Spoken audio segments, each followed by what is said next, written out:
Bulgaria continued from part 3.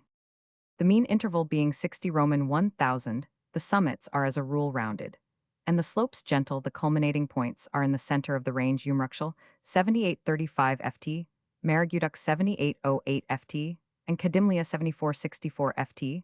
The Balkans are known to the people of the country as the Stara Planina, or Old Mountain, the adjective denoting their greater size as compared with that of the adjacent ranges Balkan, is not a distinctive term being applied by the Bulgarians, as well as the Turks, to all mountains closely parallel on. The south are the minor ranges of the Sredna Gora, or Middle Mountain's highest summit 5167 ft, and the Karaja Dog, enclosing respectively the sheltered valleys of Karlovo and Kazanlik. At its eastern extremity, the Balkan chain divides into 3 ridges, the central terminating in the Black Sea at Cape Emine, Hemus, the northern forming the watershed between the tributaries of the Danube, and the rivers falling directly into the Black Sea.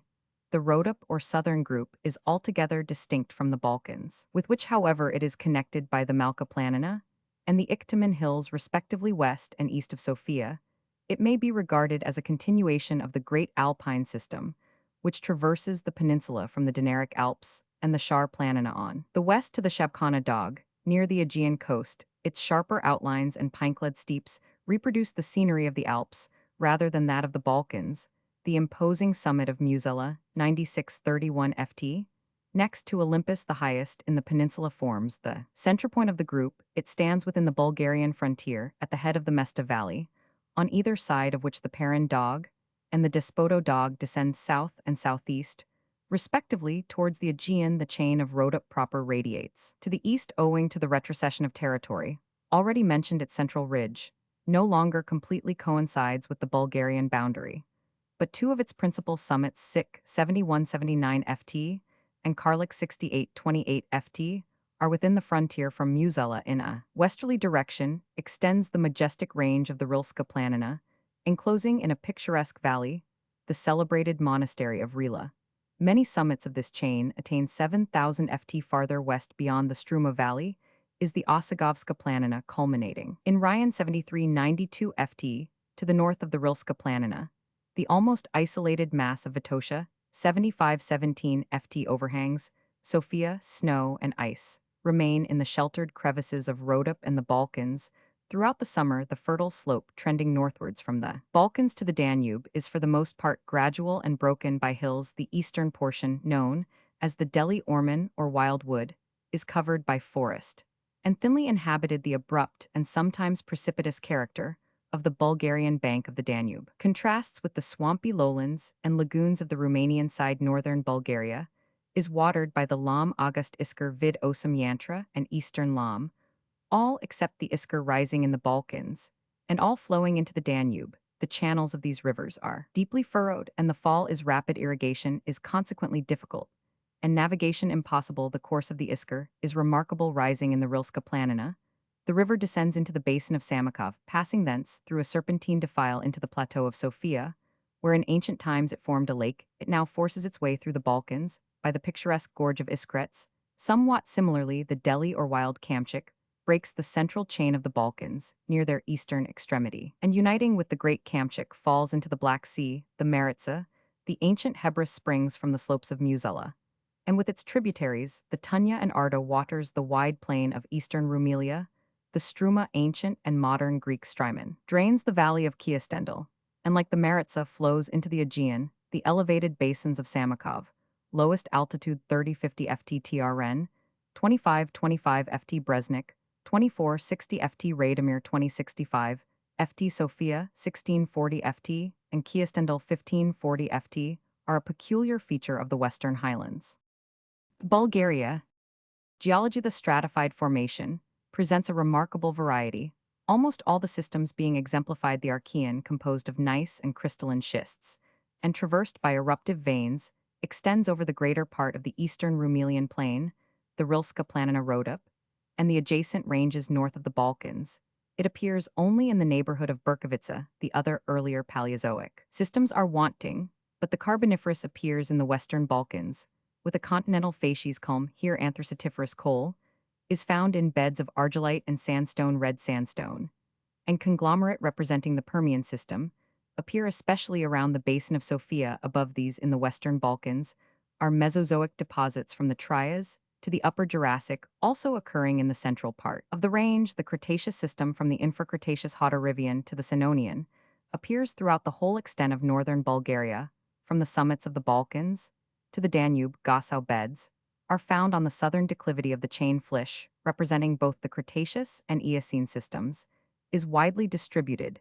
The Eocene or older Tertiary further appears with nummulitic formations on both sides of the eastern Balkans. The Oligocene, only near the Black Sea coast at Burgas of the Neogene or younger Tertiary. The Mediterranean or earlier stage appears near Pleven Plevna in the lithocalc and tegel forms, and between Varna and Burgas with beds of Spaniodons, as in the Crimea. The Sarmatian stage in the plain of the Danube, and in the districts of Silistria and Varna, a rich mammaliferous deposit. Hipparion rhinoceros Dinothurium mastodon Roman 100 of this period has been found near Mesembria. Other Neogene strata occupy a more limited space. The Quaternary era is represented by the typical less, which covers most of the Danubian plain. To its later epochs belong the alluvial deposits of the riparian districts, with remains of the Ursus equus Roman 100, found in bone caverns. Eruptive masses intrude in the Balkans and Esredna, Gora, as well as in the Archean formation of the southern Roman five prangs, presenting granite, syenite, diorite, diabase, quartz, porphyry, mellifier, liparite, trachyte, andesite, basalt. Roman 100 minerals. The mineral wealth of Bulgaria is considerable, although with the exception of coal it remains largely unexploited. The minerals which are commercially valuable include gold found in small quantities, silver, graphite, galena, pyrite, marcasite, chalcocine, sphalerite, chalcopyrite, bornite, cuprite, hematite, limonite, ochre, chromite, magnetite, azurite, manganese, malachite, gypsum. Roman 100. The combustibles are anthracitiferous coal, coal, brown coal, and lignite. The lignite mines, opened by the government at Pernik in 1891, yielded in 1904 142,000 tons. Coal beds have been discovered at Trevna and elsewhere. Thermal springs, mostly sulfurous, exist in 4 to 3 localities along the southern slope of the Balkans in Rhodope, and in the districts of Sofia and Kiastendil. Maximum temperature at Zapervo near Dupnitsa, 180 Fahrenheit; at Sofia, 118. Many of these are frequented now as in Roman times owing to their valuable therapeutic qualities. The mineral springs on the north of the Balkans are, with one exception, Vyarshets near Berkovica, cold. Climate. The severity of the climate of Bulgaria, in comparison with that of other European regions of the same latitude, is attributable in part to the number and extent of its mountain ranges, in part to the general configuration of the Balkan Peninsula. Extreme heat in summer and cold in winter, great local contrasts and rapid transitions of temperature occur here. As in the adjoining countries, the local contrasts are remarkable in the districts extending from the Balkans to the Danube, which are exposed to the bitter north wind. The winter cold is intense, and the river, notwithstanding the volume and rapidity of its current, is frequently frozen over. The temperature has been known to fall to 24 below zero, owing to the shelter afforded by the Balkans against hot, southerly winds. The summer heat in this region is not unbearable. Its maximum is 99. The high tableland of Sofia is generally covered with snow in the winter months. It enjoys, however, a somewhat more equable climate than the northern district, the maximum temperature being 86. The minimum to the air is bracing, and the summer nights are cool and fresh in the eastern districts. The proximity of the sea moderates the extremes of heat, and cold. The sea is occasionally frozen at Varna. The coastline is exposed to violent northeast winds, and the Black Sea, the or inhospitable Sea of the Greeks, maintains its evil reputation for storms. The sheltered plain of eastern Rumelia possesses a comparatively warm climate. Spring begins 6 weeks earlier than elsewhere in Bulgaria, and the vegetation is that of southern Europe in general. The Bulgarian winter is short and severe, the spring short changeable, and rainy, the summer hot, but tempered by thunderstorms. The autumn yasen, the clear time, magnificently fine, and sometimes prolonged into the month of December. The mean temperature is 52. The climate is healthy, especially in the mountainous districts. Malarial fever prevails in the valley of the Maritsa, in the low-lying regions of the Black Sea coast, and even in the upland plain of Sofia, owing to neglect of drainage. The mean annual rainfall is 25.59, in Gabrovo 41.73, Sofia 27.68, Varna 18.50. Fauna. Few special features are noticeable in the Bulgarian fauna. Bears are still abundant in the higher mountain districts, especially in the Rilska Planina and Rhodope. The Bulgarian bear is small, and of brown color like that of the Carpathians wolves are very numerous, and in winter commit great depredations even in the larger country. Towns and villages in hard, whether they have been known to approach the outskirts of Sofia, the government offers a reward for the destruction of both these animals. The roe deer is found in all the forests. The red deer is less common. The chamois haunts the higher regions of the Rilska planina rhodope, and the Balkans, the jackal canis. Aureus appears in the district of Burgas. The lynx is said to exist in the Sredna Gora.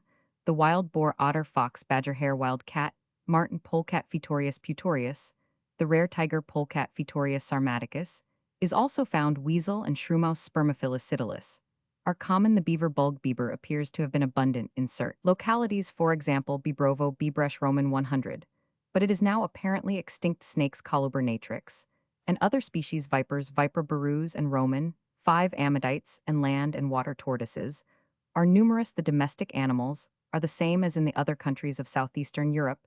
The fierce shaggy gray sheepdog leaves a lasting impression on most travelers in the interior. Fowls, especially turkeys, are everywhere abundant, and great numbers of geese may be seen in the Moslem villages. The ornithology of Bulgaria is especially interesting. Eagles, Aquila imperialis, and the rarer Aquila fulva vultures, Vultur monachus gyps fulvus neophron percnipterus owls, kites, and the smaller birds of prey are extraordinarily abundant. Singing birds are consequently rare. The lammergeier Gypaetus barbatus is not uncommon. Immense flocks of wild swans, geese, pelicans, herons, and other waterfowl haunt the Danube and the lagoons of the Black Sea coast. The cock of the woods, Tetra uragalis, is found in the Balkan and Rhodope forests. The wild pheasant in the Tunya Valley, the bustard otis tarda in the eastern Rumelian plain. Among the migratory birds are the crane, which hibernates in the Maritsa Valley, woodcock, snipe, and quail. The great spotted cuckoo, Coccus glandarius, is an occasional visitant. The red starling, Pastor roseus, sometimes appears in large flights. The stork, which is never molested, adds a picturesque feature to the Bulgarian village of freshwater fish. The sturgeon, Asipenser stereo, and a huso sterlet salmon, Salmo hutchwin carp, are found in the Danube. The mountain streams abound in trout. The Black Sea supplies turbot, mackerel, Roman 100 dolphins, and flying fish may sometimes be seen.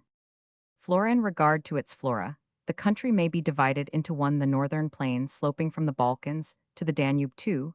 The southern plain between the Balkans and Rhodope. 3. The districts adjoining the Black Sea. 4. The elevated basins of Sofia, Samokov, and Kiastendil. 5. The alpine and subalpine regions of the Balkans and the southern mountain group. In the first mentioned region, the vegetation resembles that of the Russian and Romanian steppes. In the spring, the country is adorned with the flowers of the crocus, orchis, iris, tulip, and other bulbous plants, which in summer give way to tall grasses, umbelliferous growths, dianthe, astragalus, Roman 100. In the more sheltered district south of the Balkans, the richer vegetation recalls that of the neighborhood of Constantinople and the adjacent parts of Asia Minor. On the Black Sea coast, many types of the Crimean, Transcaucasian, and even the Mediterranean flora present themselves. The plateaus of Sofia and Samokov furnish specimens of subalpine plants, while the vine disappears. The hollow of Kiastendil, owing to its southerly aspect, affords the vegetation of the Macedonian valleys. The flora of the Balkans corresponds with that of the Carpathians. The Rila and Rhodope group is rich in purely indigenous types combined with those of the Central European Alps and the mountains of Asia Minor. The alpine types are often represented by variants, for example, the Campanula alpina, by the Campanula orbelica, the Primula farinosa, by the Primula frondosa, and P. exigua, the Gentiana germanica, by the Gentiana bulgarica, Roman 100. The southern mountain group, in common perhaps with the unexplored highlands of Macedonia, presents many isolated types unknown elsewhere in Europe, and in some cases corresponding with those of the Caucasus. Among the more characteristic genera of the Bulgarian flora are the following: Centaurea, Cirsium linearia, Scrofularia, Verbascum dianthus, Silene trifolium, Euphorbia, Cytisus astragalus, Ornithogalum allium, Crocus, Iris, Thymus umbellifera, Sedum hypericum, Scabigosa, Ranunculus, Orchis offries. Forests. The principal forest trees are the oak, beech, ash, elm, walnut, cornel, poplar, pine, and juniper. The oak is universal in the thickets, but large specimens are now rarely found. Magnificent forests of beech clothe the valleys of the higher Balkans, and the Rilska planina, the northern declivity of the Balkans, is in general well wooded, but the southern slope is bare. The walnut and chestnut are mainly confined to eastern Rumelia conifers, Pinus sylvestris picea, excelsa, Pinus laricis, Pinus mughis, are rare in the Balkans, but abundant in the higher regions of the southern mountain group, where the Pinus peuce, otherwise peculiar to the Himalayas, also flourishes. The wild lilac forms a beautiful feature in the spring landscape. Wild fruit trees such as the apple, pear, and plum are common. The vast forests of the Middle Ages disappeared under the supine Turkish administration, which took no measures for their protection, and even destroyed the woods in the neighborhood of towns and highways in order to deprive brigands of shelter. A law passed in 1889 prohibits disforesting, limits the right of cutting timber, and places the state forests under the control of inspectors. According to official statistics, 11,640 sq. Roman 1,000, or about 30 of the whole superficies of the kingdom, are under forest, but the greater portion of this area is covered only by brushwood and scrub. The beautiful forests of the Rila district are rapidly disappearing under exploitation. Agriculture, the main source of wealth to the country, is still in an extremely primitive condition.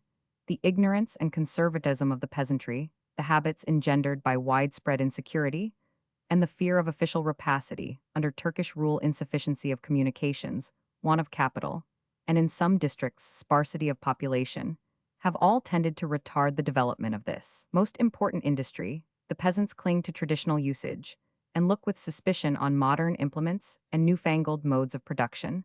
The plow is of a primeval type. Rotation of crops is only partially practiced, and the use of manure is almost unknown. The government has sedulously endeavored to introduce more enlightened methods and ideas by the establishment of agricultural schools, appointment of itinerant professors and inspectors, the distribution of better kinds of seeds, improved implements. Roman 100 efforts have been made to improve the breeds of native cattle, and horses and stallions have been introduced from Hungary and distributed throughout the country. Oxen and buffaloes are the principal animals of draft. The buffalo, which was apparently introduced from Asia in remote times, is much prized by the peasants for its patience and strength.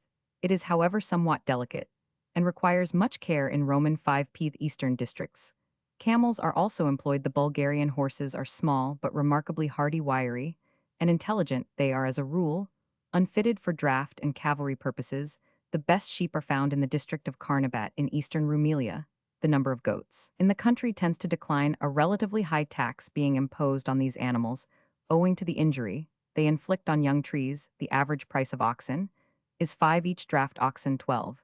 The pair, buffaloes 14 the pair, cows 2, horses 6, sheep 7, goats 5.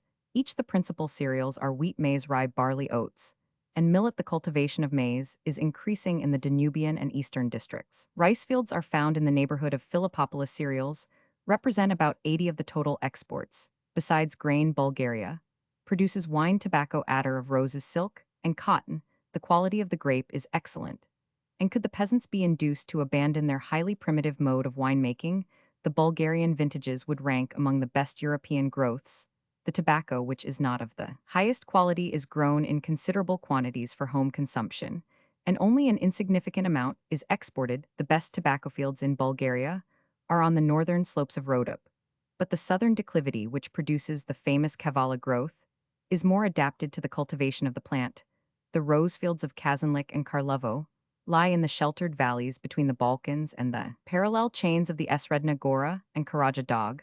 About 6,000 lb of the rose essence is annually exported, being valued from 12 to 14 per lb. Beetroot is cultivated in the neighborhood of Sofia. Sericulture, formerly an important industry, has declined owing to disease among the silkworms, but efforts are being made to revive it with promise of success. Cotton is grown in the southern districts of eastern Rumelia. Peasant proprietorship is universal, the small freeholds averaging about 18 acres. Each. There are scarcely any large estates owned by individuals, but some of the monasteries possess considerable domains. The large teachiflics, or farms formerly belonging to Turkish landowners, have been divided among the peasants. The rural proprietors enjoy the right of pasturing their cattle on the common lands belonging to each village and of cutting wood in the state forests. They live in a condition of rude comfort, and poverty is practically unknown, except in the towns. A peculiarly interesting feature in Bulgarian agricultural life is the zadruga, or house community, a patriarchal institution, apparently dating from prehistoric times. Family groups, sometimes numbering several dozen persons, dwell together on a farm in the observance of strictly communistic principles. the association is ruled by a housefather Demakin, Stareshina, and a housemother Demakinia, who assign to the members their respective tasks. In addition to the farm work, the members often practice various trades, the proceeds of which are paid into the general treasury. The community sometimes includes a priest whose fees for baptisms Roman 100 augment the common fund. The national aptitude for combination is also displayed in the associations of market gardeners Gradinarski Dragini Tafi, who in the spring leave their native districts for the purpose of cultivating gardens in the neighborhood of some town, either in Bulgaria or abroad, returning in the autumn when they divide the profits of the enterprise. The number of persons annually thus engaged probably exceeds 10,000 associations for various agricultural, mining, and industrial undertakings, and provident societies are numerous. The handicraftsmen in the towns are organized in esnafs or guilds. Manufactures. The development of manufacturing enterprise on a large scale has been retarded by want of capital. The principal establishments for the native manufactures of Aba and Shayak rough and fine homespuns, and of Gayton braided embroidery, are at Sliven and Gabrovo respectively. The Bulgarian homespuns, which are made of pure wool, are of admirable quality. Exportation of textiles is almost exclusively to Turkey. Value in 1806, 104,046. In 1898, 144,726. In 1904, 108,685. Unfortunately, the home demand for native fabrics is diminishing owing to foreign competition. The smaller textile industries are declining, and the picturesque, durable, and comfortable costume of the country is giving way to cheap, ready-made clothing imported from Austria. The government has endeavored to stimulate the home industry by ordering all persons in its employment to wear the native cloth, and the army is supplied almost exclusively by the factories at Sliven. A great number of small distilleries exist throughout the country. There are breweries in all the principal towns, tanneries at Sevlivo Varna Roman 100. Numerous corn mills worked by water and steam, and sawmills turned by the mountain torrents in the Balkans, and wrote up. A certain amount of foreign capital has been invested in industrial enterprises. The most notable are sugar refineries in the neighborhood of Sofia and Philippopolis, and a cotton spinning mill at Varna, on which an English company has expended about 60,000. Commerce. The usages of internal commerce have been considerably modified by the development of communications. The primitive system of barter in kind still exists in the rural districts, but is gradually disappearing. The great fairs Panary, held at Eskijumia, Dobrich, and other towns, which formerly attracted multitudes of foreigners, as well as natives, have lost much of their importance. A considerable amount of business, however, is still transacted at these gatherings, of which 9 to 7 were held in 1898. The principal seats of the export trade are Varna, Burgas, and Balchik on the Black Sea, and Esvishtav, Ruschuk, Nicopolis, Silistria, Rakovo, and Vidin on the Danube. The chief centers of distribution for imports are Varna, Sofia, Ruschuk, Philippopolis, and Burgas. About 10 of the exports passes over the Turkish frontier, but the government is making great efforts to divert the trade to Varna and Burgas, and important harbor works have been carried out at both these ports. The new port of Burgas was formally opened in 1904, that of Varna in 1906. In 1887, the total value of Bulgarian foreign commerce was 4,419,589. The following table gives the values for the 6 years ending 1904. The great fluctuations in the exports are due to the variations of the harvest, on which the prosperity of the country practically depends. And year, exports, imports, total. The principal exports are cereals, livestock, homespuns, hides, cheese, eggs, attar of roses. Exports to the United Kingdom in 1900 were valued at 239,665, in 1904 at 989,127. The principal imports are textiles, metal goods, colonial goods, implements, furniture, leather. Petroleum imports from the United Kingdom in 1900 301,150. In 1904, 793,972. The National Bank, a state institution with a capital of 400,000, has its central establishment at Sofia and branches at Philippopolis, Ruschuk, Varna, Novo, and Burgas. Besides conducting the ordinary banking operations, it issues loans on mortgage for other banks. Have been founded at Sofia by groups of foreign and native capitalists. There are several private banks in the country. The Imperial Ottoman Bank and the Industrial Bank of Kiev have branches at Philippopolis and Sofia respectively the agricultural chests. Founded by Midhat Pasha in 1863 and reorganized in 1894, have done much to rescue the peasantry from the hands of usurers. They serve as treasuries for the local administration, accept deposits at interest, and make loans to the peasants on mortgage or the security of two solvent landowners at 8. Their capital in 1887 was 569,260.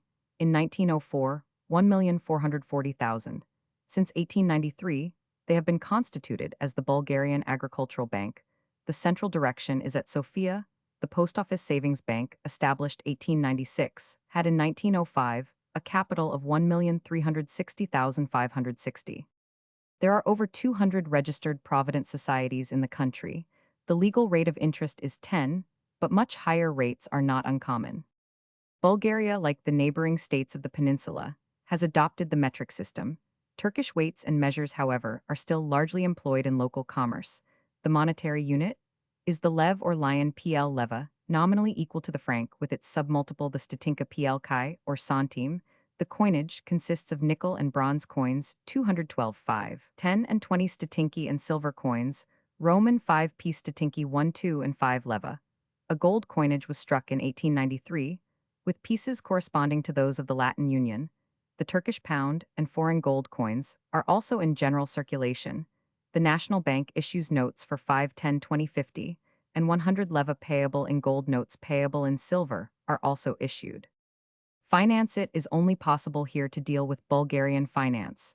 Prior to the Declaration of Independence in 1908, at the outset of its career, the principality was practically unencumbered with any debt external or internal. The stipulations of the Berlin Treaty Art Roman 9 with regard to the payment of a tribute to the Sultan and the assumption of an equitable proportion of the Ottoman debt were never carried into effect. In 1883, the claim of Russia for the expenses of the occupation under Art Roman 20 of the treaty was fixed at 26,540,5,625, FR 1,061,820, payable in annual installments of 2,100,000 FR 84,000.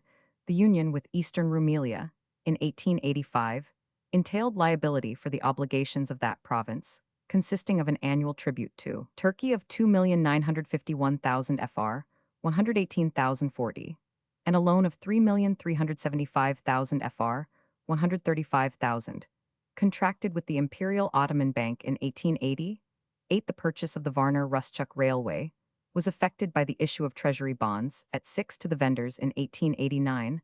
A loan of 30 million FR 1,200,000 bearing 6 interest was contracted with the Vienna Landerbank and Bankverein at 8512. In 1892, a further 6 loan of 142,780,000 FR 5,711,200 was contracted with the Landerbank at 8386, and 89 in 1902, a 5 loan of 106 million FR 4,240,000 secured on the tobacco dues and the stamp tax was contracted with the Banque de l'État de Russie and the Banque de Paris et des Pays Bas at 8112 for the purpose of consolidating the floating debt. And in 1904, a 5 loan of 99,980,000 FR 3,999,200 at 82, with the same guarantees was contracted with the last named bank, mainly for the purchase of war material in France and the construction of railways in January 1906. The national debt stood as follows: outstanding amount of the consolidated loans, 363,070,500 FR, 14,522,820. Internal debt 15,603,774, FR 624,151, Eastern Rumelian debt 1,910,208, 76,408, in February 1907, a 412 loan of 145 million FR at 85 secured on the surplus proceeds of the revenues, already pledged to the loans of 1902 and 1904, was contracted with the Banque de Paris et des Pays Bas, associated with some German and Austrian banks, for the conversion of the loans of 1888 and 1889, requiring about 53 million FR, and for railway construction and other purposes, the total external debt was thus raised to upwards of 450 million FR. The Eastern Rumelian tribute and the rent of the Sarambi, Belovo Railway, if capitalized at 6, would represent a further sum of 50,919,100 FR 2,036,765. The national debt was not disproportionately great in comparison with annual revenue after the union with Eastern Rumelia. The budget receipts increased from 40,803,262, leva 1,630,5,730 in 1886 to 119,655,507, leva 4,786,220. In 1904, the estimated revenue for 1905 was 111,920,000 leva, 4,476,800, of which 41,179,000, 1,647,160 were derived from direct and 38,610,000, 1,544,400 from indirect taxation. The estimated expenditure was 111,903,280, 1. Leva 4,476,131. The principal items being public debt 31,317,346, 1,252,693, Army 26,540,720, 1,061,628, Education 10,402,470, 416,098, Public Works 14,461,171, 578,446. Interior 7,559,517, 302,380. The actual receipts in 1905 were 127,011,393 leva. In 1895, direct taxation, which pressed heavily on the agricultural class, was diminished, and indirect taxation, import duties and excise considerably increased in 1906. Direct taxation amounted to 9 FR 92 Roman 100, indirect to 8 FR 58 Roman 100 per head of the population. The financial difficulties in which the country was involved at the close of the 19th century were attributable not to excessive indebtedness, but to heavy outlay on public works, the army, and education, and to the maintenance of an unnecessary number of officials, the economic situation being aggravated by a succession of bad harvests. The war budget, during 10 years 18,880,1,897, absorbed the large sum of 275,822,017, leva 11,033,300, or 35 of the whole national income within that period. In subsequent years, military expenditure continued to increase the total during the period since the union with Eastern Rumelia, amounting to 599,520,690, 8 leva 23,980,800. Communications in 1878, the only railway in Bulgaria, was the Ruschuk-Varna line, 137 Roman 1000, constructed by an English company in 1867 in Eastern Rumelia, the line from Sarambi to Philippopolis, and the Turkish frontier 122 Roman 1000, with a branch to Yambali 66 Roman 1000, had been built by Baron Hirsch in 1873 and leased by the Turkish government to the Oriental Railways Company. Until 1958, it was taken over by the Bulgarian government in 1908. See history. Below, the construction of a railway from the Servian frontier at Tsarabrod to the eastern Rumelian frontier at Vacherl was imposed on the principality by the Berlin Treaty, but political difficulties intervened, and the line which touches Sofia was not completed till 1888. In that year, the Bulgarian government seized the short connecting line Belovo-Sarambi, belonging to Turkey, and railway communication between Constantinople and the western capitals was established. Since that time, great progress has been made in railway construction. In 1888, 240 Roman 1000 of state railways were opened to traffic. In 1899, 777 Roman 1000. In 1902, 880 Roman 1000 up to October 1908. All these lines were worked by the state, and with the exception of the Belovo-Sarambi line, 29 Roman 1000, which was worked under a convention with Turkey, were its property. The completion of the important line Radomir-Sofia, Shumen, November 1899, opened up the rich agricultural district between the Balkans and the Danube, and connected Varna with the capital branches to Samovit and Ruschuk. Established connection with the Romanian railway system on the opposite side of the river. It was hoped, with the consent of the Turkish government, to extend the line Sofia-Radomir-Kiastendil to Uskub and thus to secure a direct route to Salonika, and the Aegean road communication is still in an unsatisfactory condition. Roads are divided into three classes: state roads, or main highways maintained by the government; district roads maintained by the district councils; and intervillage roads, Mezjuselski Szoseta, maintained by the commune's repairs, are affected by the corvée system, with requisitions of material. There are no canals, and inland navigation is confined to the Danube. The Austrian Donaudampfgesellschaft and the Russian Gagarin Steamship Company compete for the river traffic. The grain trade is largely served by steamers belonging to Greek merchants. The coasting trade on the Black Sea is carried on by a Bulgarian steamship company. The steamers of the Austrian Lloyd and other foreign companies call at Varna, and occasionally at Burgas. The development of postal and telegraphic communication has been rapid. In 1886, 1,468,494 letters were posted. In 1903, 29,063,040, receipts of posts and telegraphs. In 1886 were 40,975. In 1903, 134,942. In 1903, there were 3261 Roman 1,000 of telegraph lines and 531 Roman 1,000 of telephones. Towns. The principal towns of Bulgaria are Sofia, the capital Bulgarian, Sredetsa name, now little used pop, in January 1906 82,187, Philippopolis, the capital of Eastern Rumelia, Bulg Plovdiv pop, 45,572, Varna 37,155, Ruschuk Bulg Rus 33,552, Sliven 25,049, Shumla Bulg Shumen 22,290, Plevna Bulg Plevin 21,208, Stara Zagora 20,647, Tatar Pazarjic 17,549, Vidin 16,168, Yambali Greek Hyampolis 15,708, Dobrich Turkish Hajialu Pazarjic 15,369, Haskovo 15,061, Vratsa 14,832, Stanimaka Greek Stenimachos 14,120, Razgrad 13,783, Sistova Bulg, Svishtav 13,408, Burgas 12,846, Kiastendil 12,353, Tiarnovo, the ancient capital, 12,171. All these are described in separate articles. Population. The area of northern Bulgaria is 24,535, SQ Roman 1,000 of eastern Rumelia, 12,705, SQ Roman 1,000 of United Bulgaria, 37,240, SQ Roman 1,000.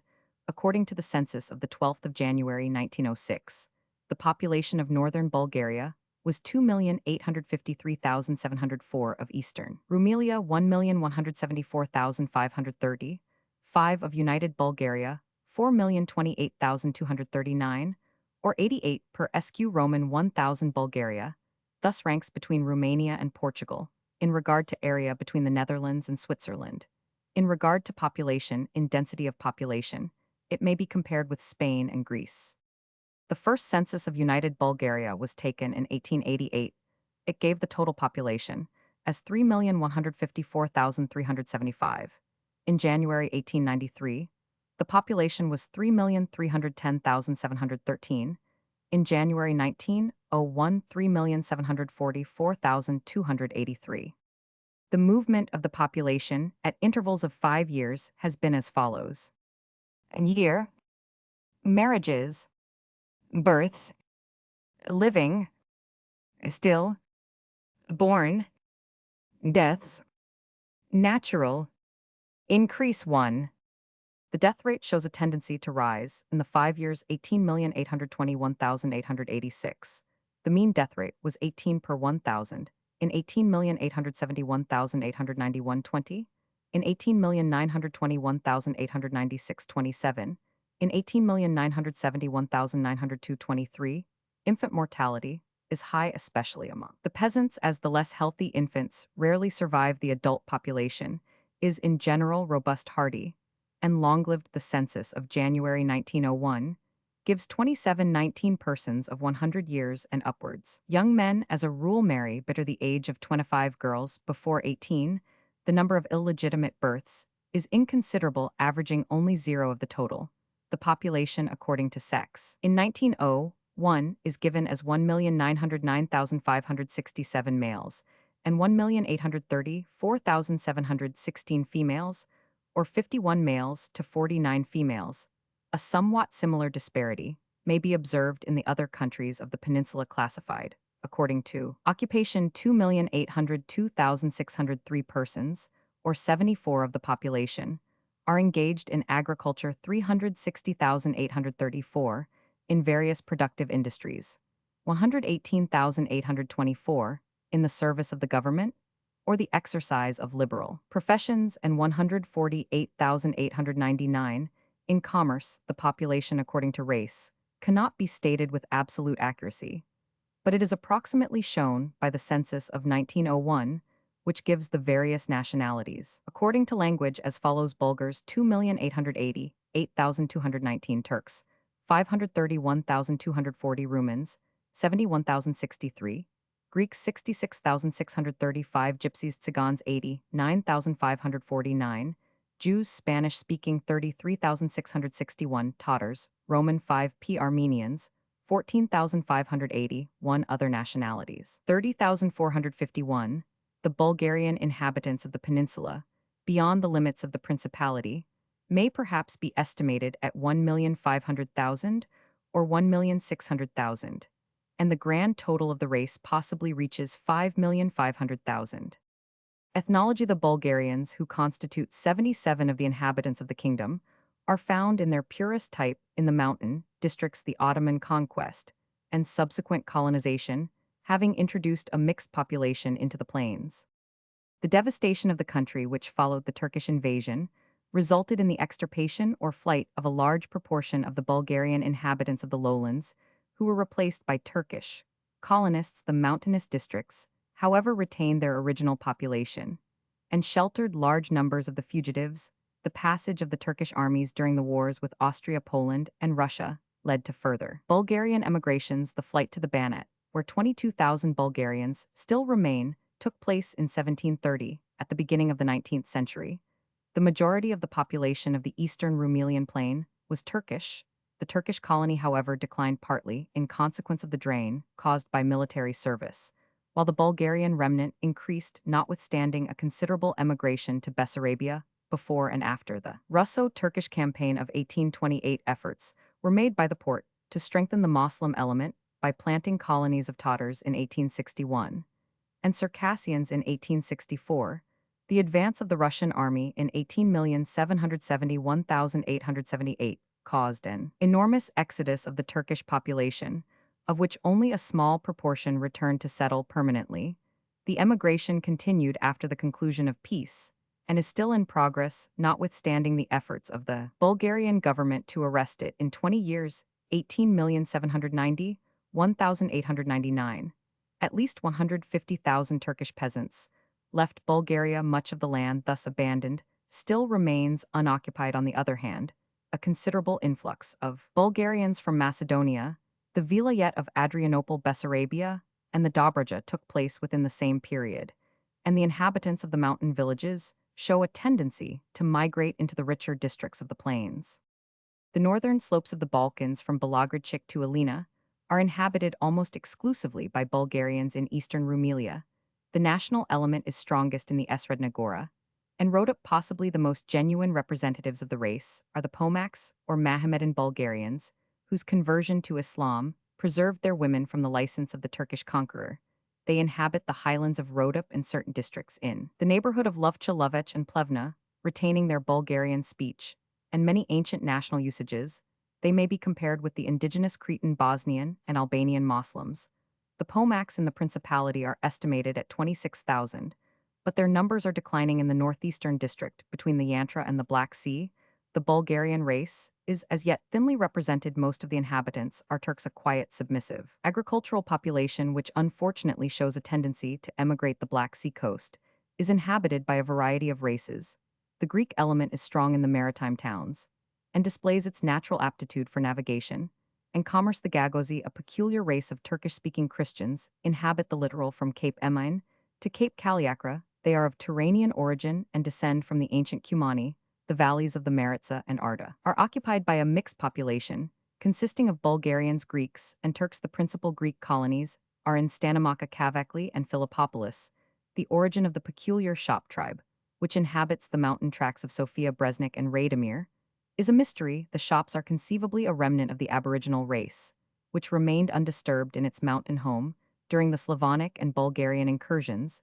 They cling with much tenacity to their distinctive customs, apparel, and dialect. The considerable Vlach or Rumen colony in the Danubian districts dates from the 18th century, when large numbers of Wallachian peasants sought a refuge on Turkish soil from the tyranny of the boyars or nobles.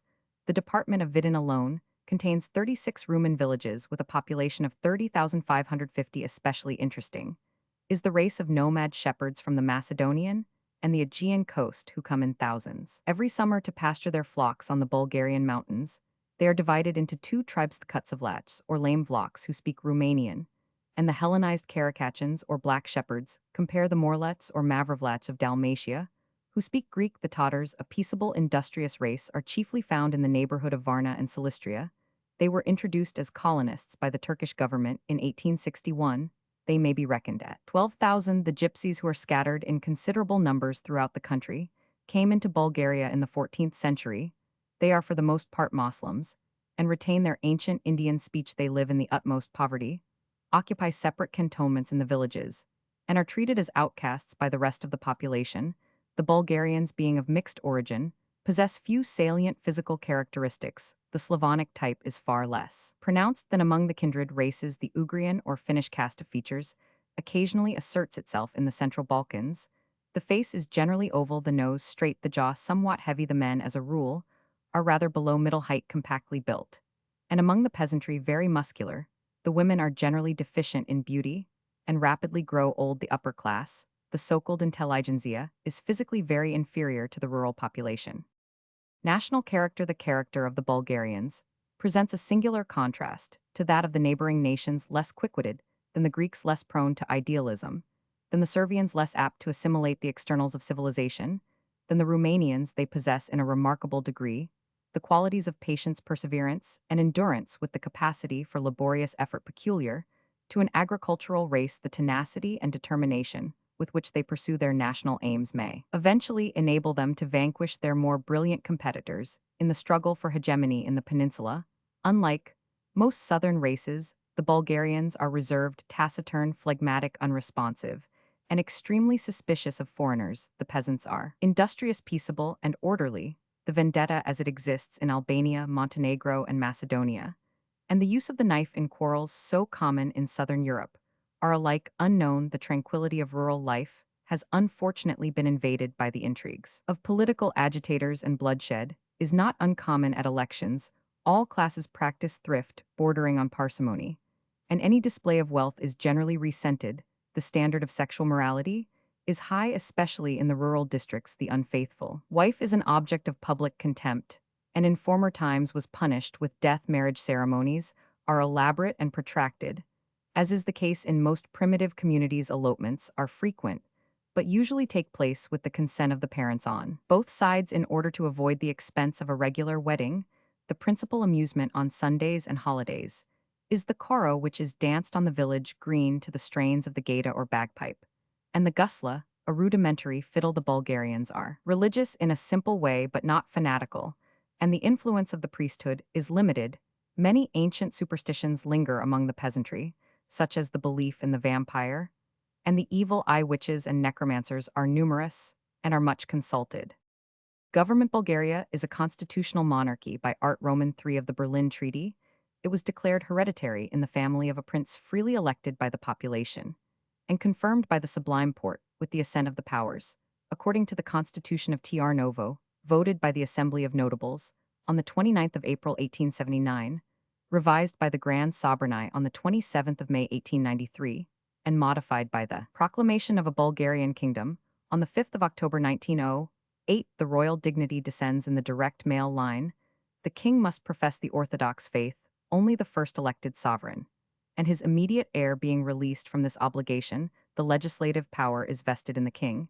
In conjunction with the Roman 5p National Assembly, he is supreme head of the army, supervises the executive power, and represents the country in its foreign relations. In case of a minority or an interregnum, a regency of 3 persons, is appointed. The national representation is embodied in the Sobrani or Ordinary Assembly Bulgarian Subrani, the Russian form Sobrani being usually employed by foreign writers, and the Grand Sobrani, which is convoked in extraordinary circumstances. The Sobrani is elected by manhood suffrage in the proportion of 1 to 20,000 of the population for a term of 5 years. Every Bulgarian citizen who can read and write and has completed his 30th year is eligible as a deputy. Annual sessions are held from the 27th of October to the 27th of December.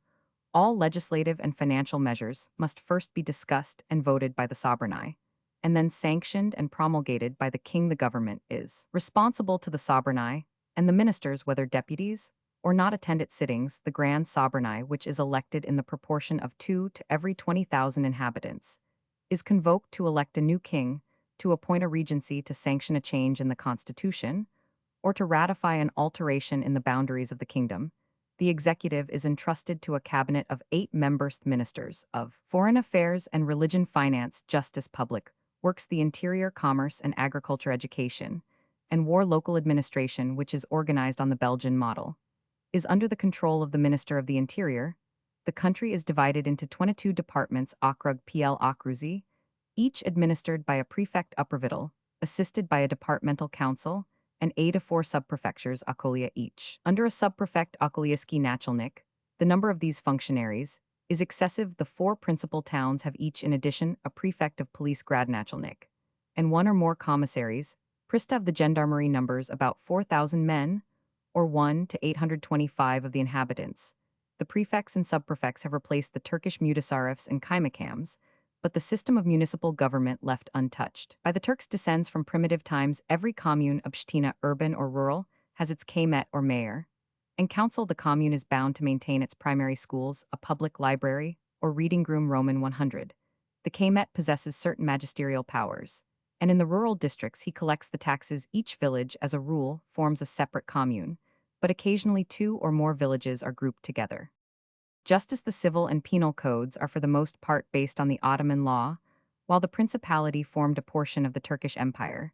The privileges of the capitulations were guaranteed to foreign subjects. Berlin Treaty. Art. Roman 8. The lowest civil and criminal court is that of the village kaymet, whose jurisdiction is confined to the limits of the commune.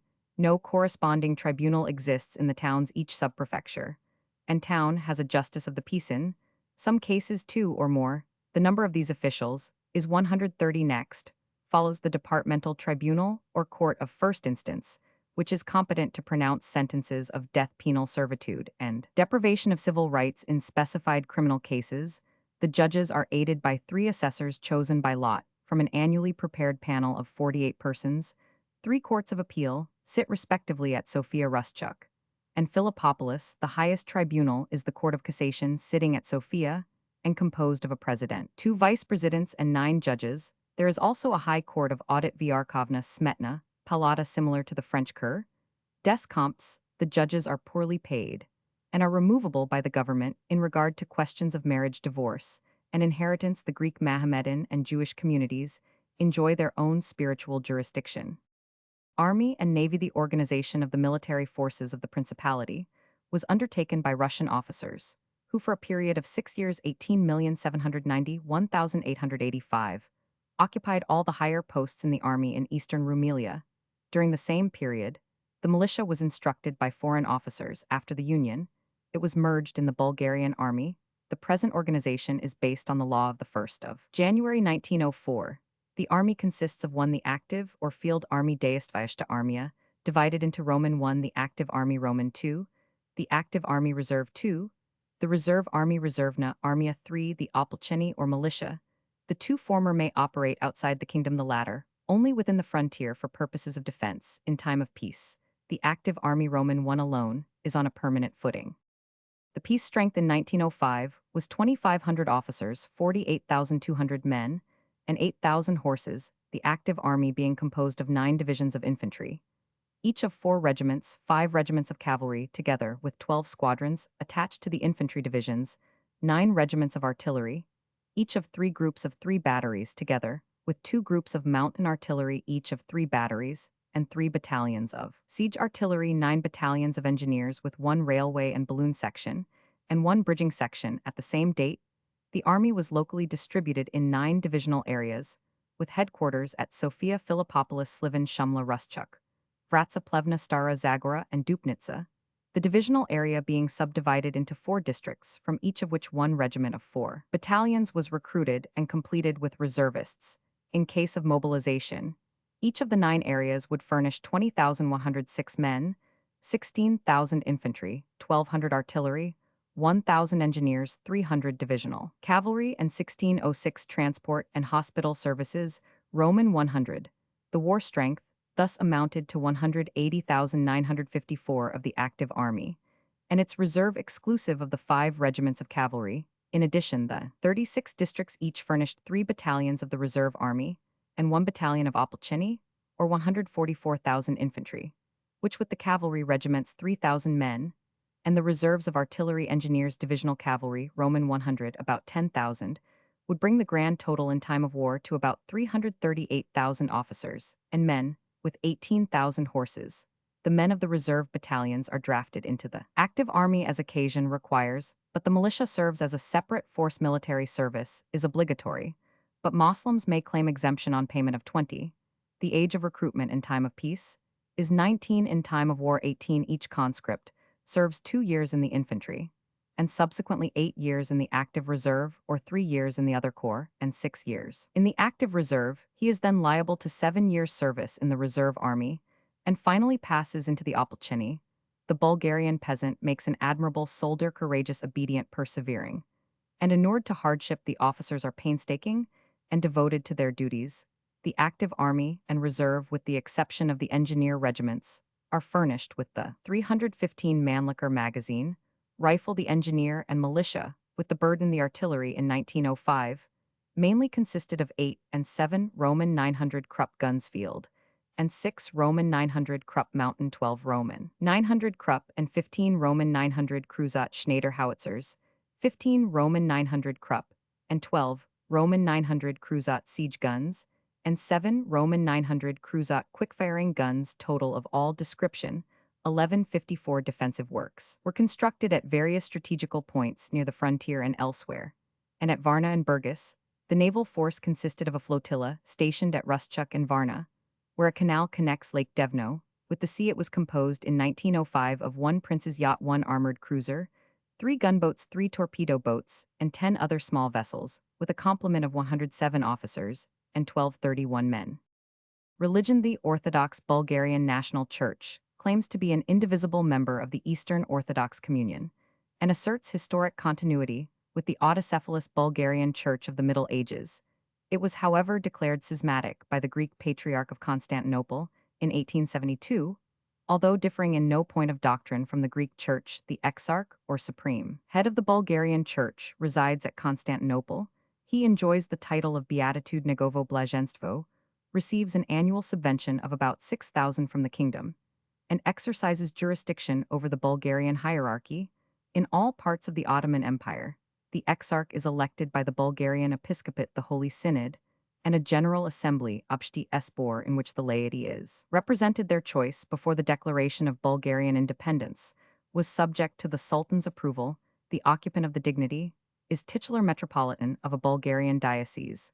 The organization of the church within the principality was regulated Roman 5 PBY statute in 1883. There are 11 eparchies or dioceses in the country, each administered by a metropolitan with a diocesan council. One diocese has also a suffragan bishop. Church government is vested in the Holy Synod, consisting of 4 metropolitans, which assembles once a year. The laity take part in the election of metropolitans and parish priests, only the black clergy or monks being eligible for the episcopate. All ecclesiastical appointments are subject to the approval of the government. There are 2106 parishes epora in the kingdom, with 9 archimandrites, 1936 parish priests, and 21 deacons, 78 monasteries, with 184 monks, and 12 convents, with 346 nuns.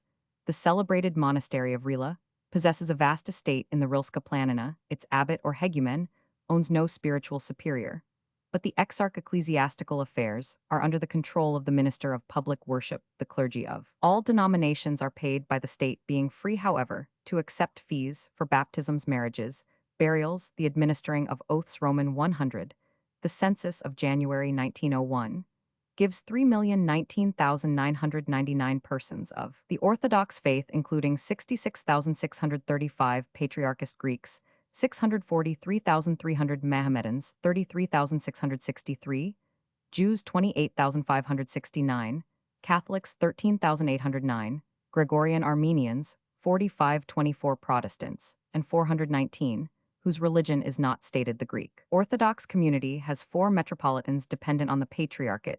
The Mohammedan community is rapidly diminishing. It is organized under 16 muftis who, with their assistants, receive a subvention from the government.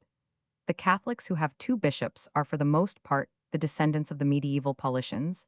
They are especially numerous in the neighborhood of Philippopolis and Sistova. The Armenians have 1 bishop. The Protestants are mostly Methodists. Since 1857, Bulgaria has been a special field of activity for American Methodist missionaries, who have established an important school at Samokov. The Berlin Treaty Art Roman 5 forbade religious disabilities in regard to the enjoyment of civil and political rights, and guaranteed the free exercise of all religions. Education. No educational system existed in many of the rural districts. Before 1878, the peasantry was sunk in ignorance, and the older generation remained totally illiterate in the towns. The schools were under the superintendence of the Greek clergy, and Greek was the language of instruction. The first Bulgarian school was opened at Gabrovo in 1835 by the patriots Aprilov and Neofit Rilsky. After the Crimean War, Bulgarian schools began to appear in the villages of the Balkans and the southeastern districts. The children of the wealthier class were generally educated abroad. The American institution of Robert College on the Bosporus rendered an invaluable service to the newly created state by providing it with a number of well-educated young men fitted for positions of responsibility. In 1878, after the liberation of the country, there were 1658 schools in the towns and villages. Primary education was declared obligatory from the first, but the scarcity of properly qualified teachers and the lack of all requisites proved serious impediments to educational organization. The government has made great efforts and incurred heavy expenditure for the spread of education. The satisfactory results obtained are largely due to the keen desire for learning which exists among the people. The present educational system dates from 1891. Almost all the villages now possess national Narodny primary schools, maintained by the communes with the aid of a state subvention, and supervised by departmental and district inspectors. The state also assists a large number of Turkish primary schools. The penalties for non-attendance are not very rigidly enforced, and it has been found necessary to close the schools in the rural districts during the summer, the children being required for labor in the fields. The age for primary instruction is 6 to 10 years. In 1890, 47 of the boys and 16 of the girls attended the primary schools. In 1898, 85 of the boys and 40 of the girls. In 1904, there were 44 primary schools, of which 60 were national or communal, and 84 denominational Turkish, Greek, Jewish, Roman 100, attended by 340,668 pupils, representing a proportion of 9 per 100 inhabitants. In addition to the primary schools, 40 infant schools for children of 3 to 6 years of age were attended by 2707 pupils. In 1888, only 327,766 persons, or 11 of the population, were literate. In 1893, the proportion rose to 19 in 1901 to 23. In the system of secondary education, the distinction between the classical and real or special course of study is maintained as in most European countries. In 1904, there were 175 secondary schools and 18 gymnasia, 10 for boys and 8 for girls. In addition to these, there are 6 technical and 3 agricultural schools, 5 of pedagogy, 1 theological, 1 commercial, 1 of forestry, 1 of design, 1 for surgeons, assistants, and a large military school at Sofia. Government aid is given to students of limited means, both for secondary education and the completion of their studies abroad. The University of Sofia, formerly known as the High School, was reorganized in 1904. It comprises 3 faculties: philology, mathematics, and law, and possesses a staff of 17 professors and 25 lecturers. The number of students in 1905 was 943. Political history. The ancient Thraco-Illyrian race, which inhabited the district between the Danube and the Aegean, was expelled, or more probably absorbed, by the Great Slavonic immigration, which took place at various intervals between the end of the 3rd century after Christ and the beginning of the 6th. The numerous tumuli which are found in all parts of the country, see Herodotus Roman 5, and some stone tablets with bas-reliefs, remain as monuments of the aboriginal population and certain structural peculiarities, which are common to the Bulgarian and Romanian languages, may conceivably be traced to the influence of the primitive Illyrian speech, now probably represented by the Albanian. The Slavs, an agricultural people, were governed even in those remote times by the democratic local institutions to which they are still attached. They possessed no national leaders or central organization, and their only political unit was the pleme or tribe. They were considerably influenced by contact with Roman civilization. It was reserved for a foreign race altogether distinct in origin, religion, and customs to give unity and coherence to the scattered Slavonic groups, and to weld them into a compact and powerful state, which for some centuries played an important part in the history of Eastern Europe and threatened the existence of the Byzantine Empire. The Bulgars, a Turanian race akin to the Tatars, Huns, Avars, Pechenegs, and Finns, made their appearance on the banks of the Pruth in the latter part of the 7th century. They were a horde of wild horsemen, fierce and barbarous, practicing polygamy, and governed despotically by their khans, chiefs, and boyars, or boyars nobles. Their original abode was the tract between the Ural Mountains and the Volga, where the kingdom of Great or Black Bulgaria existed down to the 13th century. In 679, under their Khan Asparuk or Isparik, they crossed the Danube, and after subjugating the Slavonic population of Mosia, advanced to the gates of Constantinople and Salonika. The East Roman emperors were compelled to cede to them the province of Mosia, and to pay them an annual tribute. The invading horde was not numerous, and during the next 2 centuries, it became gradually merged in the Slavonic population, like the Franks in Gaul. The Bulgars gave their name and a political organization to the more civilized race which they conquered, but adopted its language, customs, and local institutions. Not a trace of the Ugrian or Finnish element is to be found in the Bulgarian speech. This complete assimilation of a conquering race may be illustrated by many parallels. Early dynasties. The history of the early Bulgarian dynasties is little else than a record of continuous conflicts with the Byzantine emperors. The tribute first imposed on the Greeks by Asparuk was again exacted by Cardum 791,797, and Crum 802,815, a sovereign, noted alike for his cruelty and his military and political capacity. Under his rule, the Bulgarian realm extended from the Carpathians to the neighborhood of Adrianople Serdica.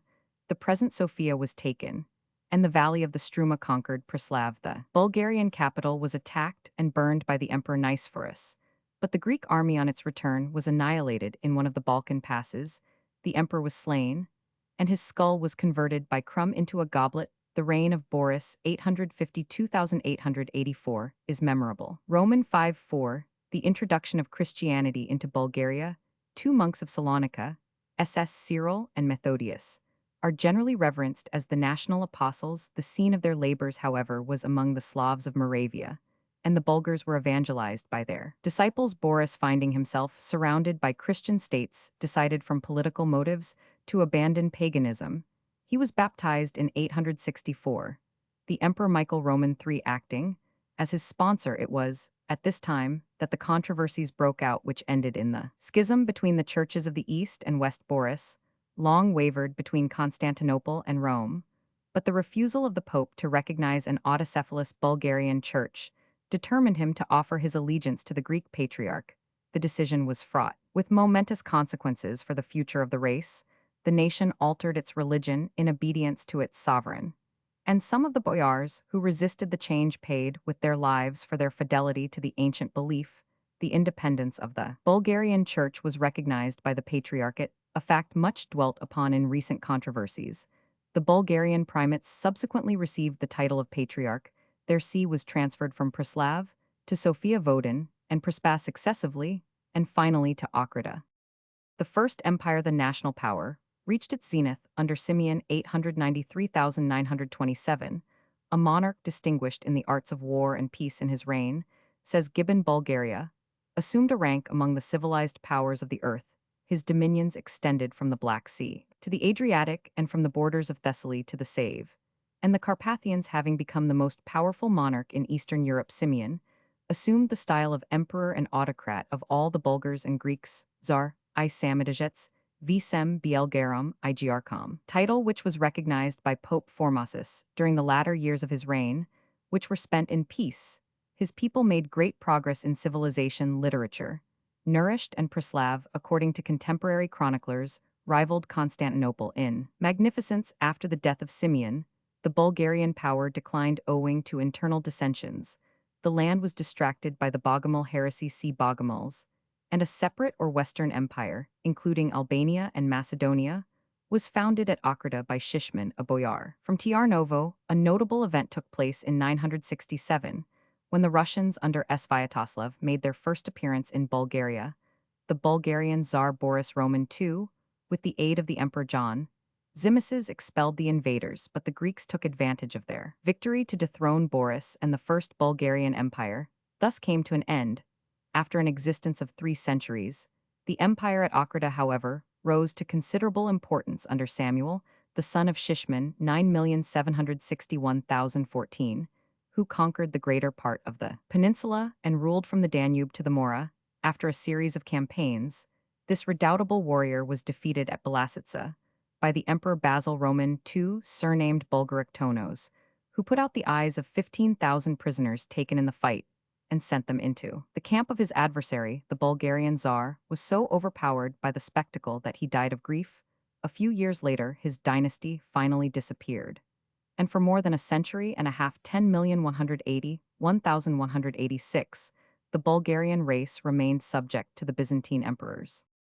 The Second Empire in 1186, after a general insurrection of Vlachs and Bulgars under the brothers Ivan and Peter Asen of Tiarnovo, who claimed descent from the dynasty of the Shishmanovtsi, the nation recovered its independence, and Ivan Asen assumed the title of Tsar of the Bulgars and Greeks. The seat of the Second, or Bulgaro-Vlach Empire, was at Tiarnovo, which the Bulgarians regard as the historic capital of their race. Kaloyan, the third of the Asen monarchs, extended his dominions to Belgrade. Nish and Skopje Uskub, he acknowledged the spiritual supremacy of the Pope, and received the royal crown from a papal legate. The greatest of all Bulgarian rulers was Ivan Asen Roman 212,181,240.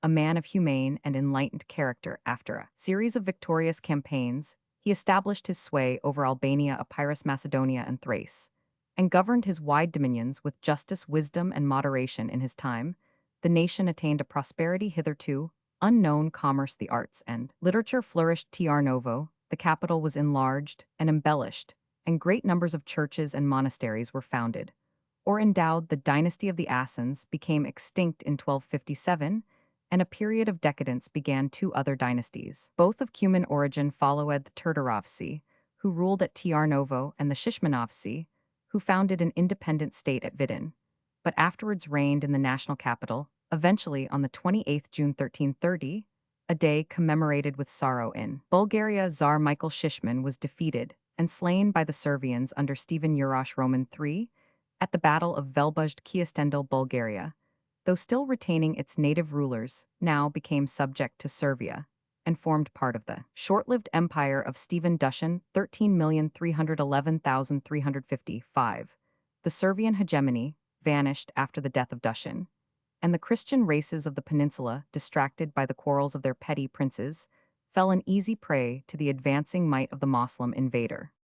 The Turkish conquest in 1340, the Turks had begun to ravage the valley of the Maritsa. In 1362, they captured Philippopolis, and in 1382, Sofia. In 1366, Ivan Shishman Roman III, the last Bulgarian Tsar, was compelled to declare himself the vassal of the Sultan Murad Roman I, and to send his sister to the harem of the conqueror. In 1389, the rout of the Servians, Bosnians, and Croats on the famous field of Kosovo decided the fate of the peninsula. Shortly afterwards, Ivan Shishman was attacked by the Turks, and Tiarnovo, after a siege of 3 months, was captured, sacked, and burnt. In 1393. The fate of the last Bulgarian sovereign is unknown. The national legend represents him as perishing in a battle near Samokov Vidin, where Ivan's brother Strasimir had established himself, was taken in 1396, and with its fall, the last remnant of Bulgarian independence disappeared. The 5 centuries of Turkish rule, 13,961,878, form a dark epoch in Bulgarian history, The invaders carried fire and sword through the land towns. Villages and monasteries were sacked and destroyed, and whole districts were converted into desolate wastes. The inhabitants of the plains fled to the mountains where they founded new settlements. Many of the nobles embraced the creed of Islam and were liberally rewarded for their apostasy. Others, together with numbers of the priests and people, took refuge across the Danube.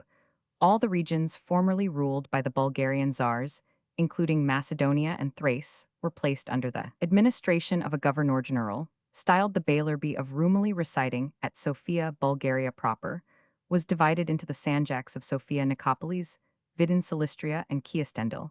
Only a small proportion of the people followed the example of the boyars in abandoning Christianity. The conversion of the isolated communities now represented by the Pomaks took place at various intervals during the next 3 centuries. A new kind of feudal system replaced that of the boyars, and fiefs or spahaliks were conferred on the Ottoman chiefs. And the renegade Bulgarian nobles, the Christian population, was subjected to heavy imposts, the principal being the harech or capitation tax paid to the imperial treasury, and the tithe on agricultural produce, which was collected by the feudal lord.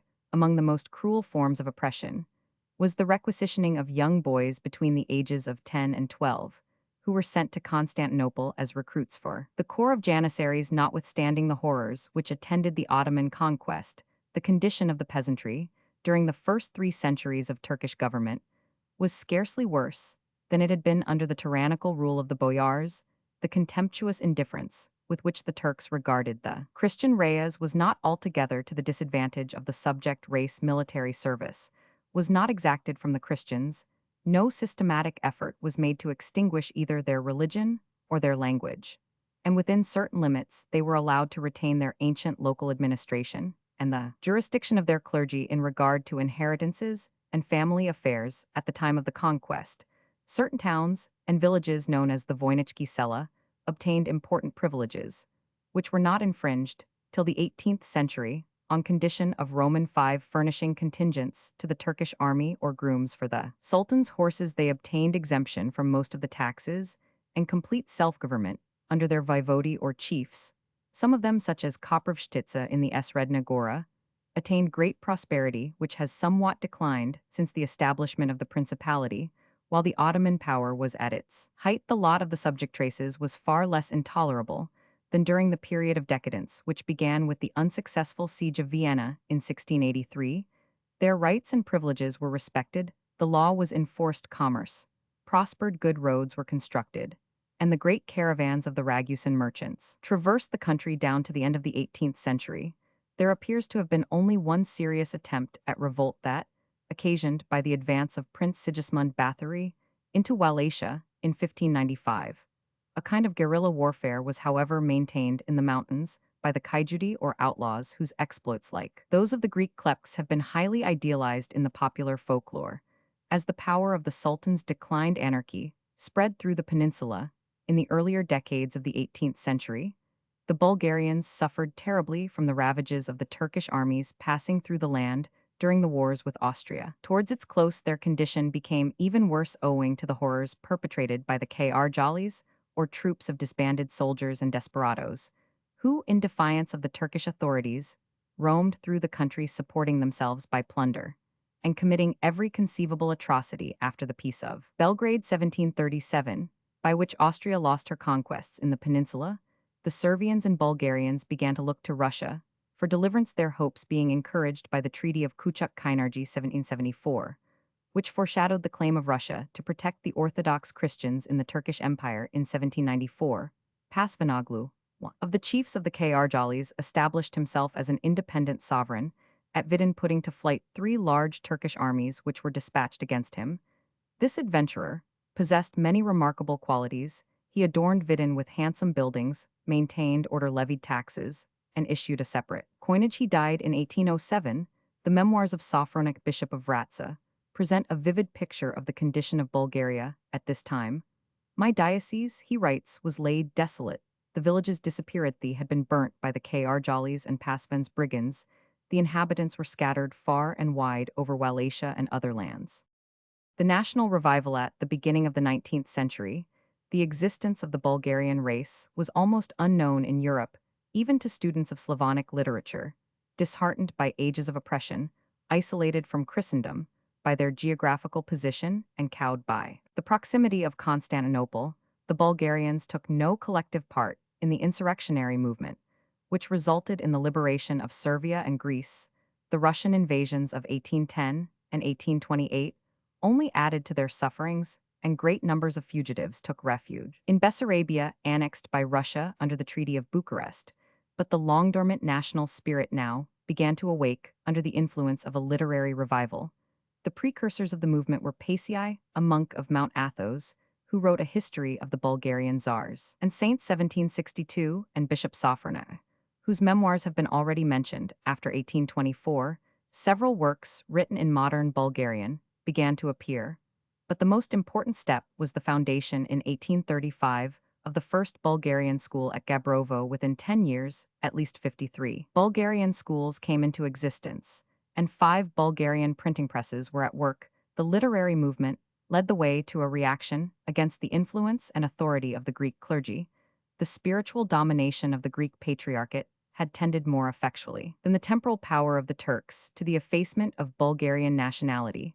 After the conquest of the peninsula, the Greek patriarch became the representative at the sublime port of the Rumilate, the Roman nation, in which all the Christian nationalities were comprised. The independent patriarchate of Tiarnovo was suppressed. That of Ochrida was subsequently Hellenized. The Phanariate clergy scrupulous rapacious and corrupt succeeded in monopolizing the higher ecclesiastical appointments and filled the parishes with Greek priests whose schools in which Greek was exclusively taught were the only means of instruction open to the population. By degrees, Greek became the language of the upper classes in all the Bulgarian towns.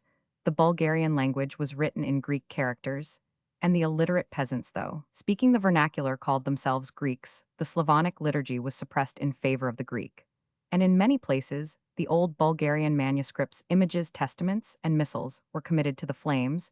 The patriots of the literary movement, recognizing in the patriarchate the most determined foe to a national revival, directed all their efforts to the abolition of Greek ecclesiastical ascendancy and the restoration of the Bulgarian autonomous church. Some of the leaders went so far as to open negotiations with Rome, and an archbishop of the Uniate Bulgarian Church was nominated by the Pope. The struggle was prosecuted with the utmost tenacity. For 40 years, incessant protests and memorials were addressed to the Porte, and every effort was made to undermine the position of the Greek bishops, some of whom were compelled to abandon their sees at the same time. No pains were spared to diffuse education and to stimulate the national sentiment. Various insurrectionary movements were attempted by the patriots Rakovsky, Panyat, Kidov, Haji Dimitar, Stephen Karaja, and others, but received little support from the mass of the people. The recognition of Bulgarian nationality was won by the pen, not the sword. The patriarchate at length found it necessary to offer some concessions, but these appeared illusory to the Bulgarians, and long and acrimonious discussions followed. Eventually, the Turkish government intervened, and on the 28th of February 1870, a firman was issued establishing the Bulgarian Exarchate with jurisdiction over 15 dioceses, including Nish-Pirat and Vils. The other dioceses in dispute were to be added to these in case two-thirds of the Christian population so desired. The election of the first exarch was delayed till February 1872, owing to the opposition of the patriarch, who immediately afterwards excommunicated the new head of the Bulgarian Church and all his followers. The official recognition now acquired tended to consolidate the Bulgarian nation and to prepare it for the political developments which were soon to follow. A great educational activity at once displayed itself in all the districts subjected to the new ecclesiastical power. The revolt of 1876 under the enlightened administration of Midhat Pasha, 18,640,1868, Bulgaria, enjoyed comparative prosperity.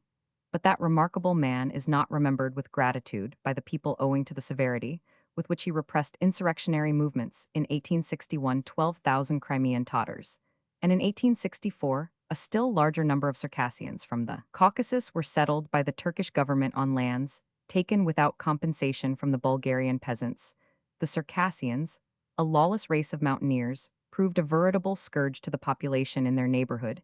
In 1875, the insurrection in Bosnia and Herzegovina produced immense excitement throughout the peninsula. The fanaticism of the Moslems was aroused, and the Bulgarians, fearing a general massacre of Christians, endeavored to anticipate the blow by organizing a general revolt, the rising which broke out prematurely at Koprivshtitsa and Panegyrished in May 1876, was mainly confined to the Sanjak of Philippopolis. Bands of Bashabazoks were let loose throughout the district by the Turkish authorities. The Pomaks, or Moslem Bulgarians, and the Circassian colonists were called to arms, and a succession of horrors followed to which a parallel can scarcely be found in the history of the Middle Ages.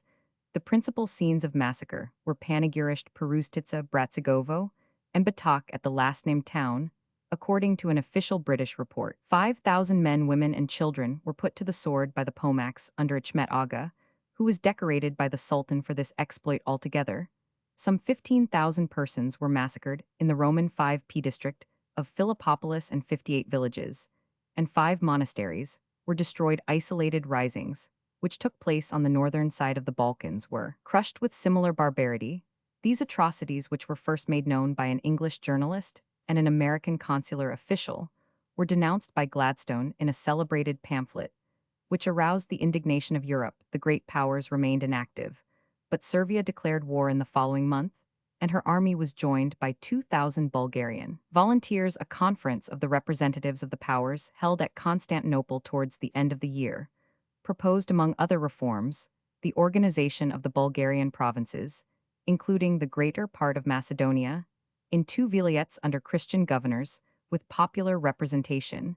These recommendations were practically set aside by the Porte, and in April 1877, Russia declared war. See Russo-Turkish Wars and Plevna. In the campaign, which followed, the Bulgarian volunteer contingent in the Russian army played an honorable part. It accompanied Gurko's advance over the Balkans, behaved with great bravery at Stara Zagora, where it lost heavily and rendered valuable services in the defense of Shipka.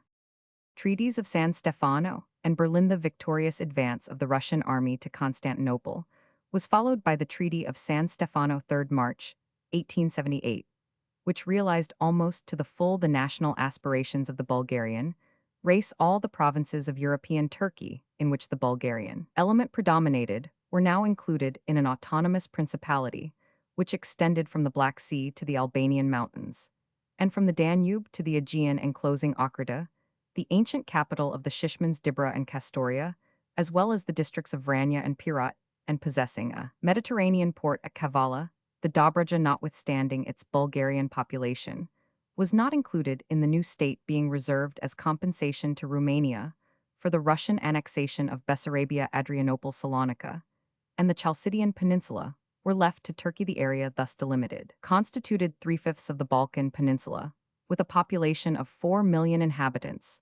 The great powers, however, anticipating that this extensive territory would become a Russian dependency, intervened, and on the 13th of July of the same year was signed the Treaty of Berlin, which in effect divided the Big Bulgaria of the Treaty of San Stefano into 3 portions: the limits of the Principality of Bulgaria, as then defined, and the autonomous province of Eastern Rumelia, have been already described. The remaining portion, including almost the whole of Macedonia and part of the Vilayet of Adrianople, was left under Turkish administration.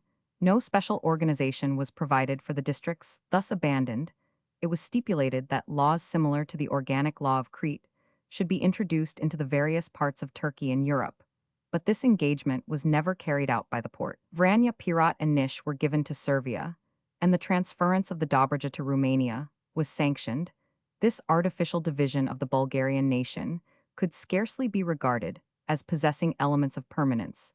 It was provided that the Prince of Bulgaria should be freely elected by the population and confirmed by the Sublime Porte with the assent of the powers, and that before his election, an assembly of Bulgarian notables convoked at Tiarnovo should draw up the organic law of the principality.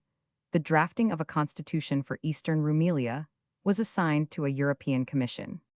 The Constitution of Tiarnovo, pending the completion of their political organization, Bulgaria and Eastern Rumelia were occupied by Russian troops and administered by Russian officials. The Assembly of Notables, which met at Tiarnovo in 1879, was mainly composed of half-educated peasants who from the first displayed an extremely democratic spirit, in which they proceeded to manipulate the very liberal constitution submitted to them by Prince Donjukov, Korsakov, the Russian Governor-General, the long period of Turkish domination, had effectually obliterated all social distinctions, and the radical element which now formed into a party under Tzankoff and Karavelov soon gave evidence of its predominance. Manhood suffrage, a single-chamber payment of deputies, the absence of property qualification for candidates, and the prohibition of all titles and distinctions formed salient features in the Constitution. Now elaborated, the organic statute of Eastern Rumelia was largely modeled on the Belgian constitution. The governor-general, nominated for 5 years by the Sultan with the approbation of the powers, was assisted by an assembly partly representative, partly composed of ex officio members. A permanent committee was entrusted with the preparation of legislative measures and the general supervision of the administration, while a council of 6 directors fulfilled the duties of a ministry. Prince Alexander. On the 29th of April 1879, the assembly at Tarnovo, on the proposal of Russia, elected as first sovereign of Bulgaria Prince Alexander of Battenberg, a member of the Grand Ducal House of Hesse, and a nephew of the Tsar Alexander Roman II. Arriving in Bulgaria on the 7th of July, Prince Alexander, then in his 23rd year, found all the authority, military and civil, in Russian hands. The history of the earlier portion of his reign is marked by 2 principal features: a strong Bulgarian reaction against Russian tutelage, and a vehement struggle against the autocratic institutions, which the young ruler under Russian guidance endeavored to inaugurate. Both movements were symptomatic of the determination of a strong-willed and egoistic race, suddenly liberated from secular oppression, to enjoy to the full the moral and material privileges of liberty. In the assembly at Tarnovo, the Popular Party had adopted the watchword Bulgaria for the Bulgarians, and a considerable anti-Russian contingent was included in its ranks. Young and inexperienced Prince Alexander, at the suggestion of the Russian consul general, selected his first ministry from a small group of conservative politicians whose views were in conflict with those of the parliamentary majority. But he was soon compelled to form a liberal administration under Tzankoff and Karavelov. The liberals, once in power, initiated a violent campaign against foreigners in general, and the Russians in particular. They passed an alien law and ejected foreigners from every lucrative position. The Russians made a vigorous resistance, and a state of chaos ensued. Eventually, the prince, finding good government impossible, obtained the consent of the Tsar to a change of the constitution, and assumed absolute authority. On the 9th of May 1881, the Russian General Ernroth was appointed sole minister, and charged with the duty of holding elections for the Grand Sobranie, to which the right of revising the constitution appertained. So successfully did he discharge his mission that the national representatives, almost without debate, suspended the constitution, and invested the prince with absolute powers for a term of 7 years. July 1881, a period of Russian government followed under Generals Skoblev and Kalbars, who were specially dispatched from St. Petersburg to enhance the authority of the prince. Their administration, however, tended to a contrary result, and the prince, finding himself reduced to impotence, opened negotiations with the Bulgarian leaders, and effected a coalition of all parties on the basis of a restoration of the constitution. The generals who had made an unsuccessful attempt to remove the prince withdrew. The constitution of Tarnovo was restored by proclamation. 19th September 1883, and a coalition ministry was formed under Tzankoff. Prince Alexander, whose relations with the court of St. Petersburg had become less cordial since the death of his uncle, the Tsar Alexander Roman II, in 1881, now incurred the serious displeasure of Russia, and the breach was soon widened by the part which he played in encouraging the national aspirations of the Bulgarians. Union with Eastern Rumelia. In Eastern Rumelia, where the Bulgarian population never ceased to protest against the division of the race, political life had developed on the same lines as in the Principality. Among the politicians, 2 parties had come into existence: the conservatives, or self-styled unionists, and the radicals, derisively called by their opponents Roman 5p Kaziani, or treasureisekers. Both were equally desirous of bringing about the union with the Principality. Neither party, however, while in power, would risk the sweets of office by embarking in a hazardous adventure. It was reserved for the Kaziani, under their famous leader Zacharias Stoyanov, who in early life had been a shepherd to realize the national program in 1885. The Unionists were in office, and their opponents lost no time in organizing a conspiracy for the overthrow of the Governor-General K.R. Stavich Pasha. Their designs were facilitated by the circumstance that Turkey had abstained from sending troops into the province. Having previously assured themselves of Prince Alexander's acquiescence, they seized the Governor-General and proclaimed the union with Bulgaria 18th September. The revolution took place without bloodshed, and a few days later Prince Alexander entered Philippopolis amid immense enthusiasm. His position now became precarious. The powers were scandalized at the infraction of the Berlin Treaty. Great Britain alone showed sympathy, while Russia denounced the Union and urged the Porte to reconquer the revolted province. Both powers, thus reversing their respective attitudes at the Congress of Berlin. War with Serbia. The Turkish troops were massed at the frontier, and Serbia, hoping to profit by the difficulties of her neighbor, suddenly declared war 14th November at the moment of danger. The Russian officers, who filled all the higher posts in the Bulgarian army, were withdrawn by order of the Tsar. In these critical circumstances, Prince Alexander displayed considerable ability and resource, and the nation gave evidence of hitherto unsuspected qualities contrary to general expectation. The Bulgarian army, imperfectly equipped and led by subaltern officers, successfully resisted the Serbian invasion after brilliant victories at Slivnica 19th November, and Tsarograd. Prince Alexander crossed the frontier and captured Pirat 27th November, but his farther progress was arrested by the intervention of Austria. Serbo-Bulgarian War. The Treaty of Bucharest followed 3rd of March 1886, declaring in a single clause the restoration of peace. Serbia, notwithstanding her aggression, escaped a war indemnity, but the union with Eastern Rumelia was practically secured by the Convention of Topkapi. 5th April. Prince Alexander was recognized by the Sultan as Governor-General of Eastern Rumelia. A personal union only was sanctioned, but in effect the organic statute disappeared, and the countries were administratively united. These military and diplomatic successes, which invested the prince with the attributes of a national hero, quickened the decision of Russia to effect his removal. An instrument was found in the discontent of several of his officers, who considered themselves slighted in the distribution of rewards, and a conspiracy was formed in which Tzankov Karavilov, the prime minister, Archbishop Clement, and other prominent persons were implicated. On the night of the 21st of August, the prince was seized in his palace by several officers and compelled under menace of death to sign his abdication. He was then hurried to the Danube at Rakovo and transported to Russian soil at Reni. This violent act met with instant disapproval on the part of the great majority of the nation. Stambolov, the president of the assembly, and Colonel Mutkurov, commandant of the troops at Philippopolis, initiated a counter-revolution. The provisional government set up by the conspirators immediately fell, and a few days later the prince, who had been liberated by the Russian authorities, returned to the country amid every demonstration of popular sympathy and affection. His arrival forestalled that of a Russian imperial commissioner, who had been appointed to proceed to Bulgaria. He now committed the error of addressing a telegram to the Tsar, in which he offered to resign his crown into the hands of Russia. This unfortunate step, by which he ignored the suzerainty of Turkey and represented Bulgaria as a Russian dependency, exposed him to a stern rebuff, and fatally compromised his position. The national leaders, after obtaining a promise from the Russian representative at Sofia that Russia would abstain from interference in the internal affairs of the country, consented to his departure. On the 8th of September. He announced his abdication, and on the following day he left Bulgaria.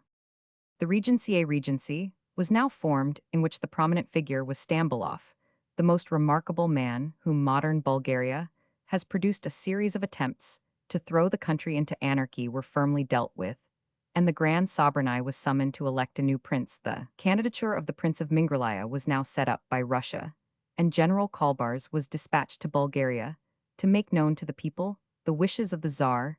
He vainly endeavored to postpone the convocation of the Grand Sobranie in order to gain time for the restoration of Russian influence, and proceeded on an electoral tour through the country.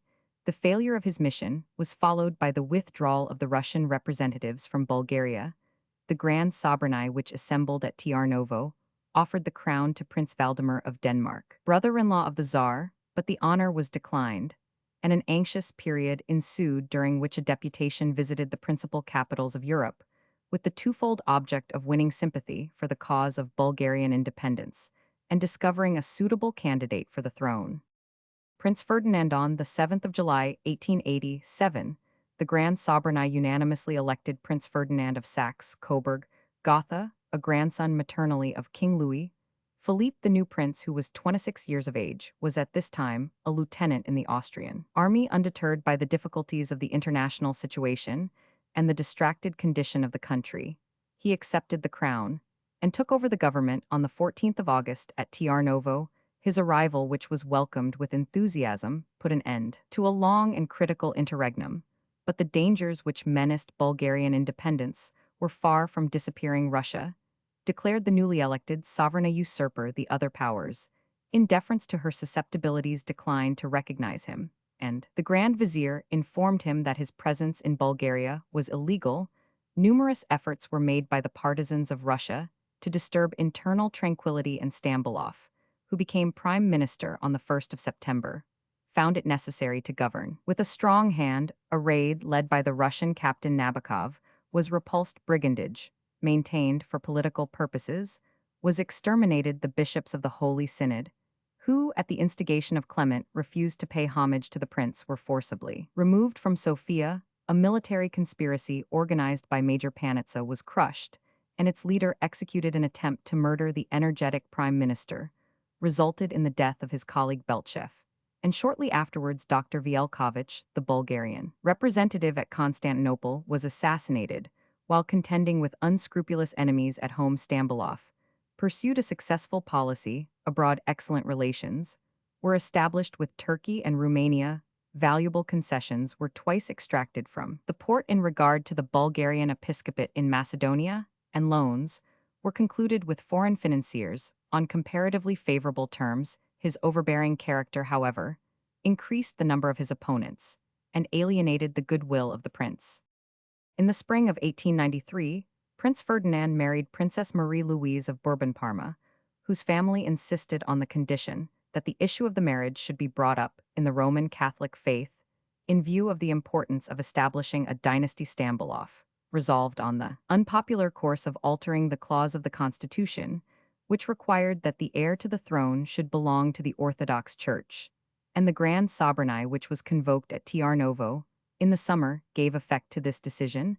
The death of Prince Alexander, which took place in the autumn, and the birth of an heir tended to strengthen the position of Prince Ferdinand, who now assumed a less compliant attitude towards the prime minister. In 1894, Stambulov resigned office.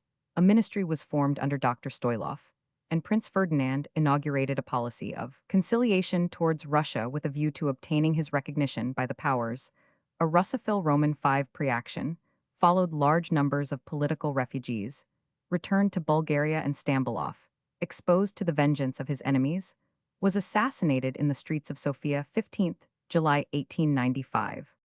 The prince's plans were favored by the death of the Tsar Alexander Roman III in November 1894, and the reconciliation was practically effected by the conversion of his eldest son Prince Boris to the Orthodox faith. 14th February 1896.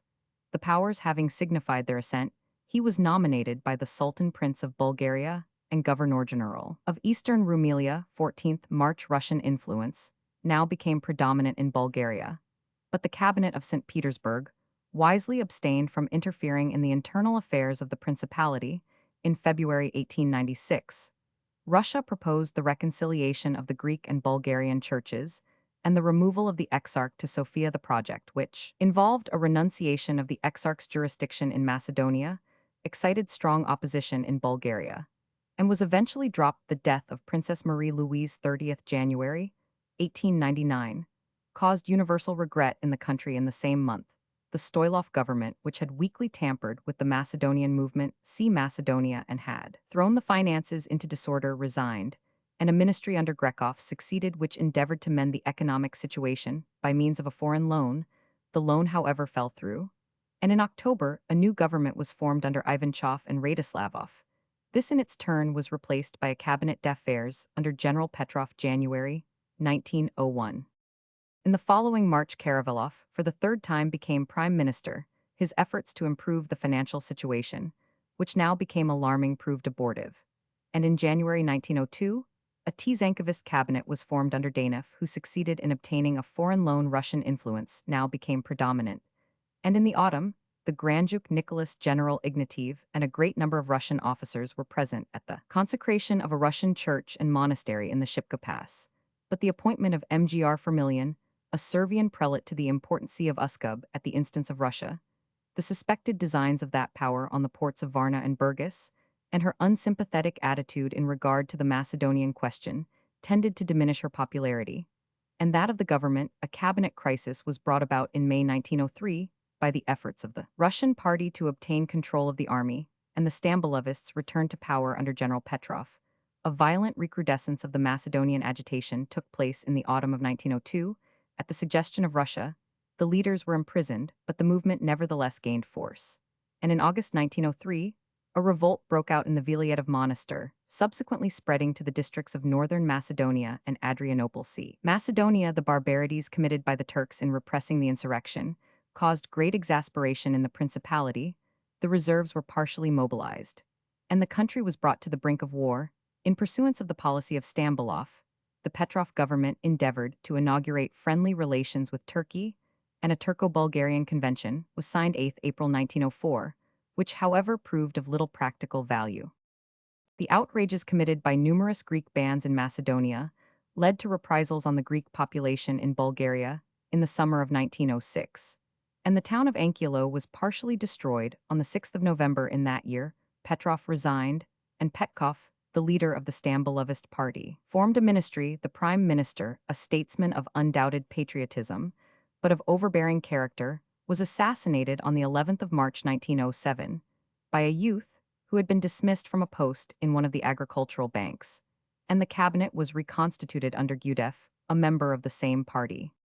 Declaration of independence. During the 30 years of its existence, the principality had made rapid and striking progress. Its inhabitants, among whom a strong sense of nationality had grown up, were naturally anxious to escape from the restrictions imposed by the Treaty of Berlin that Serbia should be an independent state, while Bulgaria, with its greater economic and military resources, remained tributary to the Sultan, was an anomaly which all classes resented. And although the Ottoman suzerainty was little more than a constitutional fiction, and the tribute imposed in 1878 was never paid, the Bulgarians were almost unanimous in their desire to end a system which made their country the vassal of a Moslem state. Notorious for its maladministration and corruption, this desire was strengthened by the favorable reception accorded to Prince Ferdinand when he visited Vienna in February 1908, and by the so-called Jeshov incident. Roman 1.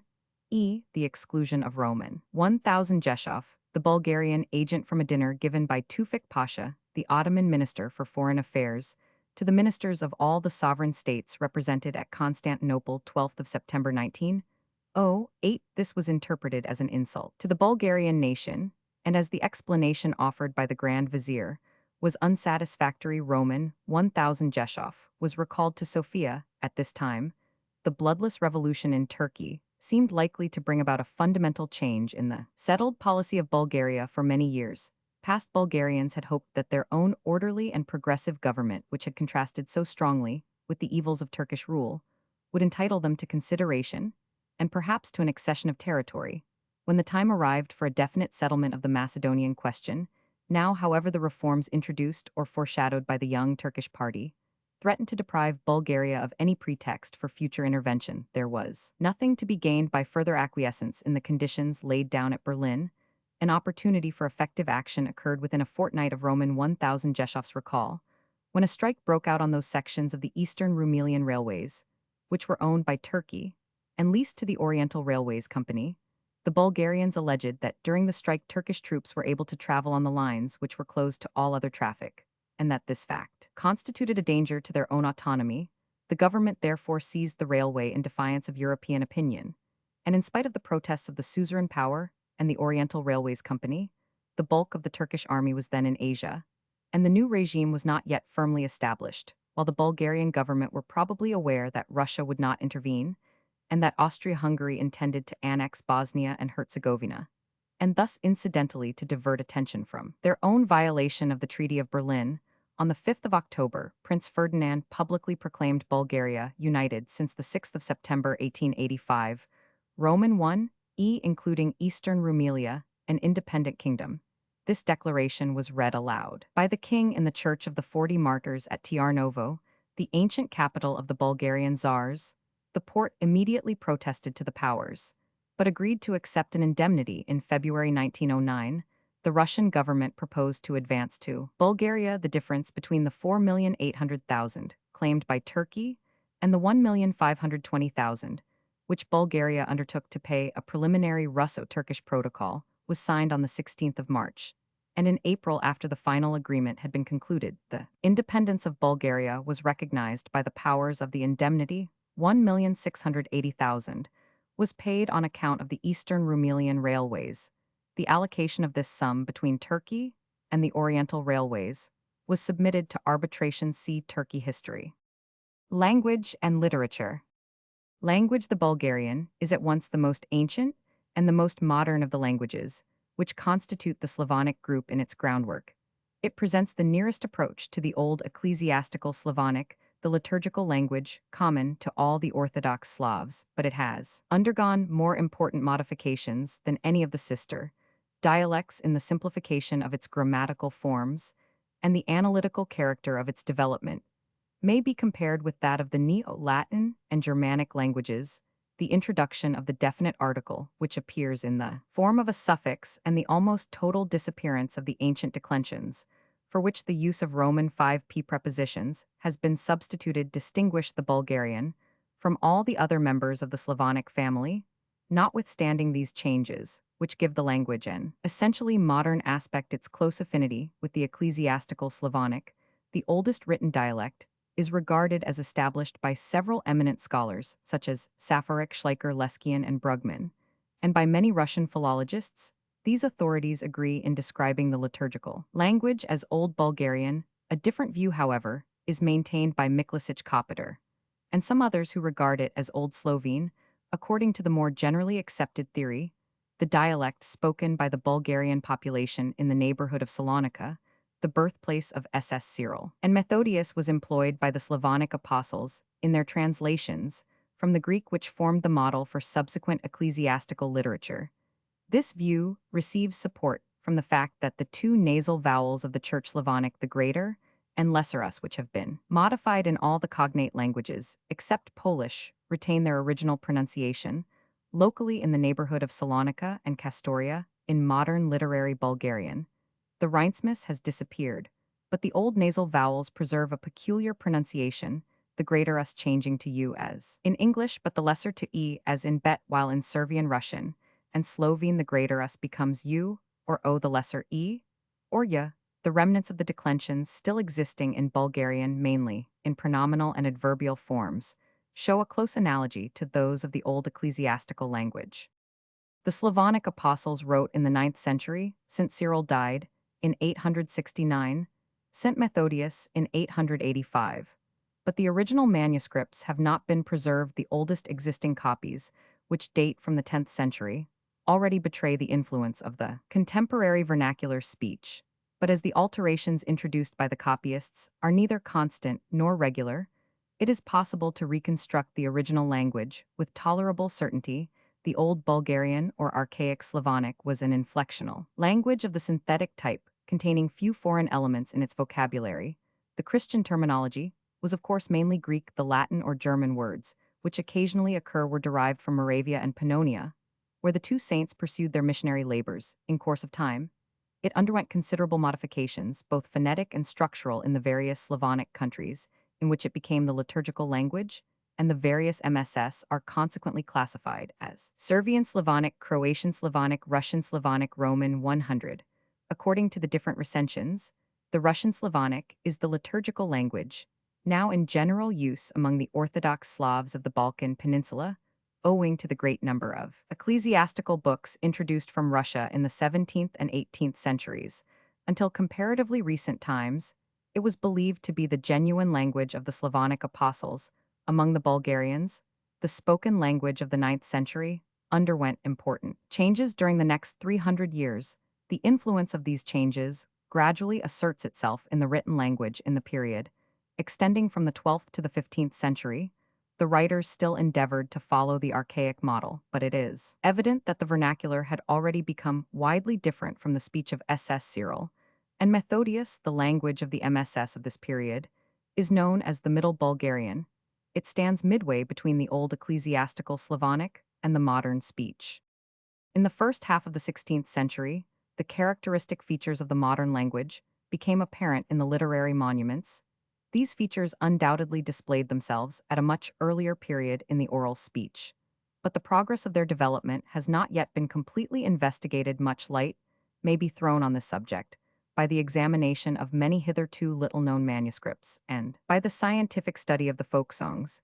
In addition to the employment of the article, the loss of the noun declensions, and the modification of the nasal vowels, above alluded to the disappearance in pronunciation of the final vowels Yergulum, and Yermaluk the loss of the infinitive, and the increased variety of the conjugations, distinguish the modern from the ancient language.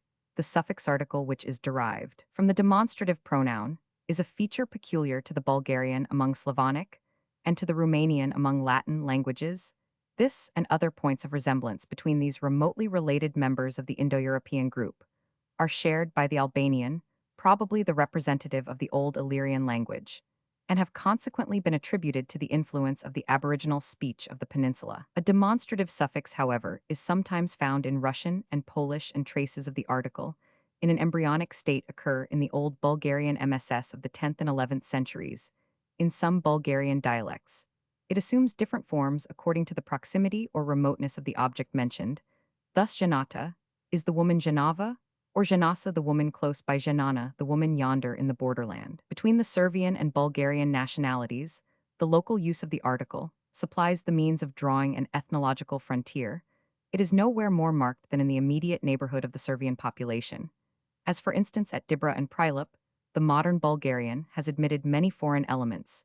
It contains about 2,000 Turkish and 1,000 Greek words dispersed in the various dialects. Some Persian and Arabic words have entered through the Turkish medium, and a few Romanian and Albanian words are found. Most of these are rejected by the purism of the literary language, which, however, has been compelled to borrow the phraseology of modern civilization from the Russian, French, and other European languages.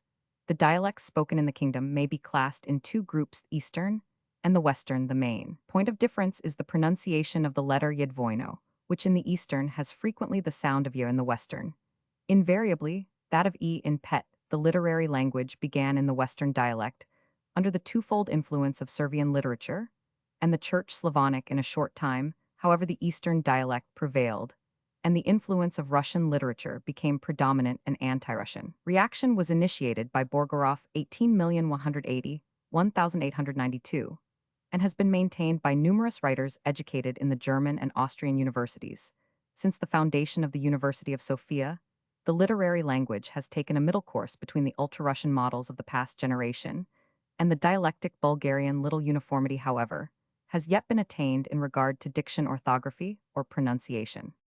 The Bulgarians of pagan times are stated by the monk K. H. Traber, a contemporary of Tsar Simeon, to have employed a peculiar writing, of which inscriptions recently found near Kaspichan may possibly be specimens. The earliest manuscripts of the Old Bulgarian are written in one or other of the two alphabets, known as the Glagolitic and Cyrillic Sea Slavs. The former was used by Bulgarian writers concurrently with the Cyrillic down to the 12th century. Among the Orthodox Slavs, the Cyrillic finally superseded the Glagolitic. As modified by Peter the Great, it became the Russian alphabet, which, with the revival of literature, was introduced into Servia and Bulgaria. Some Russian letters which are superfluous in Bulgarian have been abandoned by the native writers, and a few characters have been restored from the ancient alphabet. Literature: the ancient Bulgarian literature, originating in the works of S.S. Cyril and Methodius, and their disciples, consisted for the most part of theological works translated from the Greek, from the conversion of Boris down to the Turkish conquest. The religious character predominates, and the influence of Byzantine literature is supreme. Translations of the Gospels and Epistles, lives of the saints, collections of sermons, exegetic religious works, translations of Greek chronicles and miscellanies, such as the Sbornik of St. Sviatoslav, formed the staple of the national literature in the time of Tsar Simeon himself. An author. Considerable literary activity prevailed among the more remarkable works of this period was the Shestadnev or Hexameron of John the Exarch, an account of the creation. A little later, the heresy of the Bogomils gave an impulse to controversial writing. The principal champions of orthodoxy were St. Cosmas and the monk Athanas of Jerusalem. Among the Bogomils, the Questions of St. Ivan Bogoslav, a work containing a description of the beginning and the end of the world, was held in high esteem. Contemporaneously with the spread of this sect, a number of apocryphal works based on the scripture narrative, but embellished with oriental legends of a highly imaginative character, obtained great popularity together with these religious writings. Works of fiction, also of Oriental origin, made their appearance, such as The Life of Alexander, the Great, The Story of Troy, the Tales of Stephanit and Ichnalat and Barlaam, and Josaphat, the latter founded on the biography of Buddha. These were for the most part reproductions or variations of the fantastical romances which circulated through Europe in the Middle Ages, and many of them have left traces in the national legends and folk songs in the 13th century under the Asin dynasty. Numerous historical works or chronicles letopisi were composed. State records appear to have existed, but none of them have been preserved with the Ottoman conquest literature. Disappeared the manuscripts, became the food of moths and worms, or fell a prey to the fanaticism of the Phanariot clergy.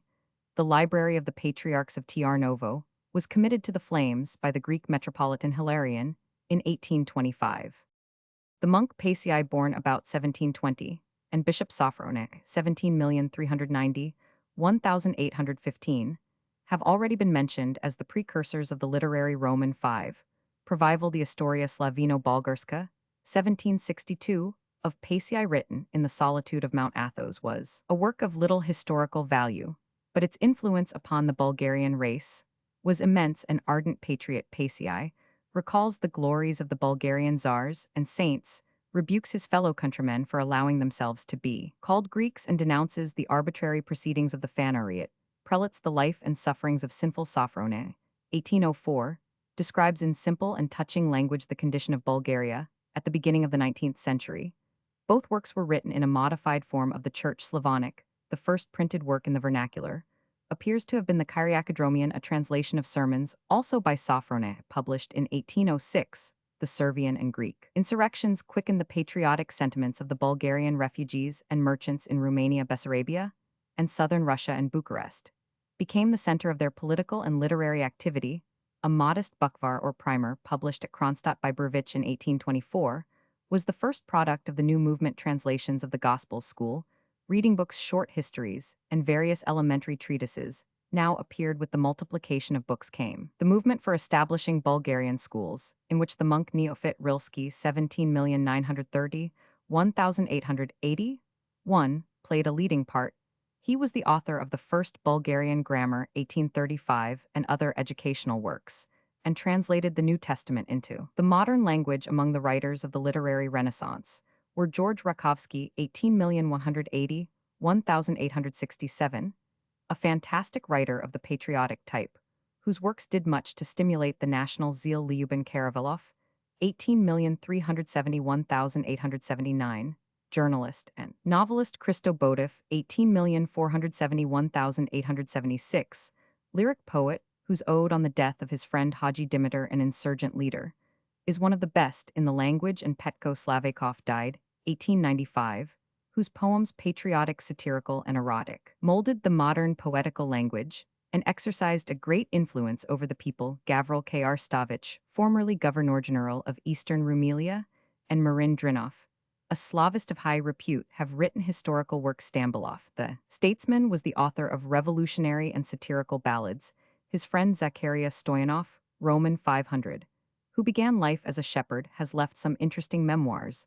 The most distinguished Bulgarian man of letters is Ivan Vazov b. 1850, whose epic and lyric poems and prose works form the best specimens of the modern literary language. His novel Pod I Godo Under the Yoke has been translated into several European languages. The best dramatic work is Ivanko, a historical play by Archbishop Clement, who also wrote some novels with the exception of Zlatarski's and Bonchev's geological treatises and contributions by Georgiev, Petkov, Tashev, and Yerumov to Velnovsky's Flora Bulgarica. No original works on natural science have as yet been produced. Alike dearth is apparent in the fields of philosophy, criticism, and fine art. But it must be remembered that the literature is still in its infancy. The ancient folk songs have been preserved in several valuable collections, though inferior to the Servian in poetic merit. They deserve scientific attention.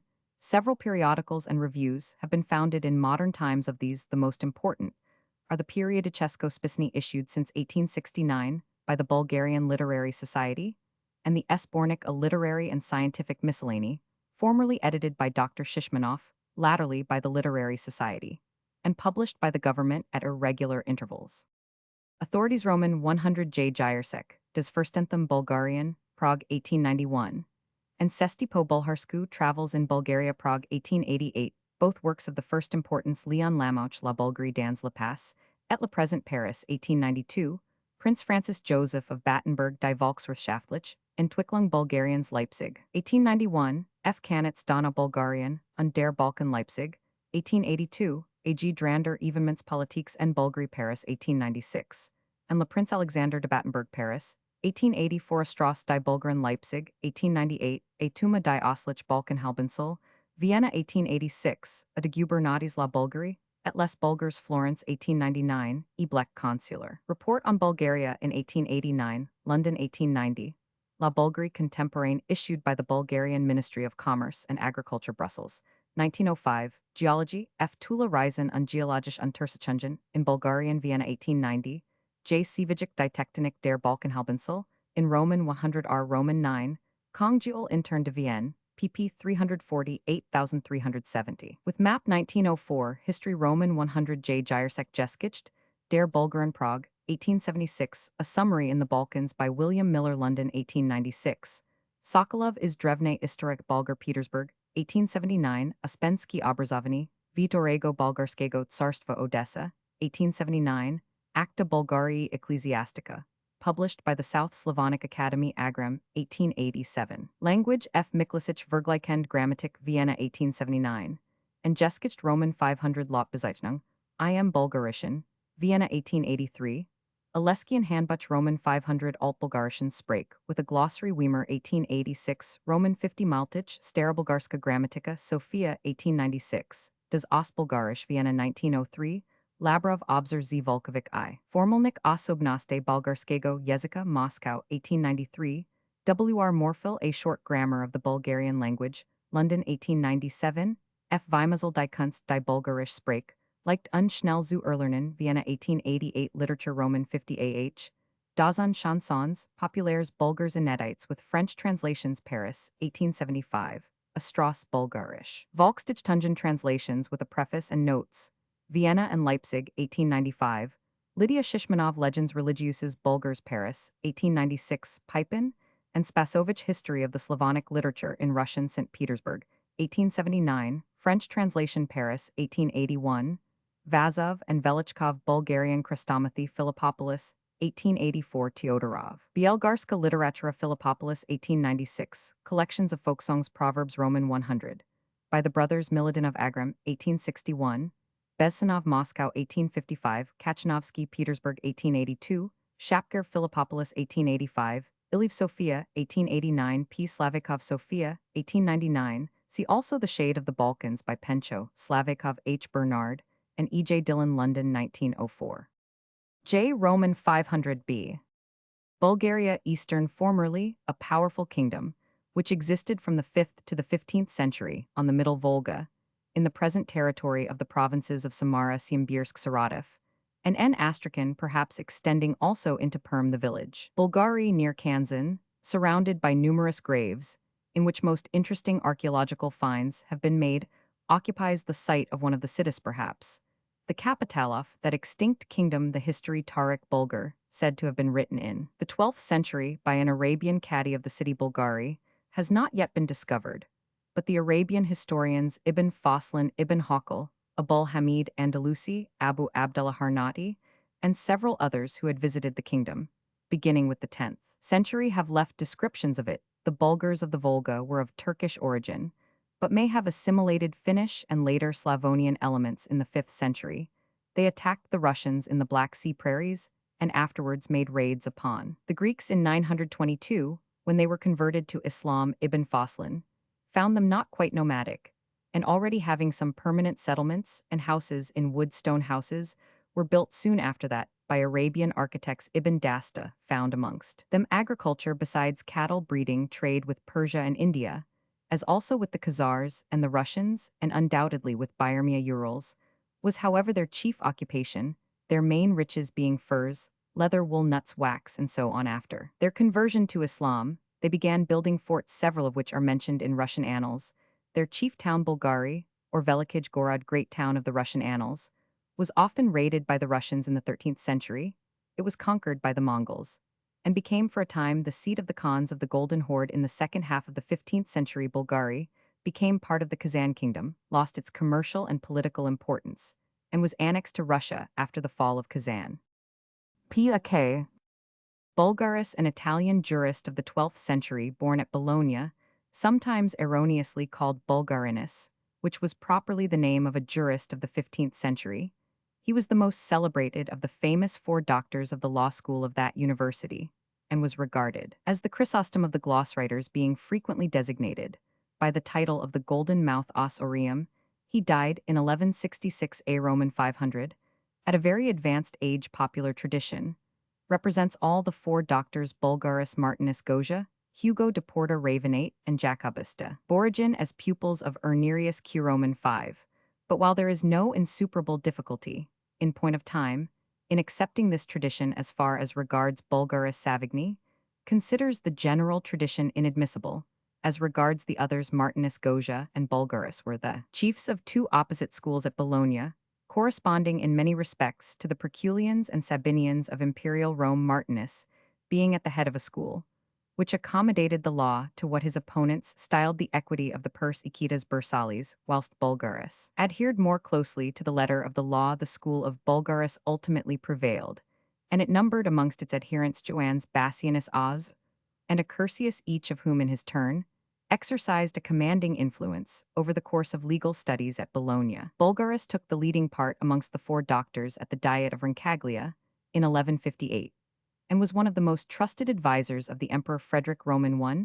His most celebrated work is his commentary De Regulis Juris, which was at one time printed amongst the writings of Placentius but has been properly reassigned to its true author by Cujacius upon the internal evidence contained in the editions annexed to it, which are undoubtedly from the pen of Placentinus. This Roman 5p commentary, which is the earliest extant work of its kind emanating from the school of the gloss writers, is, according to Savigny, a model specimen of the excellence of the method, introduced by Irnerius, and a striking example of the brilliant results, which had been obtained in a short space of time, by a constant and exclusive study of the sources of law. Bull George 16,341,710, English divine, was born at Wells on the 25th of March 1634, and educated at Tiverton School, Devonshire. He entered Exeter College, Oxford in 1647, but had to leave in 1649 in consequence of his refusal to take the oath of allegiance to the Commonwealth. He was ordained privately by Bishop Skinner in 1655.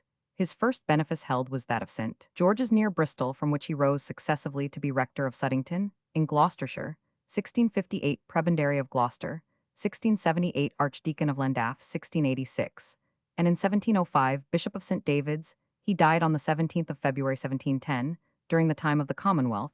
He adhered to the forms of the Church of England, and under James Roman II preached strenuously against Roman Catholicism. His works display great erudition and powerful thinking.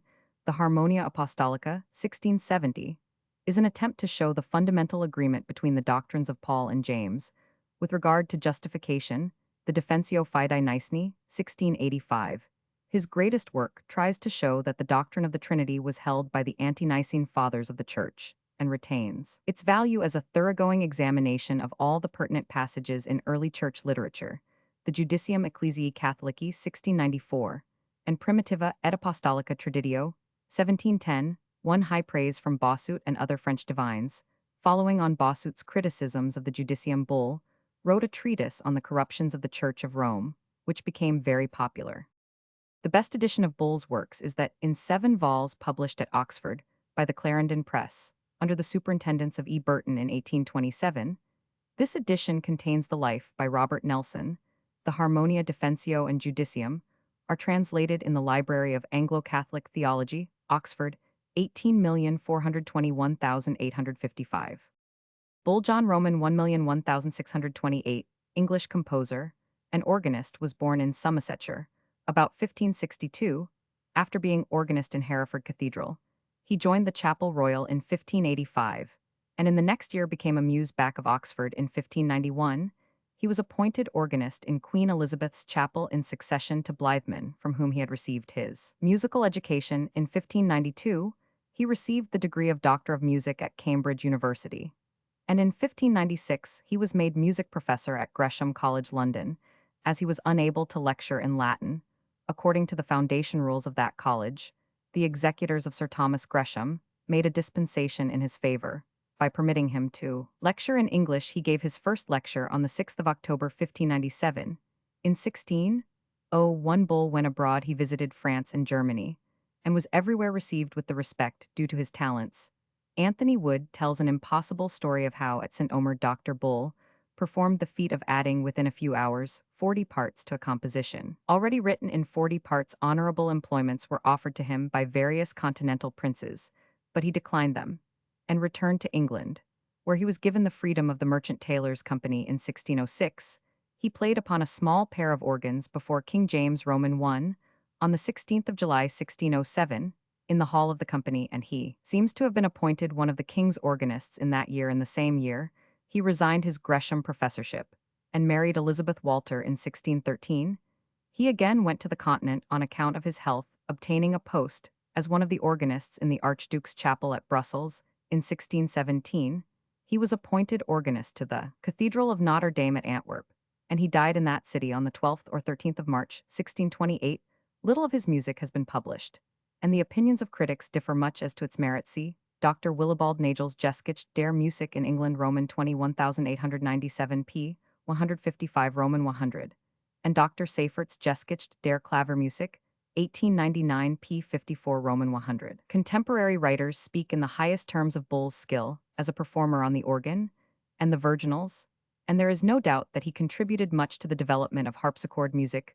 Jan Sweelinck, 15,621,621, the great organist of Amsterdam, did not regard his work on composition as complete without placing in it a canon by John Bull, and the latter wrote a fantasia upon a fugue of Sweelinck for the ascription to Bull of the composition of the British national anthem. See National Anthems. Good modern reprints, for example, of the Fitzwilliam Virginal Book, The King's Hunting Jig, and one or two other pieces are in the repertories of modern pianists from Rubinstein onwards. Bull Ole Bornemann, 18,101,880, Norwegian violinist, was born in Bergen, Norway, on the 5th of February 1810, at first a pupil of the violinist Paulsen, and subsequently self-taught. He was intended for the church, but failed in his examinations in 1828, and became a musician directing the Philharmonic and Dramatic Societies at Bergen in 1829. He went to Kassel on a visit to Spohr, who gave him no encouragement. He now began to study law, but on going to Paris, he came under the influence of Paganini, and definitely adopted the career of a violin virtuoso. He made his first appearance in company with Ernst and Chopin at a concert of his own in Paris. In 1832, successful tour in Italy and England followed soon afterwards, and he was not long in obtaining European celebrity by his brilliant playing of his own pieces and arrangements. His first visit to the United States lasted from 1843 to 1845. And on his return to Norway, he formed a scheme for the establishment of a Norse theater in Bergen.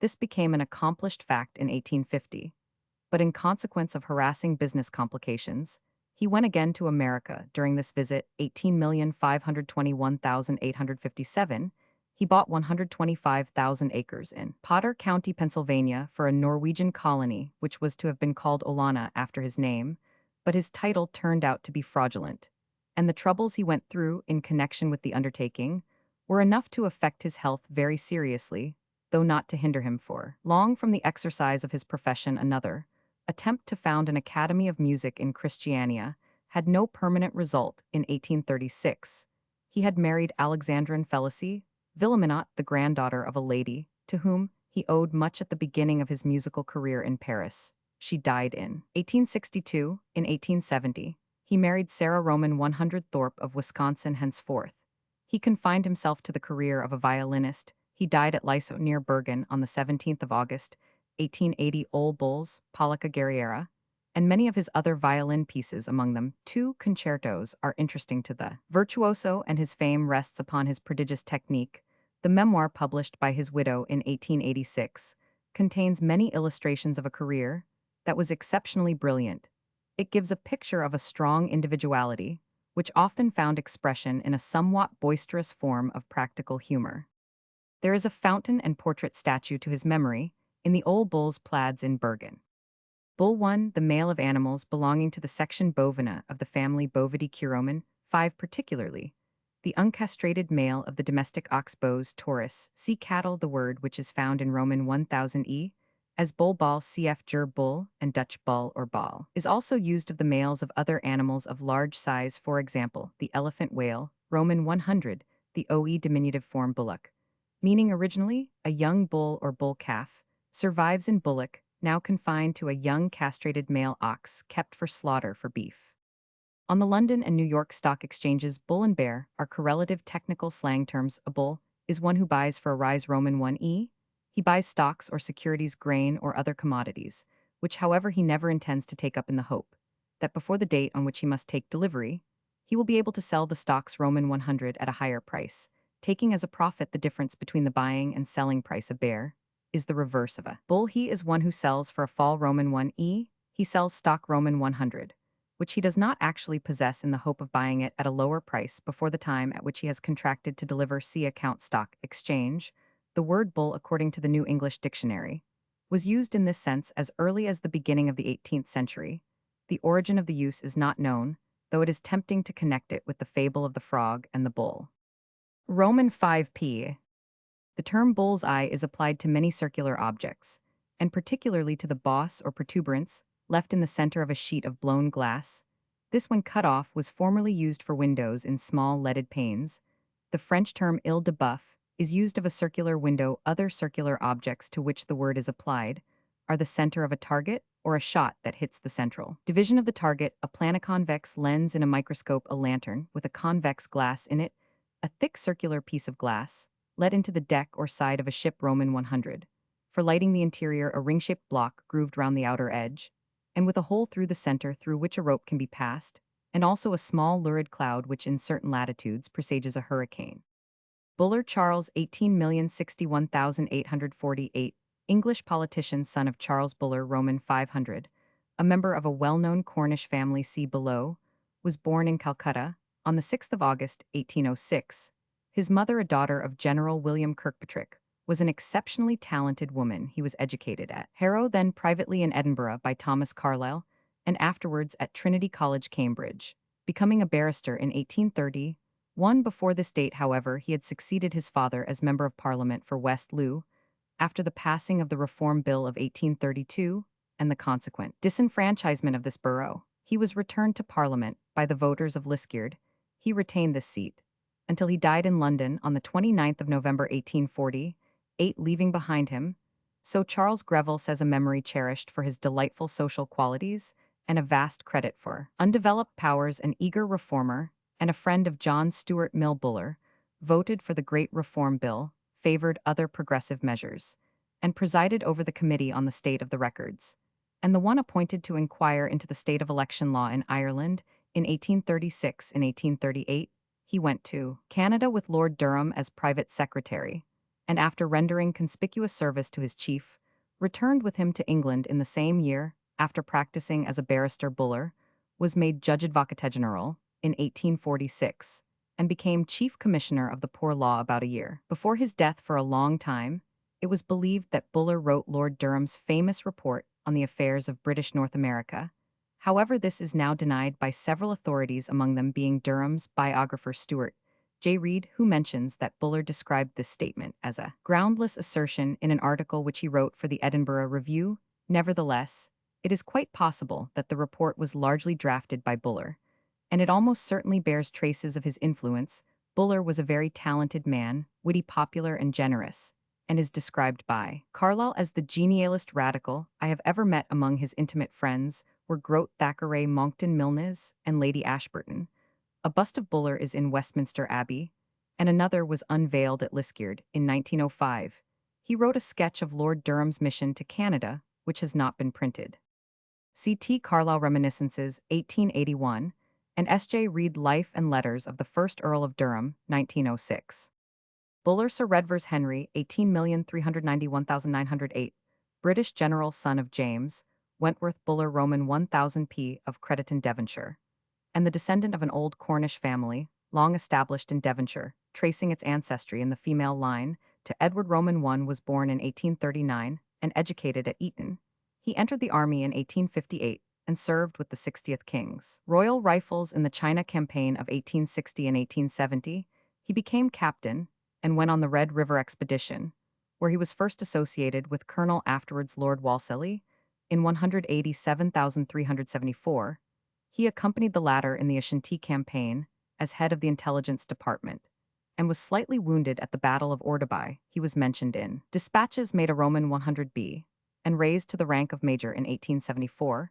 He inherited the family estates in the Kaffir War of 187,879 and the Zulu War of 1879.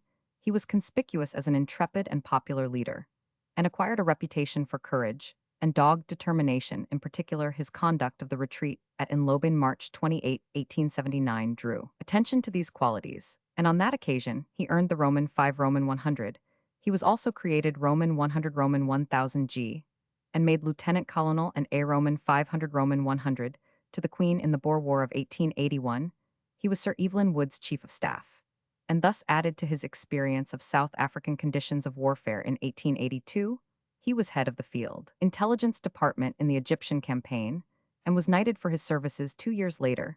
He commanded an infantry brigade in the Sudan under Sir Gerald Graham and was at the battles of El Teb and Tamai, being promoted Major General for distinguished service in the Sudan campaign of 188,485. He was Lord Wolseley's chief of staff, and he was given command of the Desert Column when Sir Herbert Stewart was wounded. He distinguished himself by his conduct of the retreat from Gubet to Gakdal, and by his victory at Abu Klea February 1617, and he was created K Roman 100B in 1886. He was sent to Ireland to inquire into the moonlighting outrages, and for a short time he acted as Undersecretary for Ireland. But in 1887 he was appointed Quartermaster General at the War Office from 1890 to 1897. He held the office of Adjutant General, attaining the rank of Lieutenant General in 1891. At the War Office, his energy and ability inspired the belief that he was fitted for the highest command, and in 1895, when the Duke of Cambridge was about to retire, it was well known that Lord Rosebery's cabinet intended to appoint Sir Redvers as Chief of the Staff, under a scheme of reorganization recommended by Lord Hartington's commission on the eve of this change. However, the government was defeated, and its successors appointed Lord Wolseley to the command under the old title of Commander-in-Chief. In 1896, he was made a full general. In 1898, he took command of the troops at Aldershot, and when the Boer War broke out in 1899, he was selected to command the South African Field Force C Transvaal and landed Roman 5 Pat Cape Town on the 31st of October, owing to the Boer investment of Ladysmith and the consequent gravity of the military situation in Natal. He unexpectedly hurried thither in order to supervise personally the operations, but on the 15th of December, his first attempt to cross the Tugela at Colenso C. Ladysmith was repulsed. The government, alarmed at the situation and the pessimistic tone of Buller's messages, sent out Lord Roberts to supersede him in the chief command. Sir Redvers, being left in subordinate command of the naval force, his second attempt to relieve Ladysmith January 1027 proved another failure, the result of the operations at Spion Kop January 24, causing consternation in England. A third attempt, Valkrantz February 57, was unsuccessful, but the naval army finally accomplished its task in the series of actions which culminated in the victory of Pieter's Hill and the relief of Ladysmith on the 27th of February. Sir Redvers Buller remained in command of the naval army till October 1900, when he returned to England, being created G Roman 100 Roman 1000 G, having in the meanwhile slowly done a great deal of hard work in driving the Boers from the Bigarsberg, May 15, forcing Langs Neck June 12, and occupying Lydenburg September 6. But though these latter operations had done much to re-establish his reputation for dogged determination, and he had never lost the confidence of his own men, his capacity for an important command in delicate and difficult operations was now seriously questioned. The continuance, therefore, in 1901 of his appointment to the important Aldershot command met with a vigorous press criticism, in which the detailed objections taken to his conduct of the operations before Ladysmith, and particularly to a message to Sir George White, in which he seriously contemplated and provided for the contingency of surrender, were given new prominence. On the 10th of October 1901, at a luncheon in London, Sir Redvers Buller made a speech in answer to these criticisms, in terms which were held to be a breach of discipline, and he was placed on half-pay a few days later. For the remaining years of his life, he played an active part as a country gentleman, accepting in dignified silence the prolonged attacks on his failures in South Africa, among the public generally and particularly in his own county. He never lost his popularity. He died on the 2nd of June, 1908. He had married in 1882 Lady Audrey, daughter of the 4th Marquis Townshend, who survived him with one daughter. A memoir by Louis Butler was published in 1909. Bullet fr. Bullet, diminutive of bull ball. The original meaning a small ball has, since the end of the 16th century, been narrowed down to the special case of the projectile, used with small arms of all kinds, irrespective of its size or shape. For details see ammunition gun rifle Roman 100. Bullfighting, the national Spanish sport. The Spanish name is tauromaquia gr bull, and combats with bulls were common in ancient Thessaly, as well as in the amphitheaters of imperial Rome, but probably partook more of the nature of worrying than fighting, like the bull baiting, formerly common in England. The Moors of Africa also possessed a sport of this kind, and it is probable that they introduced it into Andalusia. When they conquered that province, it is certain that they held bullfights in the half-ruined Roman amphitheaters of Merida, Cordova, Tarragona, Toledo, and other places, and that these constituted the favorite sport of the Moorish chieftains, although patriotic tradition names the great Cid himself as the original Spanish bullfighter. It is probable that the first Spaniard to kill a bull in the arena was Don Rodrigo Diaz de Vivar, who about 1040, employing the lance, which remained for centuries the chief weapon used in the sport, proved himself superior to the flower of the Moorish knights. A spirited rivalry in the art between the Christian and Moorish warriors resulted, in which even the kings of Castile and other Spanish princes took an ardent interest after the Moors were driven from Spain by Ferdinand. Roman II bullfighting continued to be the favorite sport of the aristocracy, the method of fighting being on horseback, with the lance. At the time of the accession of the House of Austria, it had become an indispensable accessory of every court function, and Charles Roman V ensured his popularity with the people by killing a bull with his own lance on the birthday of his son Philip Roman II. Philip Roman IV is also known to have taken a personal part in bullfights during this period. The lance was discarded in favor of the short spear rigincillo, and the leg armor still worn by the picadors was introduced. The accession of the House of Bourbon witnessed a radical transformation in the character of the bullfight, which the aristocracy began gradually to neglect admitting to the combat's professional subordinates, who by the end of the 17th century had become the only active participants in the bullring. The first great professional espada Roman 1 swordsman, the chief bullfighter who actually kills the bull, was Francisco Romero of Ronda in Andalusia, about 1700, who introduced the estoque, the sword still used to kill the bull, and the muleta, the red flag carried by the espada c below the spear, falling into complete disuse. For the past 2 centuries, the art of bullfighting has developed gradually into the spectacle of today. Imitations of the Spanish bullfights have been repeatedly introduced into France and Italy, but the cruelty of the sport has prevented its taking firm root in Portugal. A kind of bull baiting is practiced in which neither man nor beast is much hurt, the bulls having their horns truncated and padded and never being killed. In Spain, many vain attempts have been made to abolish the sport by Ferdinand Roman II himself, instigated by his wife Isabella, by Charles Roman III, by Ferdinand Roman VI, and by Charles Roman IV, and several popes placed its devotees under the ban of excommunication, with no perceptible effect upon its popularity. Before the introduction of railways, there were comparatively few bullrings, plazas de toros in Spain, but these have largely multiplied in recent years in both Spain and Spanish America. At the present day, nearly every larger town and city in Spain has its plaza de toros, about 225 altogether, built in the form of the Roman circuses, with an oval open arena covered with sand, surrounded by a stout fence, about 6 ft high. Between this and the seats of the spectators is a narrow passageway, where those bullfighters who are not at the moment engaged take their stations. The plazas de toros are of all sizes, from that of Madrid, which holds more than 12,000 spectators, down to those seating only 2,000 or 3,000. Every bullring has its hospital for the wounded and its chapel where the toreros bullfighters receive the Holy Eucharist. The bulls used for fighting are invariably of well-known lineage and are reared in special establishments, vacatas, the most celebrated of which is now that of the Duke of Veragua in Andalusia. When quite young, they are branded with the emblems of their owners, and later, are put to a test of their courage only those that show a fighting spirit being trained further. When full grown, the health color weight character of horns and action in attack are all objects of the keenest observation and study.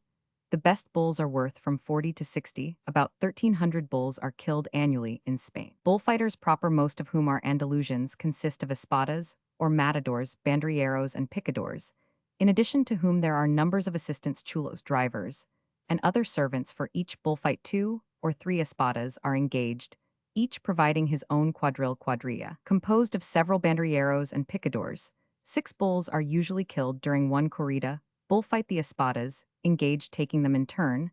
The espada must have passed through a trying novitiate in the art at the Royal School of Bullfighting, after which he is given his alternativa or license.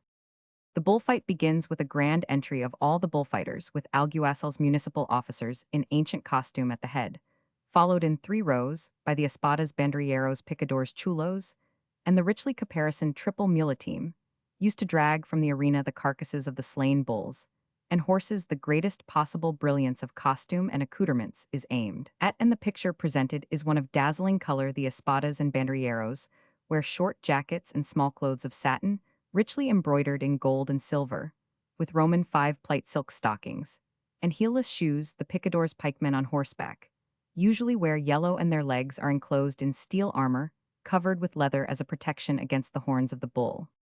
The fight is divided into 3 divisions. Suertes, when the opening procession has passed round the arena, the president of the corrida, usually some person of rank, throws down to one of the alguacils the key to the toral or bull cells, as soon as the supernumeraries have left the ring, and the picadors mounted upon blindfolded horses in wretched condition have taken their places against the barrier. The door of the toral is opened, and the bull, which has been goaded into fury by the affixing to his shoulder of an iron pin, with streamers of the colors of his breeder attached, enters the ring.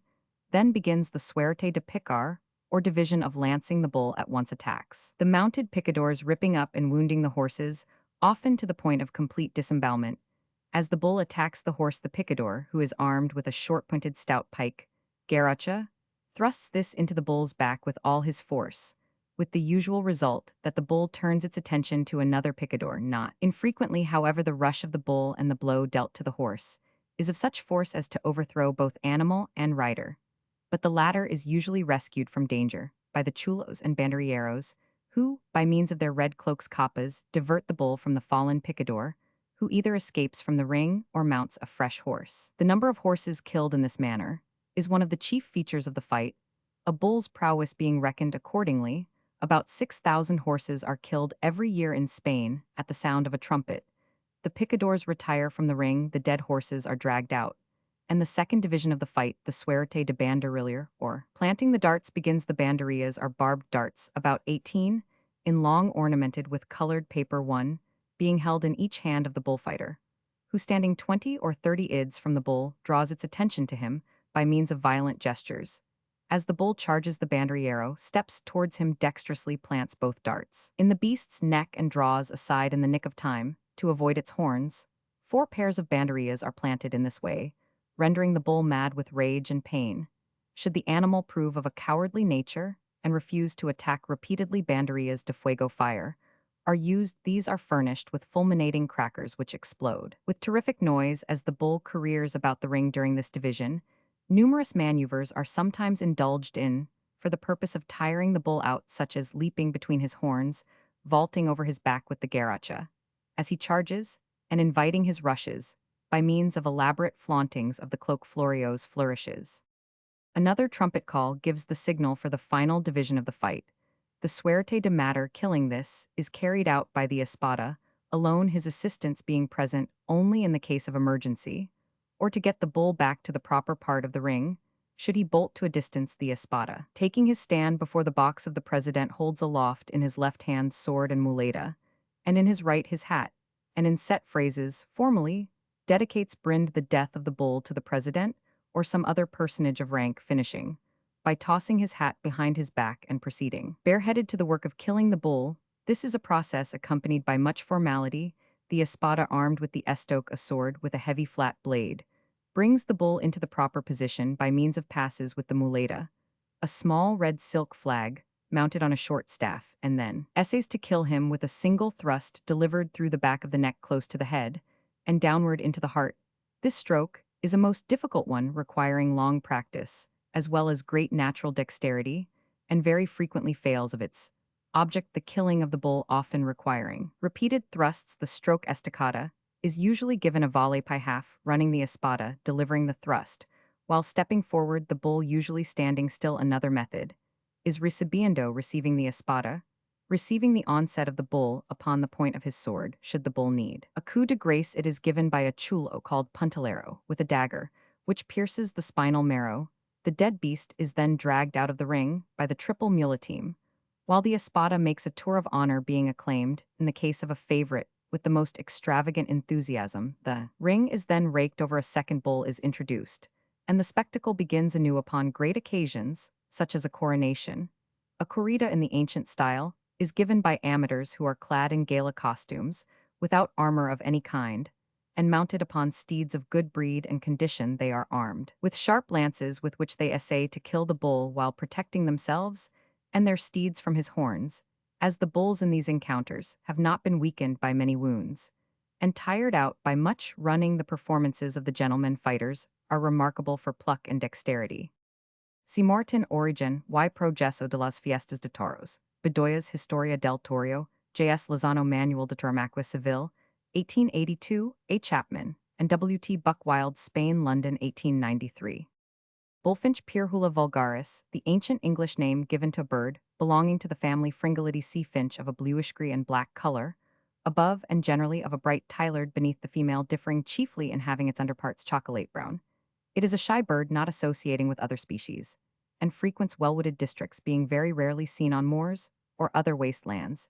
It builds a shallow nest composed of twigs lined with fibrous roots on low trees, or thick underwood only a few feet from the ground, and lays 4 or 5 eggs of a bluish-white color, speckled and streaked with purple. The young remain with their parents during autumn and winter, and pair in spring, not building their nests, however, till May. In spring and summer they feed on the buds of trees and bushes, choosing, it is said, such only as contain the incipient blossom, and thus doing immense injury to orchards and gardens. In autumn and winter they feed principally on wild fruits and on seeds. The note of the bullfinch in the wild state is soft and pleasant, but so low as scarcely to be audible.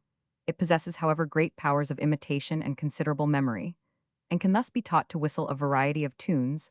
Bullfinches are very abundant in the forests of Germany, and it is there that most of the piping bullfinches are trained. They are taught continuously for 9 months, and the lesson is repeated throughout the first molting, as during that chain. The young birds are apt to forget all that they have previously acquired. The bullfinch is a native of the northern countries of Europe, occurring in Italy and other southern parts only as a winter visitor.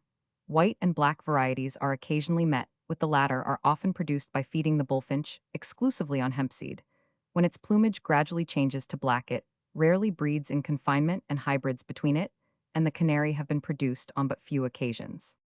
Bully, a town of Camden County, New South Wales, Australia, 59 Roman 1000, by rail S of Sydney Pop, 1901-2500. It is the headquarters of the Bully Mining Company, whose coal mine on the flank of the Illawarra Mountains is worked by a tunnel 2 Roman 1000 long, driven into the heart of the mountain. From this tunnel the coal is conveyed by rail for 112 Roman 1000 to a pier, whence it is shipped to Sydney, Melbourne, and Brisbane by a fleet of steam colliers. The beautiful Bully Pass, 1000 ft above the sea over the Illawarra Range, is one of the most attractive tourist resorts in Australia. Bullinger Heinrich, 15,040,1575, 1575, Swiss reformer, son of Dean Heinrich Bullinger, by his wife Anna Wiederkehr, was born at Bremgarten, Aargau on the 18th of July 1504. He studied at Emmerich and Cologne, where the teaching of Peter Lombard led him through Augustine and Chrysostom to first-hand study of the Bible. Next, the writings of Luther and Melanchthon appealed to him. Appointed teacher 1522 in the cloister school of Kapelle, he lectured on Melanchthon's Loci Communes. 1521, he heard Zwingli at Zurich in 1527, and next year accompanied him to the disputation at Bern. He was made pastor of Bremgarten in 1529 and married Anna Adlischweiler, a nun by whom he had 11 children. After the battle Roman 5 Pof Kapelle, 11th of October 1531, in which Zwingli fell, he left Bremgarten on the 9th of December 1530. He was chosen to succeed Zwingli as chief pastor of Zurich, a strong writer and thinker. His spirit was essentially unifying and sympathetic. In an age when these qualities won little sympathy, his controversies on the Lord's Supper with Luther, and his correspondence with Lelio Cizzini, C. Socinus exhibit in different connections, his admirable mixture of dignity and tenderness with Calvin, he concluded 1549, the Consensus Tigurinus on the Lord's Supper, the Second Helvetic Confession 1566, adopted in Switzerland, Hungary, Bohemia, and elsewhere, was his work. The volumes of the Zurich letters published by the Parker Society testify to his influence on the English Reformation in later stages. Many of his sermons were translated into English, reprinted 4 vols 1849.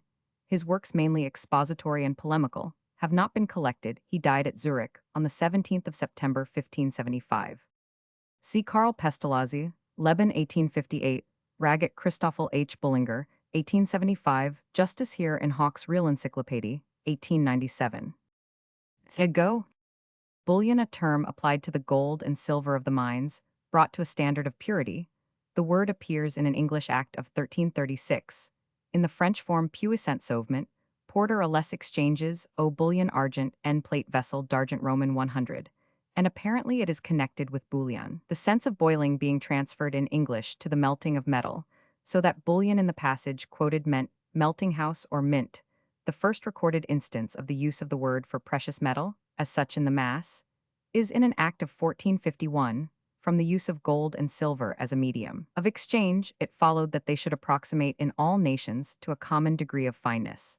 And though this is not uniform even in coins, yet the proportion of alloy in silver, and of carats alloy to carats fine in gold, has been reduced to infinitesimal differences in the bullion of commerce, and is a prime element of value even in gold and silver plate jewelry, and other articles of manufacture. Bullion, whether in the form of coins or of bars and ingots, stamped, is subject as a general rule of the London market, not only to weight but to assay, and receives a corresponding value. Bullock William Roman 100 English actor of great glee and much comic vivacity, was the original clincher in Farquhar's Constant Couple 1699, Boniface in the Beaux Stratagem 1707, and Sir Francis Cordall in Paviner's Artful Wife 1717. He played at all the London theatres of his time, and in the summer at a booth at Bartholomew Fair. He had 3 sons, all actors, of whom the eldest was Christopher Bullock Roman 1,001,724, who at Drury Lane, the Haymarket, and Lincoln's Inn Fields displayed a considerable versatility of talent. Christopher created a few original parts in comedies and farces, of which he was the author, or adapter. A Woman's Revenge 1715, Slip Adventures of Half an Hour 1716, The Cobbler of Preston Woman's, A Riddle, The Perjurer 1717, and The Traitor 1718. Bulrer, the English name for an instrument made of a small flat slip of wood, through a hole, in one end of which a string is passed, swung round rapidly. It makes a booming, humming noise. Though treated as a toy by Europeans, the bulrer has had the highest mystic significance and sanctity among primitive people. This is notably the case in Australia, where it figures in the initiation ceremonies, and is regarded with the utmost awe by the blackfellows. Their bullroarers, or sacred tundans, are of 2 types: the grandfather, or man tundan, distinguished by its deep tone, and the woman tundan, which being smaller gives forth a weaker, shriller note. Women, or girls and boys before initiation, are never allowed to see the tundan at the bora, or initiation ceremonies. The bullroarer's hum is believed to be the voice of the Great Spirit, and on hearing it the women hide in terror. A Maori bullroarer is preserved in the British Museum, and travelers in Africa state that it is known and held sacred there. Thus, among the Egba tribe of the Yoruba race, the supposed voice of Oro, their god of vengeance, is produced by a bullroarer, which is actually worshipped as the god himself. The sanctity of the bullroarer has been shown to be very widespread.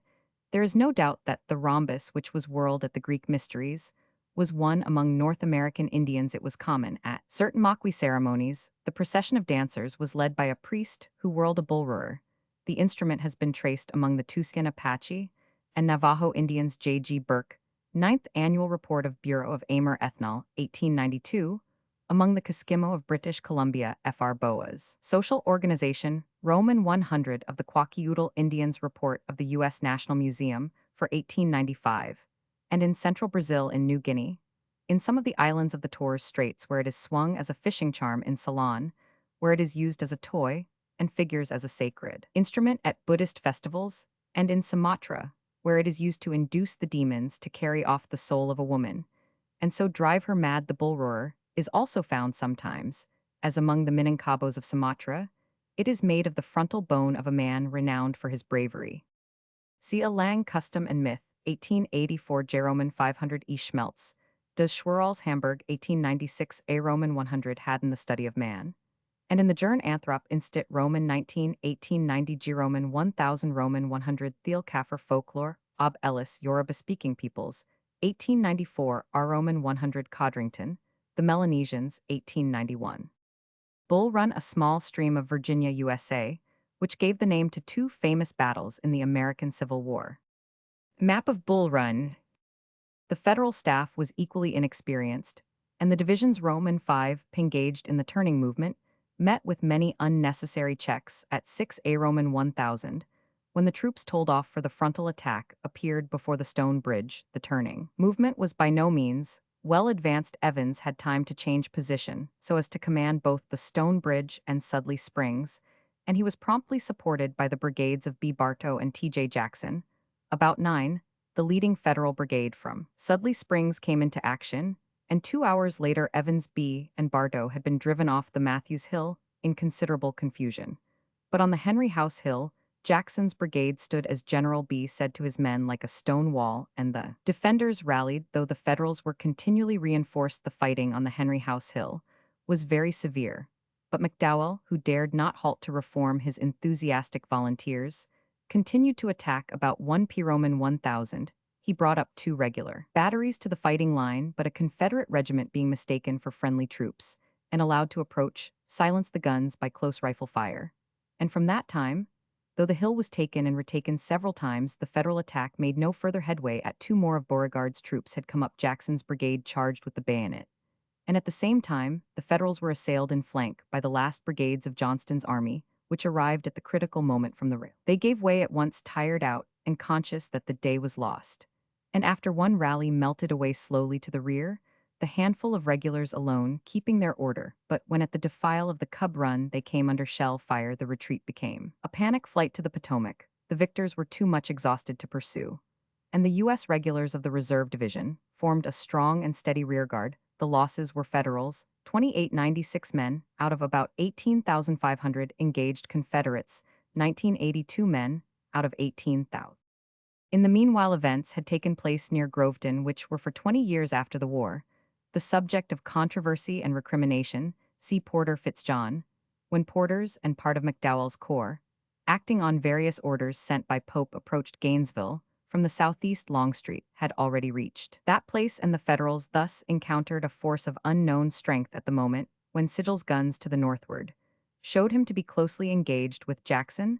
The 2 generals consulted, and McDowell marched off to join Sigel, while Porter remained to hold the new enemy in check. In this, he succeeded. Longstreet, though far superior in numbers, made no forward move, and his advanced guard alone came into action on the night of the 29th. Lay reunited the wings of his army on the field of battle.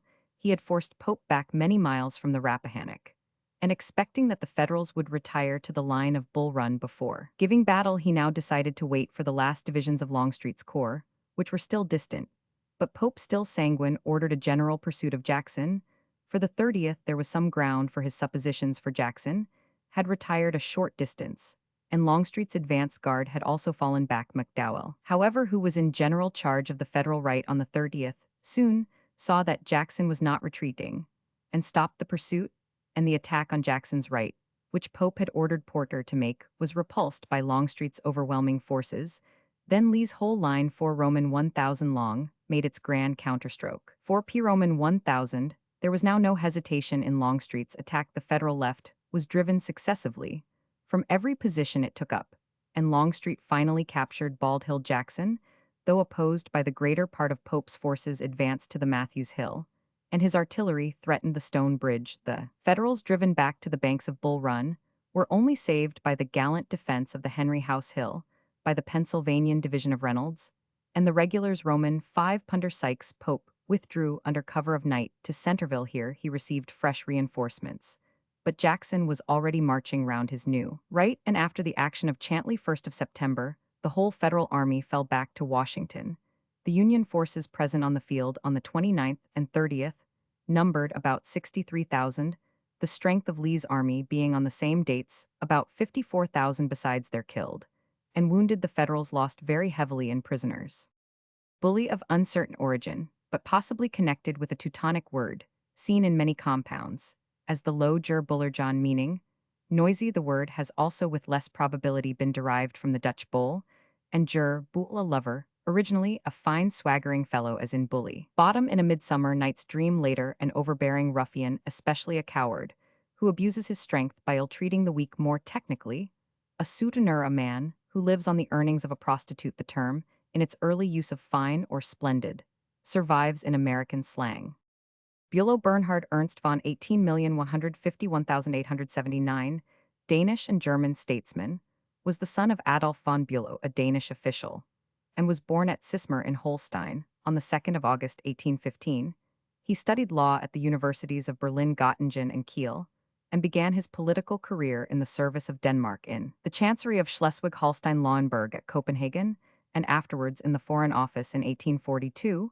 He became Counselor of Legation, and in 1847, Danish charge d'affaires in the Hanse Towns, where his intercourse with the merchant princes led to his marriage in 1848 with a wealthy heiress Louise Victorine Rucker. When the insurrection broke out in the Elbe Duchies, 1848, he left the Danish service and offered his services to the provisional government of Kiel, an offer that was not accepted in 1849.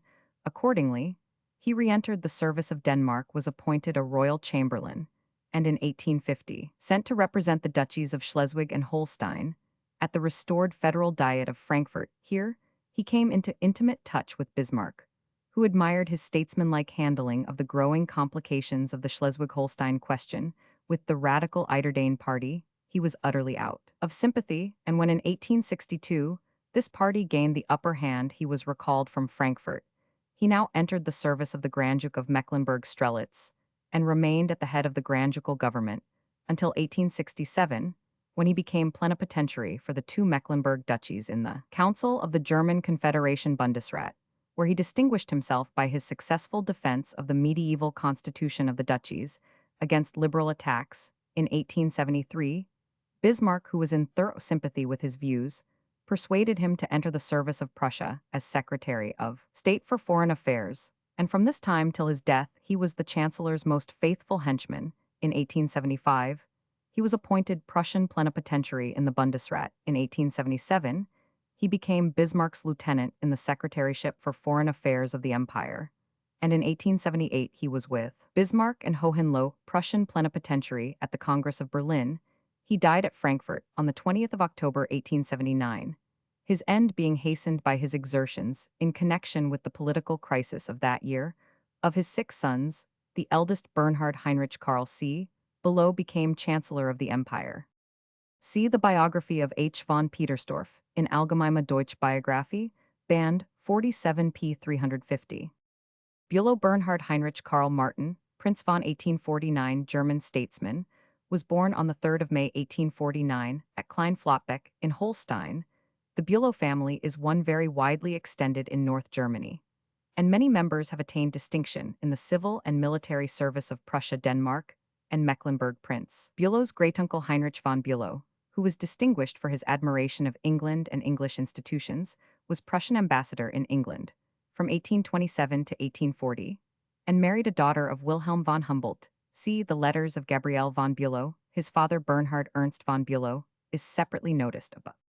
Prince Bülow must not be confused with his contemporary Otto Roman V Bülow, 18,271,901, an official in the Prussian Foreign Office, who in 1882 was appointed German envoy at Bern. From 1892 to 1898 was Prussian envoy to the Vatican, and died at Rome on the 22nd of November 1901.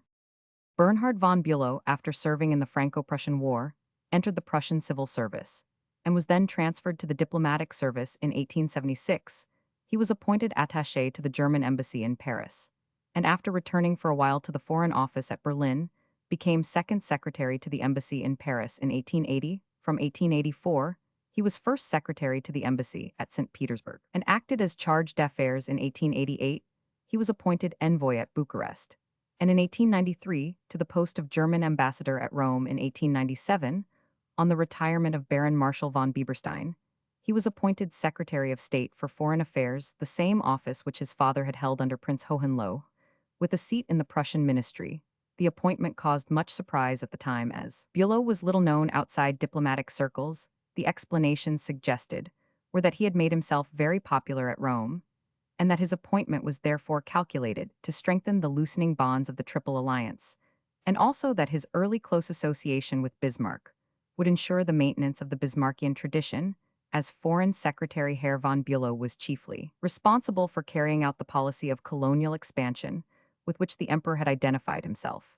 And in 1899, on bringing to a successful conclusion the negotiations by which the Caroline Islands were acquired by Germany, he was raised to the rank of count on the resignation of Hohenlohe in 1900. He was chosen to succeed him as Chancellor of the Empire and President of the Prussian Ministry. The Berliner Neueste Nachrichten, commenting on this appointment, very aptly characterized the relations of the new Chancellor to the Emperor. In contrast to the position occupied by Bismarck, the Germany of William Roman II, it said, does not admit a Titan in the position of the highest official of the empire. A cautious and versatile diplomatist like Bernhard von Bülow appears to be best adapted to the personal and political necessities of the present situation. Count Bülow, indeed, though like Bismarck, a realist utilitarian and opportunist in his policy, made no effort to emulate the masterful independence of the great Chancellor. He was accused indeed of being little more than the complacent executor of the emperor's will, and defended himself in the Reichstag against the charge. The substance of the relations between the emperor and himself, he declared, rested on mutual goodwill, and added, I must lay it down most emphatically that the prerogative of the emperor's personal initiative must not be curtailed, and will not be curtailed by any chancellor. As regards the chancellor, however, I say that no imperial chancellor worthy of the name would take up any position which in his conscience he did not regard as justifiable. It is clear that the position of a chancellor holding these views in relation to a ruler so masterful and so impulsive as the Emperor William Roman II could be no easy one, and Bülow's long continuance in office is the best proof of his genius. His first conspicuous act as chancellor was a masterly defense in the Reichstag of German action in China, a defense which was indeed rendered easier by the fact that Prince Hohenlohe had to use his own words, dug canal for the flood of imperial ambition of which warning had been given in the famous mailed fist speech. Such incidents as this, however, though they serve to exhibit consummate tact and diplomatic skill, give little index to the fundamental character of his work. As chancellor of this, it may be said in general that it carried on the best traditions of the Prussian service in wholehearted devotion to the interests of the state. The accusation that he was an agrarian he thought it necessary to rebut in a speech delivered on the 18th of February 1906 to the German Handelsstag. He was an agrarian, he declared, in so far as he came of a landowning family and was interested in the prosperity of agriculture. But as chancellor, whose function it is to watch over the welfare Roman 5 pof all classes, he was equally concerned with the interests of commerce and industry. Kölnische Zeitung, Feb. 2019-06. Some credit for the immense material expansion of Germany under his chancellorship is certainly due to his zeal and self-devotion. This was generously recognized by the emperor in a letter publicly addressed to the chancellor on the 21st of May 1906. Immediately after the passage of the finance bill, I am fully conscious, it ran, of the conspicuous share in the initiation and realization of this work of reform, which must be ascribed to the statesmanlike skill and self-sacrificing devotion with which you have conducted and promoted those arduous labors. Rumors had from time to time been rife of a chancellor crisis, and Bülow's dismissal in the Berliner Tageblatt. This letter was compared to the never with which the Emperor William Roman I had replied to Bismarck's proffered resignation. On the 6th of June 1905, Count Bülow was raised to the rank of prince, first on the occasion of the marriage of the crown prince. The coincidence of this date with the fall of Roman 1000 Delcas, the French minister for foreign affairs, a triumph for Germany and a humiliation for France, was much commented on at the time. See The Times, June 7, 1905. And the elevation of Bismarck to the rank of prince in the Hall of Mirrors at Versailles was recalled. Whatever element of truth there may have been in this, however, the significance of the incident was much exaggerated. On the 5th of April 1906, while attending a debate in the Reichstag, Prince Bülow was seized with illness, the result of overwork and an attack of influenza, and was carried unconscious from the hall. At first it was thought that the attack would be fatal, and Lord Fitzmaurice in the House of Lords compared the incident with that of the death of Chatham, a compliment much appreciated in Germany. Illness, however, quickly took a favorable turn, and after a month's rest, the chancellor was able to resume his duties.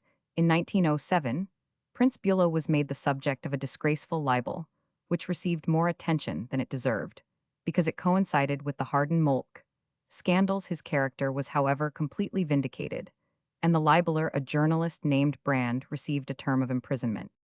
The parliamentary skill of Prince Bülow in holding together the heterogeneous elements, of which the government majority in the Reichstag was composed, no less than the diplomatic tact with which he from time to time interpreted the imperial indiscretions to the world, was put to a rude test by the famous interview with the German emperor, published in the London Daily Telegraph of the 28th of October 1908. C. William Roman II, German emperor, which aroused universal reprobation in Germany. Prince Bülow assumed the official responsibility and tendered his resignation to the emperor, which was not accepted. But the chancellor's explanation in the Reichstag on the 10th of November showed how keenly he felt his position. He declared his conviction that the disastrous results of the interview would induce the emperor in future to observe that strict reserve even in private conversations, which is equally indispensable in the interest of a uniform policy, and for the authority of the crown, adding that, in the contrary case, neither he nor any successor of his could assume the responsibility. The Times, Nov. 11, 1908, p. 9. The attitude of the emperor showed that he had taken the lesson to heart. It was not the imperial indiscretions, but the effect of his budget proposals in breaking up the liberal-conservative bloc, on whose support he depended in the Reichstag, that eventually drove Prince Bülow from office. See Germany History. At the emperor's request, he remained to pilot the mutilated budget through the House. But on the 14th of July 1909, the acceptance of his resignation was announced. Prince Bülow married on the 9th of January, 1886, Maria, Anna Zoe Rosalia Beccadelli di Bologna, Princess Camporeale, whose first marriage with Count Karl von Dönhoff had been dissolved and declared null by the Holy See in 1884. The princess, an accomplished pianist and pupil of Liszt, was a stepdaughter of the Italian statesman Minghetti. C. J. Penzler Graf, Bülow's Reden nebst Erkenlichen Beiträgen, zu seiner Politik Leipzig, 1903. Bülow Dietrich Heinrich Freiherr von 17,571,807, Prussian soldier and military writer and brother of General Count F. W. Bülow, entered the Prussian army in 1773. Routine work proved distasteful to him, and he read with avidity the works of the Chevalier Folard and other theoretical writers. On war and of Rousseau, after 16 years' service, he left Prussia and endeavored without success to obtain a commission in the Austrian army. He then returned to Prussia, and for some time managed a theatrical company. The failure of this undertaking involved Bülow in heavy losses, and soon afterwards he went to America, where he seems to have been converted to, and to have preached Swedenborgianism. On his return to Europe, he persuaded his brother to engage in a speculation for exporting glass to the United States, which proved a complete failure. After this, for some years, he made a precarious living in Berlin by literary work, but his debts accumulated, and it was under great disadvantages that he produced his Geist des Neueren Kriegssystems, Hamburg 1799, and Der Feldzug 1800, Berlin 1801. His hopes of military employment were again disappointed, and his brother, the future field marshal, who had stood by him in all his troubles, finally left him. After wandering in France and the smaller German states, he reappeared at Berlin in 1804, where he wrote a revised edition of his Geist des Neueren Kriegssystems, Hamburg 1805, Leisatzi des Neueren Kriegs, Berlin 1805, Geschichte des Prinzen Heinrich von Preußen, Berlin 1805, New Taktik der Neueren Weissein Salt, Leipzig 1805, and Der Feldzug 1805, Leipzig 1806. He also edited with G. H. von Barenhorst, 17,331,814, and others Annalen des Krieges, Berlin 1806. These brilliant but unorthodox works, distinguished by an open contempt of the Prussian system, cosmopolitanism hardly to be distinguished from high treason, and the mordant sarcasm of a disappointed man, brought upon Bülow the enmity of the official classes and of the government. He was arrested as insane, but medical examination proved him sane, and he was then lodged as a prisoner in Kolberg, where he was harshly treated, though Gneisenau obtained some mitigation of his condition. Thence he passed into Russian hands and died in prison at Riga in 1807, probably as a result of ill treatment. In Bülow's writings, there is evident a distinct contrast between the spirit of his strategical and that of his tactical ideas as a strategist. He claimed to be the first of strategists. He reduces to mathematical rules the practice of the great generals of the 18th century, ignoring friction, and maneuvering his armies in vacuo at the same time. He professes that his system provides working rules for the armies of his own day, which, in point of fact, were armed nations, infinitely more affected by friction than the small dynastic and professional armies of the preceding age. Bülow may therefore be considered as anything but a reformer in the domain of strategy. With more justice, he has been styled the father of modern tactics. He was the first to recognize that the conditions of swift and decisive war brought about by the French Revolution involved wholly new tactics, and much of his teaching had a profound influence on European warfare of the 19th century. His early training had shown him merely the pedantic minutiae of Frederick's methods, and in the absence of any troops capable of illustrating the real linear tactics, he became an enthusiastic supporter of the methods, which more of necessity than from judgment, the French revolutionary generals had adopted of fighting in small columns, covered by skirmishers. Battles, he maintained, were won by skirmishers. We must organize disorder, he said. Indeed, every argument of writers of the modern extended order school is to be found mutatis mutandis in Bülow, whose system acquired great prominence in view of the mechanical improvements in armament. But his tactics, like his strategy, were vitiated by the absence of friction and their dependence on the realization of an unattainable standard of bravery.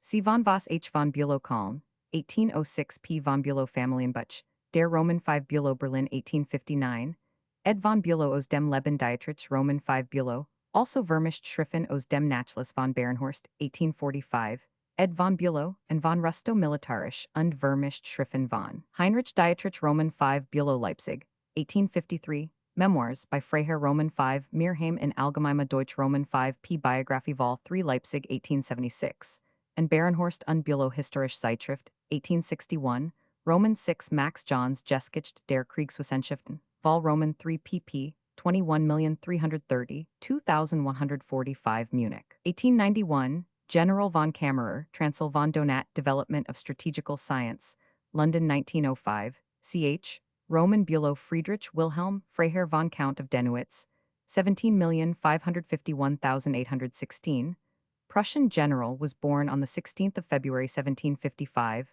at Falkenberg in the Altmark. He was the elder brother of the foregoing. He received an excellent education and entered the Prussian army in 1768, becoming ensign in 1772 and second lieutenant in 1775.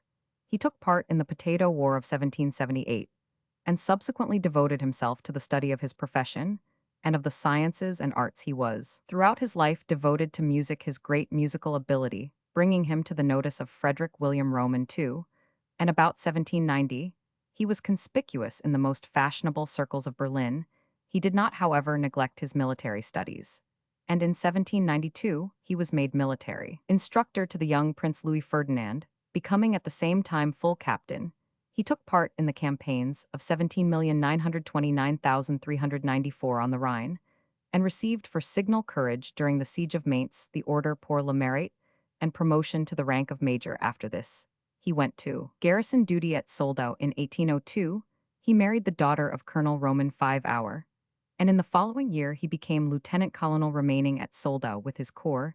The vagaries and misfortunes of his brother Dietrich affected his happiness as well as his fortune. The loss of two of his children was followed in 1806 by the death of his wife, and a further source of disappointment was the exclusion of his regiment from the field army sent against Napoleon in 1806. The disasters of the campaign aroused his energies. He did excellent service under Lestock's command in the latter part of the war, was wounded in action, and finally designated for a brigade command in Blucher's force in 1808. He married the sister of his first wife, a girl of 18. He was made a major general in the same year, and henceforward he devoted himself wholly to the regeneration of Prussia. The intensity of his patriotism threw him into conflict, even with Blücher, and led to his temporary retirement in 1811. However, he was again employed in the critical days preceding the War of Liberation. He kept his troops in hand without committing himself to any irrevocable step, until the decision was made on the 14th of March, 1813. He was made a lieutenant general. He fought against Oudenot in defense of Berlin's Napoleonic campaigns, and in the summer came under the command of Bernadotte, Crown Prince of Sweden. At the head of an army corps, Bülow distinguished himself very greatly in the Battle of Gross, Beeren, a victory, which was attributed almost entirely to his leadership. A little later, he won the great victory of Dennwitz, which for the third time checked Napoleon's advance on Berlin. This inspired the greatest enthusiasm in Prussia, as being won by purely Prussian forces, and rendered Bülow's popularity, almost equal to that of Blücher-Bülow's corps, played a conspicuous part in the final overthrow of Napoleon at Leipzig, and he was then entrusted with the task of evicting the French from Holland and Belgium. In an almost uniformly successful campaign, he won a signal victory at Hoogstraten, and in the campaign of 1814, he invaded France from the northwest, joined Blücher, and took part in the brilliant victory of Laon in March. He was now made General of Infantry, and received the title of Count Bülow von Dennwitz in the short peace of 18,140,1815. He was at Königsberg as commander-in-chief in Prussia proper. He was soon called to the field again, and in the Waterloo campaign, commanded the Roman IV Corps of Blücher's army. He was not present at Ligny, but his corps headed the flank attack upon Napoleon at Waterloo, and bore the heaviest part in the fighting of the Prussian troops. He took part in the invasion of France, but died suddenly on the 25th of February 1816, a month after his return to the Königsberg command. See General Graf, Bülow von Dennwitz, 18,130,1814 Leipzig, 1843, Varnhagen von Enseleben, des G. Grafen B. von Roman 500 Berlin, 1854. Bülow Hans Guido von 18,301,894, German pianist and conductor, was born at Dresden on the 8th of January 1830. At the age of 9, he began to study music under Friedrich Weick. As part of a genteel education, it was only after an illness, while studying law at Leipzig University in 1848, that he determined upon music as a career. At this time, he was a pupil of Moritz Hauptmann. In 1849, revolutionary politics took possession of him in the Berlin, a Benpost, a democratic journal. The young aristocrat poured forth his opinions, which were strongly colored by Wagner's art and Revolution. Wagner's influence was musical, no less than political. For a performance of Lohengrin under Liszt at Weimar in 1850, completed von Bülow's determination to abandon a legal career from Weimar. He went to Zurich, where the exile Wagner instructed him in the elements of conducting, but he soon returned to Weimar and Liszt, and in 1853 he made his first concert tour, which extended from Vienna to Berlin. Next, he became principal professor of the piano at the Stern Academy, and married in 28th year Liszt's daughter Cosima. For the following 9 years von Bülow labored incessantly in Berlin as pianist, conductor, and writer of musical and political articles. Thence he removed to Munich, where thanks to Wagner he had been appointed Hofkapellmeister to Louis Roman II and chief of the conservatorium there. Too, he organized model performances of Tristan and Die Meistersinger in 1869. His marriage was dissolved, his wife subsequently marrying Wagner, an incident which, while preventing Bülow from revisiting Bayreuth, never dimmed his enthusiasm for Wagner's dramas. After a temporary stay in Florence, Bülow set out on tour again, as a pianist, visiting most European countries as well as the United States of America, before taking up the post of conductor at Hanover and later at Meiningen, where he raised the orchestra to a pitch of excellence, till then unparalleled. In 1885, he resigned the Meiningen office and conducted a number of concerts in Russia and Germany. At Frankfurt, he held classes for the higher development of piano playing. He constantly visited England for the last time in 1888, in which year he went to live in Hamburg. Nevertheless, he continued to conduct the Berlin Philharmonic concerts. He died at Cairo on the 13th of February 1894. Bülow was a pianist of the highest order of intellectual attainment, an artist of remarkably Catholic tastes, and a great conductor, a passionate hater of humbug and affectation. He had a ready pen and a biting, sometimes almost rude wit, yet of his kindness and generosity countless tales were told. His compositions are few and unimportant, but his annotated editions of the classical masters are of great value. Bülow's writings and letters, brief unschriffen, edited by his widow, have been published in 8 vols. Leipzig, 18,951,908. Bulrush, a name now generally given to Typha latifolia, the reedmace, or clubrush, a plant growing in lakes by edges of rivers and similar localities, with a creeping underground stem, narrow, nearly flat leaves 3 to 6 ft long, arranged in opposite rows. and a tall stem ending in a cylindrical spike half to 1 foot long of closely packed male above and female below. Flowers. The familiar brown spike is a dense mass of minute one-seeded fruits, each on a long hair-like stalk, and covered with long, downy hairs which render the fruits very light and readily carried by the wind. The name bulrush is more correctly applied to Cerpus lacustris, a member of a different family Cyperaceae, a common plant in wet places with tall spongy usually leafless stems bearing a tuft of manna-flowered spikelets. The stems are used for matting. Roman 100. The bulrush of scripture associated with the hiding of Moses was the Papyrus Q. Roman 5, also a member of the order Cyperaceae, which was abundant in the Nile. Bulstrode. Sir Richard 16,101,711, English author and soldier, was a son of Edward Bulstrode 15,880,1659, and was educated at Pembroke College, Cambridge. After studying law in London, he joined the army of Charles Roman I on the outbreak of the Civil War in 1642. In 1673, he became a resident agent of Charles Roman II at Brussels. In 1675, he was knighted. Then following James Roman II into exile, he died at St. Germain on the 3rd of October 1711. Bulstrode is chiefly known by his memoirs and reflections upon the reign and government of King Charles Roman I and King Charles Roman II, published after his death in 1721. He also Roman 5p wrote Life of James Roman II and original letters written to the Earl of Arlington 1712. The latter consists principally of letters written from Brussels, giving an account of the important events which took place in the Netherlands during 1674. His second son Whitelock Bulstrode 16,501,724 remained in England after the flight of James Roman II.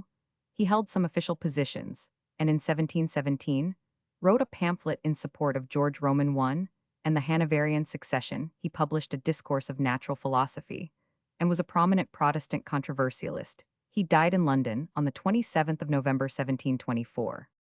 Bulwark, a word probably of Scandinavian origin from bal or bol, a tree trunk, and work in ger bulwark, which has also been derived from an old German bolin to throw, and so a machine for throwing missiles, a barricade of beams. Earth. Roman 100, a work in 15th and 16th century fortifications, designed to mount artillery. Sea boulevard on board ship. The term is used of the woodwork running round the ship above the level of the deck. Figuratively, it means anything serving as a defense. Bumboat, a small boat which carries vegetables, provisions. Roman 100, to ships lying in port or off the shore. The word is probably connected with the Dutch bumboat or boomboot, a broad Dutch fishing boat, the derivation of which is either from boom cf gerbaum, a tree, or from bon, a place in which fish is kept alive. And boot, a boat. It appears first in English in the Trinity House bylaws of 1685, regulating the scavenging boats attending ships lying in the Thames.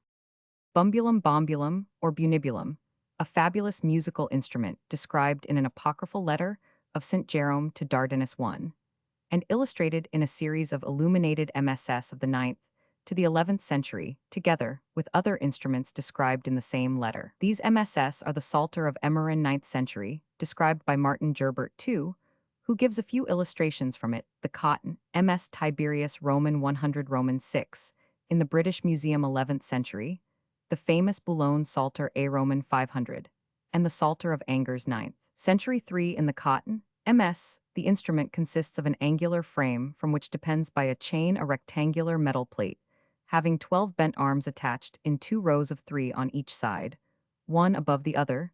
The arms appear to terminate in small rectangular bells or plates, and it is supposed that the standard frame was intended to be shaken like a sistrum, in order to set the bells jangling. Sebastian, Verdung 4, gives illustrations of these instruments of Jerome, and among them of the one called bumbulum in the cotton MS, which Verdung calls fistula hieronymy. The general outline is the same, but instead of metal arms, there is the same number of bent pipes with conical bore. Verdung explains, following the apocryphal letter, that the stand resembling the draughtsman's square represents the Holy Cross. The rectangular object dangling therefrom signifies Christ on the cross, and the 12 pipes are the 12 apostles. Verdung's illustration, probably copied from an older work in manuscript, conforms more closely to the text of the letter than the instrument in the cotton MS. There is no evidence whatever of the actual existence of such an instrument during the Middle Ages, with the exception of this series of fanciful pictures, drawn to illustrate an instrument known from description only the word. Bombulum was probably derived from the same root as the of Aristophanes' Acharnians, 866, and a comic compound for a bagpipe, with a play on an insect that hums or buzzes. See bagpipe. The original described in the letter, also from hearsay, was probably an early type of organ. K.S. Bun, a small cake, usually sweet and round in Scotland. The word is used for a very rich spiced type of cake, and in the north of Ireland for a round loaf of ordinary bread. The derivation of the word has been much disputed. It has been affiliated to the old provincial French bugny, swelling in the sense of a fritter. But the New English Dictionary doubts the usage of the word. It is quite as probable that it has a far older and more interesting origin as is suggested. By an inquiry into the origin of hot cross buns, these cakes, which are now solely associated with the Christian Good Friday, are traceable to the remotest period of pagan history. Cakes were offered by ancient Egyptians to their mungades, and these had imprinted on them a pair of horns symbolic of the ox, at the sacrifice of which they were offered on the altar, or of the horned mungades, the equivalent of Ishtar of the Assyro-Babylonians. The Greeks offered such sacred cakes to Astarte and other divinities. This cake they called booze ox in allusion to the ox symbol marked on it. And from the accusative boun, it is suggested that the word bun is derived. Diogenes Laertius Roman, 100a Roman 500, speaking of the offering made by Empedocles, says, he offered one of the sacred liba, called a bouse made of fine flour, and honey. Hesychius Roman 100th century speaks of the boun, and describes it as a kind of cake with a representation of two horns marked on it. In time, the Greeks marked these cakes with a cross, possibly in allusion to the 4 quarters of the moon, or more probably, to facilitate the distribution of the sacred bread, which was eaten by the worshippers. Like the Greeks, the Romans eat cross bread at public sacrifices, such bread being usually purchased at the doors of the temple, and taken in with thema custom, alluded to by St. Paul in I Cor Roman 10, at Herculaneum 2 small loaves about 5 in diameter and plainly marked with a cross, were found in the Old Testament. A reference is made in Jur Roman 7 Roman 44 to such sacred bread, being offered to the moon goddess. The cross bread was eaten by the pagan Saxons, in honor of Easter, their goddess of light. The Mexicans and Peruvians are shown to have had a similar custom. The custom, in fact, was practically universal, and the early church adroitly adopted the pagan practice, grafting it onto the Eucharist. The boun with its Greek cross became akin to the Eucharistic bread, or cross-marked wafers, mentioned in St. Chrysostom's liturgy. In the medieval church, buns made from the dough for the consecrated host were distributed to the communicants after Mass on Easter Sunday. In France and other Catholic countries, such blessed bread is still given in the churches to communicants who have a long journey before they can break their fast. The Holy Eucharist in the Greek Church has a cross printed on it. In England, there seems to have early been a disposition on the part of the bakers to imitate the church, and they did a good trade in buns and cakes, stamped with a cross, for as far back as 1252. The practice was forbidden by royal proclamation, but this seems to have had little effect with the rise of Protestantism. The cross bun lost its sacrosanct nature and became a mere eatable associated for no particular reason with Good Friday. Crossbread is not, however, reserved for that day. In the north of England, people usually crossmark their cakes with a knife before putting them in the oven. Many superstitions cling round hot cross buns. Thus it is still a common belief that one bun should be kept for luck's sake to the following Good Friday. In Dorsetshire, it is thought that a cross loaf baked on that day and hung over the chimney piece prevents the bread baked in the house during the year from going stringy. Bunbury Henry William 17,501,811, English caricaturist, was the second son of Sir William Bunbury, 5th Baronet of Mildenhall, Suffolk, and came of an old Norman family. He was educated at Westminster School and St. Catherine's Hall, Cambridge, and soon showed a talent for drawing, and especially for humorous subjects. His more serious efforts did not rise to a high level, but his caricatures are as famous as those of his contemporaries. Rowlandson and Gilray, good examples being his Country Club 1788, Barber's Shop 1811, and A Long Story 1782. He was a popular character, and the friend of most of the notabilities of his day, whom he never offended by attempting political satire. And his easy circumstances and social position, he was colonel of the West Suffolk militia, and was appointed equerry to the Duke of York in 1787, enabled him to exercise his talents in comfort. Roman 5p. His son Sir Henry Edward Bunbury Bart 17,780,1860, who succeeded to the family title on the death of his uncle, was a distinguished soldier, and rose to be a lieutenant general. He was an active member of Parliament and the author of several historical works of value, and the latter's second son, Sir Edward Herbert Bunbury, also a member of Parliament, was well known as a geographer and archaeologist, and author of a history of ancient geography. Bunbury, a seaport and municipal town of Wellington County, Western Australia, 112 Roman 1000 by rail S by W of Perth Pop, 1901-2455.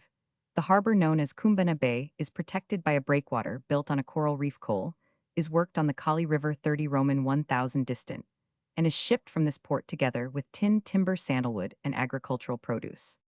Bunkum or bunkum from Buncombe County, North Carolina, United States, a term used for insincere political action, or speaking to gain support or the favor of a constituency. And so any humbug or claptrap the phrase to talk for or to bunkum arose in 1820 during the debate on the Missouri Compromise in Congress. The member for the district containing Buncombe County confessed that his long and much interrupted speech was only made because his electors expected it, and that he was speaking for Buncombe. Buncrana, a market town and watering place of Co-Donegal, Ireland, in the North Parliamentary Division, on the east shore of Lough Swilly on the Londonderry Lough Swilly-Letterkenny Railway, POP 1901-1316, there is a trade in agricultural produce, a salmon fishery, sea fisheries, and a manufacture of linen. The town is beautifully situated, being flanked on the east and south by hills exceeding 1,000 ft.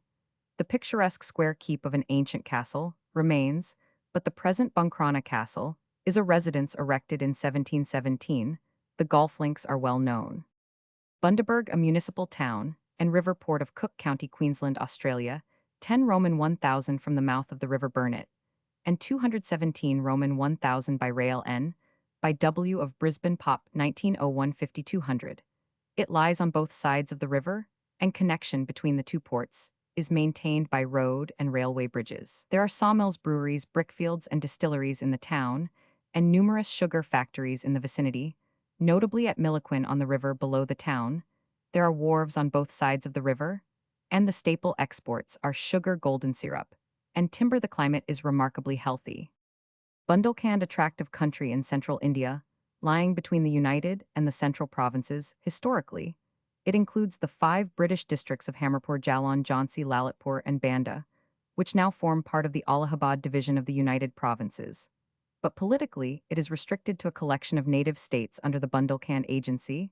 There are 9 states, 13 estates, and the Pargana of Alampur belonging to Indore state with a total area of 9851 sq Roman 1000, and a total population 1901 of 1,308,326, showing a decrease of 13 in the decade, due to the effects of famine. The most important of the states are Orcha, Pana, Samthar, Charkari, Ch Hadarpur, Deshabai Jawar, and Ajagar, a branch of the Great Indian Peninsula Railway, traverses the north of the country.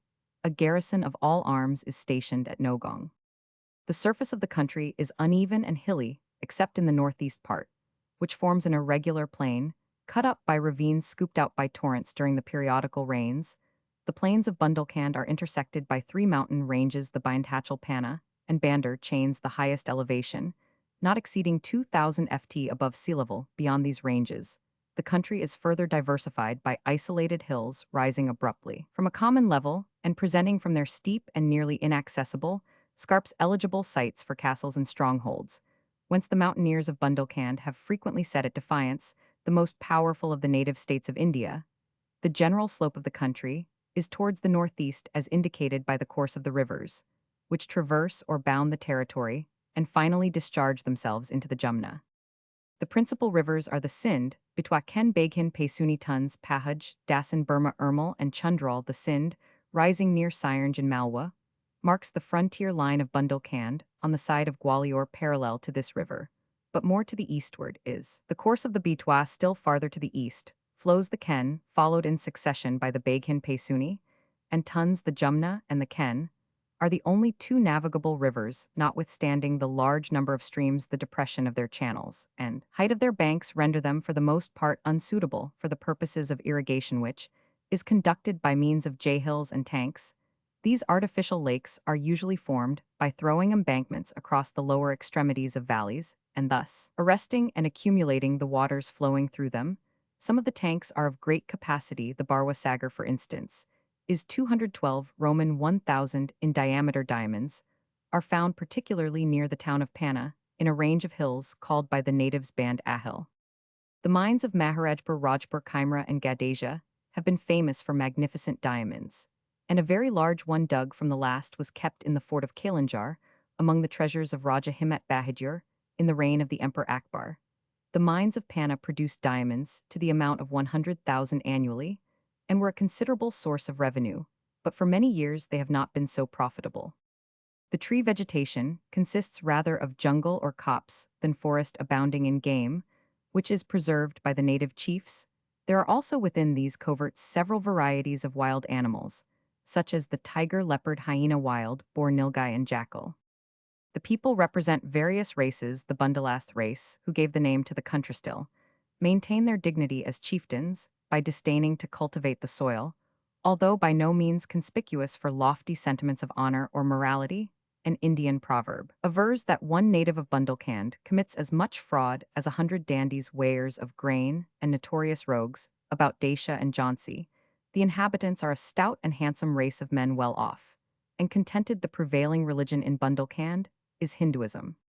The earliest dynasty recorded to have ruled in Bundelkhand were the Garwas, who were succeeded by the Parihars, but nothing is known of either about a Roman 500. The Parihars are said to have been ousted by the Shandals, and Dangha Varma, chief of the Shandal Rajputs, appears to have established the earliest paramount power in Bundelkhand towards the close of the 10th century a Roman 500. Under his dynasty, the country attained its greatest splendor in the early part of the 11th century, when its Raja, whose dominions extended from the Jumna to the Narbada, marched at the head of 36,000 horse and 45,000 foot, with 640 elephants, to oppose the invasion of Mahmud of Ghazni in 1182. The Shandal dynasty was overthrown by Prithvi Raj, the ruler of Ajmer and Delhi, after which the country remained in ruinous anarchy until the close of the 14th century, when the Bundelas, a spurious offshoot of the Garwa tribe of Rajputs, established themselves on the right bank of the Jumna. One of these took possession of Orchha by treacherously poisoning its chief. His successor succeeded in further aggrandizing the Bundela state, but he is represented to have been a notorious plunderer, and his character is further stained by the assassination of the celebrated Abul Fazl, the prime minister, and historian of Akbar. Jajhar Singh, the third Bundela chief, unsuccessfully revolted against the court of Delhi, and his country became incorporated for a short time with the empire. The struggles of the Bundelas for independence resulted in the withdrawal of the royal troops and the admission of several petty states as feudatories of the empire on condition of military service. The Bundelas under Champat Rai and his son Chhattar Sal offered successful resistance to the proselytizing efforts of Aurangzeb. On the occasion of a Mohammedan invasion in 1732, Chhattar Sal asked and obtained the assistance of the Maratha Peshwa, whom he adopted as his son, giving him a third of his dominions. The Marathas gradually extended their influence over Bundelkhand. Roman 5 Pand. In 1792, the Peshwa was acknowledged as the lord paramount of the country. The Maratha power was, however, on the decline. The flight of the Peshwa from his capital to Bisain before the British arms changed the aspect of affairs, and by the treaty concluded between the Peshwa and the British government, the districts of Banda and Hamirpur were transferred to the latter two chiefs, then held the ceded districts. Himmat Bahadur, the leader of the Sannyasis, who promoted the views of the British, and Shamshir, who made common cause with the Marathas. In September 1803, the united forces of the English and Himmat Bahadur compelled Shamshir to retreat with his army. In 1809, Ajagar was besieged by a British force, and again 3 years later Kalinjar was besieged and taken after a heavy loss. In 1817, by the Treaty of Pune, the British government acquired from the Peshwa all his rights, interests, and pretensions, feudal, territorial, or pecuniary, in Bundelkhand in carrying out the provisions of the treaty. An assurance was given by the British government that the rights of those interested in the transfer should be scrupulously respected, and the host of petty native principalities in the province is the best proof of the sincerity and good faith with which this clause has been carried out during the mutiny of 1857. However, many of the chiefs rose against the British, the Rani of Jhansi being a notable example. Bundi or Bundi, a native state of India in the Rajputana Agency, lying on the northeast of the river Chambal, in a hilly tract historically known as Haryati, from the Hara sept of the great clan of Chauhan Rajputs, to which the Mahara Raja of Bundi belongs. It has an area of 2220 sq Roman, 1,000. Many parts of the state are wild and hilly, inhabited by a large Meena population, formerly notorious as a race of robbers. 2 rivers, the Chambia and the Medj, water the state. The former is navigable by boats. In 1901, the population was 171,227, showing a decrease of 42. Due to the effects of famine, the estimated revenue is 46,000, the tribute 8,000. There is no railway, but the metalled road from Cotta to the British cantonment of Deoli passes through the state. The town of Bundy had a population in 1901 of 19,313. A school for the education of boys of high rank was opened in 1897. The state of Bundy was founded about A Roman 500 by the Hara chief Raudua or Diorej, who captured the town from the Minas. Its importance, however, dates from the time of Rao Surgeon, who succeeded to the chieftainship in 1554, and by throwing in his lot with the Mahomedan emperors of Delhi 1569, received a considerable accession of territory. From this time, the rulers of Bundy bore the title of Rao Raja. In the 17th century, their power was curtailed by the division of Haryati into the two states of Cotta and Bundy, but they continued to play a prominent part in Indian history, and the title of Mahara Raja was conferred on Bud Singh for the part played by him in securing the imperial throne for Bahadur Shah Roman I after the death of Aurangzeb in 1707. In 1804, the Mahara Raja Bishan Singh gave valuable assistance to Colonel Monson in his disastrous retreat before Holkar in revenge, for which the Marathas and Pindaris continually ravaged his state up to 1817. On the 10th of February 1818, by a treaty concluded with Bishan Singh, Bundy was taken under British protection in 1821. Bishan Singh was succeeded by his son Ram Singh, who ruled till 1889. He is described as a grand specimen of the Rajput gentleman and the most conservative prince in conservative Rajputana. His rule was popular and beneficent, and though during the mutiny of 1857, his attitude was equivocal, he continued to enjoy the favor of the British government, being created G Roman 100 S Roman 1 and a councillor of the empire in 1877, and Roman 100 Roman 1e in 1878. He was succeeded by his son Raghubir Singh, who was made a K Roman 100 S Roman 1 in 1897, and a G Roman 100 Roman 1e in 1901. Bunera Valley on the Peshawar border of the northwest frontier province of India. It is a small mountain valley dotted with villages and divided into 7 subdivisions. The Mora Hills and the Ilam Range divide it from Swat, the Sinawar Range, from Yusufzai the Guru Mountains from the Chamla Valley, and the Duma Range from the Puran Valley. It is inhabited by the Ilyasai and Malazai divisions of the Pathan tribe of Yusufzais, who are called after their country, the Bunurwals. There is no finer race on the northwest frontier of India than the Bunurwals, simple and austere in their habits, religious and truthful in their ways, hospitable to all who seek shelter, amongst them free from secret assassinations. They are bright examples of the Pathan character at its best. They are a powerful and warlike tribe, numbering 8,000 fighting men. The Umballa expedition of 1863, under Sir Neville Chamberlain, was occasioned by the Bunurwals siding with the Hindustani fanatics, who had settled down at Malka in their territory. In the end, the Bunurwals were subdued by a force of 9,000 British troops, and Malka was destroyed, but they made so fierce a resistance, in particular in their attack upon the Crag picket, that the Indian medal with a clasp for Umballa was granted in 1869 to the survivors of the expedition. The government of India refrained from interfering with the tribe again until the Buner campaign of 1897 under Sir Bindon Blood. Many Bunurwals took part in the attack of the Swatis on the Malacan fort, and a force of 3,000 British troops was sent to punish them, but the tribe made only a feeble resistance at the passes into their country, and speedily handed in the arms demanded of them, and made complete submission. Bungalow, an Anglo-Indian word from the Hindustani Bangla, belonging to Bengal, a one-storied house with a veranda and a projecting roof, the typical dwelling for Europeans in India. The name is also used for similar buildings, which have become common for seaside and summer residences in America and Great Britain. Dak, or dock, bungalows from dak or dock. A post, a relay of men for carrying the mails. Roman 100, are the government rest houses established at intervals for the use of travelers on the high roads of India. Bungay, a market town in the Lowestoft parliamentary division of Suffolk, England. 113 Roman 1000 NE, from London, on a branch from Beccles of the Great Eastern Railway. Pop 1901 3314. It is picturesquely placed in a deep bend of the River Waveney, the boundary with Norfolk. Of the two parish churches, that of St. Mary has a fine perpendicular tower, and that of Holy Trinity a round tower, of which the lower part is Norman. St. Mary's was attached to Benedictine nunnery founded in 1160. The ruins of the castle date from 1281. They are fragmentary though massive, and there are traces of earthworks of much earlier date. The castle was a stronghold of the powerful family of Bigod, being granted to Roger Bigod, a Norman follower of the Conqueror, in 1075. A grammar school was founded in 1592. There are large printing works, and founding and malting are prosecuted. There is a considerable carrying trade on the Waveney. Bunyan, a word usually derived from the Itlbugnan, a swelling, but according to the New English Dictionary, the late and rare literary use of the word makes an Italian derivation unlikely. There is an O-eng word bunny also meaning a swelling, and an O-fr buine modern bigny showing a probable common origin. Now lost cf. Also bunch, an inflamed swelling of the bursa mucosa, the sac, containing synovial fluid on the metatarsal joint of the big toe, or more rarely of the little toe. This may be accompanied by corns or suppuration, leading to an ulcer or even gangrene. The cause is usually pressure removal of this, and general palliative treatment by dressings Roman 100 are usually effective, but in severe and obstinate cases, a surgical operation may be necessary.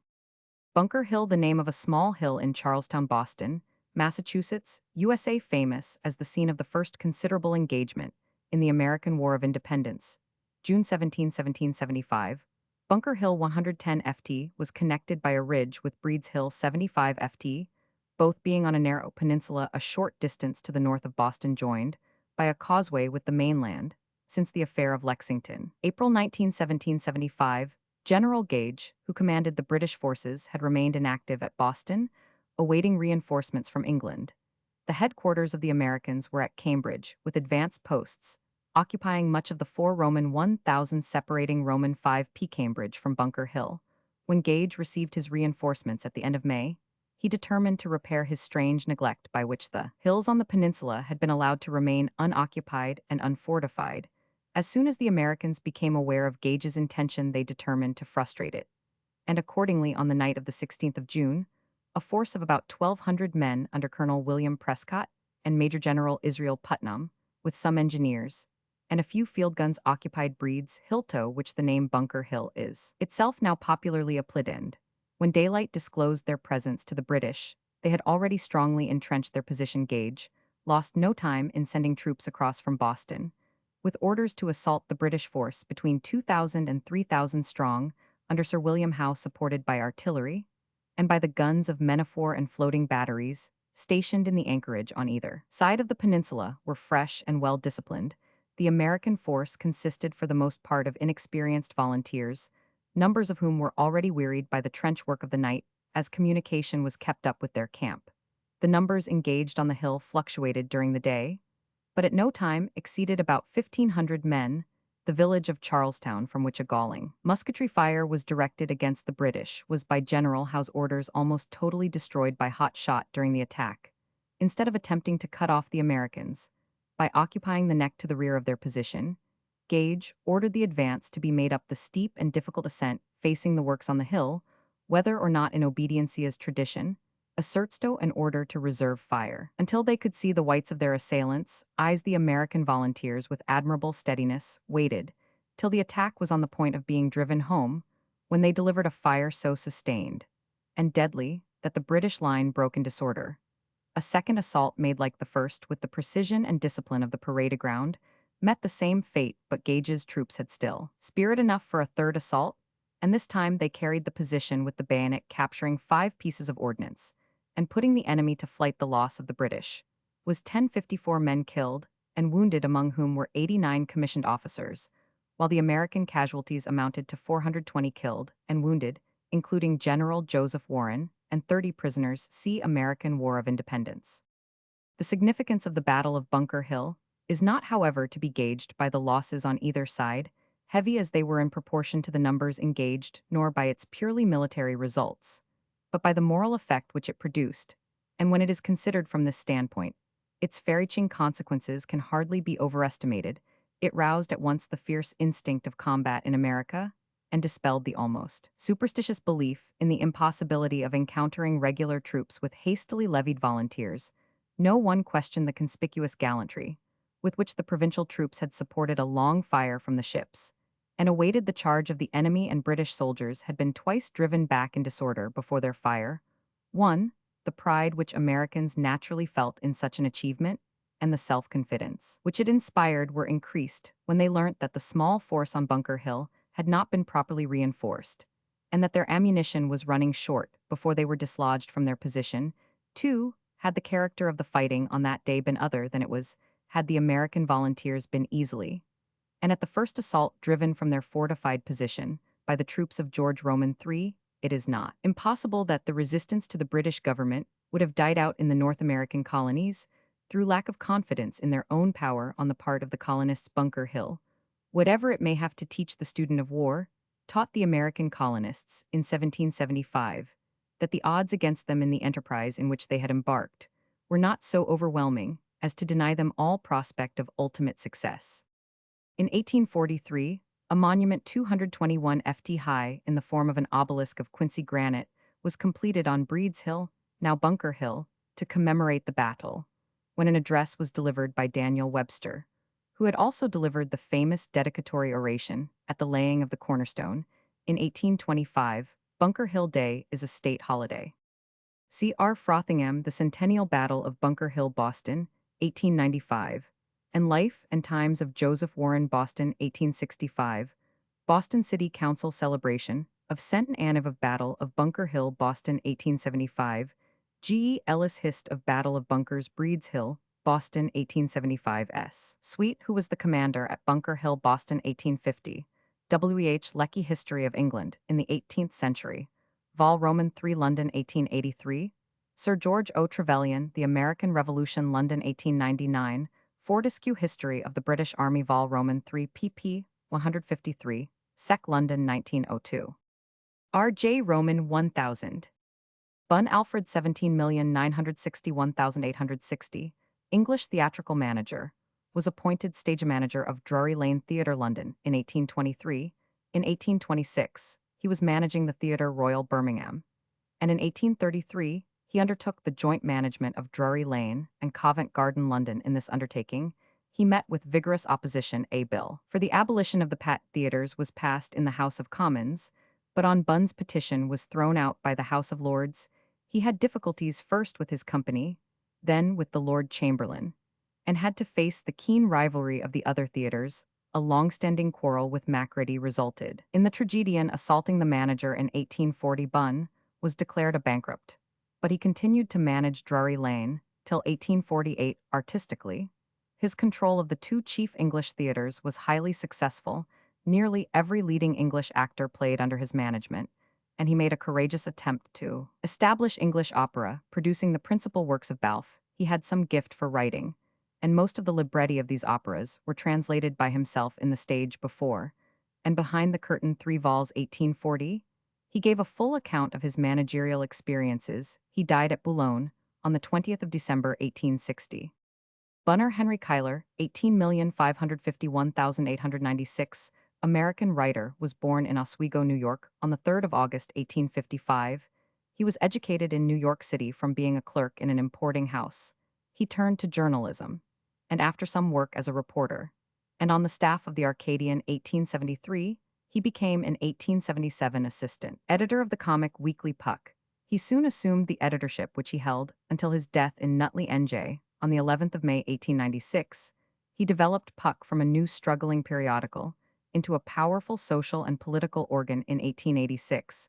He published a novel, The Midge followed in 1887, by the story of a New York house, but his best efforts in fiction were his short stories and sketches. Short Sixes, 1891, More Short Sixes, 1894, Made in France, 1893, Zadok Pine and Other Stories, 1891, Love in Old Clothes and Other Stories, 1896, and Jersey Street and Jersey Lane, 1896. His Versaires from Arcady and Elsewhere, 1884, containing the well-known poem The Way to Arcady Rowan, 1892, and poems, 1896, edited by his friend Brander Matthews. Display a light play of imagination and a delicate workmanship.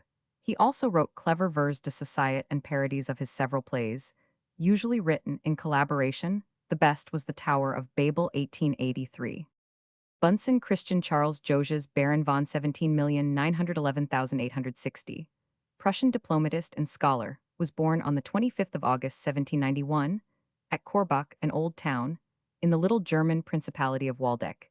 His father was a farmer who was driven by poverty to become a soldier, having studied at the Korbach Grammar School and Marburg University. Bunsen, when in his 19th year to Göttingen, where he supported himself by teaching, and later, by acting as tutor to W.B. Astor the American merchant, he won the University Prize Essay of the year 1812 by a treatise on the Athenian law of inheritance. And a few months later the University of Jena granted him the honorary degree of Doctor of Philosophy. During 1813, he traveled with Astor, South Germany, and then turned to the study of the religion, laws, language, and literature of the Teutonic Roman five praeses. He had read Hebrew when a boy and now worked at Arabic at Munich, Persian at Leiden, and Norse at Copenhagen. At the close of 1815, he went to Berlin to lay before Niebuhr the plan of research which he had mapped out. Niebuhr was so impressed with Bunsen's ability that 2 years later, when he became Prussian envoy to the papal court, he made the young scholar his secretary. The intervening years Bunsen spent in assiduous labor among the libraries and collections of Paris and Florence. In July 1817, he married Frances Waddington, eldest daughter and co-heiress of B. Waddington of Landover, Monmouthshire. As secretary to Niebuhr, Bunsen was brought into contact with the Vatican movement for the establishment of the papal church in the Prussian dominions to provide for the largely increased Catholic population. He was among the first to realize the importance of this new vitality on the part of the Vatican, and he made it his duty to provide against its possible dangers by urging upon the Prussian court the wisdom of fair and impartial treatment of its Catholic subjects in this object. He was at first successful, and both from the Vatican and from Frederick William Roman III, who put him in charge of the legation on Niebuhr's resignation, he received unqualified approbation, owing partly to the wise statesmanship of Count Spiegel, Archbishop of Cologne. An arrangement was made by which the thorny question of mixed marriages Roman 1e between Catholic and Protestant would have been happily solved, but the Archbishop died in 1835. The arrangement was never ratified, and the Prussian king was foolish enough to appoint, as Spiegel's successor, the narrow-minded partisan Baron Dross. The Pope gladly accepted the appointment, and in 2 years the forward policy of the Jesuits had brought about the strife which Bunsen and Spiegel had tried to prevent. Bunsen rashly recommended that Dross should be seized, but the coup was so clumsily attempted that the incriminating documents were, it is said, destroyed in advance. The government in this impasse took the safest course, refused to support Bunsen, and accepted his resignation in April 1838.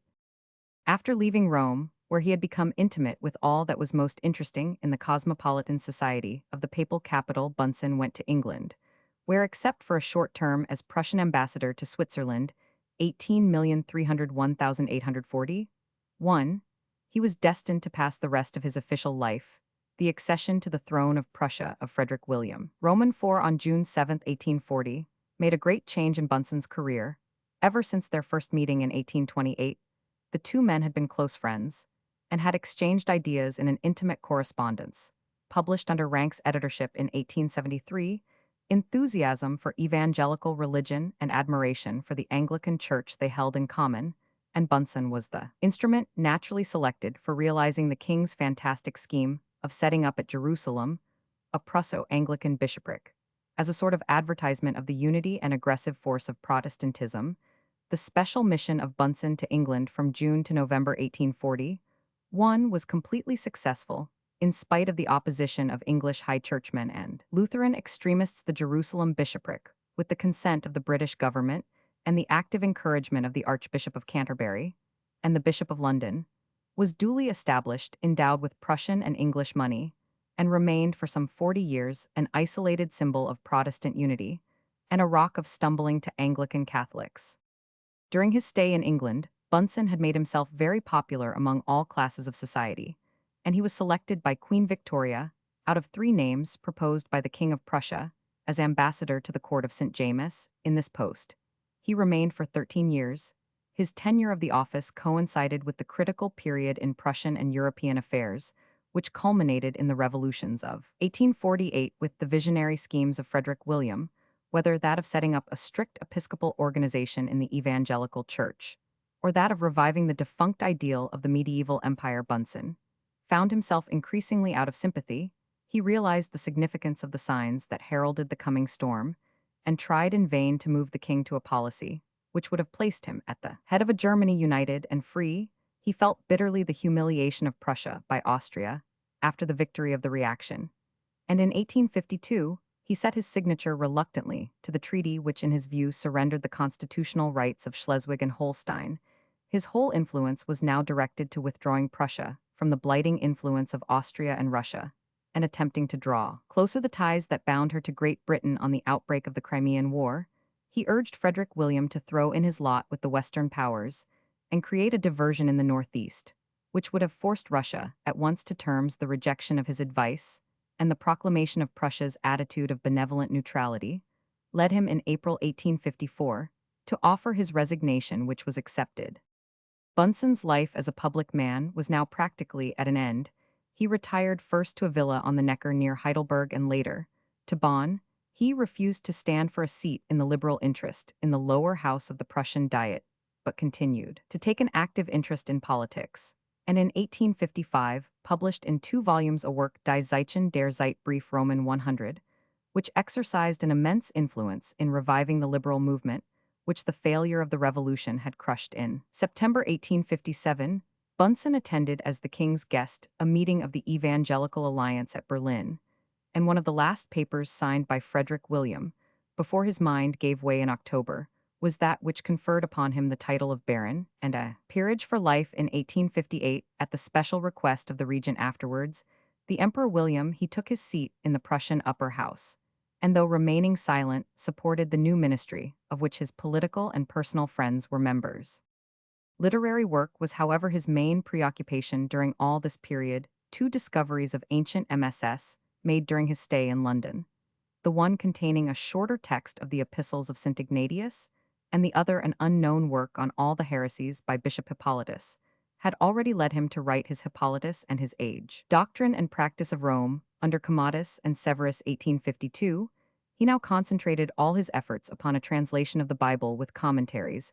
While this was in preparation, he published his God in History, in which he contends that the progress of mankind marches parallel to the conception of God formed within each nation by the highest exponents of its thought. At the same time, he carried through the press, assisted by Samuel Birch, the concluding volumes of his work published in English, as well as in German. Egypt's place in universal history, containing a reconstruction of Egyptian chronology together with an attempt to determine the relation in which the language and the religion of that country stand to the development of each among the more ancient non-Aryan and Aryan races. His ideas on this subject were most fully developed in 2 volumes published in London, before he quitted England. Outlines of the Philosophy of Universal History, as applied to language, and religion, 2 vols. 1854. In 1858, Bunsen's health began to fail. Visits to Cannes in 1858 and 1859 brought no improvement, and he died on November 28, 1860. One of his last requests having been that his wife would write down recollections of their common life, she published his memoirs in 1868, which contain much of his private correspondence. The German translation of these memoirs has added extracts from unpublished documents, throwing a new light upon the political events in which he played a part. Baron Humboldt's letters to Bunsen were printed in 1869. Bunsen's English connection, both through his wife Roman 500 and through his own long residence in London, was further increased in his family. He had 10 children, including 5 sons: Henry 18,181,855, Ernest 18,101,903, Carl 18,211,887, Georg 18,241,896, and Theodore 18,321,890. 2 of these, Carl, Charles, and Theodore, had careers in the German diplomatic service, and Georg, who for some time was an active politician in Germany, eventually retired to live in London. Henry, who was an English clergyman, became a naturalized Englishman. Roman 5 panned Ernest, who in 1845 married an Englishwoman, Miss Gurney, subsequently resided and died in London. The form of de Bunsen was adopted for the surname in England. Ernest de Bunsen was a scholarly writer who published various works, both in German and in English, notably on biblical chronology and other questions of comparative religion. His son Sir Maurice de Bunsen b. 1852 entered the English diplomatic service in 1877, and after a varied experience became minister at Lisbon in 1905. See also Roman 50 von Rank, Aus dem Briefwechsel Friedrich Wilhelms, Roman 4 mit Bunsen, Berlin 1873. The biography in the 9th edition of this encyclopedia, which has been drawn upon above, was by Georg von Bunsen. Bunsen Robert Wilhelm von 18,111,899, German chemist, was born at Göttingen on the 31st of March 1811, his father Christian Bunsen being chief, librarian, and professor of modern philology at the university. He himself entered the university in 1828, and in 1834 became private docent. In 1836, he became teacher of chemistry at the Polytechnic School of Kassel, and in 1839 took up the appointment of professor of chemistry at Marburg, where he remained till 1851. In 1852, after a brief period in Breslau, he was appointed to the chair of chemistry at Heidelberg, where he spent the rest of his life in spite of an urgent invitation to migrate to Berlin as successor to E. Mitscherlich. He retired from active work in 1889 and died at Heidelberg on the 16th of August 1899. The first research by which attention was drawn to Bunsen's abilities was concerned with the cacodyl compounds C. arsenic, though he had already in 1834 discovered the virtues of freshly precipitated hydrated ferric oxide as an antidote to arsenical poisoning. It was begun in 1837 at Kassel, and during the 6 years he spent upon it, he not only lost the sight of one eye through an explosion, but nearly killed himself by arsenical poisoning. It represents almost his only excursion into organic chemistry, and apart from its accuracy and completeness, it is of historical interest in the development of that branch of the science, as being the forerunner of the fruitful investigations on the organometallic compounds, subsequently carried out by his English pupil Edward Frankland. Simultaneously with his work on cacodyl, he was studying the composition of the gases given off from blast furnaces. He showed that in German furnaces, nearly half the heat yielded by the fuel was being allowed to escape with the waste gases. And when he came to England, and in conjunction with Leon Playfair, investigated the conditions obtaining in English furnaces, he found the waste to amount to over 80. These researches marked a stage in the application of scientific principles to the manufacture of iron, and they led also to the elaboration of Bunsen's famous methods of measuring gaseous volumes, Roman 100, which formed the subject of the only book he ever published, Gasometrische Methoden. 1857, in 1841, he invented the carbon zinc electric cell, which is known by his name, and which conducted him to several important achievements. He first employed it to produce the electric arc, and showed that from 44 cells, a light equal to 1171 candles could be obtained with the consumption of 1 pound of zinc per hour. To measure this light, he designed in 1844 another instrument, which in various modifications has come into extensive use, the grease spot photometer. In 1852, he began to carry out electrolytical decompositions by the aid of the battery by means of a very ingenious arrangement. He obtained magnesium for the first time in the metallic state and studied its chemical and physical properties, among other things, demonstrating the brilliance and high actinic qualities of the flame it gives when burnt in air. From 1855 to 1863, he published with Roscoe a series of investigations on photochemical measurements, which W. Ostwald has called the classical example for all future researches in physical chemistry. Perhaps the best known of the contrivances which the world owes to him is the Bunsen burner, which he devised in 1855, when a simple means of burning ordinary coal gas with a hot smokeless flame was required for the new laboratory at Heidelberg. Other appliances invented by him were the ice calorimeter 1870, the vapor calorimeter 1887, and the filter pump 1868, which was worked out in the course of a research on the separation of the platinum metals. Mention must also be made of another piece of work of a rather different character. Traveling was one of his favorite relaxations, and in 1846 he paid a visit to Iceland. There he investigated the phenomena of the geysers, the composition of the gases coming off from the fumaroles, their action on the rocks with which they came into contact. Roman 100. And on his observations was founded a noteworthy contribution to geological theory, but the most far-reaching of his achievements was the elaboration, about 1859, jointly with G.R. Kirchhoff, of spectrum analysis, which has put a new weapon of extraordinary power into the hands both of chemists and astronomers. It led Bunsen himself almost immediately to the isolation of 2 new elements of the alkali group, cesium and rubidium. Having noticed some unknown lines in the spectra of certain salts he was examining, he set to work to obtain the substance or substances to which these were due. To this end, he evaporated large quantities of the Durkheim mineral water, and it says much both for his perseverance and powers of manipulation that he dealt with 40 tons of the water to get about 17 grams of the mixed chlorides of the two substances, and that with about one-third of that quantity of cesium chloride, was able to prepare the most important compounds of the element and determine their characteristics, even making goniometrical measurements of their crystals. Bunsen founded no school of chemistry, that is to say, no body of chemical doctrine, is associated with his name. Indeed, he took little or no part in discussions of points of theory.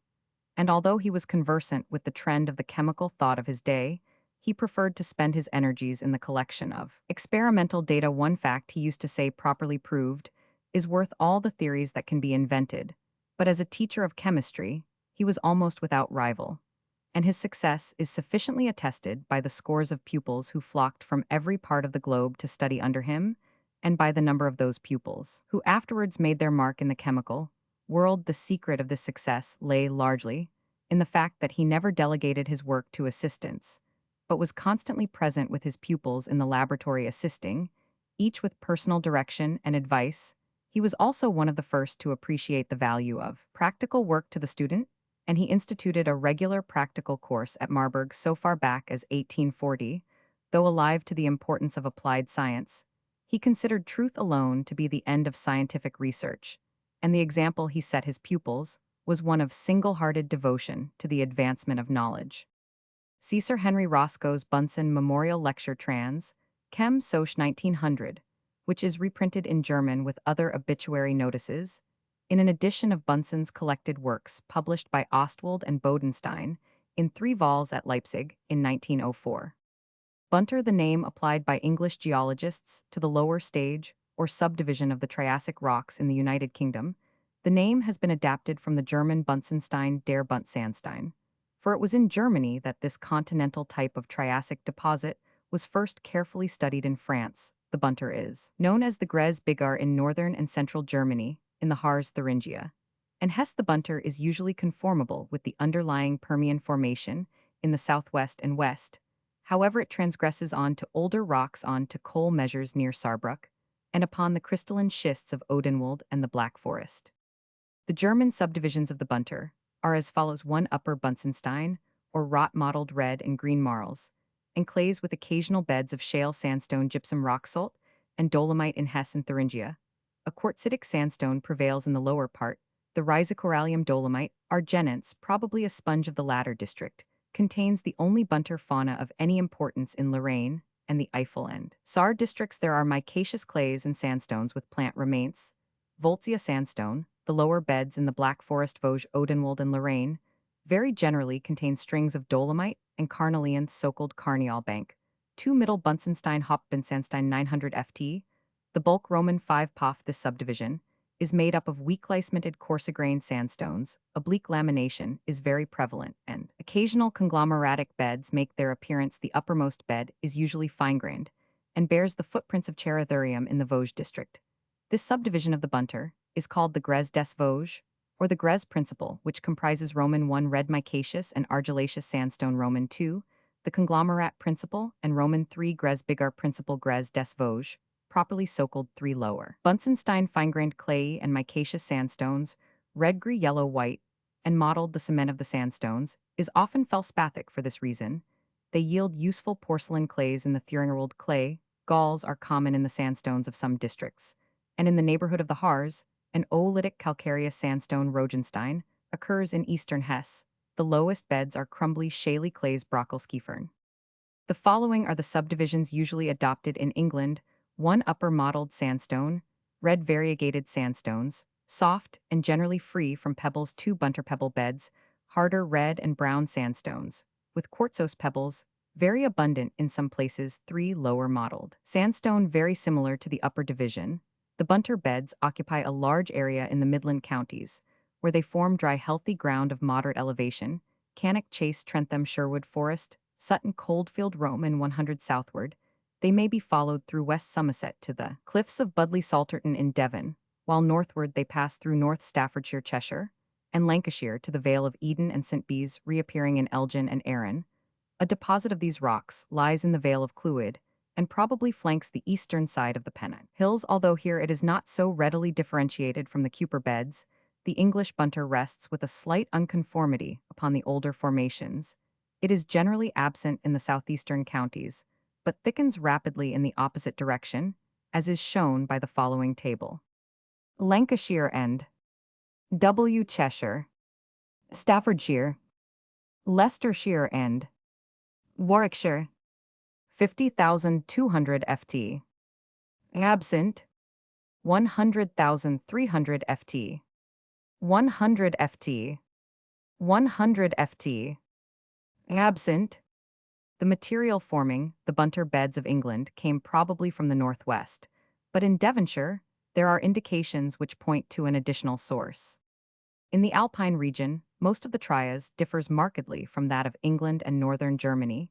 Being of distinctly marine origin, here the bunter is represented by the Werfen beds from Werfen in Salzburg, in the northern Alps, a series of red and greenish-gray micaceous shales, with gypsum rock salt and limestones in the upper part, while in the southern Alps Tyrol, there is an upper series of red clays, the Campbell beds, and a lower series of thin sandstones, the Sayes beds. Mojsisovics von Mojvar has pointed out that the alpine bunter belongs to the single zone of Natica costata and Tyrolites cassianus. Fossils in the bunter are very scarce. In addition to the footprints of Charathurium, direct evidence of amphibians is found in such forms as Trematosaurus and Mastodonsaurus myophoria.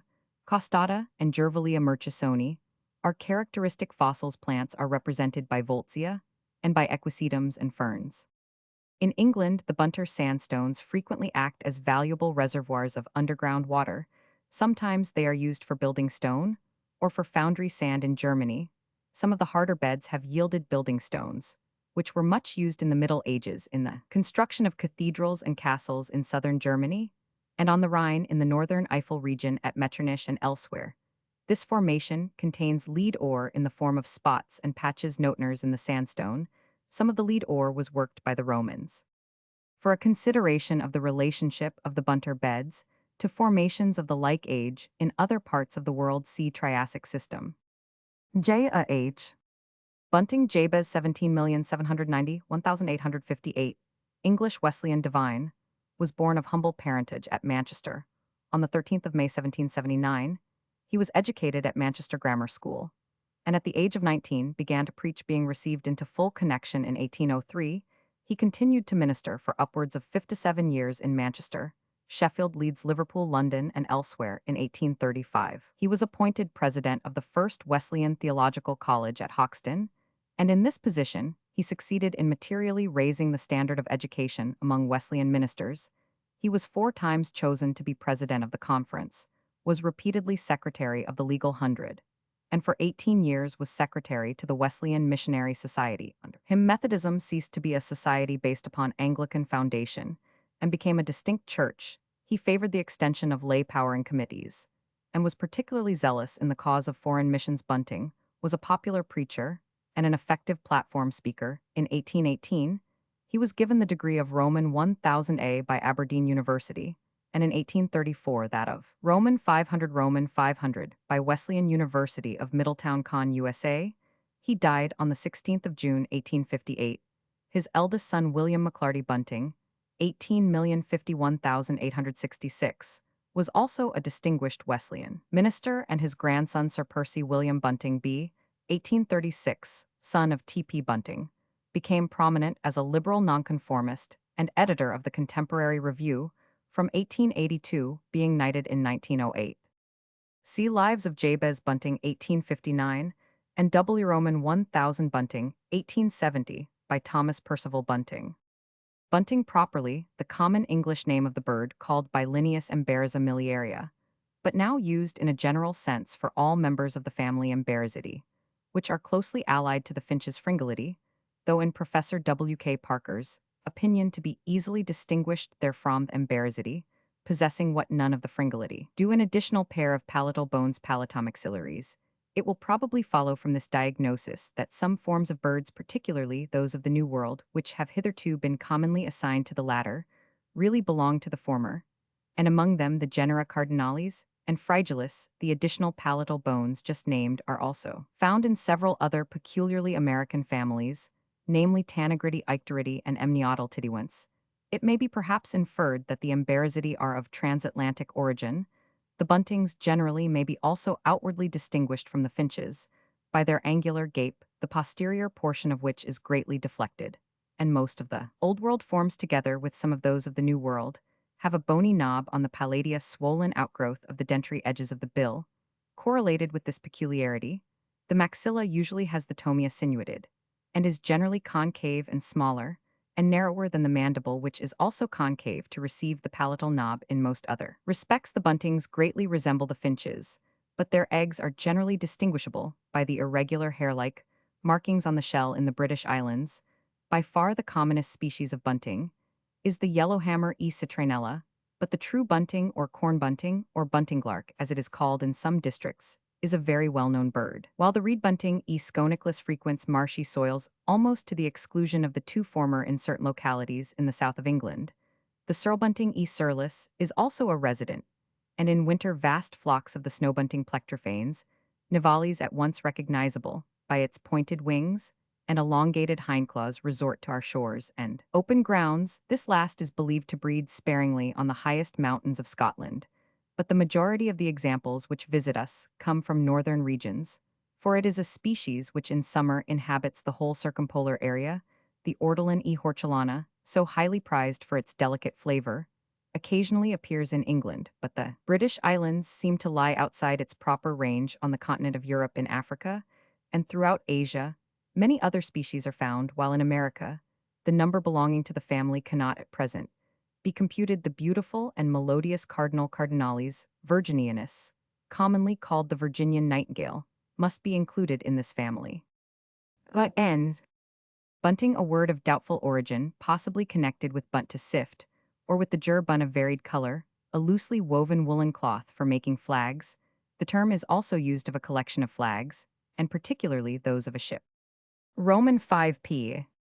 Bunyan John 16,280,1688, English religious writer, was born at Elstow, about a mile from Bedford, in November 1628. His father Thomas Bunyan I was a tinker, or as he described himself, a brazier. The tinkers then formed a hereditary caste, which was held in no high estimation. Bunyan's father had a fixed residence, and was able to send his son to a village school, where reading and writing were taught.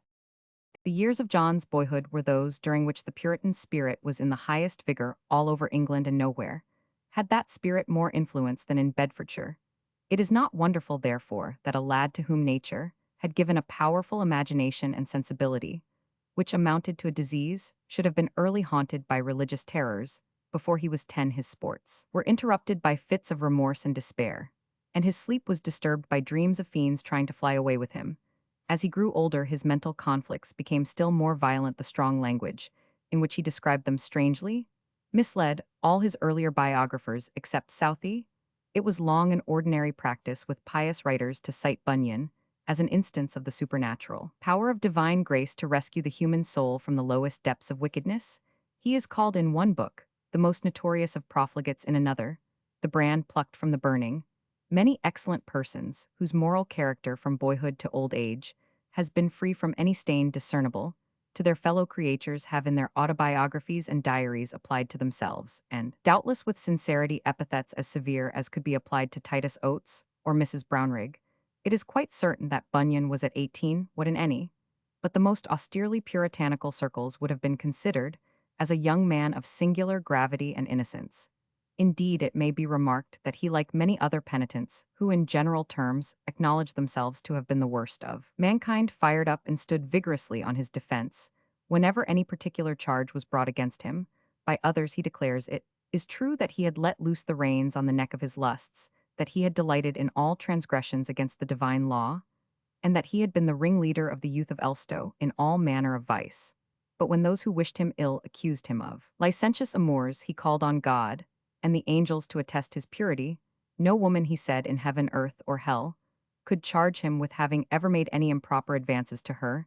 Not only had he been strictly faithful to his wife, but he had even before his marriage been perfectly spotless. It does not appear from his own confessions, or from the railings of his enemies that he ever was drunk in his life. One bad habit, he contracted that of using profane language, but he tells us that a single reproof cured him so effectually that he never offended again. The worst that can be laid to his charge is that he had a great liking for some diversions quite harmless in themselves, but condemned by the rigid precisians among whom he lived, and for whose opinion he had a great respect. The four chief sins of which he was guilty were dancing, ringing the bells of the parish church, playing at tipcat, and reading the history of Sir Bevis of Southampton.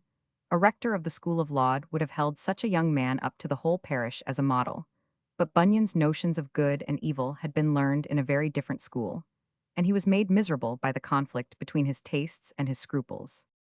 When he was about 17, the ordinary course of his life was interrupted by an event which gave a lasting color to his thoughts. He enlisted in the parliamentary army too, and served during the decisive campaign of 1645.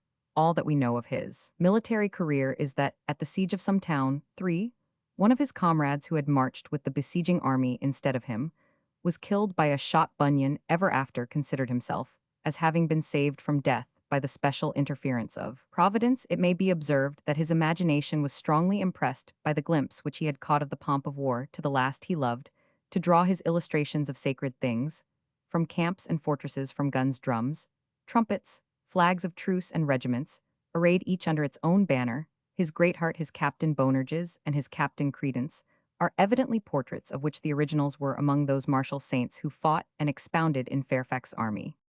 In 1646, Bunyan returned home and married. About 2 years later, his wife had some pious relations, and brought him as her only portion some pious books. His mind, excitable by nature, very imperfectly disciplined by education, and exposed to the enthusiasm, which was then epidemic in England, began to be fearfully disordered. The story of the struggle is told in Bunyan's Grace Abounding. In outward things, he soon became a strict Pharisee. He was constant in attendance at prayers and sermons.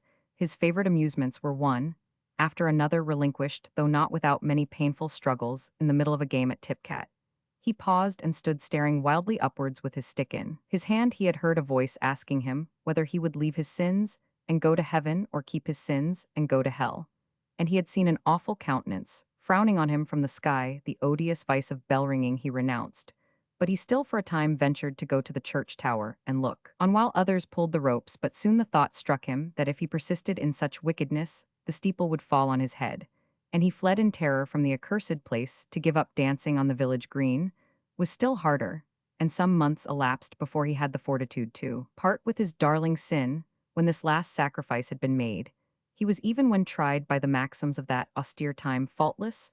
All else talked of him as an eminently pious youth, but his own mind was more unquiet than ever, having nothing more to do in the way of visible reformation, yet finding in religion no pleasures to supply the place of the juvenile amusements which he had relinquished. He began to apprehend that he lay under some special malediction, and he was tormented by a succession of fantasies, which seemed likely to drive him to suicide or to bedlam. At one time, he took it into his head that all persons of Israelite blood would be saved, and tried to make out that he partook of that blood, but his hopes were speedily destroyed by his father, who seems to have had no ambition to be regarded as a Jew. At another time, Bunyan was disturbed by a strange dilemma. If I have not faith, I am lost. If I have faith, I can work miracles. He was tempted to cry to the puddles between Elstow and Bedford, "Be ye dry," and to stake his eternal hopes on the event. Then he took up a notion that the day of grace for Bedford and the neighboring villages was past, that all who were to be saved in that part of England were already converted, and that he had begun to pray and strive some months too late. Then he was harassed by doubts whether the Turks were not in the right and the Christians in the wrong. Then he was troubled by a maniacal impulse, which prompted him to pray to the trees, to a broomstick, to the parish bull. As yet, however, he was only entering the valley of the shadow of death. Soon the darkness grew thicker. Hideous forms floated before him.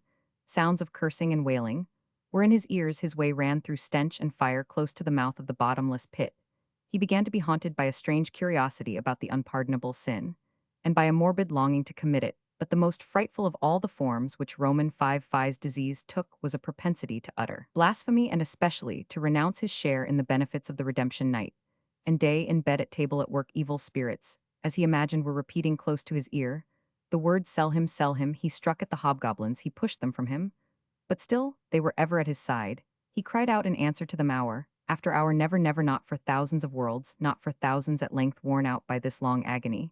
He suffered the fatal words to escape him. Let him go, if he will. Then his misery became more fearful than ever. He had done what could not be forgiven. He had forfeited his part of the great sacrifice. Like Esau, he had sold his birthright. And there was no longer any place for repentance. None, he afterwards wrote, knows the terrors of those days. But myself, he has described his sufferings with singular energy, simplicity, and pathos. He envied the brutes. He envied the very stones on the street and the tiles on the houses. The sun seemed to withhold its light and warmth from him, his body, though cast in a sturdy mold, and though still in the highest vigor of youth, trembled whole days together. With the fear of death and judgment, he fancied that this trembling was the sign, set on the worst reprobates, the sign which God had put on Cain, the unhappy man's emotion, destroyed his power of digestion. He had such pains that he expected to burst asunder like Judas, whom he regarded as his prototype. Neither the books which Bunyan read, nor the advisers whom he consulted, were likely to do much good in a case like his. His small library had received a most unseasonable addition, the account of the lamentable end of Francis Spira. One ancient man of high repute for piety, whom the sufferer consulted, gave an opinion which might well have produced fatal consequences. I am afraid, said Bunyan, that I have committed the sin against the Holy Ghost. Indeed, said the old fanatic, I am afraid that you have. At length the clouds broke, the light became clearer and clearer, and the enthusiast who had imagined that he was branded with the mark of the first murderer, and destined to the end of the arch-traitor, enjoyed peace and a cheerful confidence in the mercy of God. Years elapsed, however, before his nerves, which had been so perilously overstrained, recovered their tone when he had joined a Baptist society at Bedford, and was for the first time admitted to partake of the Eucharist. It was with difficulty that he could refrain from imprecating destruction on his brethren, while the cup was passing from hand to hand. After he had been some time a member of the congregation, he began to preach, and his sermons produced a powerful effect. He was indeed illiterate, but he spoke to illiterate men. The severe training through which he had passed had given him such an experimental knowledge of all the modes of religious melancholy as he could never have gathered from books, and his vigorous genius, animated by a fervent spirit of devotion, enabled him not only to exercise a great influence over the vulgar, but even to extort the half-contemptuous admiration of scholars. Yet it was long before he ceased to be tormented by an impulse, which urged him to utter words of horrible impiety in the pulpit. For Bunyan was finally relieved from the internal sufferings which had embittered his life by sharp persecution. From without he had been 5 years a preacher, when the Restoration put it in the power of the Cavalier gentlemen and clergymen all over the country to oppress the dissenters. In November 1660, he was flung into Bedford jail, and there he remained with some intervals of partial and precarious liberty. During 12 years, the authorities tried to extort from him a promise that he would abstain from preaching, but he was convinced that he was divinely set apart and commissioned to be a teacher of righteousness, and he was fully determined to obey God rather than man. He was brought before several tribunals, laughed at, caressed, reviled, menaced, but in vain. He was facetiously told that he was quite right in thinking that he ought not to hide his gift, but that his real gift was skill in repairing old kettles. He was compared to Alexander the coppersmith. He was told that if he would give up preaching, he should be instantly liberated. He was warned that if he persisted in disobeying the law, he would be liable to banishment, and that if he were found in England after a certain time, his neck would be stretched. His answer was, "If you let me out today, I will preach again tomorrow." Year after year, he lay patiently in a dungeon, compared with which the worst prison now to be found in the island is a palace. 5. His fortitude is the more extraordinary because his domestic feelings were unusually strong. Indeed, he was considered by his stern brethren as somewhat too fond and indulgent a parent. He had 4 small children, and among them a daughter who was blind, and whom he loved with peculiar tenderness. He could not, he said, bear even to let the wind blow on her. And now she must suffer cold and hunger, she must beg, she must be beaten. Yet he added, I must do it. His second wife, whom he had married just before his arrest, tried in vain for his release.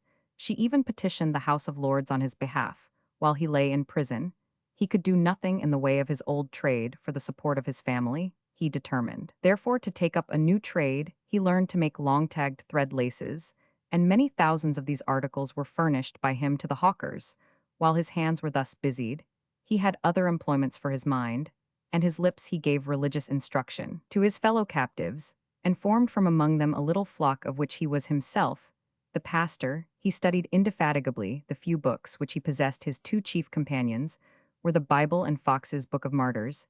His knowledge of the Bible was such that he might have been called a living concordance, and on the margin of his copy of the Book of Martyrs are still legible the ill-spelt lines of doggerel in which he expressed his reverence for the brave sufferers and his implacable enmity to the mystical Babylon. Prison life gave him leisure to write, and during his first imprisonment, he wrote in addition to several tracts and some verse grace, abounding to the chief of sinners, the narrative of his own religious experience. The book was published in 1666. A short period of freedom was followed by a second offense and a further imprisonment. Bunyan's works were coarse indeed, but they showed a keen mother wit, a great command of the homely mother tongue, and intimate knowledge of the English Bible, and a vast and dearly bought spiritual experience. They therefore, when the corrector of the press had improved the syntax, and the spelling were well received. Much of Bunyan's time was spent in controversy. He wrote sharply against the Quakers, whom he seems always to have held in utter abhorrence. He wrote against the liturgy of the Church of England. No two things, according to him, had less affinity than the form of prayer, and the spirit of prayer. Those, he said with much point, who have most of the spirit of prayer are all to be found in jail, and those who have most zeal for the form of prayer are all to be found at the alehouse. The doctrinal articles, on the other hand, he warmly praised, and defended. The most acrimonious of all his works is his defense of justification by faith, an answer to what Bunyan calls the brutish and beastly latitudinarianism of Edward Fowler, afterwards Bishop of Gloucester, an excellent man, but not free from the taint of Pelagianism. Bunyan had also a dispute with some of the chiefs of the sect to which he belonged. He doubtless held with perfect sincerity Roman 5p distinguishing tenet of that sect, but he did not consider that tenet as one of high importance, and willingly joined in communion with pious Presbyterians and Independents the sterner. Baptists therefore loudly pronounced him a false brother. A controversy arose which long survived the original combatants, the cause which Bunyan had defended with rude logic and rhetoric against Kiffin and Danvers has since been pleaded by Robert Hall with an ingenuity and eloquence such as no polemical writer has ever surpassed. During the years which immediately followed the Restoration, Bunyan's confinement seems to have been strict, but as the passions of 1660 cooled, as the hatred with which the Puritans had been regarded, while their reign was recent, gave place to pity, he was less and less harshly treated. The distress of his family, and his own patience, courage, and piety softened the hearts of his judges. Like his own Christian in the cage, he found protectors even among the crowd at Vanity Fair. The bishop of the diocese, Dr. Barlow, is said to have interceded for him. At length, the prisoner was suffered to pass most of his time beyond the walls of the jail, on condition, as it should seem, that he remained within the town of Bedford. He owed his complete liberation to one of the worst acts of one of the worst governments that England has ever seen. In 1671, the cabal was in power. Charles Roman II had concluded the treaty by which he bound himself to set up the Roman Catholic religion in England. The first step which he took towards that end was to annul, by an unconstitutional exercise of his prerogative, all the penal statutes against the Roman Catholics, and in order to disguise his real design, he annulled at the same time the penal statutes against Protestant nonconformists. Bunyan was consequently set at large. 6. In the first warmth of his gratitude, he published a tract in which he compared Charles to that humane and generous Persian king, who, though not himself blessed with the light of the true religion, favored the chosen people, and permitted them, after years of captivity, to rebuild their beloved temple. Before he left his prison, he had begun the book which has made his name immortal. 7. The history of that book is remarkable. The author was, as he tells us, writing a treatise in which he had occasion to speak of the stages of the Christian progress. He compared that progress as many others had compared it to a pilgrimage. Soon, his quick wit discovered innumerable points of similarity, which had escaped his predecessors. Images came crowding on his mind faster than he could put them into words. Quagmires, and pits, steep hills, dark and horrible glens, soft vales, sunny pastures, a gloomy castle of which the courtyard was strewn with the skulls and bones of murdered prisoners, a town all bustle and splendor, like London on the Lord Mayor's day, and the narrow path, straight as a rule, could make it, running on uphill and downhill, through city and through wilderness to the Black River. And the shining gate he had found out, as most people would have said, by accident, as he would doubtless have said, by the guidance of Providence. Where his powers lay, he had no suspicion, indeed, that he was producing a masterpiece.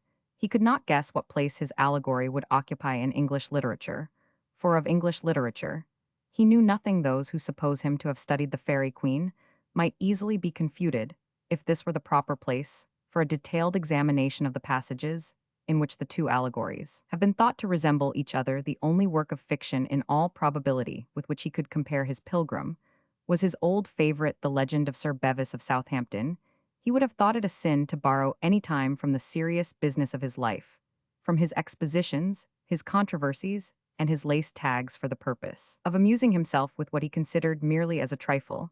It was only, he assures us at spare moments, that he returned to the house beautiful, the delectable mountains, and the enchanted ground. He had no assistance, nobody but himself saw a line till the whole was complete. He then consulted his pious friends. Some were pleased, others were much scandalized. It was a vain story, a mere romance about giants and lions and goblins and warriors, sometimes fighting with monsters, and sometimes regaled by fair ladies. In stately palaces, the loose atheistical wits at wills might write such stuff to divert the painted Jezebels of the court. But did it become a minister of the gospel to copy the evil fashions of the world? There had been a time when the cant of such fools would have made Bunyan miserable, but that time was past, and his mind was now in a firm and healthy state. He saw that in employing fiction to make truth clear and goodness attractive, he was only following the example which every Christian ought to propose to himself, and he determined to print.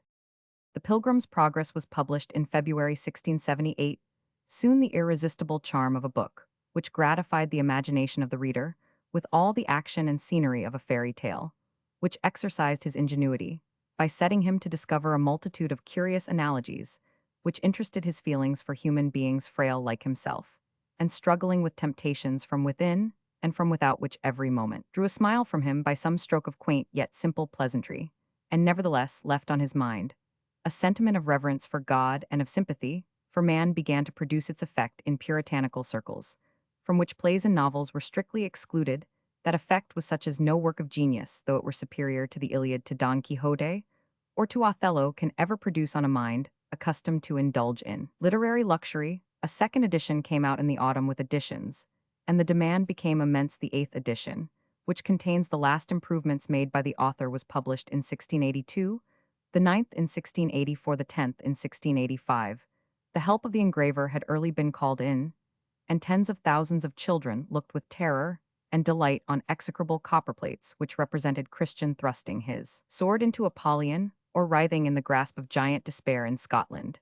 And in some of the colonies, the Pilgrim was even more popular than in his native country. Bunyan has told us with very pardonable vanity that in New England his dream was the daily subject of the conversation of thousands, and was thought worthy to appear in the most superb binding. He had numerous admirers in Holland, and amongst the Huguenots of France. He continued to work the goldfield which he had discovered, and to draw from it new treasures, not indeed with quite such ease, and in quite such abundance as when the precious soil was still virgin, but yet with success which left all competition far behind. In 1680 appeared The Life and Death of Mr. Badman. In 1680, for the second part of The Pilgrim's Progress. In 1682 appeared The Holy War, which, if The Pilgrim's Progress did not exist, would be the best allegory that ever was written. Bunyan's place in society was now very different from what it had been. There had been a time when many dissenting ministers who could talk Latin and read Greek had affected to treat him with scorn, but his fame and influence now far exceeded theirs. He had so great an authority among the Baptists that he was popularly called Bishop Bunyan. His episcopal visitations were annual from Bedford.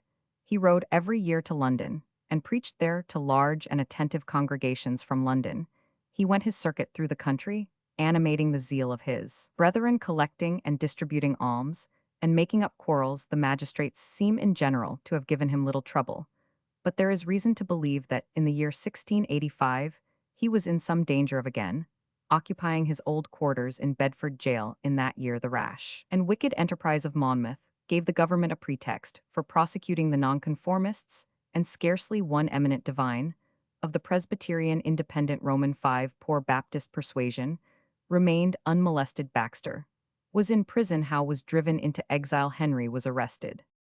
Two eminent Baptists with whom Bunyan had been engaged in controversy were in great peril and distress. Danvers was in danger of being hanged, and Kiffin's grandsons were actually hanged. The tradition is that during those evil days Bunyan was forced to disguise himself as a wagoner, and that he preached to his congregation at Bedford in a smock frock with a cart whip in his hand. But soon, a great change took place. James Roman II was at open war with the Church, and found it necessary to court the dissenters. Some of the creatures of the government tried to secure the aid of Bunyan.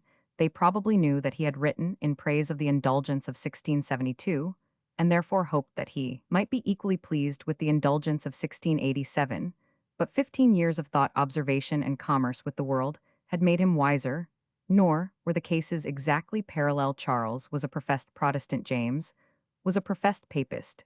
The object of Charles' indulgence was disguised, the object of James' indulgence was Pat. Bunyan was not deceived. He exhorted his hearers to prepare themselves by fasting and prayer for the danger, which menaced their civil and religious liberties, and refused even to speak to the courtier, who came down to remodel the corporation of Bedford, and who, as was supposed, had it in charge to offer some municipal dignity to the Bishop of the Baptists. Bunyan did not live to see the Revolution. In the summer of 1688, he undertook to plead the cause of a son with an angry father, and at length prevailed on the old man not to disinherit the young one. This good work cost the benevolent intercessor his life. He had to ride through heavy rain. He came drenched to his lodgings on Snow Hill, was seized with a violent fever, and died. In a few days, August 31, he was buried in Bunhill Fields, and many Puritans, to whom the respect paid by Roman Catholics to the relics and tombs of saints seemed childish or sinful, are said to have begged with their dying breath that their coffins might be placed as near as possible to the coffin of the author of the Pilgrim's Progress. The fame of Bunyan during his life, and during the century which followed his death, was indeed great, but was almost entirely confined to religious families of the middle and lower classes. Very seldom was he during that time mentioned with respect by any writer of great literary eminence. Young coupled his prose with the poetry of the wretched D'Urfey in the spiritual Quixote. The adventures of Christian are ranked with those of Jack the Giant Killer, and John Hickethrift Cowper ventured to praise the great allegorist, but did not venture to name him. It is a significant circumstance that for a long time all the numerous editions of the Pilgrim's Progress were evidently meant for the cottage, and the servants' hall. The paper, the printing, the plates were all of the meanest description in general. When the educated minority and the common people differ about the merit of a book, the opinion of the educated minority finally prevails. The Pilgrim's Progress is perhaps the only book about which the educated minority has come over to the opinion of the common people. The attempts which have been made to improve and to imitate this book are not to be numbered. It has been done into verse, it has been done into modern English. The pilgrimage of tender conscience, the pilgrimage of good intent, the pilgrimage of seek truth, the pilgrimage of Theophilus, the infant pilgrim, the Hindu pilgrim, are among the many feeble copies of the great original, but the peculiar glory of Bunyan is that those who most hated his doctrines have tried to borrow the help of his genius. A Catholic version of his parable may be seen with the head of the Virgin in the title page. On the other hand, those antinomians for whom his Calvinism is not strong enough may study the pilgrimage of Hephzibah, in which nothing will be found which can be construed into an admission of free agency and universal redemption. But the most extraordinary of all the acts of vandalism, by which a fine work of art was ever defaced, was committed in the year 1853. It was determined to transform the Pilgrim's Progress into a Tractarian book. The task was not easy, for it was necessary to make two sacraments the most prominent objects in the allegory, and of all Christian theologians, avowed Quakers excepted Bunyan, was the one in whose system the sacraments held the least prominent place. However, the wicket gate became a type of baptism, and the house beautiful of the Eucharist. The effect of this change is such as assuredly the ingenious person who made it never contemplated, for as not a single pilgrim passes through the wicket gate in infancy, and as faithful hurries past the house beautiful without stopping. The lesson which the fable in its altered shape teaches is that none but adults ought to be baptized, and that the Eucharist may safely be neglected. Nobody would have discovered from the original Pilgrim's Progress that the author was not a Pedabaptist. To turn his book into a book against pedabaptism was an achievement reserved for an Anglo-Catholic divine. Such blunders must necessarily be committed by every man who mutilates parts of a great work, without taking a comprehensive view of the whole. Roman 1000. The above article has been slightly corrected as to facts as compared with its form in the ninth edition. Bunyan's works were first partially collected in a folio volume 1692 by his friend Charles, though a larger edition, 2 vols. 17,361,737, was edited by Samuel Wilson of the Barbican in 1853. A good edition 3 vols Glasgow was produced by George Offer Southey's edition, 1830 of the Pilgrim's Progress, contained his life of Bunyan. Since then various editions of the Pilgrim's Progress, many illustrated by Cruikshank Byam, Shaw W. Strang, and others have appeared in Interesting Life, by the author of Mark Rutherford W. Hale White, was published in 1904. Other lives are by J. A. Froude, 1880 in the English Men of Letters series and E. Venables, 1888. But the standard work on the subject is John Bunyan, His Lifetimes, and work 1885, by the Rev. J. Brown of Bedford. A bronze statue, by Bohum, was presented to the town by the Duke of Bedford in 1874. Bunzlau, a town of Germany in Prussian Silesia, on the right bank of the Bober 27 Roman 1000, from Liegnitz, on the Berlin-Breslau Railway, which crosses the river by a great viaduct pop, 1914,590. It has a handsome market square, an evangelical, and a Roman Catholic church, and monuments to the Russian Field Marshal Kutuzov, who died here, and to the poet Martin Opitz, von Boberfeld. The Bunzlau pottery is famous. Woolen and linen cloth are manufactured, and there is a considerable trade in grain and cattle. Bunzlau, Boleslavia, received its name in the 12th century from Duke Boleslav, who separated it from the Duchy of Glogau. Its importance was increased by numerous privileges and the possession of extensive mining works. It was frequently captured and recaptured in the wars of the 17th century, and in 1739 was completely destroyed by fire on the 30th of August 1813. The French were here defeated on the retreat from the Katzbach by the Silesian army of the Allies. Buonaft, a piano, 17,161,793, Italian philosopher, was born at Comacchio in Ferrara and died in Rome. He became professor of theology at Naples in 1740, and entering the religious body of the Celestines rose to be general of the order. His principal works, generally published under the assumed name of Agatapisto Chromozione, are on the history of philosophy della Historia, e del Indol di ogni Filosofia, 7 vols 1772, sec and della Restorazione di ogni Filosofia, ni secoli Roman 16, Roman 17, Roman 18, 3 vols, 1789 German trans, by Roman 100 Haydenreich. The latter gives a valuable account of 16th century Italian philosophy. His other works are Historia Critica e Filosofica del Suicidio, 1761, del Conquist Celebria Saminate, Col Naturale Diritto del Genti, 1763, Storia Critica del Moderno Diritto di Natura e del Genti, 1789, and a few poems and philosophically comedies. Bowie, 15th century, boy through offer or Dutch from Lat boya fetter.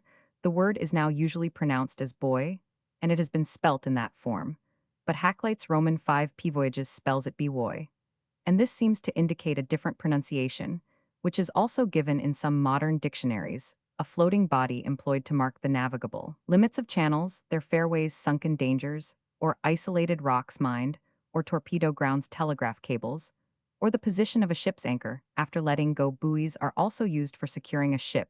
To instead of anchoring, they vary in size and construction from a log of wood to steel mooring buoys for battleships or a steel gas buoy. In 1882, a conference was held upon a proposal to establish a uniform system of buoyage. It was under the presidency of the then Duke of Edinburgh, and consisted of representatives from the various bodies. Interested, the questions of color, visibility, shape, and size were considered, and any modifications necessary owing to locality. The committee proposed the following uniform system of buoyage, and it is now adopted by the General Lighthouse Authorities of the United Kingdom.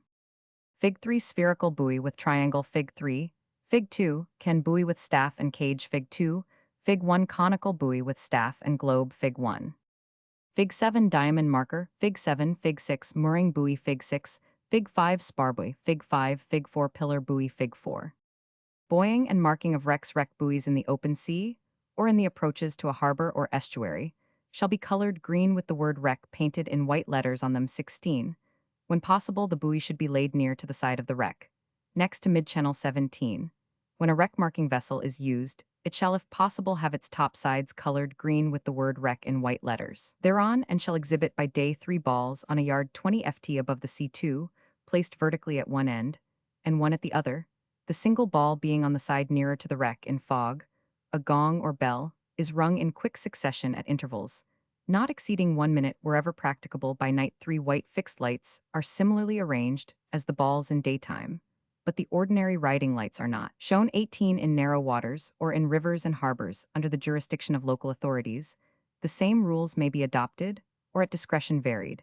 As follows: when a wreck marking vessel is used, she shall carry a crossyard on a mast with 2 balls by day placed horizontally, not less than 6 nor more than 12 ft apart, and by night 2 lights similarly placed. When a barge or open boat only is used, a flag or ball may be shown in the daytime. 19. The position in which the marking vessel is placed with reference to the wreck shall be at the discretion of the local authority having jurisdiction. A uniform system by shape has been adopted by the Mersey Dock and Harbor Board to assist a mariner by night. And in addition, where practicable, a uniform color. The fairway buoys are specially marked by letter, shape, and color. Fig 11 horizontal stripes, Fig 11, Fig 10 checkered, Fig 10, Fig 9 vertical stripes, Fig 9, Fig 8 single color, Fig 8.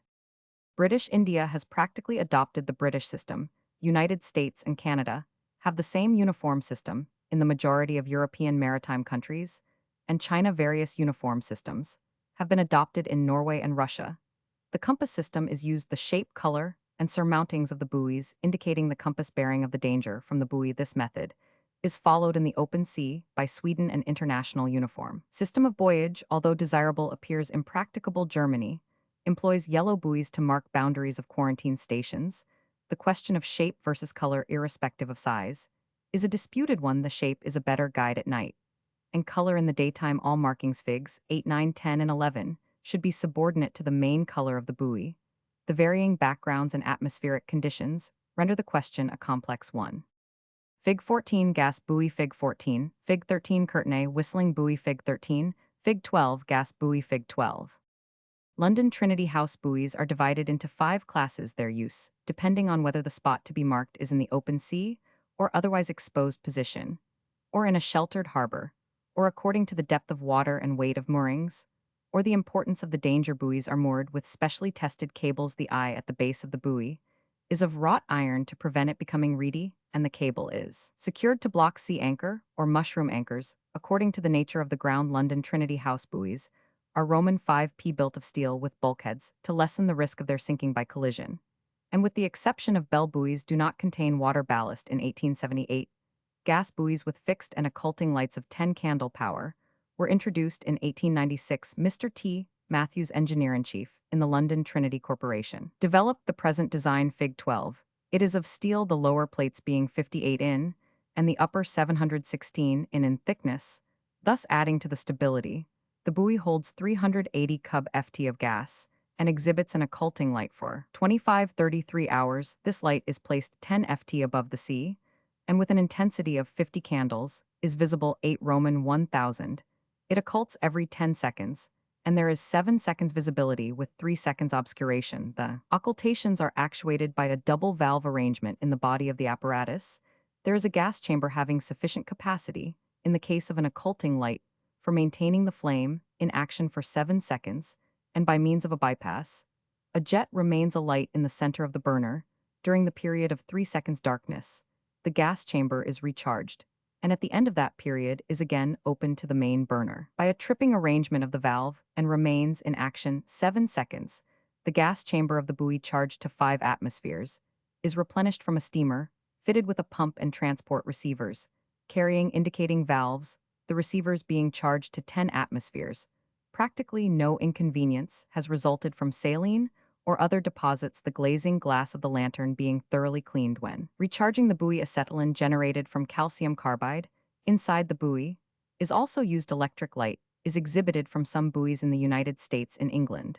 An automatic electric buoy has been suggested, worked by the motion of the waves, which cause a stream of water to act on a turbine connected with a dynamo generating electricity. Boat-shaped buoys are also used. River Humber for carrying a light, and bell the curtain. Whistling buoy, Fig 13, is actuated by the undulating movement of the waves. A hollow cylinder extends from the lower part of the buoy to still water below the movement of the waves, ensuring that the water inside keeps at mean level, whilst the buoy follows the movements of the waves. By a special apparatus, the compressed air is forced through the whistle at the top of the buoy, and the air is replenished by 2 tubes at the upper part of the buoy. It is fitted with a rudder and secured in the usual manner Automatic buoys cannot be relied on in calm days with a smooth sea, the Nun buoy Fig 14, for indicating the position of an anchor after letting go, is secured to the crown of the anchor by a buoy rope. It is usually made of galvanized iron and consists of two cones joined together at the base. It is painted red for the port anchor and green for the starboard. Mooring buoys Fig 6 for battleships are built of steel in four watertight compartments and have sufficient buoyancy to keep afloat. Should a compartment be pierced, they are 13 ft long, with a diameter of 612 ft. The mooring cable bridle passes through a watertight 16-in trunk pipe, built vertically in the center of the buoy, and is secured to a rocking shackle on the upper surface of the buoy. Large mooring buoys are usually protected by horizontal wooden battens and are fitted with life chains. J.W. Roman 500. Bupalus and Athenes, sons of Artemis and members of the celebrated school of sculpture, in marble which flourished in Chios in the 6th century B. Roman 100, they were contemporaries of the poet Hipponax, about 540 B. Roman 100, whom they were said to have caricatured. Their works consisted almost entirely of draped female figures. Artemis Fortune the Graces, whence the Chian school has been well called a school of Madonnas. Augustus brought many of the works of Bupalus and Athenes to Rome and placed them on the gable of the temple of Apollo Palatinus. Baphonia in Greek antiquities, a sacrificial ceremony forming part of the Diapolia, a religious festival held on the 14th of the month Scirophorian June-July at Athens, when a laboring ox was sacrificed to Zeus Polius as protector of the city. In accordance with a very ancient custom, the ox was driven forward to the altar, on which grain was spread by members of the family of the Kentriadae, from a goad on whom this duty devolved hereditarily. When it began to eat, one of the family of the Tholinidae advanced. With an axe slew the ox, then immediately threw away the axe, and fled. The axe, as being polluted by murder, was now carried before the court of the Prytaneum, which tried inanimate objects for homicide, and there charged with having caused the death of the ox, for which it was thrown into the sea. Apparently, this is an early instance analogous to Diodend Roman 5. Although the slaughter of a laboring ox was forbidden, it was considered excusable in the exceptional circumstances. None the less it was regarded as a murder. Porphyrius d'Abstinentia, Roman 2 Alien var Hist, Roman 8 Skal Aristoph, Nubs 485, Pausanias Roman 128. See also Ban de Diapolirum Sacro, Atheniensium, 1873. Burr or burr, apparently the same word as Danish bora burdock, cf. Swede cardbor, a prickly fruit or head of fruits, as of the burdock, in the sense of a woody outgrowth on the trunk of a tree, or nor the effect of a crowded bud development. The word is probably adapted from the fr burra vinebud. Burano, a town of Venetia, in the province of Venice on an island, in the lagoons 6 Roman 1000 Ne of Venice, by C. Pop, 1901-8169. It is a fishing town with a large royal school of lace-making, employing some 500 girls. It was founded, like all the towns in the lagoons, by fugitives from the mainland cities. At the time of the barbarian invasions, Torcello is a part of the commune of Burano. Buron, a town of the province of Leyte Island, of Leyte Philippine Islands, on the Daguetan River 21 Roman 1000 s, by W. of Tacloban. The capital Pop, 1903-18197. Buron is situated in a rich hemp-growing region, and hemp is its only important product. The language is Viscan. Burbage James, Roman 500 English actor, is said to have been born at Stratfordon, Avon. He was a member of the Earl of Leicester's players probably for several years, before he is first mentioned 1574, as being at the head of the company in 1576, having secured the lease of land at Shoreditch, Burbage, erected there the successful house, which was known for 20 years as the theatre. From the fact that it was the first ever erected in London, he seems also to have been concerned in the erection of a second theatre in the same locality, the Curtain, and later, in spite of all difficulties and a great deal of local opposition, he started what became the most celebrated home of the rising Dramath Blackfriars Theatre, built in 1596, near the old Dominican friary.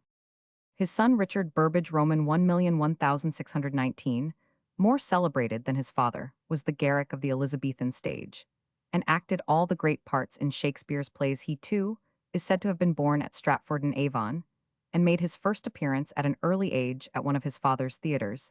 He had established a reputation by the time he was 20, and in the next dozen years was the most popular English actor, the Roscius of his day, at the time of his father's death. A lawsuit was in progress against the lessor from whom James Burbage held the land on which the theatre stood.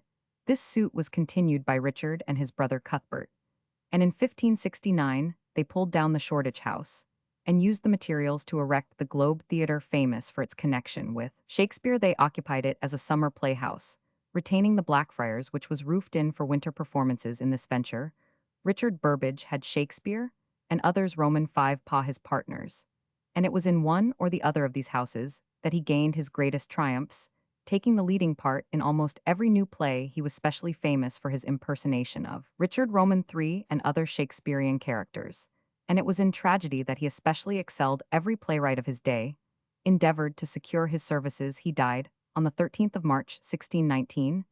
Richard Burbage was a painter as well as an actor. The Felton portrait of Shakespeare is attributed to him, and there is a portrait of a woman, undoubtedly by him, preserved at Dulwich College. Burbot or Ilpout loda vulgaris, a fish of the family Gattidae, which differs from the ling in the dorsal and anal fins, reaching the caudal, and in the small size of all the teeth. It exceeds a length of 3 ft and is a freshwater fish, although examples are exceptionally taken in British estuaries, and in the Baltic some specimens are handsomely marbled with dark brown, with black blotches on the back and dorsal fins. It is very locally distributed in Central and Northern Europe, and an uncommon fish in England. Its flesh is excellent. The American Burbot loda maculosa is coarser and not favored for the table. Burkhard Jakob, 18,180,1897, Swiss writer on art, was born at Basel on the 25th of May 1818. He was educated there, and at Neuchâtel, until 1839 was intended to be a pastor. In 1838, he made his first journey to Italy and also published his first important articles, Bemerkungen über Schweizerische Kathedralen. In 1839, he went to the University of Berlin, where he studied till 1843, spending part of 1841 at Bonn, where he was a pupil of Franz Kugler, the art historian, to whom his first book, Die Kunstwerk Roman 500 Belgischen, Stad 1842, was dedicated. He was professor of history at the University of Basel, 18,451,840, 18,490,1855, and 18,580,1893, and at the Federal Polytechnic School at Zurich, 18,551,858, in 1847. He brought out new editions of Kugler's two great works, Geschichte der Malerei and Kunstgeschichte, and in 1853 published his own work, Die Zeit Konstantins des Großen. He spent the greater part of the years 18,531,854 in Italy, where he collected the materials for one of his most famous works, Der Cicerone eine Anleitung zum Genus der Kunstwerk Italiens, which was dedicated to Kugler, and appeared in 1855, 7th German edition, 1899, English translation of the sections relating to paintings by Mrs. A. H. Clough, London, 1873. This work, which includes sculpture and architecture as well as painting, has become indispensable to the art traveler. In Italy, about half of the original edition was devoted to the art of the Renaissance, so that Burckhardt was naturally led on to the preparation of his two other celebrated works, Die Kultur der Renaissance, in Italian 1865, German edition, 1896, an English translation by S. G. Roman 100 Middlemore in 2 vols, London 1878, and the Geschichte der Renaissance in Italian 1867, 3rd German edition 1891. In 1867, he refused a professorship at Tübingen, and in 1872, another that left vacant by rank at Berlin. Remaining faithful to Basel, he died in 1897. See Life by Hans Traag in the Basler Jahrbuch for 1898 pp. 1172. W. A. B. Roman 100. Burckhardt John Louis Johann Ludwig 17,840, 1817, Swiss traveler and Orientalist, was born at Lausanne on the 24th of November 1784. After studying at Leipzig and Göttingen, he visited England in the summer of 1806, carrying a letter of introduction from the naturalist Blumenbach to Sir Joseph Banks, who, with the other members of the African Association, accepted his offer to explore the interior of Africa after studying in London and Cambridge, and inuring himself to all kinds of hardships and privations. Burckhardt left England in March 1809 for Malta, whence he proceeded in the following autumn to Aleppo in order to obtain better knowledge of Oriental life. He disguised himself as a Mussulman and took the name of Sheikh Ibrahim ibn Abdallah. After 2 years passed in the Levant, he had thoroughly mastered Arabic and had acquired such accurate knowledge of the Quran and of the commentaries upon its religion and laws that after a critical examination, the most learned Mussulmans entertained no doubt of his being really what he professed to be, a learned doctor of their law. During his residence in Syria, he visited Palmyra, Damascus, Lebanon, and thence journeyed via Petra to Cairo with the intention of joining a caravan to Fezzan and of exploring from there the sources of the Niger in 1812. Whilst waiting for the departure of the caravan, he traveled up the Nile as far as Dar Mahas, and then finding it impossible to penetrate westward, he made a journey through the Nubian desert in the character of a poor Syrian merchant passing by Berber and Shendi to Suakin on the Red Sea, whence he performed the pilgrimage to Mecca by way of Jeddah. At Mecca, he stayed 3 months and afterwards visited Medina. After enduring privations and sufferings of the severest kind, he returned to Cairo in June 1815 in a state of great exhaustion. But in the spring of 1816 he traveled to Mount Sinai, whence he returned to Cairo in June, and there again made preparations for his intended journey to Fezzan. Several hindrances prevented his prosecuting this intention, and finally, in April 1817, when the long-expected caravan prepared to depart, he was seized with illness and died on the 15th of October. He had from time to time carefully transmitted to England his journals and notes, and a very copious series of letters, so that nothing which appeared to him to be interesting in the various journeys he made has been lost. He bequeathed his collection of 800 vols of Oriental MSS to the Library of Cambridge University. His works were published by the African Association in the following order: Travels in Nubia, to which is prefixed a biographical memoir; 1819, Travels in Syria, and the Holy Land; 1822, Travels in Arabia; 1829, Arabic Proverbs, or the Manners and Customs of the Modern Egyptians; 1830, Notes on the Bedouins and Wahhabis; 1831. Berdo Auguste Laurent, 18,511,894, French politician, was the son of a laborer at Lyon, forced from childhood to earn his own living. He was enabled to secure an education by bursarships at the Lycée at Lyon and at the Lycée Louis le Grand in Paris in 1870. He was at the École Normale Supérieure in Paris, but enlisted in the army and was wounded and made prisoner in 1871. In 1874, he became professor of philosophy and translated several works of Herbert Spencer and of Schopenhauer into French. His extraordinary aptitude for work secured for him the position of chef de cabinet under Paul Bert, the Minister of Education, in 1881. In 1885, he was elected deputy for the Department of the Rhône and distinguished himself in financial questions. He was several times minister and became Minister of Finance in the cabinet of Casimir Perier from the 3rd of November 1893 to the 22nd of May 1894. On the 5th of July 1894, he was elected President of the Chamber of Deputies. He died on the 12th of December 1894, worn out with overwork. Burden or burthen, 1 as byathan, from baran, to bear a load, both literally and figuratively, especially the carrying capacity of a ship, in mining and smelting the tops or heads of streamwork, which lie over the stream of tin, and the proportion of ore and flux to fuel in the charge of a blast furnace in Scots and English law. The term is applied to an encumbrance on real or personal property too, from the fr borden, a droning humming sound in accompaniment to a song, or the refrain of a song, hence a chief or recurrent topic, as the burden of a speech. Berder George, 17,521,830, 2, English Nonconformist divine, was born in London on the 5th of June, 1752. In early manhood he was an engraver, but in 1776 he began preaching and was minister of the Independent Church at Lancaster from 1778 to 1783.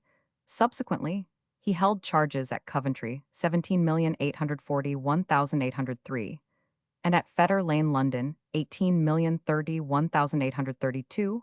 He was one of the founders of the British and Foreign Bible Society, the Religious Tract Society, and the London Missionary Society, and was secretary to the last named for several years.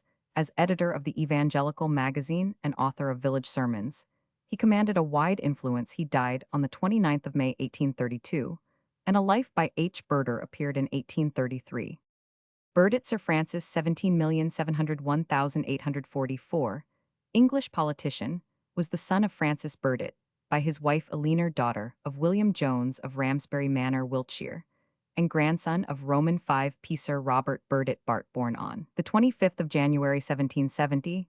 He was educated at Westminster School and Oxford and afterwards traveled in France and Switzerland.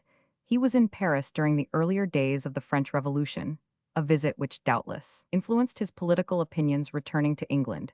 He married in 1793 Sophia, daughter of Thomas Coutts the banker, and this lady brought him a large fortune in 1796.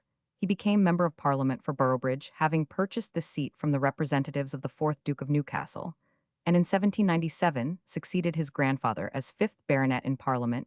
He soon became prominent as an opponent of Pitt, and as an advocate of popular rights. He denounced the war with France, the suspension of the Habeas Corpus Act, the proposed exclusion of John Horne took from Parliament, and quickly became the idol of the people. He was instrumental in securing an inquiry into the condition of Coldbath Fields Prison. But as a result of this step, he was for a time prevented by the government from visiting any prison in the kingdom. In 1797, he made the acquaintance of Horne, whose pupil he became not only in politics, but also in philology. At the general election of 1802, Burdett was a candidate for the county of Middlesex, but his return was declared void in 1804, and in the subsequent contest, he was defeated in 1805. This return was amended in his favor. But as this was again quickly reversed, Burdett, who had spent an immense sum of money over the affair, declared he would not stand for Parliament again. At the general election of 1806, Burdett was a leading supporter of James Paul, the Reform candidate for the city of Westminster.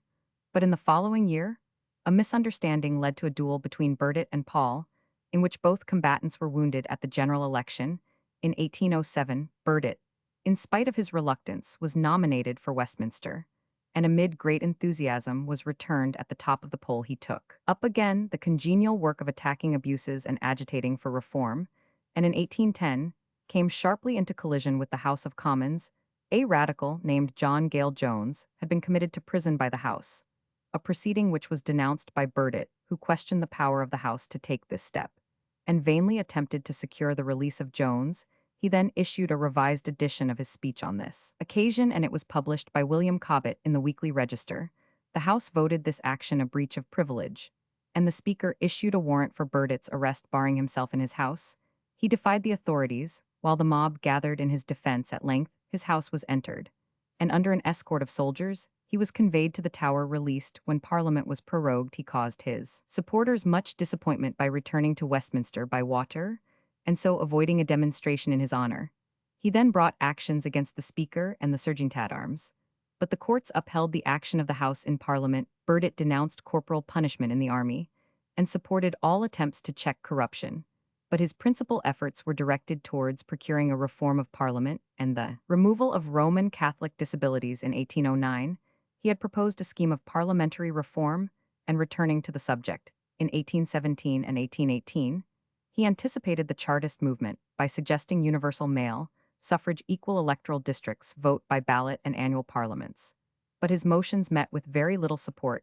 He succeeded, however, in carrying a resolution in 1825 that the House should consider the laws concerning Roman Catholics. This was followed by a bill embodying his proposals, which passed the Commons, but was rejected by the Lords in 1827 and 1828. He again proposed resolutions on this subject, and saw his proposals become law in 1829. In 1820, Burdett had again come into serious conflict, with the government having severely censured its action with reference to the Manchester massacre. He was prosecuted at Leicester Assizes, fined 1,000, and committed to prison for 3 months. After the passing of the Reform Bill in 1832, the ardor of the veteran reformer was somewhat abated, and a number of his constituents soon took umbrage at his changed attitude. Consequently, he resigned his seat early in 1837, but was re-elected, however, at the general election. In the same year, he forsook Westminster and was elected member for North Wiltshire, which seat he retained, acting in general with the Conservatives, until his death on the 23rd of January 1844. He left a son, Robert, who succeeded to the baronetcy, and 5 daughters, the youngest of whom became the celebrated Baroness Burdett. Coutts, impetuous and illogical Burdett, did good work as an advocate of free speech and an enemy of corruption. He was exceedingly generous and spent money lavishly in furthering projects of reform. C. A Stevens Life of Horne, took London 1813. Spencer, Walpole History of England, London 18,780, 1886, Roman 100. Abbott Baron Colchester Diary and Correspondence, London 1861. A W.H. Burdick-Coutts Angela Georgina Burdick-Coutts Baroness, 18,140, 1906, English philanthropist, youngest daughter of Sir Francis Burdett, was born on the 21st of April 1814. When she was 23, she inherited practically the whole of the immense wealth of her grandfather Thomas Coutts, approaching 2 million sterling, a fabulous sum in those days, by the will of the Duchess of St. Albans, who, as the actress Henrietta Mellon, his second wife and had been left it on his death in 1821. Miss Burdett then took the name of Coutts, in addition to her own the female heiress Miss Angela Coutts, as the author of the Ingoldsby Legends called her in his ballad on the Queen's coronation in that year 1837, at once became a notable subject of public curiosity and private cupidity. She received numerous offers of marriage, but remained resolutely single, devoting herself and her riches to philanthropic work, which made her famous for well-applied generosity. In May 1871, she was created a peeress, as Baroness Burdick-Coutts of Highgate and Brookfield, Middlesex. On the 18th of July 1872, she was presented at the Guildhall with the freedom of the City of London. The first case of a woman being admitted to that fellowship. It was not till 1881 that, when 6 to 7 years old, she married William Layman Ashmead Bartlett, an American by birth and brother of Sir E.A. Ashmead Bartlett, the Conservative Member of Parliament, and he then took his wife's name, entering the House of Commons as member for Westminster 1885. Full of good works and of social interest and influence, the Baroness lived to the great age of 92, dying at her house in Strat Street, Piccadilly, on the 30th of December 1906 of bronchitis. She was buried in Westminster Abbey. The extent of her benefactions during her long and active life can only be briefly indicated, but the Baroness must remain a striking figure in the social history of Victorian England, for the thoughtful and conscientious care with which she held her wealth in trust for innumerable good objects. It was her aim to benefit the working classes in ways involving no loss of independence or self-respect. She carefully avoided taking any side in party politics, but she was actively interested in phases of imperial extension, which were calculated to improve the condition of the black races, as in Africa, or the education and relief of the poor or suffering in any part of the world, though she made no special distinction of creed in her charities. She was a notable benefactor of the Church of England building and endowing churches and church schools, endowing the bishoprics of Cape Town and of Adelaide 1847, and founding the Bishopric of British Columbia 1857. Among her many educational endowments may be specified the St. Stephen's Institute in Vincent Square, Westminster, 1846. She started sewing schools in Spitalfields when the silk trade began to fail, helped to found the Shoeblack Brigade, and placed hundreds of destitute boys in training ships for the Navy and merchant service.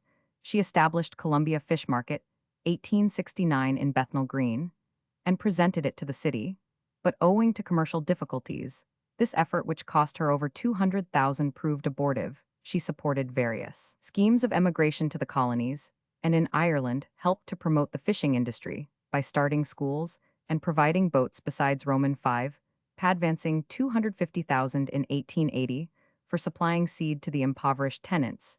She was devoted to the protection of animals and prevention of cruelty, and took up with characteristic zeal the cause of the costermongers' donkeys, building stables for them on her Columbia Market estate and giving prizes for the best-kept animals. She helped to inaugurate the Society for the Prevention of Cruelty to Children, and was a keen supporter of the Ragged School Union missionary efforts of all sorts, hospitals and nursing industrial homes and refuges relief funds. Roman 100, found in her a generous supporter. She was associated with Louisa Twining and Florence Nightingale, and in 18,771,878 raised the Turkish Compassionate Fund for the starving peasantry and fugitives in the Russo-Turkish War, for which she obtained the Order of the Mejidi, a solitary case of its conference on a woman. She relieved the distressed in far-off lands, as well as at home, her helping hand being stretched out to the Dyaks of Borneo and the Aborigines of Australia. She was a liberal patroness of the stage literature and the arts, and delighted in knowing all the cultured people of the day. In short, her position in England, for half a century, may well be summed up in words attributed to King Edward. Roman 7, after my mother Queen Victoria, the most remarkable woman in the kingdom. Burden Sanderson, Sir John Scott Bart, 18,280,1905. English physiologist, was born at West Jesmond near Newcastle on the 21st of December 1828, a member of a well-known Northumbrian family. He received his medical education at the University of Edinburgh, and at Paris, settling in London, he became Medical Officer of Health for Paddington in 1856, and 4 years later physician to the Middlesex and the Brompton Consumption Hospitals. When diphtheria appeared in England in 1858, he was sent to investigate the disease at the different points of outbreak, and in subsequent years, he carried out a number of similar inquiries, for example into the cattle plague and into cholera. In 1866, he became first principal of the Brown Institution at Lambeth in 1871, and in 1874 was appointed Jodrell Professor of Physiology at University College London, retaining that post till 1882, when the Waynflete Chair of Physiology was established at Oxford in 1882. He was chosen to be its first occupant and immediately found himself the object of a furious anti-vivisectionist agitation, the proposal that the university should spend 10,000 in providing him with a suitable laboratory lecture rooms, Roman 100, in which to carry on his work, was strongly opposed by some on grounds of economy, but largely because he was an upholder of the usefulness and necessity of experiments upon animals. It was, however, eventually carried by a small majority, 88 to 85. And in the same year, the Royal Society awarded him a Royal Medal in recognition of his researches into the electrical phenomena exhibited by plants and the relations of minute organisms to disease, and of the services he had rendered to physiology and pathology. In 1885, the University of Oxford was asked to vote 500 a year for 3 years for the purposes of the laboratory, then approaching completion. This proposal was fought with the utmost bitterness by Sanderson's opponents, the anti-vivisectionists, including E.A. Freeman, John Ruskin, and Bishop Macarness of Oxford. Ultimately, the money was granted by 412 to 244 votes in 1895. Sanderson was appointed Regius Professor of Medicine at Oxford, resigning the post in 1904. In 1899, he was created a baronet. His attainments both in biology and medicine brought him many honors. He was Croonian Lecturer to the Royal Society in 1867 and 1877, and to the Royal College of Physicians in 1891, gave the Harveian oration before the College of Physicians in 1878, acted as President of the British Association at Nottingham in 1893, and served on 3 Royal Commissions Hospitals 1883, Tuberculosis Meat and Milk 1890, and University for London 1892. He died at Oxford on the 23rd of November 1905. Burdwan or Bardwan, a town of British India in Bengal, which gives its name to a district, and to a division. It has a station on the East Indian Railway 67 Roman 1000 NW from Calcutta Pop 1901 35022. The town consists really of numerous villages scattered over an area of 9 SQ Roman 1000 and is entirely rural in character. It contains several interesting ancient tombs, and at Nawab Hat, some 2 Roman 1000 distant, is a group of 108 Siva Lingam temples built in 1788. The place was formerly very unhealthy, but this has been to a large extent remedied by the establishment of waterworks, a good supply of water being derived from the river Banka within the town. The principal objects of interest are the palaces and gardens of the Maharaja. The chief educational institution is the Burdwan Raj College, which is entirely supported out of the Maharaja's estate. The town owes its importance entirely to being the headquarters of the Maharaja of Burdwan, the premier nobleman of Lower Bengal, whose rent roll is upwards of 300,000. The Raj was founded in 1657 by Abu Ra Kapur of the Kapur Khatri family of Kotli in Lahore, Punjab, whose descendants served in turn the Mughal emperors and the British government. The great prosperity of the Raj was due to the excellent management of Maharaja Mahtab Chand, Roman 500, whose loyalty to the government, especially during the Santal Rebellion of 1855 and the Mutiny of 1857, was rewarded with the grant of a coat of arms in 1868 and the right to a personal salute of 13 guns in 1877. Maharaja Bijay Chand Mahtab B. 1881, who succeeded his adoptive father in 1888, earned great distinction by the courage with which he risked his life to save that of Sir Andrew Fraser, the Lieutenant Governor of Bengal, on the occasion of the attempt to assassinate him made by Bengali malcontents on the 7th of November 1908. The district of Burdwan lies along the right bank of the river Bajarathi, or Hugli. It has an area of 2689 SQ Roman 1000.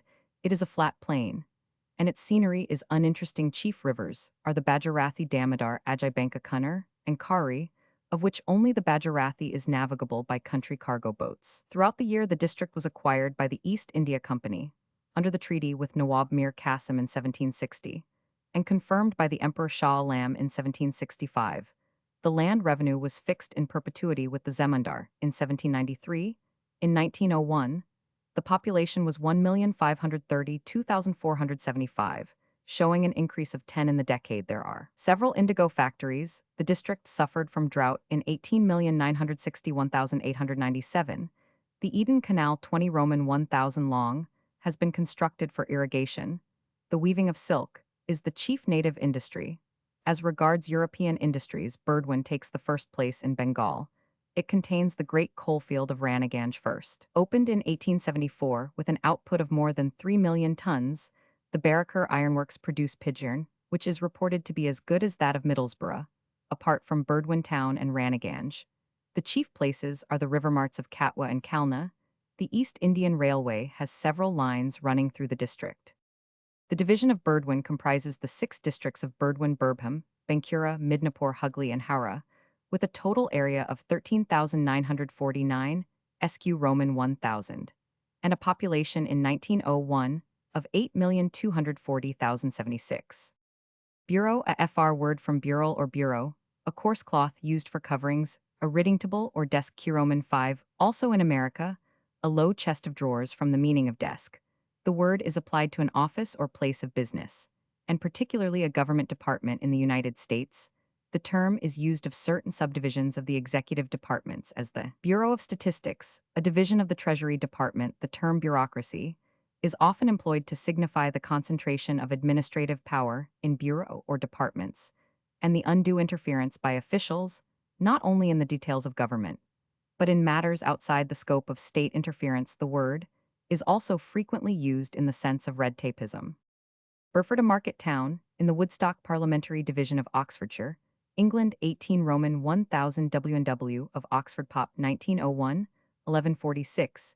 It is pleasantly situated in the valley of the Windrush, the broad picturesque main street sloping upward from the stream beside which stands the fine church to the summit of the ridge, flanking the valley on the south, along which runs the high road from Oxford. Church of St. John the Baptist has a nave, and aisles mainly perpendicular in appearance owing to alterations in that period, but actually of Roman 5 earlier construction, the south aisle flanked by 2 beautiful chapels, and an ornate porch transepts, and a central tower and choir with flanking chapels.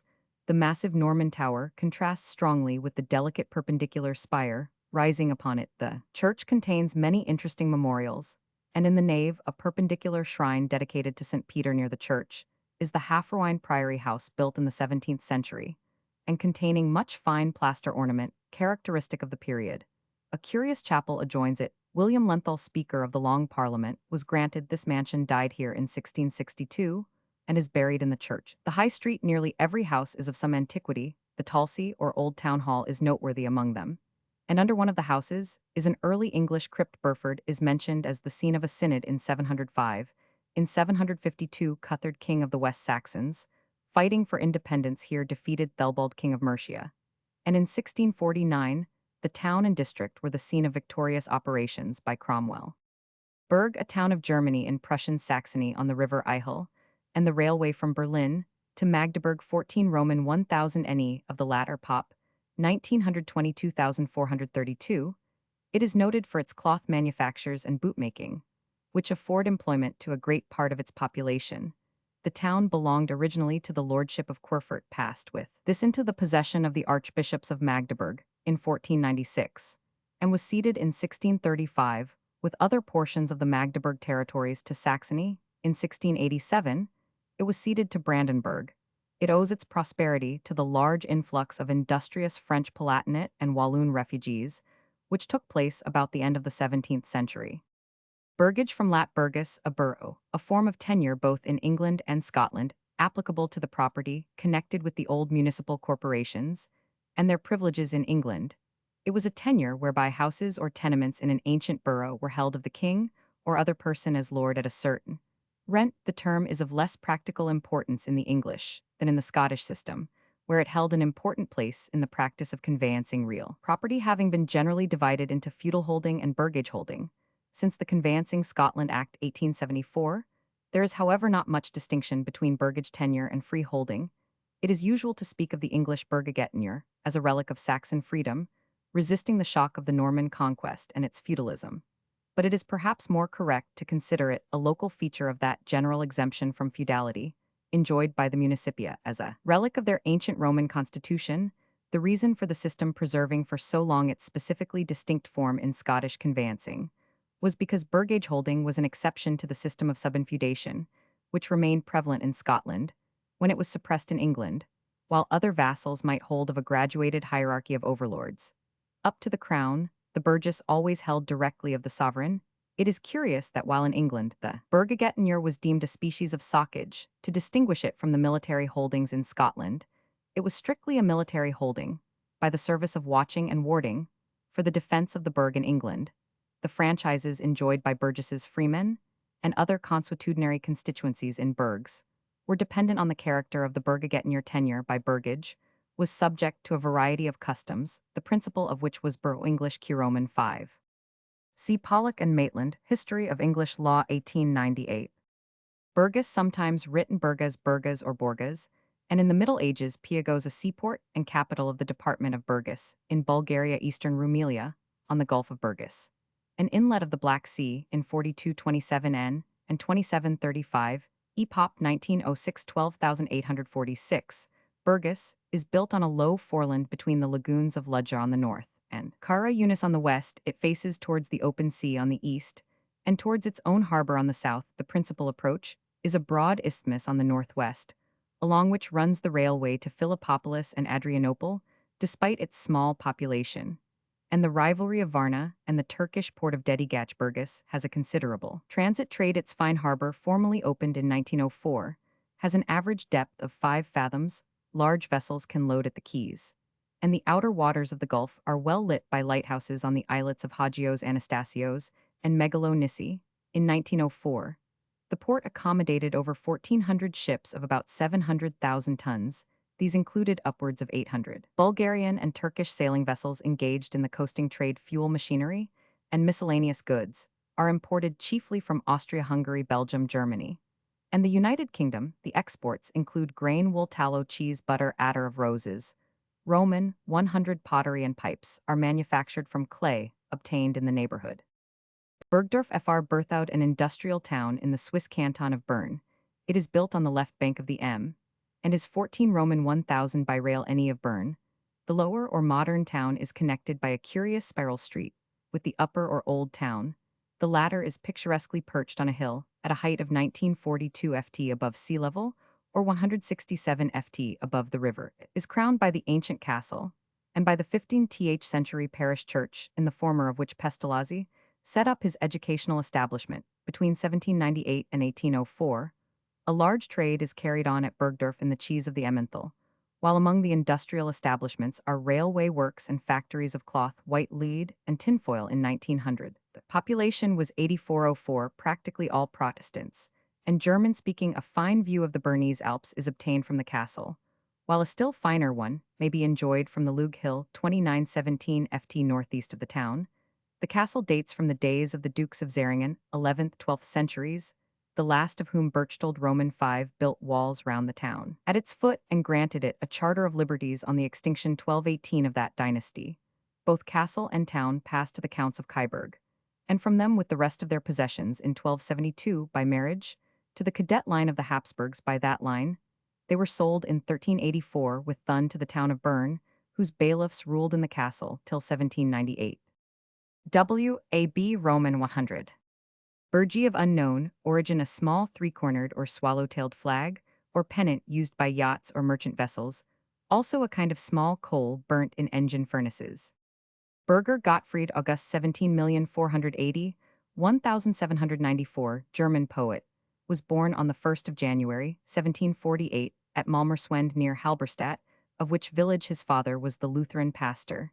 He was a backward child, and at the age of 12 was practically adopted by his maternal grandfather Bauer at Aschersleben, who sent him to the pedagogium at Halle Hence in 1764. He passed to the university as a student of theology, which however he soon abandoned for the study of jurisprudence. Here he fell under the influence of Roman 100 A Klotz, 17,380, 1771, who directed Burger's attention to literature, but encouraged rather than discouraged his natural disposition to a wild and unregulated life. In consequence of his dissipated habits, he was in 1767 recalled by his grandfather, but on promising to reform was in 1768 allowed to enter the University of Göttingen as a law student. As he continued his wild career, however, his grandfather withdrew his support and he was left to his own devices. Meanwhile, he had made fair progress with his legal studies and had the good fortune to form a close friendship with a number of young men of literary tastes in the Göttingen Musenalmanach, edited by H. Boy and F. W. Gotterberger's first poems were published, and by 1771,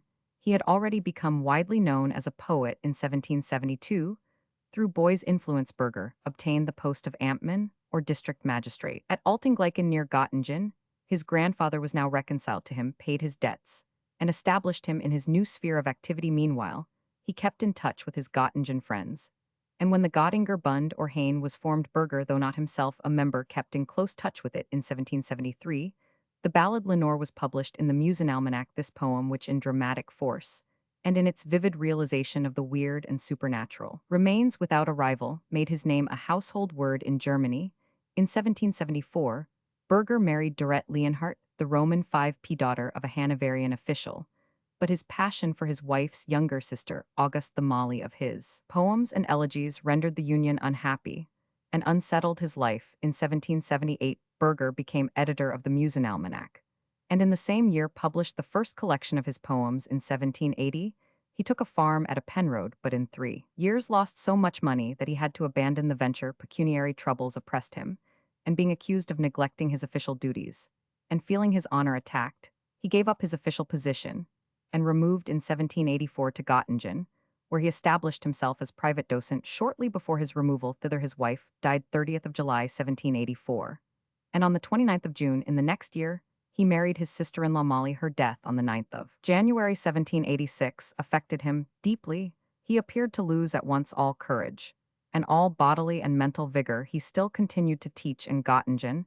At the jubilee of the foundation of the university, in 1787, he was made an honorary doctor of philosophy, and in 1789 was appointed extraordinary professor in that faculty, though without a stipend. In the following year, he married a third time, his wife being a certain Elise Hahn, who, enchanted with his poems, had offered him her heart and hand. Only a few weeks of married life with his Schwebenmädchen sufficed to prove his mistake, and after 2.5 years, he divorced her, deeply wounded by Schiller's criticism. In the 14th and 15th part of the Allgemeine Literaturzeitung of 1790, one of the second edition of his poems, disappointed, wrecked in fortune and health, Burger eked out a precarious existence as a teacher in Göttingen, until his death there on the 8th of June 1794.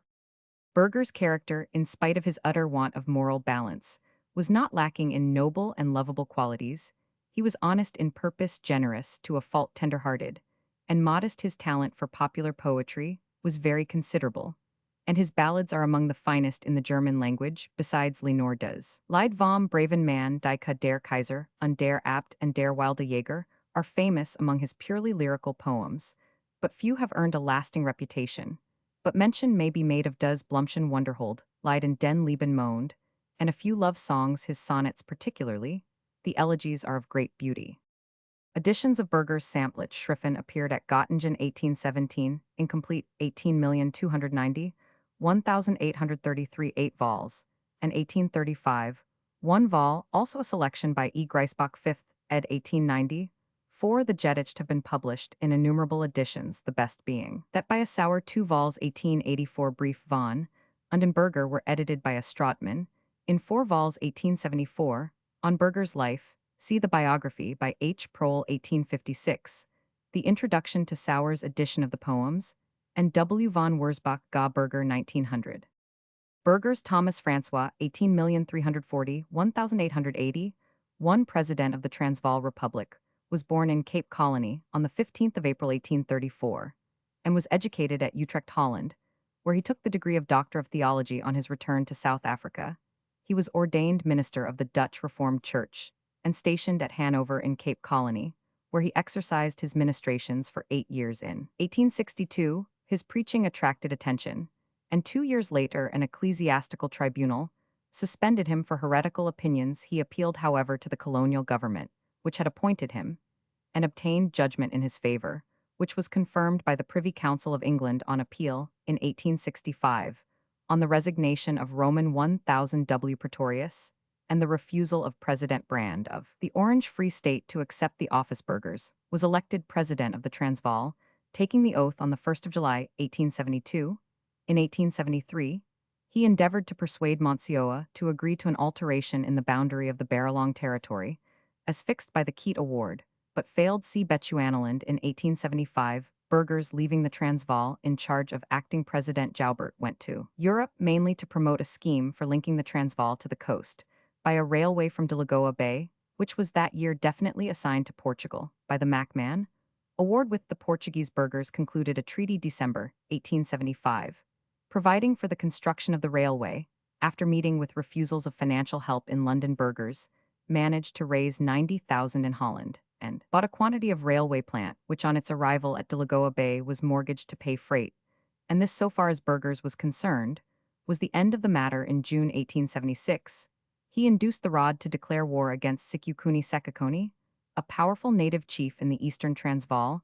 The campaign was unsuccessful, and with its failure the republic fell into a condition of lawlessness and insolvency, while a Zulu host threatened invasion. Burgers, in an address to the Rod 3rd of March 1877, declared, "I would rather be a policeman under a strong government than the president of such a state. It is you members of the Rod and the Boers who have lost the country, who have sold your independence for a drink." Sir Theophilus Shepstone, who had been sent to investigate the condition of affairs in the Transvaal, issued on the 12th of April a proclamation annexing the Transvaal to Great Britain. Burgers fully acquiesced in the necessity for annexation. He accepted a pension from the British government and settled down to farming in Hanover, Cape Colony. He died at Richmond in that colony on the 9th of December 1881, and in the following year, volume of short stories Toonelen Uit ons Dorp, originally written by him for the Cape Volksblad, was published at The Hague for the benefit of his family. A patriot, a fluent speaker both in Dutch and in English, and possessed of unbounded energy, the failure of Burgers was due to his fondness for large visionary plans, which he attempted to carry out with insufficient means. See Transvaal history. For the annexation period, see John Martineau, The Life of Sir Bartle Frere Vol. Roman II, Chap. Roman 18, London 1895. Burgerstick or Burgersticius Francis, 15,901,629, Dutch logician, was born at Lier near Delft, and died at Leiden. After a brilliant career at the University of Leiden, he studied theology at Sommer, where while still very young he became professor of philosophy. After 5 years he returned to Leiden, where he accepted the chair of logic and moral philosophy, and afterwards that of natural philosophy. His logic was at one time widely used, and is still valuable. He wrote also Idea Philosophiae Moralis, 1644. Burgess George, 17,861,864, English classical scholar, was born in India. He was educated at Charterhouse School and Trinity College, Cambridge, taking his degree in 1807, and obtaining one of the members' prizes both in 1808 and 1809. He stayed up at Cambridge and became a most successful coach. He had a great reputation as a Greek scholar and was a somewhat acrimonious critic of rival scholars, especially Bishop Blomfield. Subsequently, he fell into embarrassed circumstances through injudicious speculation, and in 1841, a civil list pension of 100 per annum was bestowed upon him.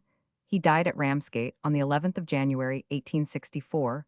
Burgess was a man of great learning and industry, but too fond of introducing arbitrary emendations into the text of classical authors. His chief works are Euripides Troades, 1807, and Phonacy, 1809, Aeschylus Supplices, 1821, Eumenides, 1822, and Prometheus, 1831, Sophocles Philoctetes, 1833, E.F. Papos Prolegomena, to Thucydides, 1837, an abridged translation with critical remarks Hermesianectes. Fragmenta, 1839. He also edited some of the dialogues of Plato with English notes, and translated nearly the whole of that author, and the Greek anthology for Bohn's Classical Library. He was a frequent contributor to the Classical Journal and other periodicals, and dedicated to Byron a play called The Son of Aaron, or The Cause of the Greeks, 1823. Burgess Daniel 16,451,713, English Presbyterian divine, was born at Staines in Middlesex, where his father was minister. He was educated under Busby at Westminster School, and in 1660 was sent to Magdalen Hall, Oxford, but not being able conscientiously to subscribe the necessary formulae, he quitted the university without taking his degree in 1667. After taking orders, he was appointed by Roger Boyle, First Lord Orrery, to the headmastership of a school recently established by that nobleman at Charleville Co. Cork, and soon after he became private chaplain to Lady Mervyn near Dublin. There he was Roman 5 ordained by the local presbytery, and on returning to England was imprisoned for preaching at Marlborough. He soon regained his liberty and went to London, where he speedily gathered a large and influential congregation, as much by the somewhat excessive fervor of his piety, as by the vivacious illustrations which he frequently employed in his sermons.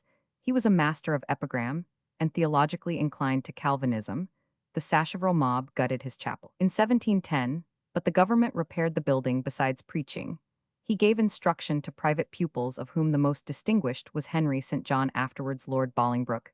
His son Daniel Burgess Roman 500 was secretary to the Princess of Wales, and in 1723 obtained a regium donum, or government grant of 500 half-yearly for dissenting ministers.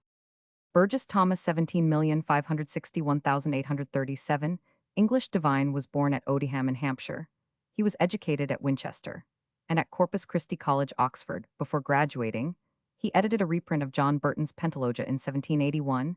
He brought out an annotated edition of Richard Doss' Miscellanea Critica, reprinted Leipzig 1800. In 1783, he became a fellow of his college, and in 1785 was appointed chaplain to Shute Barrington, Bishop of Salisbury, through whose influence he obtained a prebendal stall which he held till 1803. In 1788, he published his Considerations on the Abolition of Slavery, in which he advocated the principle of gradual emancipation. In 1791, he accompanied Barrington to Durham, where he did evangelistic work among the poorer classes. In 1803, he was appointed to the vacant bishopric of St. David's, which he held for 20 years with great success.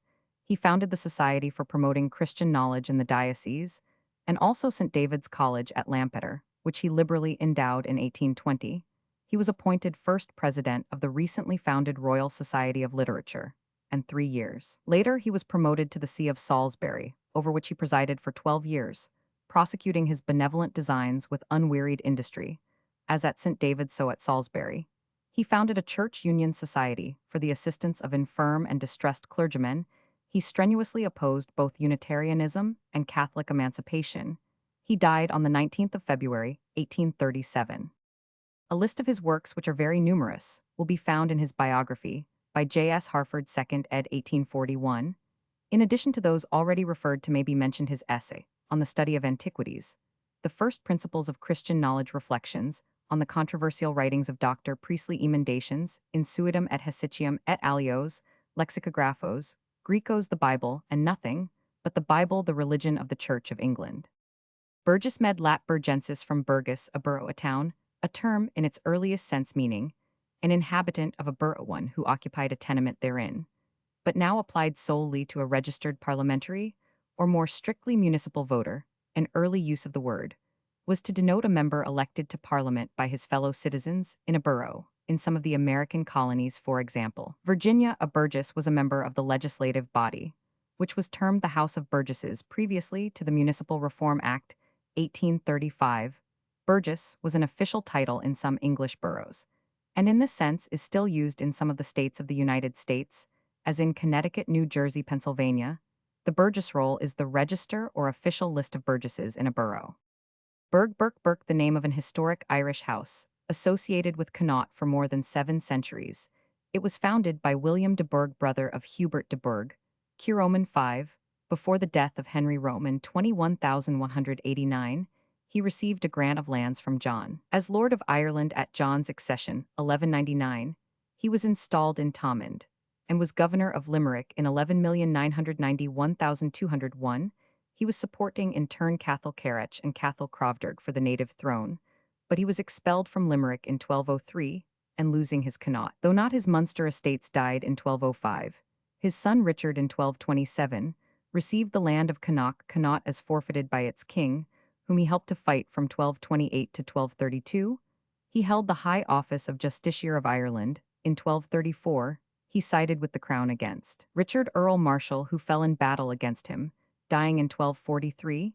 He was succeeded as Lord of Connaught by his son Richard, and then 1248 by his younger son Walter, who carried on the family warfare against the native chieftains, and added greatly to his vast domains by obtaining Roman 100 from Prince Edward, a grant of the county of Ulster, in consequence of which he was styled later Earl of Ulster. At his death in 1271, he was succeeded by his son Richard as second Earl. In 1286, Richard ravaged and subdued Connaught and deposed Brian O'Neill as chief native king, substituting a nominee of his own. The native king of Connaught was also attacked by him in favor of that branch of the O'Connors, whom his own family supported. He led his forces from Ireland to support Edward Roman I in his Scottish campaigns, and on Edward Bruce's invasion of Ulster in 1315 Richard marched against him, but he had given his daughter Elizabeth in marriage to Robert Bruce, afterwards King of Scotland, about 1304. Occasionally summoned to English parliaments, he spent most of his 40 years of activity in Ireland, where he was the greatest noble of his day, usually fighting the natives or his Anglo-Norman rivals. The patent roll of 1290 shows that, in addition to his lands in Ulster, Connaught, and Munster, he had held the Isle of Man but had surrendered it to the king. His grandson and successor William, the third Earl, 13,261,333, was the son of John de Burgh, by Elizabeth Lady of Clare, sister and co-heir of the last Clare Earl of Hertford. Roman 500. He married a daughter of Henry Earl of Lancaster, and was appointed Lieutenant of Ireland in 1331, but was murdered in his 21st year, leaving a daughter the sole heiress not only of the de Burgh possessions, but of vast Clare estates. She was married in childhood to Lionel, son of Edward Roman III, who was recognized in her right as Earl of Ulster, and their direct representative, the Duke of York, ascended the throne in 1461, as Edward Roman IV, since when the earldom of Ulster has been only held by members of the royal family. On the murder of the third Earl, 1333, his male kinsman, who had a better right by native Irish ideas to the succession than his daughter, adopted Irish names and customs, and becoming virtually native chieftains, succeeded in holding the bulk of the de Burgh territories. Their two main branches were those of MacWilliam Ader in southern Connaught and MacWilliam Otter to the north of them, in what is now Mayo. The former held the territory of Clanricarde, lying in the neighborhood of Galway, and in 1543, their chief as Ulick Burke alias MacWilliam surrendered it to Henry Roman VIII, receiving it back to hold by English custom as Earl of Clanricarde, and Lord Dunkellin, the fourth Earl, 16,011,635, distinguished himself on the English side in O'Neill's rebellion and afterwards, and obtained the English earldom of St. Albans in 1628, his son Ulick receiving further the Irish marquisate of Clanricarde, 1646. His cousin and heir, the sixth Earl, 16,571,666, was uncle of the eighth and ninth Earls, 16,871,722, both of whom fought for James Roman II, and paid the penalty for doing so in 1691.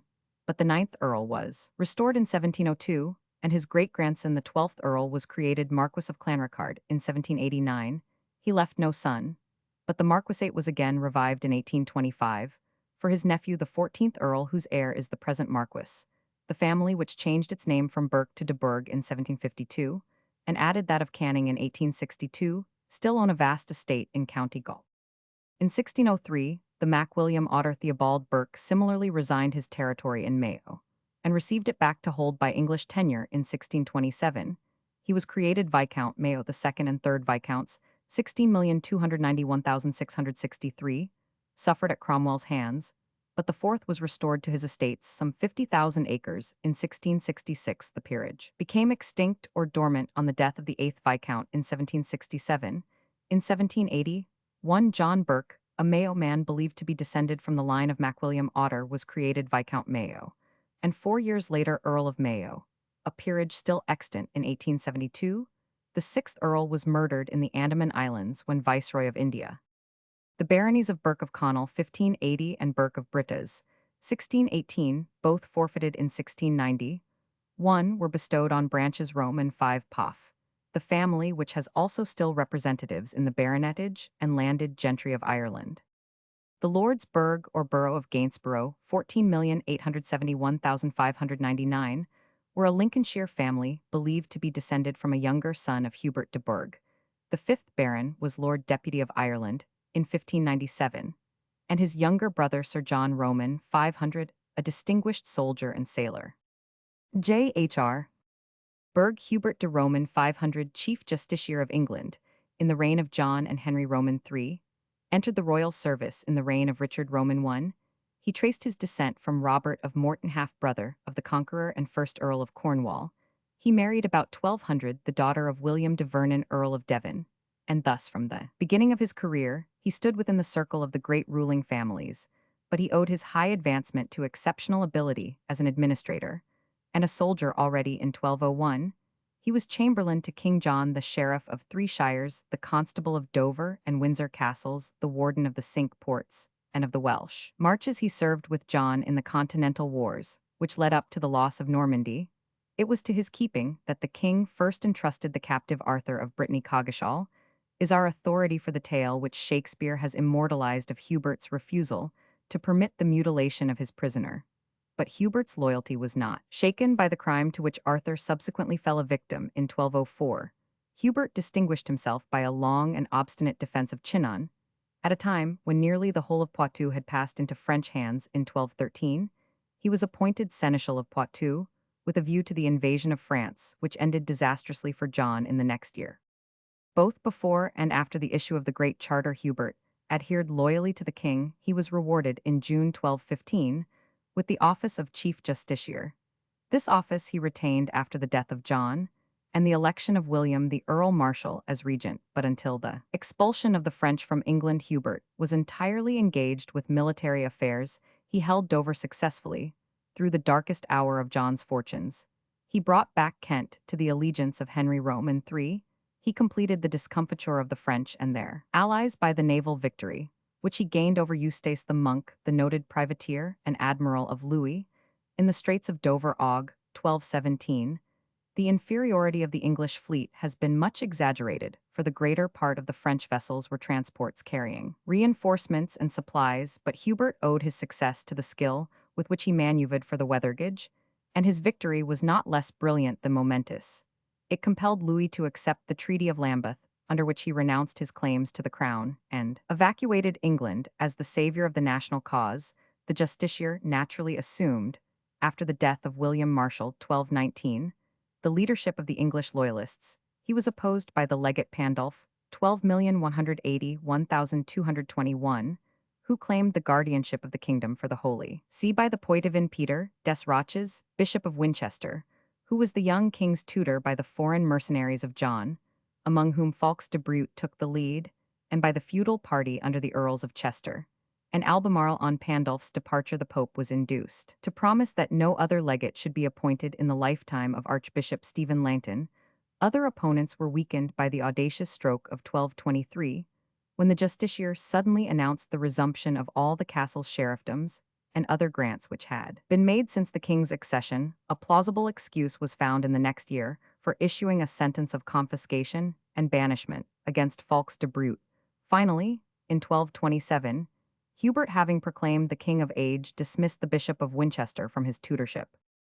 Hubert now stood at the height of his power. His possessions had been enlarged by 4 successive marriages, particularly by that which he contracted in 1221, with Margaret, the sister of Alexander Roman II of Scotland.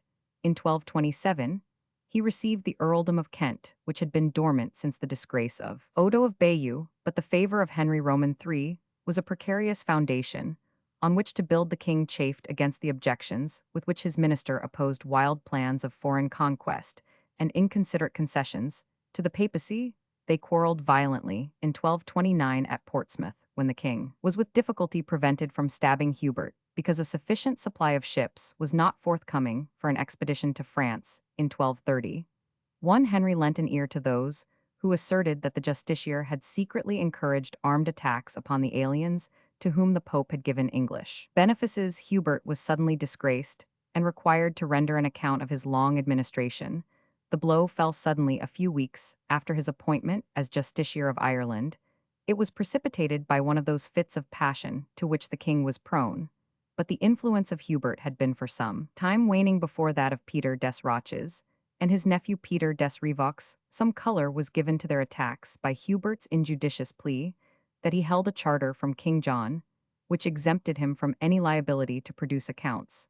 But the other charges, far less plausible than that of embezzlement which were heaped upon the head of the fallen favorite, are evidence of an intention to crush him at all costs.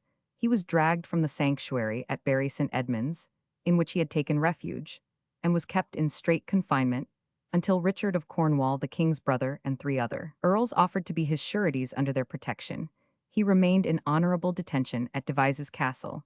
On the outbreak of Richard Marshall's rebellion, 1233, he was carried off by the rebels to the Marshall stronghold of Strigwell, in the hope that his name would add popularity to their cause. In 1234, he was admitted along with the other supporters of the fallen Marshal. To the benefit of a full pardon, he regained his earldom, and held it till his death, although he was once in serious danger from the avarice of the king. 1239, who was tempted by Hubert's enormous wealth to revive the charge of treason. In his lifetime, Hubert was a popular hero. Matthew Paris relates how at the time of his disgrace, a common smith refused with an oath to put fetters on the man who restored England. To the English, Hubert's ambition of founding a great family was not realized. His earldom died with him, though he left 2 sons in constitutional history. He is remembered as the last of the great justiciars. The office, as having become too great for a subject, was now shorn of its most important powers, and became politically insignificant. See Roger of Wendover's Florus Historiarum, edited for the English Historical Society, by Hocox, 4 vols 18,411,840. For the Chronica Majora of Matthew Paris, edited by H. R. Luard for the Rolls series, 7 vols 18,721,883. The Histoire des Ducs de Normandie, edited by F. Mitchell for the Soche de l'Hist de France. Paris 1840, the Histoire de Guillaume Le Merchel, edited by Paul Mayer for the same society. 3 vols. Paris 1891, Roman 100 J. E. Doyle's Official Baronage of England, Roman 2 pp. 271,274. R. Polly's Geschichte von England, vol. Roman 3. W. Stubbs' Constitutional History of England, vol. Roman 2. H. W. Roman 100, Roman 500. Burgersh Henry 12,921,340, English bishop and chancellor, was a younger son of Robert Baron Burgersh, Roman 500, and a nephew of Bartholomew Lord Battlesmere, and was educated in France in 1320. Owing to Battlesmere's influence, Pope John Roman 22 appointed him Bishop of Lincoln, in spite of the fact that the chapter had already made an election to the vacant bishopric, and he secured the position without delay. After the execution of Battlesmere in 1322, Burgersh's lands were seized by Edward Roman II, and the Pope was urged to deprive him about 1326. However, his possessions were restored, a proceeding which did not prevent him from joining Edward's Queen Isabella and taking part in the movement which led to the deposition and murder of the king. Enjoying the favor of the new King Edward Roman III, the bishop became Chancellor of England in 1328, but he failed to secure the Archbishopric of Canterbury, which became vacant about the same time, and was deprived of his office of Chancellor, and imprisoned when Isabella lost her power in 1330, but he was soon released and again in a position of influence. He was Treasurer of England from 1334 to 1337, and high in the favor and often in the company of Edward Roman III, he was sent on several important Roman 5 parans, and entrusted with important commissions. He died at Ghent on the 4th of December 1340. The bishop's brother Bartholomew Burgersh, Roman 500, became Baron Burgersh on the death of his brother Stephen in 1310. He acted as assistant to Battlesmere until the execution of the latter, and then trusted by Edward Roman III, was constable of Dover Castle and warden of the Cinque Ports. He filled other important positions, served Edward Roman III both as a diplomatist and a soldier, being present at the Battle of Crécy in 1346, and retaining to the last the royal confidence. Died in August 1355. His son and successor Bartholomew Roman 500 was one of the first knights of the Order of the Garter, and earned a great reputation as a soldier, specially distinguishing himself at the Battle of Poitiers in 1356. Burghley William Cecil Baron 15,211,508 was born, according to his own statement, on the 13th of September 1521, at the house of his mother's father, at Bourne, Lincolnshire pedigrees, elaborated by Cecil himself, with the help of Camden, the antiquary associated him with the Cecils or Sitzels of Alterens in Herefordshire, and traced his descent from an Owen of the time of King Harold and a Sitzelt of the reign of Rufus. The connection with the Herefordshire family is not so impossible as the descent from Sitzelt, but the earliest authentic ancestor of the Lord Treasurer is his grandfather David, who, according to Burghley's enemies, kept the best inn in Stamford. David somehow secured the favor of Henry Roman VII, to whom he seems to have been yeoman of the guard. He was sergeant at arms. To Henry Roman VIII in 1526, sheriff of Northamptonshire, in 1532, and a justice of the peace for Rutland. His eldest son Richard Yeoman, of the wardrobe Roman 500, married Jane, daughter of William Heckington of Bourne, and was father of 3 daughters and Lord Burghley. William, the only son, was put to school first at Grantham, and then at Stamford in May 1535 at the age of 14. He went up to St. John's College, Cambridge, where he was brought into contact with the foremost educationists of the time, Roger Ascham and John Cheek, and acquired an unusual knowledge of Greek. He also acquired the affections of Cheek's sister Mary, and was in 1541 removed by his father to Gray's Inn, without, after 6 years' residence at Cambridge, having taken a degree.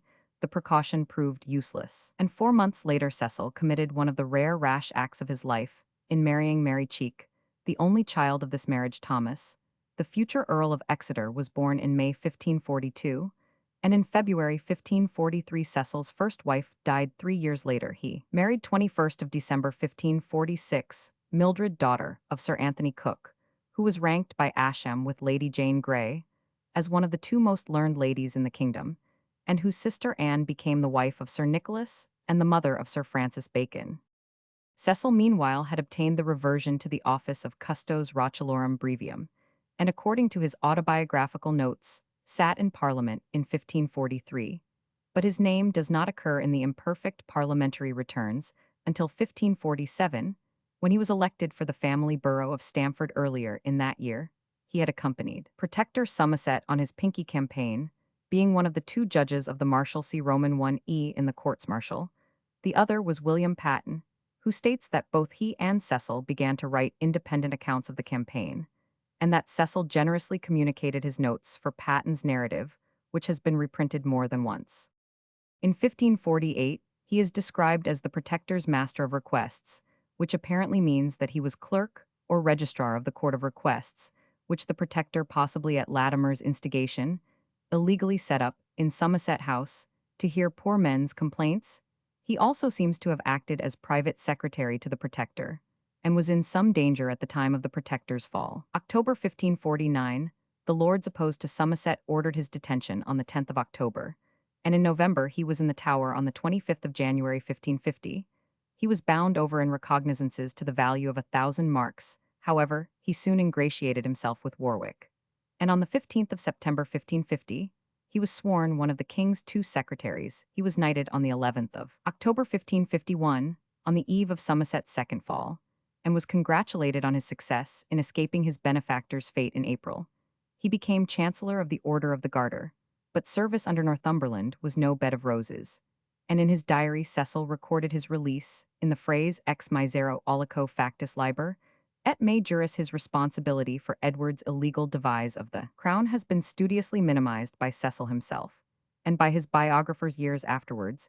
He pretended that he had only signed the devise as a witness, but in his apology to Queen Mary, he did not venture to allege so flimsy an excuse. He preferred to lay stress on the extent to which he succeeded in shifting the responsibility on to the shoulders of his brother-in-law Sir John Cheek and other friends, and on his intrigues to frustrate the Queen to whom he had sworn allegiance.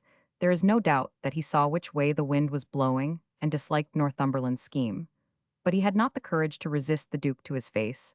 As soon, however, as the Duke had set out to meet Mary, Cecil became the most active intriguer against him, and to these efforts, of which he laid a full account before Queen Mary, he mainly owed his immunity. He had moreover had no part in the divorce of Catherine, or in the humiliation of Mary in Henry's reign, and he made no scruple about conforming to the religious reaction. He went to Mass confessed and out of sheer zeal, and in no official capacity, when went to meet Cardinal Pole on his pious mission to England in December 1554 again, accompanying him to Calais in May 1555. It was rumored in December 1554 that Cecil would succeed Sir William Petter as Secretary in office, which with his Chancellorship of the Garter he had lost on Mary's accession. Probably, the Queen had more to do with the falsification of this rumor than Cecil, though he is said to have opposed in the Parliament of 1555, in which he represented Lincolnshire a bill for the confiscation of the estates of the Protestant refugees, but the story even as told by his biographer Pec Desiderata Curiosa, Roman 1, does not represent Cecil's conduct as having been very courageous, and it is more to his credit that he found no seat in the Parliament of 1558, for which Mary had directed the return of discreet and good Catholic members. By that time, Cecil had begun to trim his sails to a different breeze. He was in secret communication with Elizabeth before Mary died. And from the first, the new queen relied on Cecil. As she relied on no one else, her confidence was not misplaced.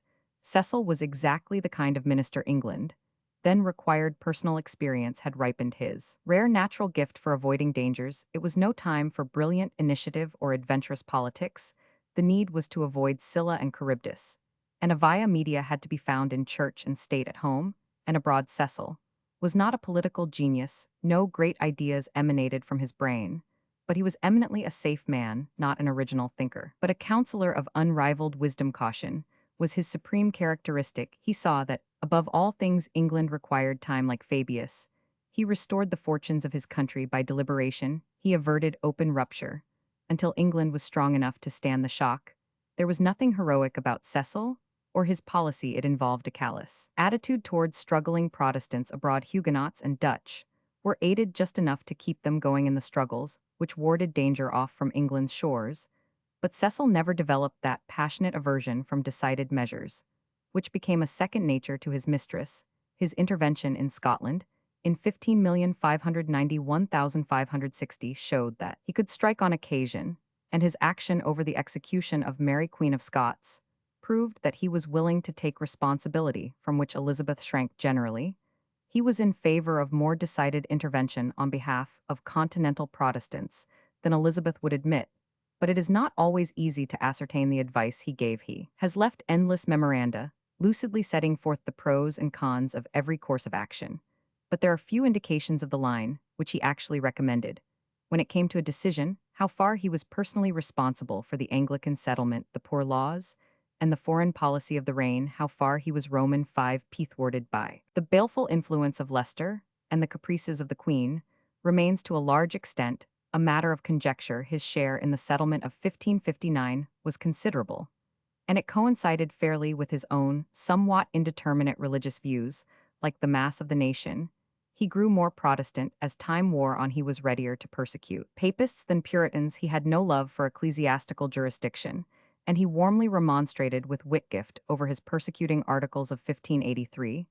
The finest encomium was passed on him by the Queen herself, when she said, "This judgment I have of you, that you will not be corrupted with any manner of gifts, and that you will be faithful to the state."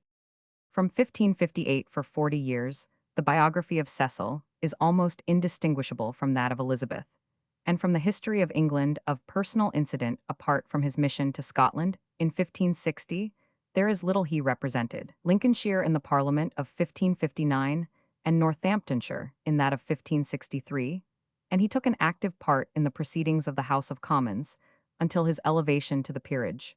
But there seems no good evidence for the story that he was proposed as Speaker in 1563. In January 1561, he was given the lucrative office of Master of the Court of Wards, in succession to Sir Thomas Parry, and he did something to reform that instrument of tyranny and abuse. In February 1559, he was elected Chancellor of Cambridge University, in succession to Cardinal Pole.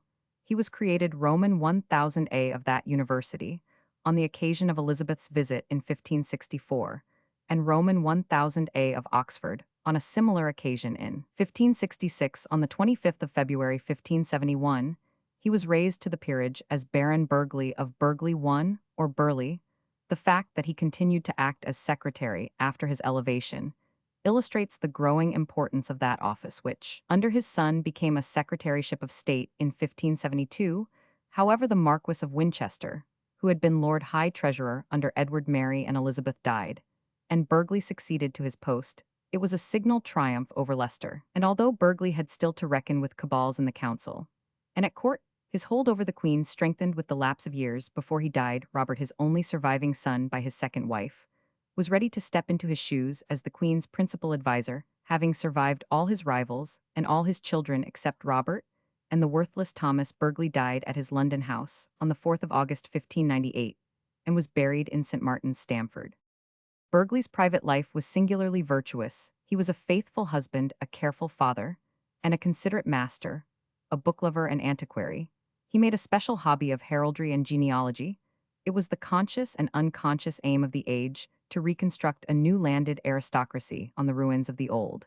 And Burghley was a great builder and planter. All the arts of architecture and horticulture were lavished on Burghley House, and Theobald's, which his son exchanged for Hatfield. His public conduct does not present itself in quite so amiable a light.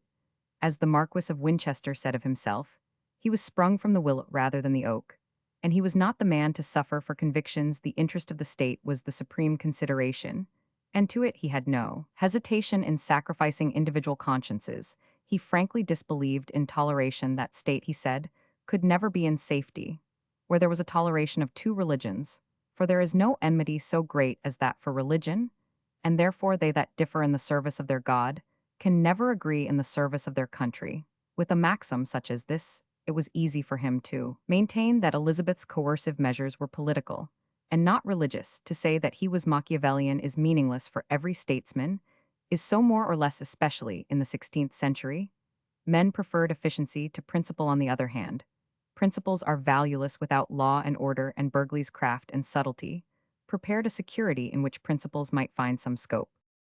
The sources and authorities for Burghley's life are endless. The most important collection of documents is at Hatfield, where there are some 10,000 papers covering the period down to Burghley's death.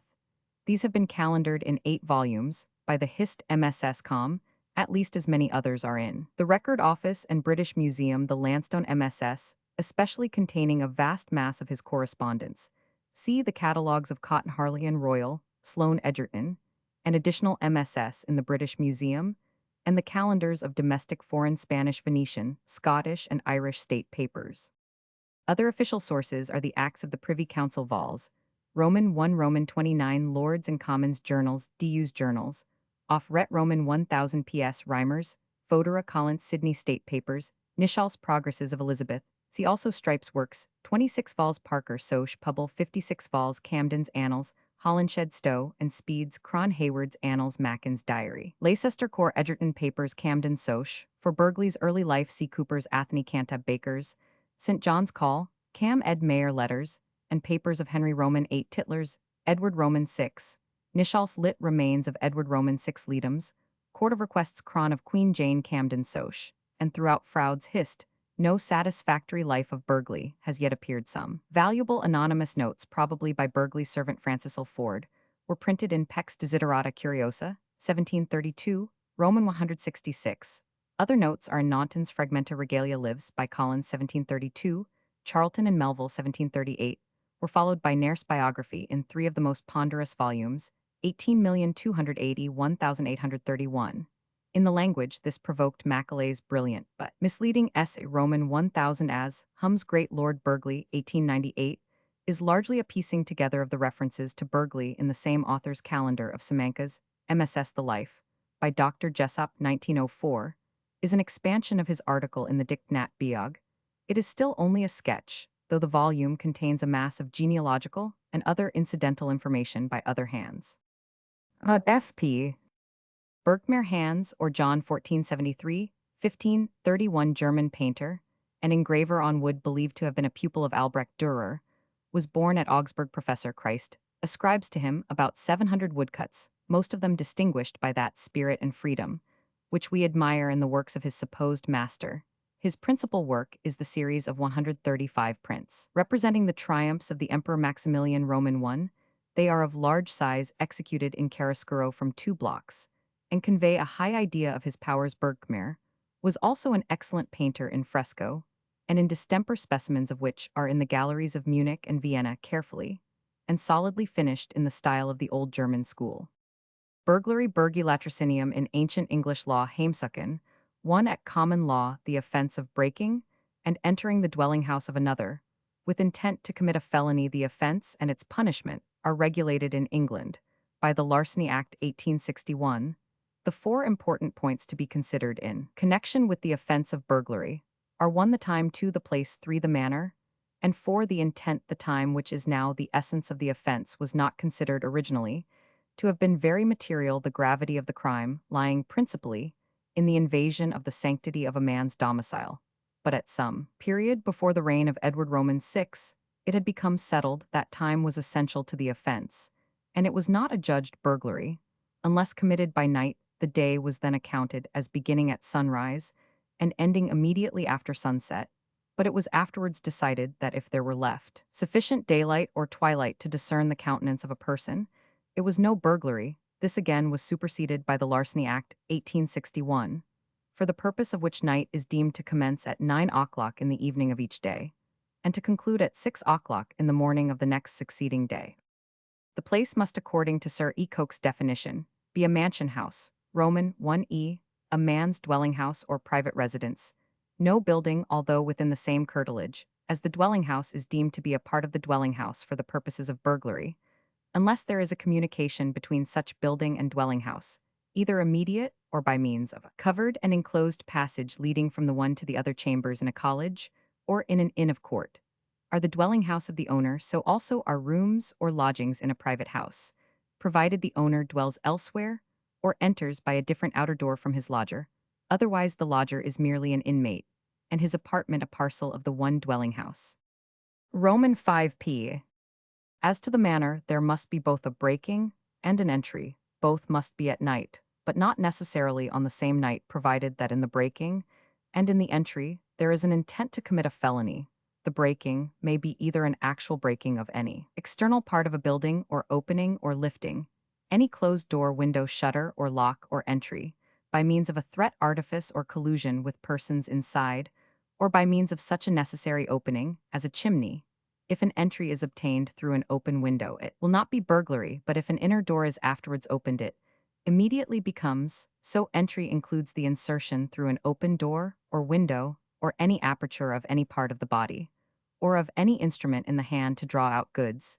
The entry may be before. The breaking for the Larceny Act 1861 has extended the definition of burglary to cases in which a person enters another's dwelling with intent to commit felony, or being in such house commits felony therein, and in either case breaks out of such dwelling house by night.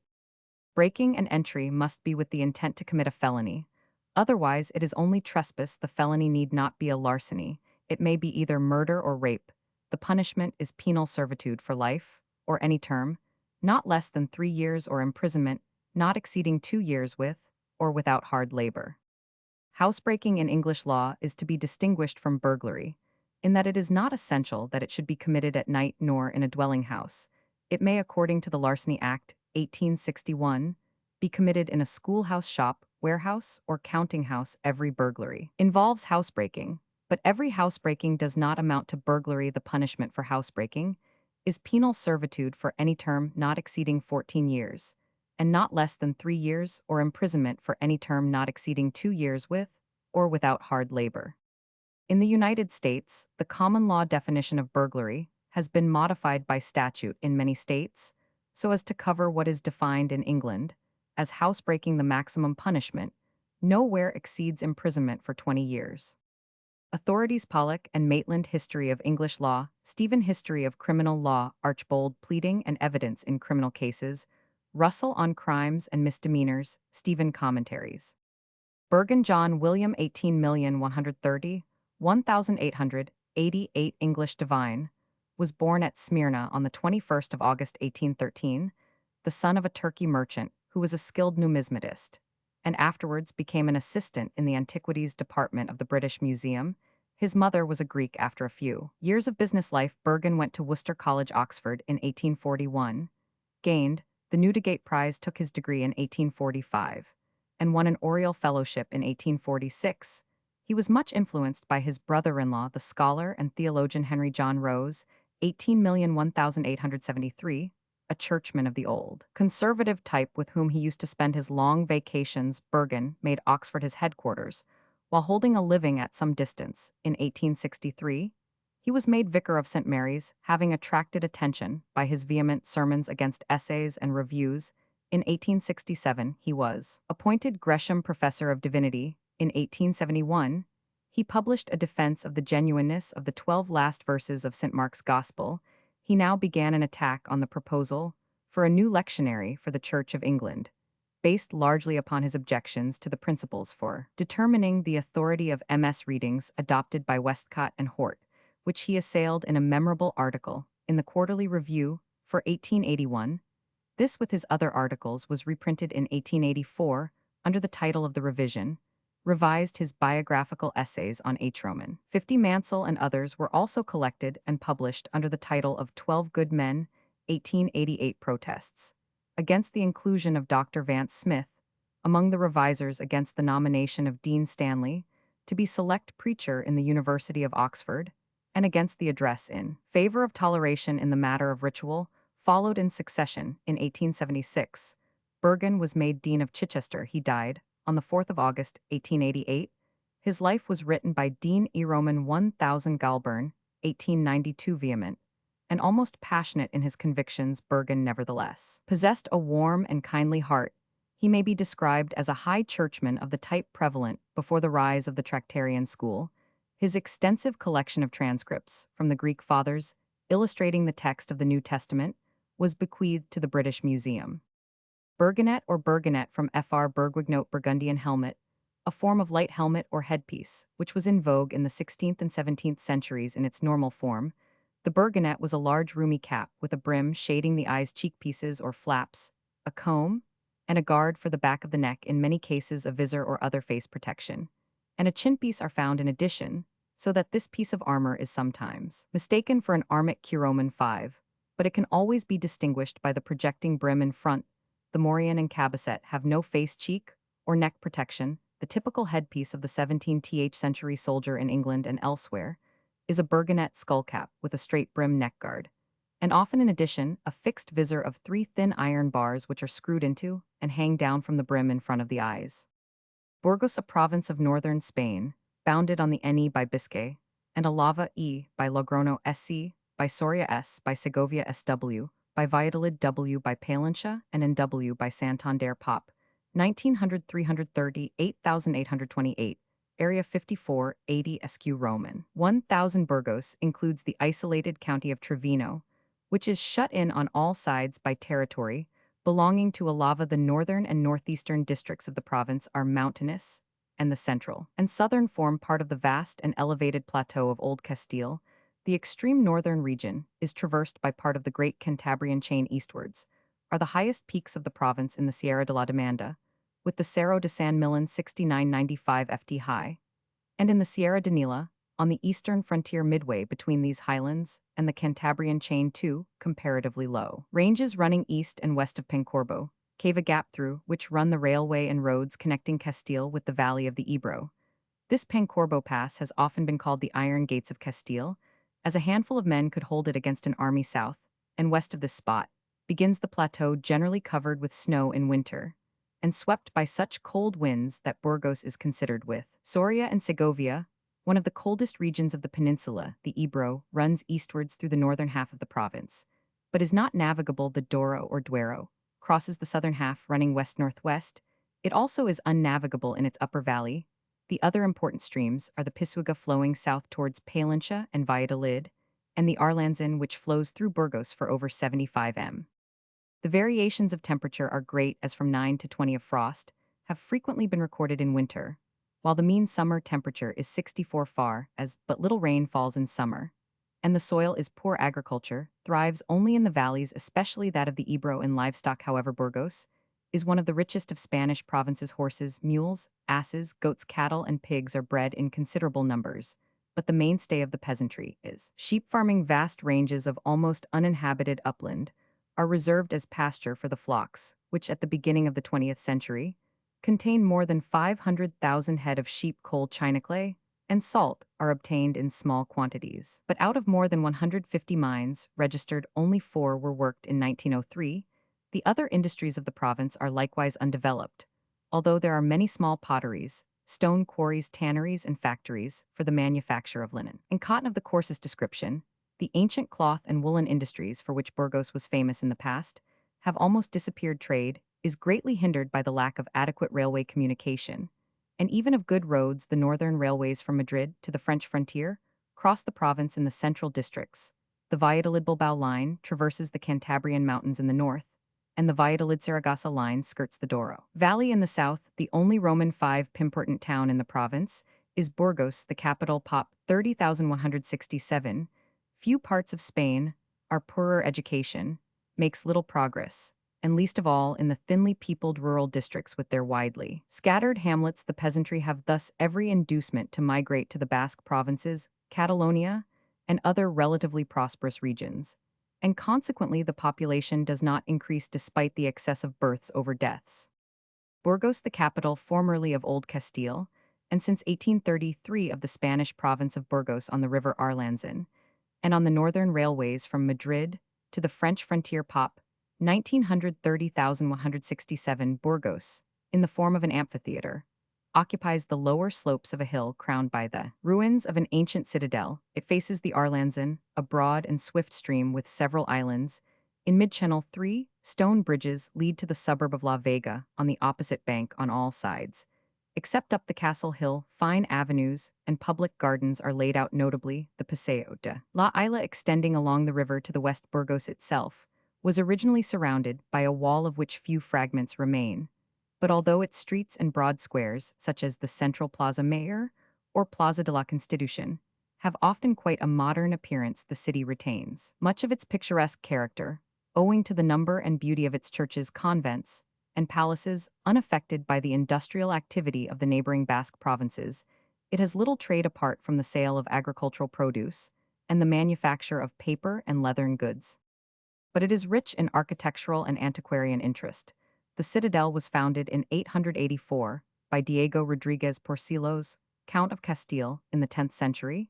It was held against the kings of Leon by Count Fernan Gonzalez, a mighty warrior, and even in 1812 it was successfully defended by a French garrison against Lord Wellington and his British troops within its walls. The Spanish national hero, the Cid Campeador, was wedded to Ximena of Oviedo in 1074, and Prince Edward of England afterwards, King Edward Roman I, to a Leaner of Castile in 1254, statues of Porcilos Gonzalez, and the Cid of Nuno Racera and Lane Calvo, the first elected magistrates of Burgos during its brief period of republican rule in the 10th century, and of the Emperor Charles Roman V, adorn the massive Arco de Santa Maria, which was erected between 1536 and 1562, and commemorates the return of the citizens to their allegiance after the rebellion against Charles Roman V had been crushed in 1522.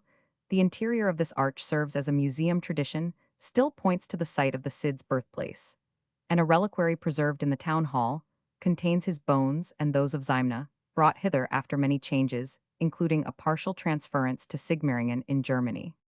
Other noteworthy buildings in Burgos are the late 15th century Casa del Cordon, occupied by the Captain General of Old Castile, the Casa de Miranda, which worthily represents the best domestic architecture of Spain in the 16th century, and the barracks, hospitals, and schools. Burgos is the see of an archbishop, whose province comprises the dioceses of Palencia, Pamplona, Santander, and Tudela. The cathedral, founded in 1221 by Ferdinand Roman III of Castile and the English Bishop Maurice of Burgos, is a fine example of florid Gothic, built of white limestone sea architecture. Plate Roman II, Fig 65. It was not completed until 1567, and the architects principally responsible for its construction were a Frenchman in the 13th century and a German in the 15th. Its cruciform design is almost hidden by the 15 chapels added at all angles to the aisles, and transepts by the beautiful 14th century cloister on the northwest, and the archiepiscopal palace on the southwest. Over the 3 central doorways of the main, or western, facade rise 2 lofty and graceful towers. Many of the monuments within the cathedral are of considerable artistic and historical interest. The chapel of Corpus Christi contains the chest which the Cid is said to have filled with sand, and subsequently pawned for a large sum to the credulous Jews of Burgos. The legend adds that he redeemed his pledge in the aisleless Gothic church of Santa Agda, or Santa Gadia tradition, relates that the Cid compelled Alfonso Roman VI of Leon, before his accession to the throne of Castile, in 1072 to swear that he was innocent of the murder of Sancho, his brother and predecessor, on the throne San Esteban, completed between 1280 and 1350, and San Nicolas dating from 1505, are small Gothic churches, each with a fine sculptured doorway. Many of the convents of Burgos have been destroyed, and those which survive lie chiefly outside the city. At the end of the Paseo de la Isla stands the nunnery of Santa Maria la Real de las Huelgas, originally a summer palace Huelga pleasure ground of the kings of Castile. In 1187, it was transformed into a Cistercian convent by Alfonso Roman VIII, who invested the abbess with almost royal prerogatives, including the power of life and death, and absolute rule over more than 50 villages. Alfonso and his wife Eleanor, daughter of Henry Roman II of England, are buried here. The Cartuja de Miraflores, a Carthusian convent founded by John Roman II of Castile, 14,061,454, lies 2 Roman 1000 southeast of Burgos. Its church contains a monument of exceptional beauty carved by Gil de Silo in the 15th century for the tomb of John and his second wife Isabella of Portugal. The convent of San Pedro de Cardena, 7 Roman 1000 southeast of Burgos, was the original burial place of the Cid in 1099, and of Zymna in 1104, about 50 Roman 1000 from the city, is the Abbey of Silos, which appears to have been founded under the Visigothic kings. As early as the 6th century, it was restored in 919 by Fernan Gonzalez, and in the 11th century became celebrated throughout Europe under the rule of Saint Dominic or Domingo. It was reoccupied in 1880 by French Benedictine monks.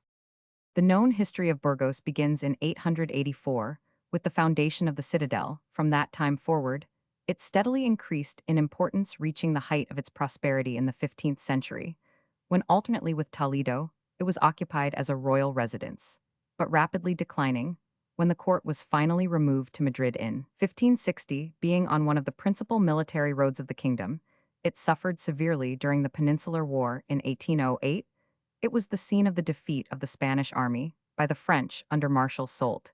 It was unsuccessfully besieged by Wellington in 1812, but was surrendered to him at the opening of the campaign of the following year. Of the extensive literature relating to Burgos, much remains unedited, and in manuscript, a general description of the city and its monuments is given by Alaccio y Santa Maria in Burgos Roman 100 Burgos, 1889. See also architectural, sculptural, and picturesque studies in Burgos and its neighborhood, a valuable series of architectural drawings in folio by J.B. Waring, London, 1852. The following are monographs on particular buildings: Historia de la Catedral de Burgos, Roman 100 by P. Orcajo Burgos, 1856. El Castillo de Burgos by Ida Oliver Capons, Barcelona, 1893. La Real Cartuja de Miraflores by F. Taran y Juana de Burgos, 1896. For the History of the City, C. N. Burgos by Roman 5 Balaguer Burgos, 1895. Burgos en las Comunidades de Castilla and Cosas de la Vieja Burgos, both by Asalva Burgos, 1895 and 1892. The following relate both to the city and to the province of Burgos. Burgos Roman 100 by R. Amador de los Rios, in the series entitled Hispana Barcelona, 1888. Burgos y su provincia Anam Vitoria, 1898. Intento de un diccionario biográfico y bibliográfico de autores de la Prov de Burgos by Roman 1000 and Ibarro, and Roman 1000 Rives, Madrid, 1890. Bergenjon, 17,221,792, English general and dramatist, entered the army at an early age in 1743.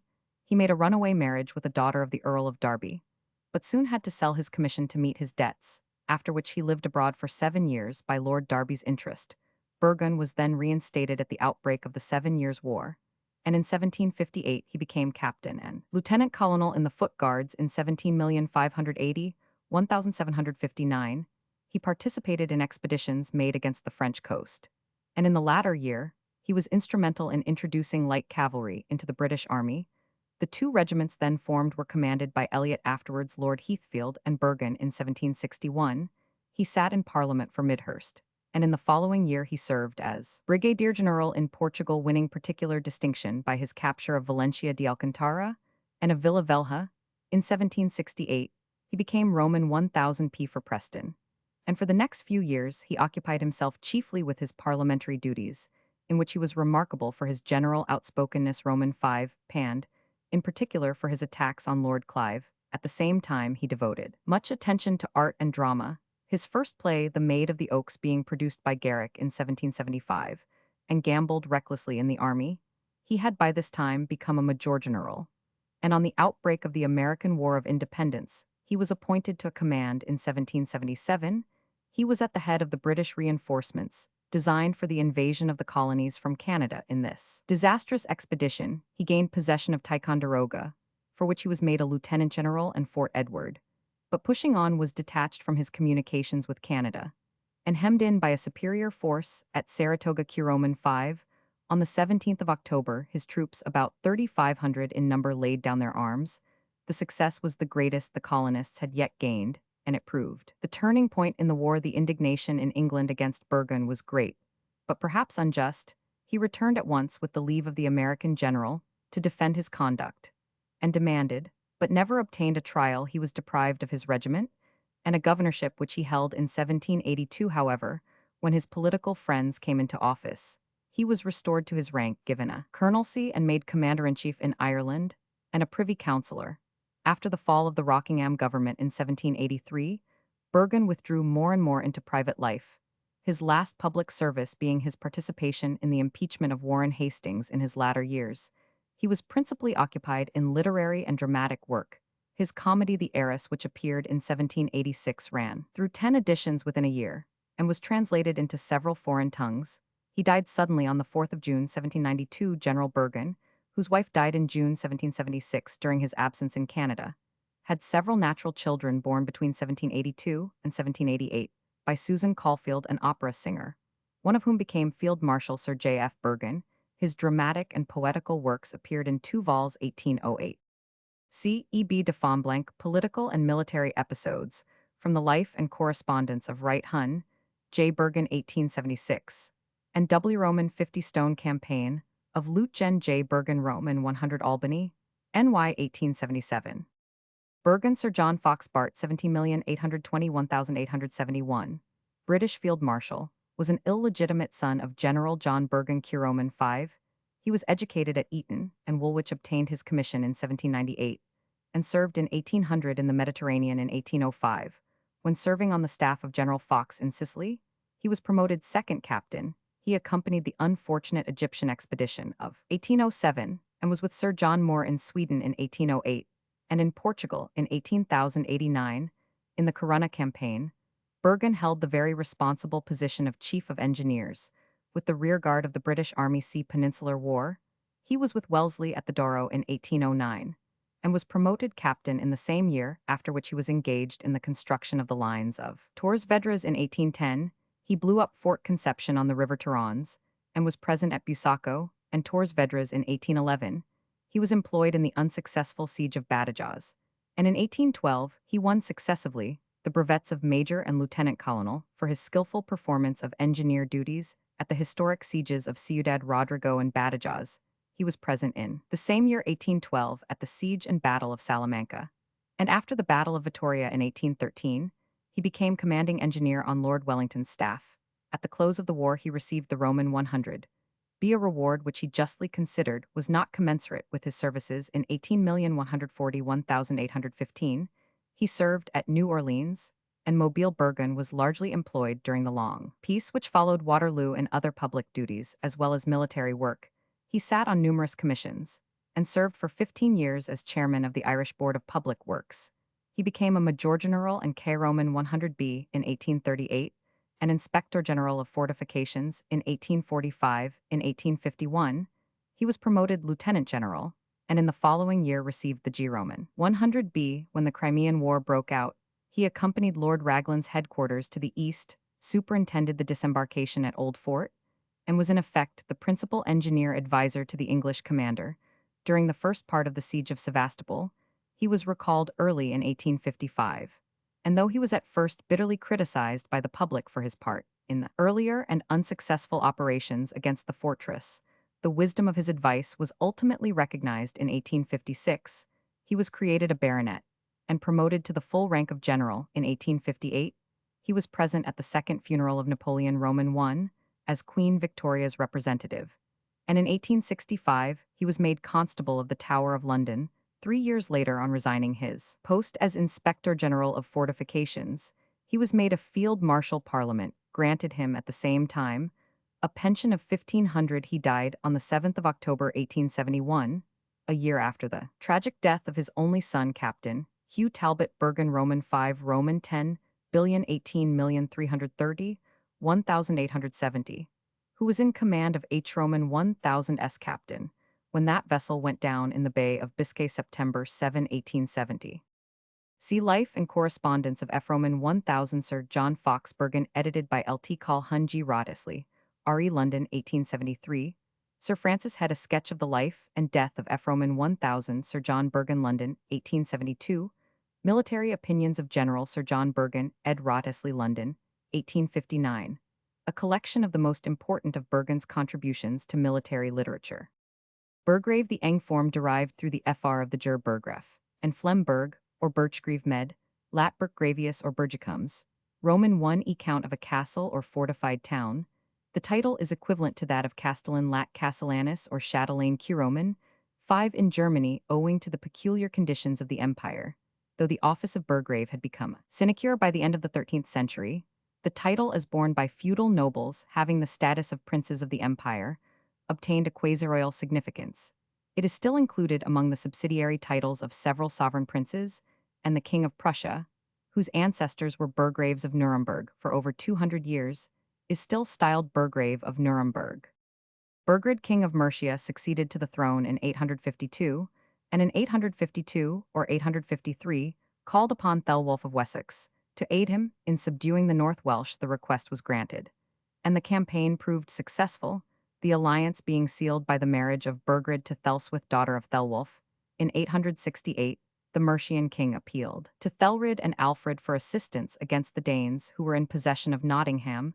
The armies of Wessex and Mercia did no serious fighting, and the Danes were allowed to remain through the winter. In 874, the march of the Danes from Lindsey to Repton drove Burgred from his kingdom. He retired to Rome and died there. See Saxon Chronicle Earl and Plummer years, 852,853, 868, 874. Burgundio, sometimes erroneously styled Burgundius, an Italian jurist of the 12th century. He was a professor at the University of Paris, and assisted at the Lateran Council in 1179, dying at a very advanced age in 1194. He was a distinguished Greek scholar, and is believed on the authority of Odefredus to have translated into Latin soon after the Pandects were brought to Bologna the various Greek fragments which occur in them, with the exception of those in the 27th book, the translation of which has been attributed to Modestinus. The Latin translations ascribed to Burgundio were received at Bologna as an integral part of the text of the Pandects, and form part of that known as the Vulgate in distinction from the Florentine text. Burgundy, the name of Burgundy fr Bourgogne, lat Burgundia, has denoted very diverse political and geographical areas at different periods of history, and as used by different writers, the name is derived from the Burgundians Burgundians, a people of Germanic origin, who at first settled between the Oder and the Vistula in consequence of wars against the Alemanni, in which the latter had the advantage. The Burgundians, after having taken part in the great invasion of Radagaisus in 407, were obliged in 411 to take refuge in Gaul under the leadership of their chief Gundikar, under the title of allies of the Romans.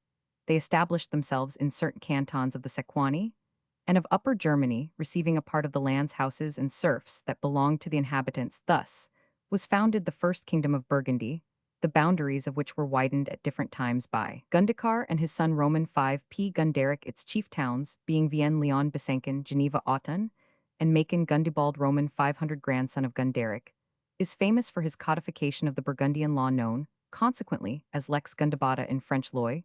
Gemet, his son Sigismund, who was canonized by the Church, founded the Abbey of St. Maurice at Agonum, but incited thereto by Clotilda, the daughter of Chilperic, a brother of Gundibald, and assassinated by him. The Merovingian kings attacked Burgundy. An attempt made in 524 by Clodomir was unsuccessful, but in 534 Clotaire Clothachar and his brothers possessed themselves of the lands of Gundamir, brother and successor of Sigismund, and divided them between them in 561.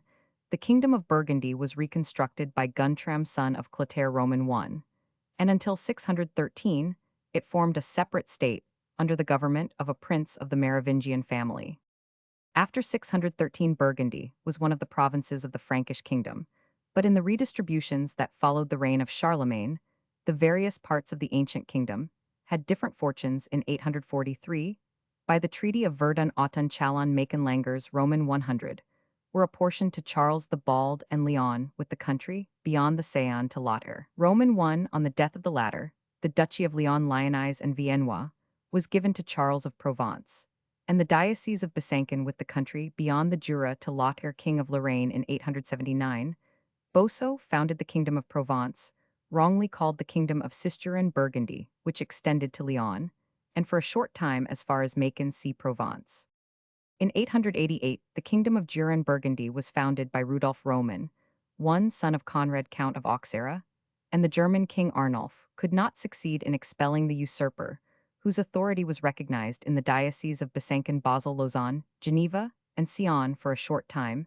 His son and successor Rudolf Roman, 2,912,937, disputed the crown of Italy with Hugh of Provence, but finally abandoned his claims in exchange for the ancient Kingdom of Provence. Roman I, the country bounded by the Rhone, the Alps, and the Mediterranean. His successor, Conrad the Peaceful, 9379-93, whose sister Adelaide married Otto the Great, was hardly more than a vassal of the German kings. The last king of Burgundy, Rudolf Roman 30, 9,930,1032, being deprived of all but a shadow of power, by the development of the secular and ecclesiastical aristocracy, especially by that of the powerful feudal houses of the Counts of Burgundy, see Franche Comte Savoy, and Provençade without issue, bequeathing his lands to the Emperor Conrad.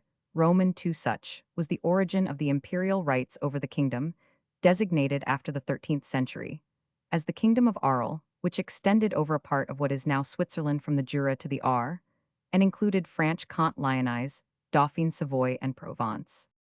The name of Burgundy now gradually became restricted to the countship of that name, which included the district between the Jura and the Seine in later times called Franche Comte, and to the duchy which had been created by the Carolingian kings in the portion of Burgundy that had remained French with the object of resisting Boso. This duchy had been granted to Boso's brother, Richard the Justiciary Count of Autun. It comprised at first the countships of Autun, Macon, Chalon-sur Seine, Langers, Nevers, Auxerre, and Sens, but its boundaries and designations changed many times in the course of the 10th century. Duke Henry died in 1002, and in 1015, after a war which lasted 13 years, the French King Robert Roman II reunited the duchy to his kingdom, despite the opposition of Otto William, Count of Burgundy, and gave it to his son Henry afterwards, King Henry Roman I, as King of France. The latter, in 1032, bestowed the duchy upon his brother Robert, from whom sprang that first ducal house of Burgundy which flourished until 1361. A grandson of this Robert, who went to Spain to fight the Arabs, became the founder of the Kingdom of Portugal. But in general, the first capite dukes of Burgundy were pacific princes who took little part in the political events of their time, or in that religious movement which was so marked in Burgundy at Cluny, to begin with, afterwards among the disciples of William of St. Benin of Dijon, and later, still among the monks of Cîteaux in the 12th and 13th centuries. We may mention Duke Hugh Roman 311,621,193, who played an active part in the wars that marked the beginning of Philip Augustus' reign. Odo Eudes Roman 311,930, 1218. One of Philip Augustus' principal supporters in his struggle with King John of England. Hugh Roman 412,180, 1272, who acquired the countships of Chalon and Auxonne. Robert Roman 212,721,309, one of whose daughters Margaret married Louis Roman X of France, and another Jean Philip of Valois. Odo Eudes Roman 413,151,350, who gained the countship of Artois in right of his wife, Jean of France, daughter of Philip Roman V the Tall, and of Jean, Countess of Burgundy. In 1361, on the death of Duke Philip de Rouvers, son of Jean of Auvergne and Boulogne, who had married the second time John Roman II of France, surnamed the Good, the Duchy of Burgundy, returned to the crown of France. In 1363, John gave it with hereditary rights to his son, Philip surnamed the Bold, thus founding that second capite house of Burgundy, which filled such an important place in the history of France during the 14th and 15th centuries, acquiring as it did a territorial power, which proved redoubtable to the kingship itself, by his marriage with Margaret of Flanders. Philip added to his duchy, on the death of his father-in-law Louis of Maille, in 1380 for the countships of Burgundy and Flanders. And in the same year he purchased the countship of Charolais from John Count of Armagnac, on the death of Charles Roman V, in 1380. Philip and his brothers the Dukes of Anjou and Berry had possessed themselves of the regency, and it was he who led Charles Roman VI against the rebellious Flemings, over whom the young king gained the victory of Rusebeck in 1382. Momentarily deprived of power during the period of the Marmoset's government, he devoted himself to the administration of his own dominions, establishing in 1386 an audit office chamber des comptes at Dijon and another at Lille in 1396. He refused to take part personally in the expedition against the Turks, which ended in the disaster of Nicopolis, and would only send his son John, then Count of Nevers, in 1392. The king's madness caused Philip's recall to power along with the other princes of the blood. And from this time dates that hostility between the party of Burgundy and the party of Orleans, which was to become so intense, when in May 1404 Duke Philip had been succeeded by his son, John the Fearless. In 1407, the latter caused the assassination of his political rival Louis of Orleans, the king's brother forced to quit Paris for a time. He soon returned, supported in particular by the Guild of the Butchers. And by the university, the monk Jean Petit pronounced an apology for the murder 1408.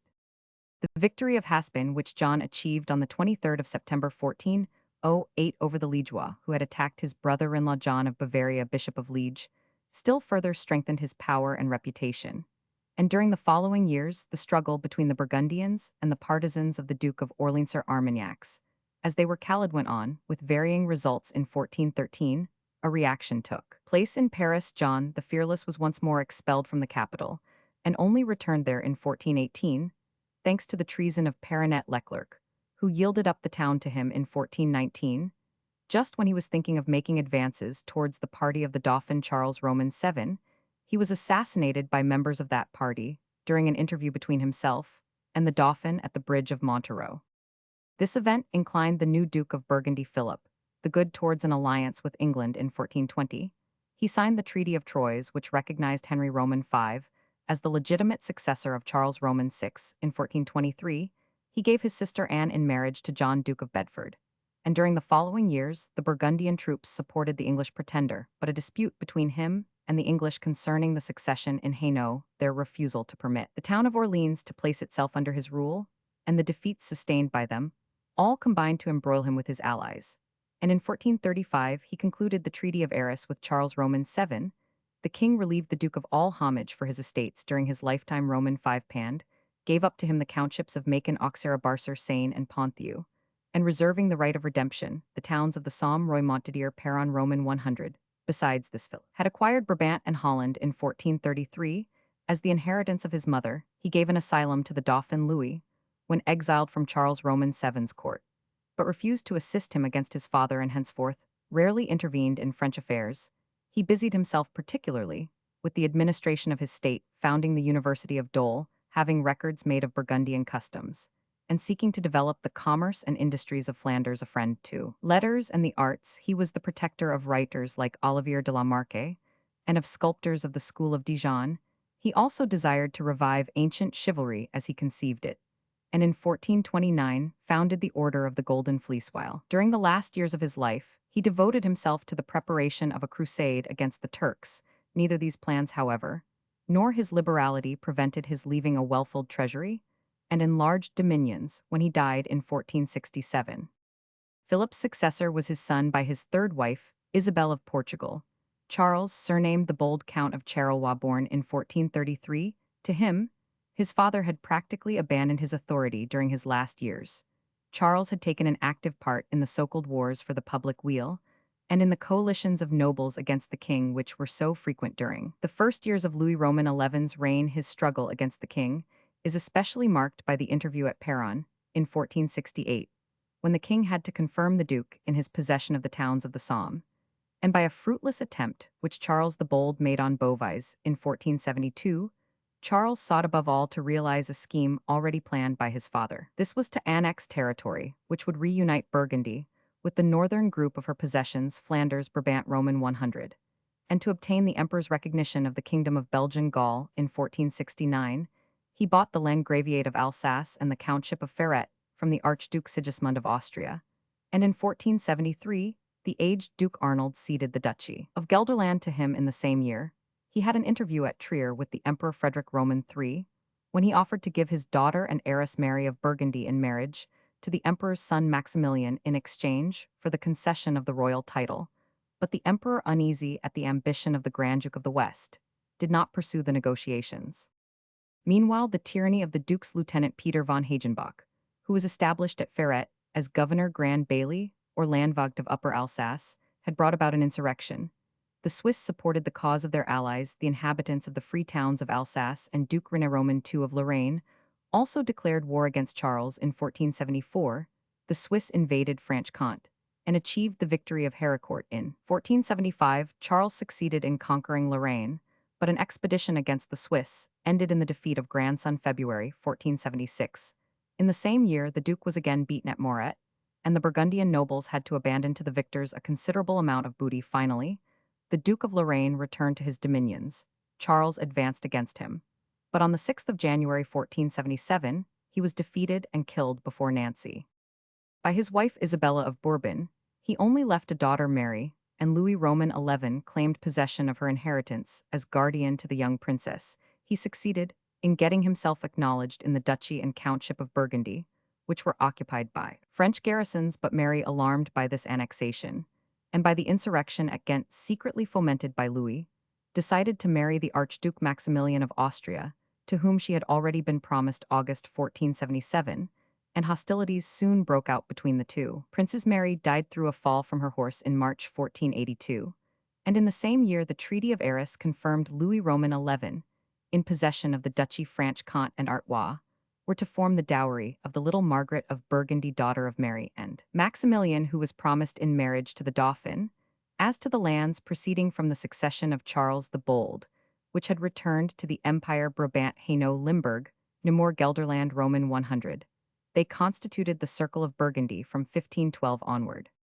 We know that the title of Duke of Burgundy was revived in 1682, for a short time by Louis Roman XIV, in favor of his grandson Louis, the pupil of Fenelon. But from the 16th to the 18th century, Burgundy constituted a military government, bounded on the north by Champagne, on the south by Lyonnais, on the east by Franche-Comté, on the west by Bourbonnais and Nivernais. It comprised Dijonais, Autunois, Auxois, and the Pays de la Montagne, or country of the mountain Châtellon-sur-Seine, with the counties of Chalonnais, Maconais, Auxerrois, and Bar-sur-Seine, and so far as administration went, the annexes of Bresse-Bugey-Valromey and the country of Gex-Burgundy was a pays détats, the estates whose privileges the dukes at first and later Louis Roman XI had to swear to maintain, had their assembly at Dijon, usually under the presidency of the governor of the province, the Bishop of Autun, as representing the clergy, and the mayor of Dijon, representing the third estate. In the judiciary point of view, the greater part of Burgundy depended on the Parlement of Dijon, but Auxerrois and Maconais were amenable to the Parlement of Paris. See also U Plancher Histoire Générale, et particulière de Bourgogne-Dijon, 17,390, 1780, 4 vols, 8 Vaucourt depuis Description Générale et particulière du Duc de Bourgogne-Dijon, 17,740, 1780, 7 vols, 8 Vaux-Ojon Geschichte der Burgundionen Halle, 1874, 2 vols, 8 Vaux, et Petit de Vos Histoire des Deux de Bourgogne de la Race Capuchin Paris, 18,851,905, 9 vols, 8 Vaux B de Barante Histoire des Ducs de Bourgogne de la Maison de Valois Paris, 18,330, 1,836, 13 vols. 8 Vaux the Marquis Leon Esj de Laborde, les Ducs de Bourgogne études sur les lettres, les arts et l'industrie, pendant le Roman 15 siècle Paris, 18,490, 1,851, 3 vols, 8 Vaux. Znarpo, Burhanpur, a town of British India in the Nimar district of the Central Provinces, situated on the north bank of the river Tapti, 310 Roman 1000 NE of Bombay, and 2 Roman 1000 from the Great Indian Peninsula Railway Station of Lalbagh. It was founded in A Roman 500 by a Mahomedan prince of the Faruqi dynasty of Khandesh, whose successors held it for 200 years, when the Faruqi kingdom was annexed to the Empire of Akbar. It formed the chief seat of the government of the Deccan provinces of the Mughal Empire, till Shah Jahan removed the capital to Aurangabad in 1630. 5. Burhanpur was plundered in 1685 by the Marathas, and repeated battles were fought in its neighborhood in the struggle between that race and the Mussulmans for the supremacy of India in 1739. The Mohammedans finally yielded to the demand of the Marathas for a fourth of the revenue, and in 1760, the Nizam of the Deccan ceded Burhanpur to the Peshwa, who in 1778 transferred it to Sindhia in the Maratha War. The army under General Wellesley afterwards, the Duke of Wellington, took Burhanpur 1803, but the treaty of the same year restored it to Sindhia. It remained a portion of Sindhia's dominions till 18,601,861, when in consequence of certain territorial arrangements, the town and surrounding estates were ceded to the British government under the Mughals. The city covered an area of about 5 sq Roman 1000 and was about 1012 Roman 1000 in circumference in the Aini Akbari. It is described as a large city with many gardens inhabited by all nations, and abounding with handicraftsmen. Sir Thomas Roe, who visited it in 1614, found that the houses in the town were only mud cottages except the Prince's House, the Chan's, and some few others. In 18,651,866, the city contained 8,000 houses, with a population of 34,137, which had decreased to 33,343. In 1901, Burhanpur is celebrated for its muslins, flowered silks, and brocades, which, according to Tavernier, who visited it in 1668, were exported in great quantities to Persia, Egypt, Turkey, Russia, and Poland. The gold and silver wires used in the manufacture of these fabrics are drawn with considerable care and skill, and in order to secure the purity of the metals employed for their composition, the wire drawing under the native rule was done under government inspection. The town of Burhanpur and its manufactures were long on the decline, but during recent times have made a slight recovery. The buildings of interest Roman 5 pin the town are a palace built by Akbar called the Lal Kila, or the Red Fort, and the Jama Masjid, or Great Mosque, built by Ali Khan, one of the Faruqi dynasty. In 1588, a considerable number of Bohras, a class of commercial Mohammedans, reside here. Beri or Bur in Norse mythology, the grandfather of Odin in the creation of the world, he was born from the rocks licked by the cow Andhamla darkness. He was the father of Bor, and the latter, wedded to Bisla, the daughter of the giant Boltorn Evil, became the father of Odin, the Scandinavian Jove. Burial and burial acts in O eng biagels, whence burials wrongly taken as a plural, and so Roman 1499 eng, burial from O eng biagan, properly to protect cover to bury. The main lines of the law of burial in England may be stated very shortly. Every person has the right to be buried in the churchyard or burial ground of the parish, where he dies, with the exception of executed felons who are buried in the precincts of the prison, or in a place appointed by the Home Office at common law. The person under whose roof a death takes place has a duty to provide for the body being carried to the grave decently covered, and the executors or legal representatives of the deceased are bound to bury or dispose of the body in a manner becoming the estate of the deceased, according to their discretion, and they are not bound to fulfill the wishes he may have expressed in this respect. The disposal must be such as will not expose the body to violation, or offend the feelings, or endanger the health of the living, and cremation under proper restrictions is allowable in the case of paupers dying in a parish house, or shipwrecked persons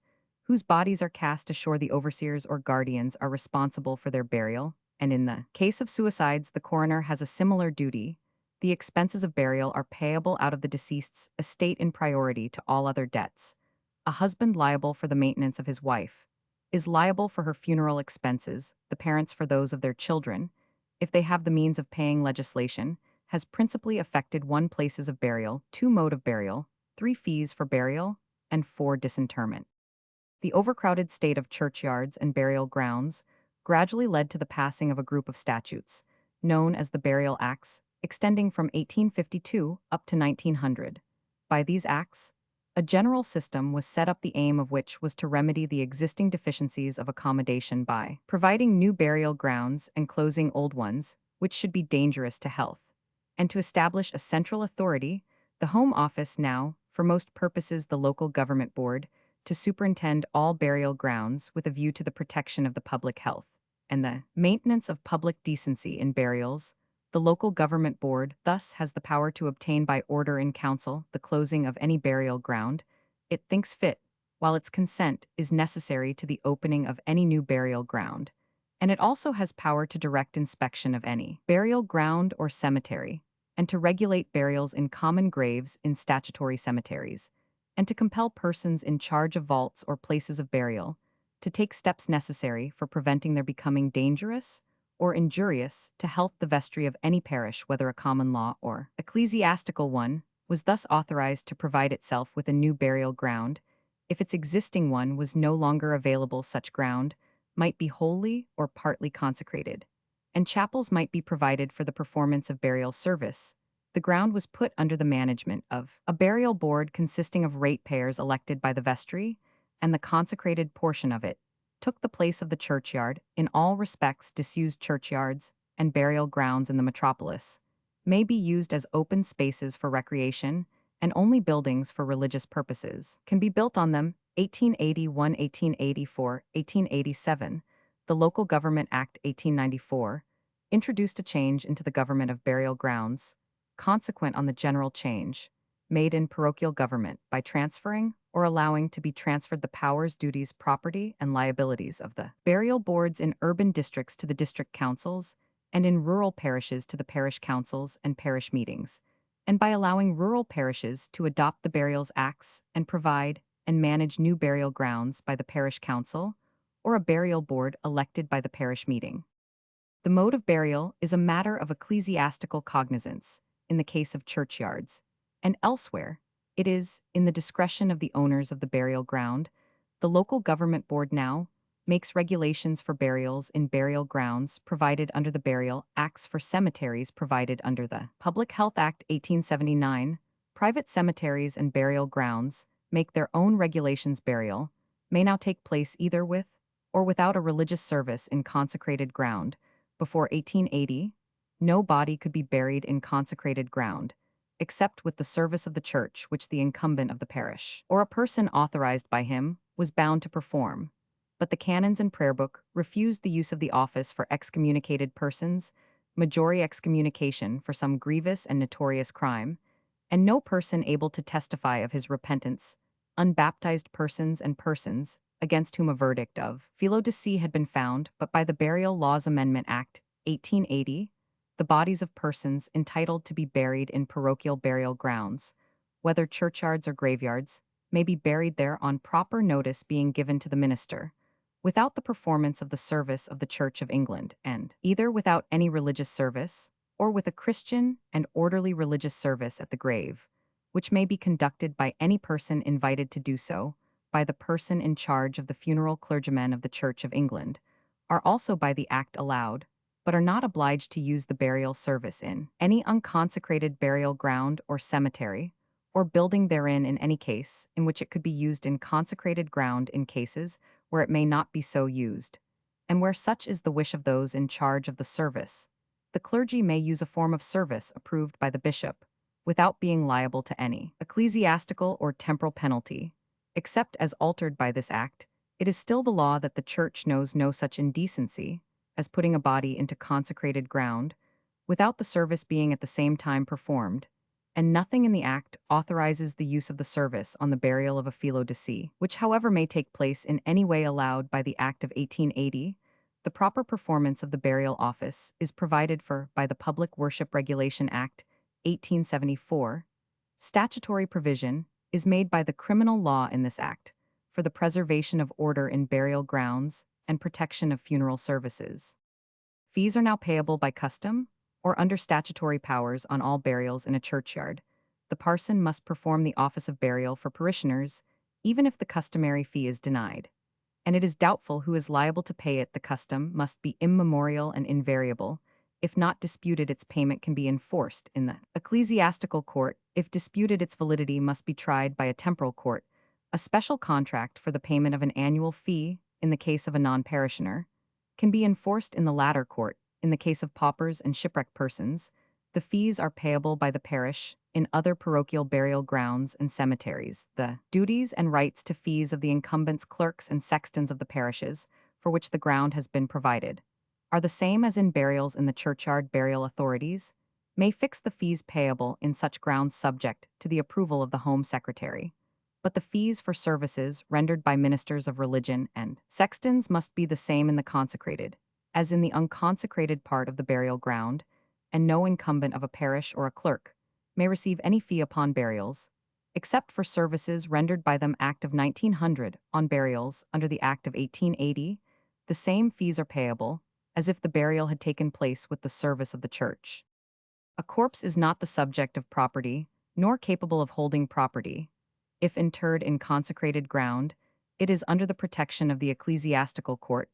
If in unconsecrated, it is under that of the temporal court. In the former case, it is an ecclesiastical offense, and in either case it is a misdemeanor to disinter or remove it without proper authority. Roman 5 p. Whatever the motive for such an act may be, such proper authority is one a faculty from the ordinary, where it is to be removed from one consecrated place of burial to another, and this is often done on sanitary grounds or to meet the wishes of relatives, and has been done for secular purposes, for example, widening a thoroughfare by allowing part of the burial ground disused to be thrown into it, but it has been refused where the object was to cremate the remains or to transfer them from a churchyard to a Roman Catholic burial ground. 2. A license from the Home Secretary, where it is desired to transfer remains from one unconsecrated place of burial to another. 3. By order of the coroner, in cases of suspected crime. Has been considerable discussion as to the boundary line of jurisdiction between 1 and 2, and whether the disinterment of a body from consecrated ground for purposes of identification falls within 1 only, or within both 1 and 2, and an attempt by the ecclesiastical court to enforce a penalty for that purpose without a license has been prohibited by the temporal court. See also churchyard, and for methods of disposal of the dead, cemetery cremation and funeral rites. Authorities. Baker Law of Burials 6th ed. by Thomas London, 1898. Phillimore Ecclesiastical Law 2nd ed. London, 1895. Cripps Law of Church and Clergy 6th ed. London, 1886. G. Peer. Burial societies, a form of friendly societies existing mainly in England, and constituted for the purpose of providing by voluntary subscriptions for ensuring money to be paid on the death of a member, or for the funeral expenses of the husband, wife, or child of a member, or of the widow of a deceased member. See Friendly Societies. Buryats, a Mongolian race who dwell in the vicinity of the Baikal Lake, for the most part in the government of Irkutsk and the Trans-Baikal territory. They are divided into various tribes or clans, which generally take their names from the locality they frequent. These tribes are subdivided according to kinship. The Buryats are a broad-shouldered race, inclined to stoutness, with small slanting eyes, thick lips, high cheekbones, broad and flat noses, and scanty beards. The men shave their heads and wear a pigtail like the Chinese. In summer they dress in silk and cotton gowns, in winter in furs and sheepskins. Their principal occupation is the rearing of cattle and horses.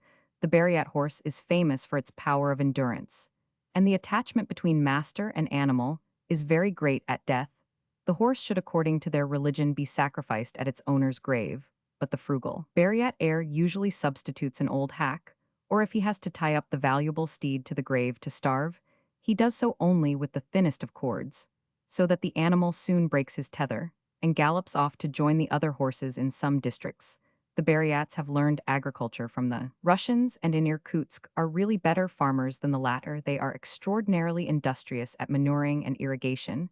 They are also clever at trapping and fishing. In religion, the Buryats are mainly Buddhists, and their head Lama Kambo Lama lives at the Goose Lake Gisino Aziro. Others are shamanists, and their most sacred spot is the shamanic stone at the mouth of the river Anger, some thousands of them around Lake Baikal. Are Christians? A knowledge of reading and writing is common, especially among the Trans-Baikal Buryats, who possess books of their own, chiefly translated from the Tibetan. Their own language is Mongolian, and of 3 distinct dialects. It was in the 16th century that the Russians first came in touch with the Buryats, who were long known by the name of Bratskii, brotherly given them by the Siberian colonists in the town of Bratsky Ostrog, which grew up around the blockhouse built in 1631 at the confluence of the Angara and Oka to bring them into subjection.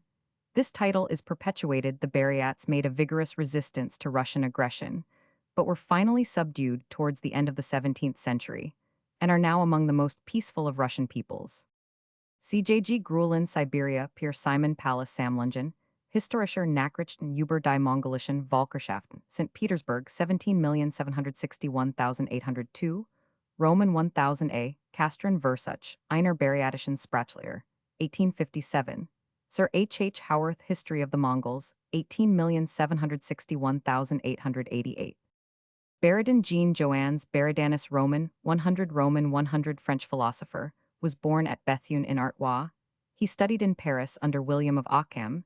He was professor of philosophy in the University of Paris, was rector in 1327, and in 1345 was deputed to defend its interests before Philip of Valois, and at Rome, he was more than 60 years old in 1358, but the year of his death is not recorded. The tradition that he was forced to flee from France along with other nominalists and founded the University of Vienna in 1356 is unsupported, and in contradiction to the fact that the university was founded by Frederick Roman II in 1237, an ordinance of Louis Roman XI in 1473, directed against the nominalists, prohibited the reading of his works in philosophy. Baradin was a rationalist and followed Ockham in denying all objective reality to universals, which he regarded as mere words. The aim of his logic is represented as having been the devising of rules for the discovery of syllogistic middle terms. This system, for aiding slow-witted persons, became known as the pons asinorum. The parts of logic which he treated with most minuteness are modal propositions and modal syllogisms. In commenting on Aristotle's Ethics, he dealt, in a very independent manner, with the question of free will, his conclusions being remarkably similar to those of John Locke. The only liberty which he admits is a certain power of suspending the deliberative process and determining the direction of the intellect. Otherwise the will is entirely dependent on the view of the mind, the last result of examination, the comparison of the will unable to act between two equally balanced motives, to an ass dying of hunger between two equal and equidistant bundles of hay, is not found in his works, and may have been invented by his opponents to ridicule his determinism, that he was not the originator of the theory known as liberty of indifference. Liberum arbitrium indifferentiae is shown in G. Fonsegrive's Essay sur le libre arbiter pp. 119-199, 1887. His works are Summula de Dialectica Paris, 1487, Compendium Logici, Venice 1489, Questions, in Roman 8 Libros Physicorum Paris, 1516, in Aristoteles Metaphysica, 1518, Questions, in Roman 10 Libros Ethicorum Aristoteles Paris, 1489. Oxford 1637, Questions, in Roman 8 Libros Politicorum Aristoteles, 1500 c. K. Prantls Geschichte der Logik, BK Roman 438 Stockels Geschichte der Philosophie, des Mittelalters Roman 21028, Herzog Hoch Real Encyclopaedia S. Roman 50, 1897. Burke Edmund 17,291,797, British statesman and political writer. His is one of the greatest names in the history of political literature. There have been many more important statesmen, for he was never tried in a position of supreme responsibility. There have been many more effective orators, for lack of imaginative suppleness prevented him from penetrating to the inner mind of his hearers. Defects in delivery weakened the intrinsic persuasiveness of his reasoning, and he had not that commanding authority of character and personality which has so often been the secret of triumphant eloquence. There have been many subtler, more original, and more systematic thinkers about the conditions of the social union, but no one that ever lived used the general ideas of the thinker more successfully to judge the particular problems of the statesman. No one has ever come so close to the details of practical politics and at the same time remembered that these can only be understood and only dealt with by the aid of the broad conceptions of political philosophy. And what is more than all, for perpetuity of fame, he was one of the great masters of the high and difficult art of elaborate composition. A certain doubtfulness hangs over the circumstances of Burke's life, previous to the opening of his public career. The very date of his birth is variously stated. The most probable opinion is that he was born at Dublin on the 12th of January, 1729, New Style. Of his family, we know little more than his father was a Protestant attorney practicing in Dublin, and that his mother was a Catholic, a member of the family of Nagle. He had at least one sister from whom descended the only existing representatives of Burke's family, and he had at least two brothers, Garrett Burke and Richard Burke, the one older and the other younger than Edmund, the sister afterwards. Mrs. French was brought up, and remained throughout life, in the religious faith of her Roman 5p mother Edmund, and his brothers followed that of their father in 1740. 1. The three brothers were sent to school at Ballater in the county of Kildare, kept by Abraham Shackleton, an Englishman, and a member of the Society of Friends. He appears to have been an excellent teacher, and a good and pious man. Burke always looked back on his own connection with the school at Ballater as among the most fortunate circumstances of his life. Between himself and a son of his instructor, there sprang up a close and affectionate friendship, and unlike so many of the exquisite attachments of youth, this was not choked by the dust of life nor parted by divergence of pursuit. Richard Shackleton was endowed with a grave, pure, and tranquil nature, constant and austere, yet not without those gentle elements that often redeem the drier qualities of his religious persuasion. When Burke had become one of the most famous men in Europe, no visitor to his house was more welcome than the friend with whom, long years before, he had tried poetic flights and exchanged all the sanguine confidences of boyhood. And we are touched to think of the simple-minded guest, secretly praying in the solitude of his room in the fine house at Beaconsfield, that the way of his anxious and overburdened host might be guided by a divine hand. In 1743, Burke became a student at Trinity College, Dublin, where Oliver Goldsmith was also a student at the same time.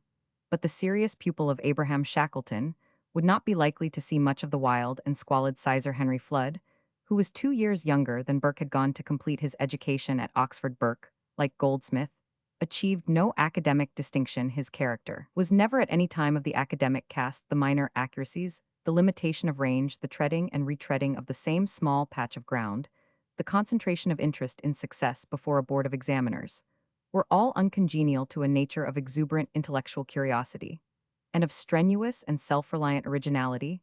His knowledge of Greek and Latin was never thorough, nor had he any turn for critical niceties. He could quote Homer and Pindar, and he had read Aristotle. Like others who have gone through the conventional course of instruction, he kept a place in his memory for the various charms of Virgil and Horace, of Tacitus and Ovid.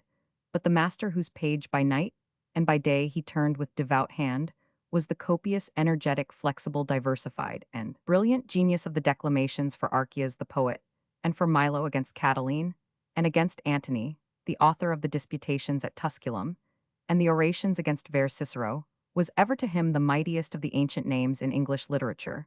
Milton seems to have been more familiar to him than Shakespeare, and Spenser was perhaps more of a favorite with him than either. It is too often the case to be a mere accident that men who become eminent for wide compass of understanding and penetrating comprehension are in their adolescence unsettled and desultory. Of this Burke is a signal illustration. He left Trinity in 1748 with no great stock of well-ordered knowledge. He neither derived the benefits nor suffered the drawbacks of systematic intellectual discipline. After taking his degree at Dublin, he went in the year 1750 to London to keep terms at the Temple. The 10 years that followed were passed in obscure industry. Burke was always extremely reserved about his private affairs. All that we know of Burke exhibits him as inspired by a resolute pride, a certain stateliness and imperious elevation of mind. Such a character, while free from any weak shame about the shabby necessities of early struggles, yet is naturally unwilling to make them prominent in after life. There is nothing dishonorable in such an inclination. I was not swaddled and rocked and dandled into a legislator, wrote Burke, when very near the end of his days. Niter in adversum is the motto for a man like me, at every step of my progress in life. For in every step I was traversed and opposed, and at every turnpike I met I was obliged to show my passport, otherwise no rank, no toleration even for me. All sorts of whispers have been circulated by idle or malicious gossip about Burke's first manhood. He is said to have been one of the numerous lovers of his fascinating countrywoman Margaret Woffington. It is hinted that he made a mysterious visit to the American colonies. He was for years accused of having gone over to the Church of Rome and afterwards recanting. There is not a tittle of positive evidence for these or any of the other statements to Burke's discredit the common story that he was a candidate for Adam Smith's chair of moral philosophy at Glasgow, when Hume was rejected in favor of an obscure nobody. 1751 can be shown to be wholly false, like a great many other youths with an eminent destiny. Before them, Burke conceived a strong distaste for the profession of the law. His father, who was an attorney of substance, had a distaste still stronger for so vagrant a profession, as letters were in that day. He withdrew the annual allowance, and Burke set to work to win for himself by indefatigable industry and capability, in the public interest that position of power or preeminence which his detractors acquired either by accident of birth and connections, or else by the vile arts of political intrigue. He began at the bottom of the ladder mixing with the bohemian society that haunted the temple practicing oratory, in the free and easy debating societies of Covent Garden, and the Strand and writing for the booksellers. In 1756, he made his first mark by a satire upon Bolingbroke, entitled A Vindication of Natural Society. It purported to be a posthumous work from the pen of Bolingbroke, and to present a view of the miseries and evils arising to mankind from every species of artificial society, the imitation of the fine style of that magnificent writer. But Bad Patriot is admirable. As a satire, the piece is a failure for the simple reason that the substance of it might well pass for a perfectly true, no less than a very eloquent statement of social blunders and calamities. Such acute critics as Chesterfield and Warburton thought the performance serious. Rousseau, whose famous discourse on the evils of civilization had appeared 6 years before, would have read Burke's ironical vindication of natural society without a suspicion of its irony. There have indeed been found persons who insist that the vindication was a really serious expression of the writer's own opinions. This is absolutely incredible for various reasons. Burke felt now, as he did 30 years later, that civil institutions cannot wisely or safely be measured by the tests of pure reason. His sagacity discerned that the rationalism by which Bolingbroke and the deistic school believed themselves to have overthrown revealed religion was equally calculated to undermine the structure of political government. This was precisely the actual course on which speculation was entering in France at that moment. His vindication is meant to be a reduction to an absurdity. The rising revolutionary school in France, if they had read it, would have taken it for a demonstration of the theorem, to be proved. The only interest of the piece for us lies in the proof which it furnishes that at the opening of his life Burke had the same scornful antipathy to political rationalism, which flamed out in such overwhelming passion at its close. In the same year, 1756, appeared the philosophical inquiry into the origin of our ideas on the sublime and beautiful, a crude and narrow performance in many respects, yet marked by an independent use of the writer's mind, and not without fertile suggestion. It attracted the attention of the rising aesthetic school in Germany. Lessing set about the translation and annotation of it, and Moses Mendelssohn borrowed from Burke's speculation at least one of the most fruitful and important ideas of his own influential theories on the sentiments in England. The inquiry had considerable vogue, but it has left no permanent trace in the development of aesthetic thought. Burke's literary industry in town was relieved by frequent excursions to the western parts of England, in company with William Burke. There was a lasting intimacy between the two namesakes, and they seem to have been involved together in some important passages of their lives. But we have Edmund Burke's authority for believing that they were probably not kinsmen. The seclusion of these rural sojourns, originally dictated by delicate health, was as wholesome to the mind as to Roman 5 body. Few men, if any, have ever acquired a settled mental habit of surveying human affairs broadly, of watching the play of passion, interest, circumstance in all its comprehensiveness, and of applying the instruments of general conceptions and wide principles to its interpretation with respectable constancy, unless they have at some early period of their manhood resolved the greater problems of society in independence and isolation. By 1756, the cast of Burke's opinions was decisively fixed, and they underwent no radical change. He began a series of hints on the drama. He wrote a portion of an abridgment of the history of England, and brought it down as far as the reign of John. It included, as was natural enough in a warm admirer of Montesquieu, a fragment on law, of which he justly said that it ought to be the leading science in every well-ordered commonwealth. Burke's early interest in America was shown by an account of the European settlements on that continent. Such works were evidently a sign that his mind was turning away from abstract speculation to the great political and economic fields, and to the more visible conditions of social stability and the growth of nations. This interest in the concrete phenomena of society inspired him with the idea of the Annual Register 1759, which he designed to present a broad grouping of the chief movements of each year.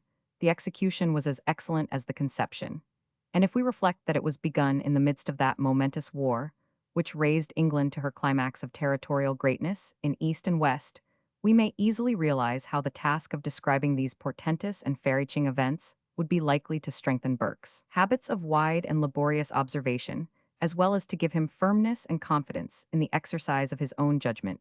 Dodsley gave him 100 for each annual volume, and the sum was welcome enough for towards the end of 1756. Burke had married his wife was the daughter of a Dr. Nugent, a physician at Bath. She is always spoken of by his friends as a mild, reasonable, and obliging person whose amiability and gentle sense did much to soothe the too nervous and excitable temperament of her husband.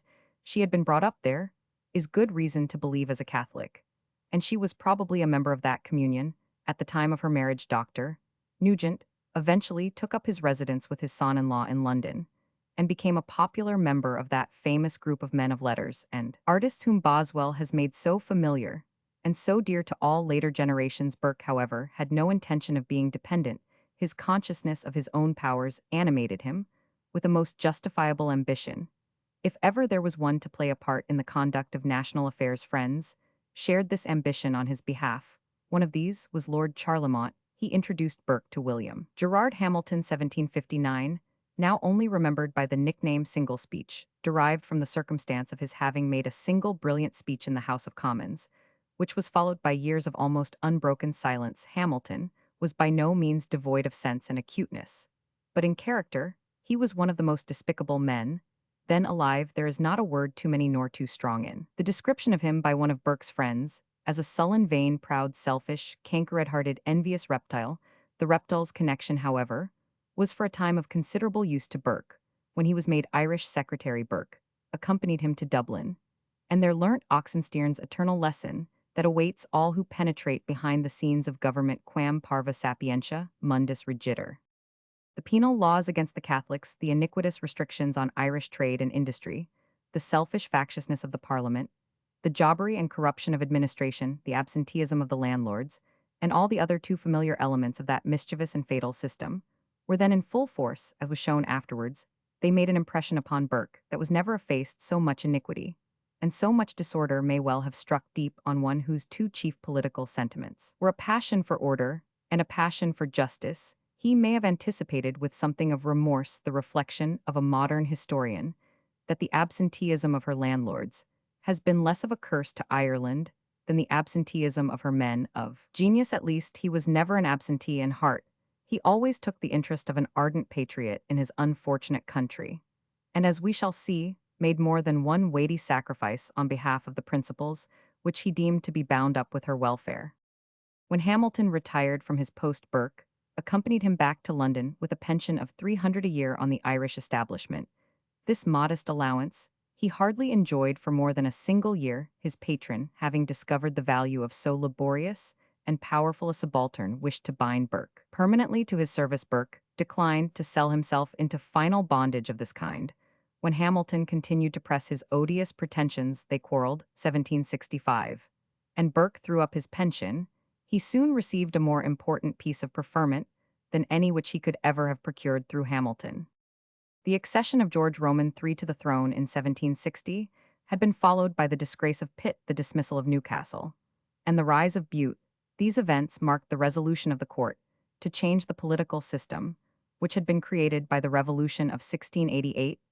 That system placed the government of the country in the hands of a territorial oligarchy composed of a few families of large possessions. Fairly enlightened principles and shrewd political sense, it had been preserved by the existence of a pretender. The two first kings of the House of Hanover could only keep the crown on their own heads by conciliating the Revolution families and accepting Revolution principles. By 1760, all peril to the dynasty was at an end. George Roman III, or those about him, insisted on substituting for the aristocratic division of political power a substantial concentration of it in the hands of the sovereign.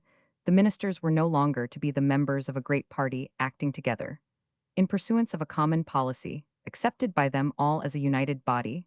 They were to become nominees of the court, each holding himself answerable not to his colleagues, but to the king separately, individually, and by department. George Roman III had before his eyes the government of his cousin, the great Frederick.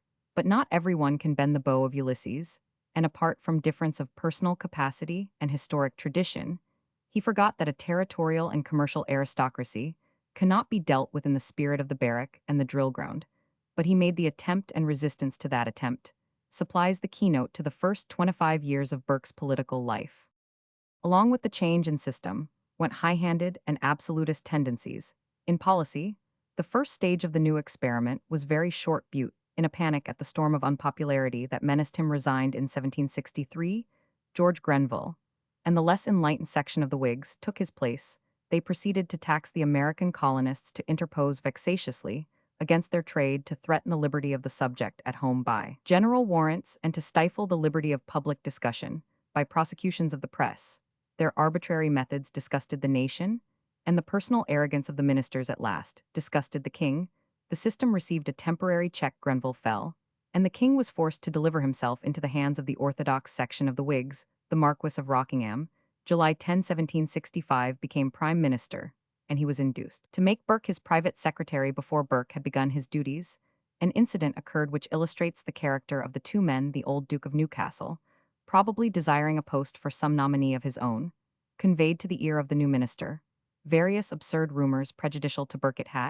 He was an Irish papist, that his real name was O. Burke, that he had been a Jesuit, that he was an emissary from St. Omer's Lord. Rockingham repeated these tales to Burke, who of course denied them with indignation. His chief declared himself satisfied, but Burke, from a feeling that the indispensable confidence between them was impaired, at once expressed a strong desire to resign his post. Lord Rockingham prevailed upon him to reconsider his resolve, and from that day until Lord Rockingham's death in Roman 5p, their relations were those of the closest friendship and confidence.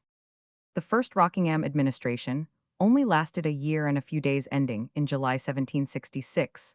The uprightness and good sense of its leaders did not compensate for the weakness of their political connections. They were unable to stand against the coldness of the king, against the hostility of the powerful and selfish faction of Bedford Whigs, and above all against the towering predominance of William Pitt. That Pitt did not join them is one of the many fatal miscarriages of history, as it is one of the many serious reproaches to be made against that extraordinary man's checkered and uneven course. An alliance between Pitt and the Rockingham party was the surest guarantee of a wise and liberal policy. Towards the colonies he went further than they did in holding, like Lord Camden, the doctrine that taxation went with representation, and that therefore Parliament had no right to tax the unrepresented colonists. The ministry asserted what no competent jurist would now think of, denying that Parliament is sovereign. But they went heartily with Pitt in pronouncing the exercise of the right of taxation, in the case of the American colonists, to be thoroughly impolitic and inexpedient. No practical difference, therefore, existed upon the important question of the hour, but Pitt's prodigious egoism, stimulated by the mischievous counsels of men of the stamp of Lord Shelburne, prevented the fusion of the only two sections of the Whig party that were at once able, enlightened, and disinterested enough to carry on the government efficiently, to check the arbitrary temper of the king, and to command the confidence of the nation. Such an opportunity did not return. The ministerial policy towards the colonies was defended by Burke with splendid and unanswerable eloquence. He had been returned to the House of Commons for the pocket borough of Wendover, and his first speech, January 27, 1766, was felt to be the rising of a new light. For the space of a quarter of a century, from this time down to 1790, Burke was one of the chief guides and inspirers of a revived Whig party. The age of small factions was now succeeded by an age of great principles, and selfish ties of mere families and persons were transformed into a union, resting on common conviction and patriotic aims. It was Burke who did more than anyone else to give to the opposition, under the first half of the reign of George Roman III, this stamp of elevation and grandeur. Before leaving office, the Rockingham government repealed the Stamp Act, confirmed the personal liberty of the subject by forcing on the House of Commons one resolution against general warrants and another against the seizure of papers, and relieved private houses from the intrusion of officers of excise by repealing the cider tax. Nothing so good was done in an English parliament for nearly 20 years to come. George Grenville, whom the Rockinghams had displaced, and who was bitterly incensed at their formal reversal of his policy, printed a pamphlet to demonstrate his own wisdom and statesmanship. Burke replied in his observations on a late publication on the present state of the nation, 1769, in which he showed for the first time that he had not only as much knowledge of commerce and finance, and as firm a hand in dealing with figures as Grenville himself, but also a broad, general, and luminous way of conceiving and treating politics, in which neither then nor since has he had any rival among English publicists. It is one of the perplexing points in Burke's private history to know how he lived during these long years of parliamentary opposition. It is certainly not altogether mere impertinence to ask of a public man how he gets what he lives upon for independence of spirit, which is so hard to the man who lays his head on the debtor's pillow, is the prime virtue in such men probity in money, is assuredly one of the keys to character, though we must be very careful in ascertaining and proportioning all the circumstances now. In 1769 Burke bought an estate at Beaconsfield in the county of Buckingham. It was about 600 acres in extent, was worth some 500 a year, and cost 22,000. People have been asking ever since how the penniless man of letters was able to raise so large a sum in the first instance, and how he was able to keep up a respectable establishment afterwards. The suspicions of those who are never sorry to disparage the great have been of various kinds. Burke was a gambler, they hint, in Indian stock, like his kinsmen Richard and William, and like Lord Verney, his political patron at Wendover. Perhaps again, his activity on behalf of Indian princes like the Rajah of Tanjore was not disinterested, and did not go unrewarded. The answer to all these calumnious innuendos is to be found in documents and title deeds of decisive authority, and is simple enough. It is, in short, this Burke inherited a small property from his elder brother, which he realized Lord Rockingham advanced him a certain sum 6,000, the remainder amounting to no less than two-thirds of the purchase money, was raised on mortgage and was never paid off during Burke's life. The rest of the story is equally simple, but more painful. Burke made some sort of income out of his 600 acres. He was for a short time agent for New York with a salary of 700. He continued to work at the Annual Register down to 1788. But when all is told, he never made as much as he spent, and in spite of considerable assistance from Lord Rockingham, amounting, it is sometimes said, to as much as 30,000. Burke, like the younger Pitt, got every year deeper into debt. Pitt's debts were the result of a wasteful indifference to his private affairs. Burke, on the contrary, was assiduous and orderly, and had none of the vices of profusion, but he had that quality which Aristotle places high among the virtus, noble mean of magnificence, standing midway between the two extremes of vulgar ostentation and narrow pettiness. He was indifferent to luxury, and sought to make life not commodious nor soft, but high and dignified in a refined way. He loved art, filled his house with statues and pictures, and extended a generous patronage to the painters. He was a collector of books, and as Crabbe and less conspicuous men discovered a helpful friend to their writers, guests were ever welcome at his board. The opulence of his mind, and the fervid copiousness of his talk, naturally made the guests of such a man very numerous. Non invideo equidem mirror magis was Johnson's good-natured remark when he was taken over his friend's fine house and pleasant gardens. Johnson was of a very different type.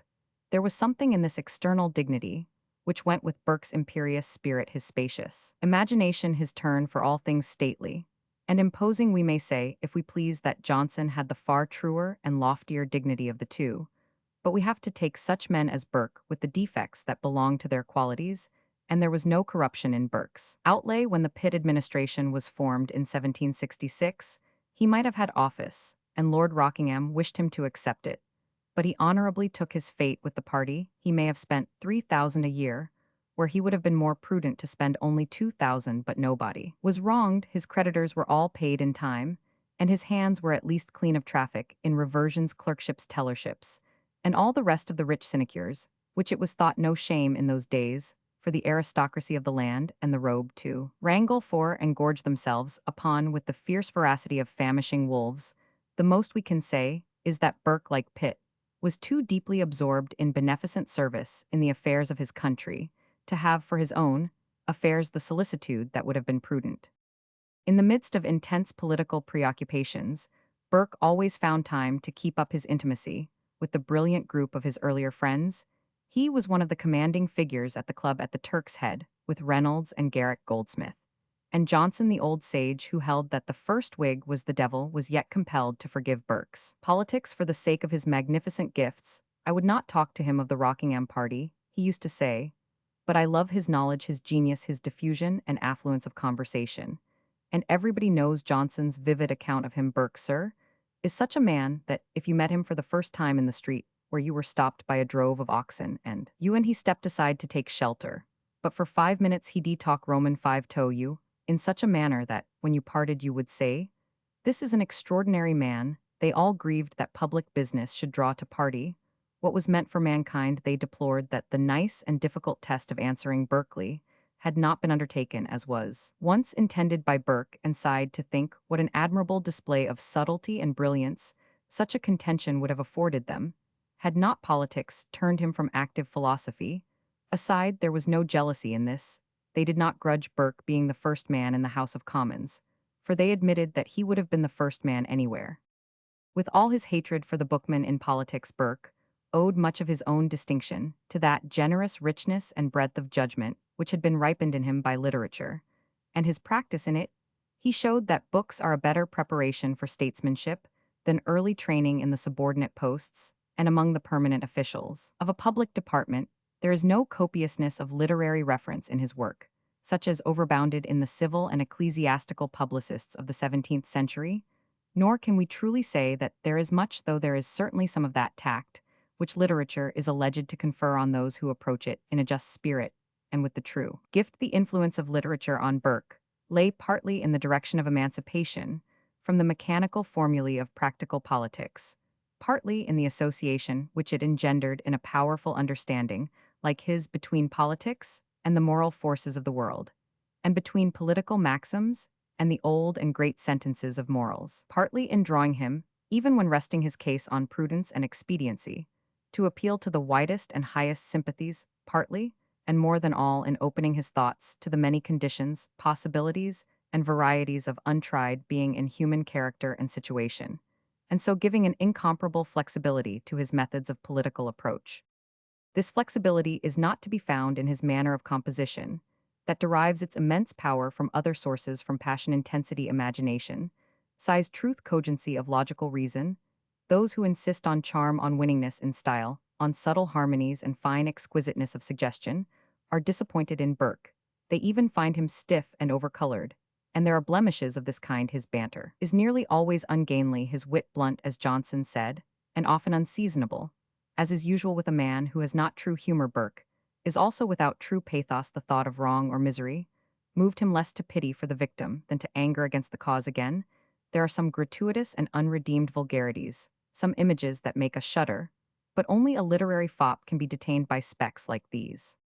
The varieties of Burke's literary or rhetorical method are very striking. It is almost incredible that the superb imaginative amplification of the description of Hyder Ali's descent upon the Carnatic should be from the same pen as the grave, simple, unadorned address to the King, 1777, where each sentence falls on the ear with the accent of some golden-tongued oracle of the wise gods. His stride is the stride of a giant, from the sentimental beauty of the picture of Marie Antoinette at Versailles, or the red horror of the tale of Debai Singh in Rungpur, to the learning, positiveness, and cool judicial mastery of the report on the Lord's Journals, 1794, which Philip Francis, no mean judge, declared on the whole to be the most eminent and extraordinary of all his productions. But even in the coolest and driest of his pieces, there is the mark of greatness, a grasp of comprehension in all its varieties. Burke's style is noble, earnest, deep-flowing, because his sentiment was lofty and fervid, and went with sincerity and ardent, disciplined travail of judgment. He had the style of his subjects, the amplitude, the weightiness, the laboriousness, the sense, the high flight, the grandeur proper to a man dealing with imperial themes, with the fortunes of great societies, with the sacredness of law, the freedom of nations, the justice of rulers. Burke will always be read with delight and edification, because in the midst of discussions on the local and the accidental he scatters apophthegms that take us into the regions of lasting wisdom. In the midst of the torrent of his most strenuous and passionate deliverances, he suddenly rises aloof from his immediate subject, and in all tranquility reminds us of some permanent relation of things, some enduring truth of human life or human society. We do not hear the organ tones of Milton for faith and freedom, had other notes in the 18th century. There is none of the complacent and wise-browed sagacity of Bacon, for Burke's were days of personal strife and fire and civil division. We are not exhilarated by the cheerfulness, the polish, the fine manners of Bolingbroke, for Burke had an anxious conscience, and was earnest and intent that the good should triumph. And yet Burke is among the greatest of those who have wrought marvels in the prose of our English tongue. Not all the transactions in which Burke was a combatant could furnish an imperial theme. We need not tell over again the story of Wilkes, and the Middlesex election. The Rockingham ministry had been succeeded by a composite government, of which it was intended that Pitt, now made Lord Chatham and Privy Seal, should be the real chief. Chatham's health and mind fell into disorder almost immediately, after the ministry had been formed, the Duke of Grafton was its nominal head, but party ties had been broken, the political connections of the ministers were dissolved. And in truth, the king was now at last a king, indeed, who not only reigned, but governed. The revival of high doctrines of prerogative in the crown was accompanied by a revival of high doctrines of privilege in the House of Commons, and the ministry was so smitten with weakness and confusion as to be unable to resist the current of arbitrary policy, and not many of them were even willing to resist it. The unconstitutional prosecution of Wilkes was followed by the fatal recourse to new plans for raising taxes in the American colonies. These 2 points made the rallying ground of the new Whig opposition. Burke helped to smooth matters for a practical union between the Rockingham party and the powerful triumvirate composed of Chatham, whose understanding had recovered from its late disorder, and of his brothers-in-law Lord Temple and George Grenville. He was active in urging petitions from the freeholders of the counties, protesting against the unconstitutional invasion of the right of election. And he added a durable masterpiece to political literature, in a pamphlet which he called Thoughts on the Cause of the Present Discontent 1770.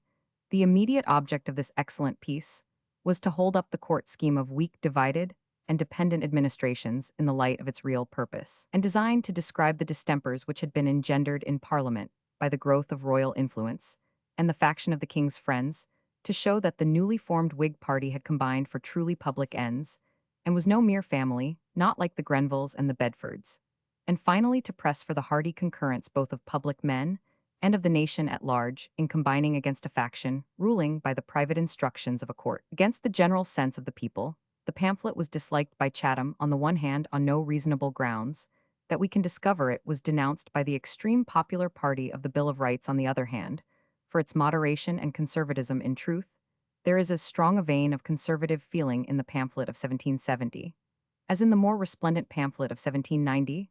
Our Constitution, he said, stands on a nice equipoise with steep precipices and deep waters upon all sides of it. In removing it from a dangerous leaning towards one side, there may be a risk of oversetting it on the other. Every project of a material change, in a government so complicated as ours, is a matter full of difficulties, in which a considerate man will not be too ready to decide, a prudent man too ready to undertake, or an honest man too ready to promise. Neither now nor ever had Burke any other real conception of a polity for England than government by the territorial aristocracy in the interests of the nation at large, and especially in the interests of commerce, to the vital importance of which in our economy he was always keenly and wisely alive. The policy of George Roman III, and the support which it found among Roman V men who were weary of Whig factions, disturbed this scheme, and therefore Burke denounced both the court policy and the court party with all his heart and all his strength.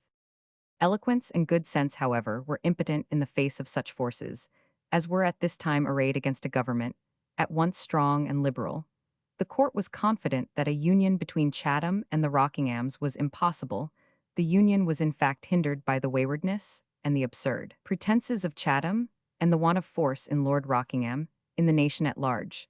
The late violent ferment had been followed by as remarkable a deadness and vapidity, and Burke himself had to admit a year or two later that any remarkable robbery at Hounslow Heath would make more conversation than all the disturbances of America. The Duke of Grafton went out, and Lord North became the head of a government, which lasted 12 years, 17,701,782, and brought about more than all the disasters that Burke had foretold as the inevitable issue of the royal policy. For the first 6 years of this lamentable period, Burke was actively employed in stimulating, informing, and guiding the patrician chiefs of his party. Indeed, Burke said the Duke of Richmond, "You have more merit than any man in keeping us together." They were well-meaning and patriotic men, but it was not always easy to get them to prefer politics to fox hunting. When he reached his lodgings at night after a day in the city or a skirmish in the House of Commons, Burke used to find a note from the Duke of Richmond or the Marquis of Rockingham praying him to draw a protest to be entered on the journals of the Lords, and in fact he drew all the principal protests of his party. Between 1767 and 1782, the accession of Charles James Fox to the Whig party, which took place at this time, and was so important an event in its history, was mainly due to the teaching and influence of Burke in the House of Commons. His industry was almost excessive. He was taxed with speaking too often and with being too forward, and he was mortified by a more serious charge than murmurs about superfluity of zeal. Men said, and said again, that he was Junius, his very proper unwillingness to stoop to deny an accusation that would have been so disgraceful if it had been true made ill-natured and silly people the more convinced that it was not wholly false. But whatever the London world may have thought of him, Burke's energy and devotion of character impressed the better minds in the country. In 1774, he received the great distinction of being chosen as one of its representatives by Bristol, then the second town in the kingdom. In the events which ended in the emancipation of the American colonies from the monarchy, Burke's political genius shone with an effulgence that was worthy of the great affairs over which it shed so magnificent an illumination. His speeches are almost the one monument of the struggle on which a lover of English greatness can look back with pride and a sense of worthiness such as a churchman feels when he reads Bossuet or an Anglican when he turns over the pages of Taylor or of Hooker. Burke's attitude in these high transactions is really more impressive than Chatham's, because he was far less theatrical than Chatham, and while he was no less nobly passionate for freedom and justice in his passion, was fused the most strenuous political argumentation and sterling reason of state. On the other hand, he was wholly free from that quality which he ascribed to Lord George Sackville, a man apt to take a sort of undecided equivocal narrow ground that evades the substantial merits of the question, and puts the whole upon some temporary local accidental or personal consideration. He rose to the full height of that great argument. Burke here and everywhere else displayed the rare art of filling his subject with generalities and yet never intruding commonplaces. No publicist who deals as largely in general propositions has ever been as free from truisms. No one has ever treated great themes with so much elevation, and yet been so wholly secured against the pitfalls of emptiness and the vague. And it is instructive to compare the foundation of all his pleas for the colonists with that on which they erected their own theoretic Declaration of Independence. The American leaders were impregnated with the metaphysical ideas of rights which had come to them from the rising revolutionary school in France. Burke no more adopted the doctrines of Jefferson in 1776 than he adopted the doctrines of Robespierre in 1793. He says nothing about men being born free and equal, and on the other hand, he never denies the position of the court and the country at large that the home legislature, being sovereign, had the right to tax the colonies. What he does say is that the exercise of such a right was not practicable, that if it were practicable, it was inexpedient, and that even if this had not been inexpedient, yet, after the colonies had taken to arms to crush their resistance by military force, would not be more disastrous to them than it would be unfortunate for the ancient liberties of Great Britain. Into abstract discussion, he would not enter. Show the thing you contend for to be reason, show it to be common sense, show it to be the means of attaining some useful end.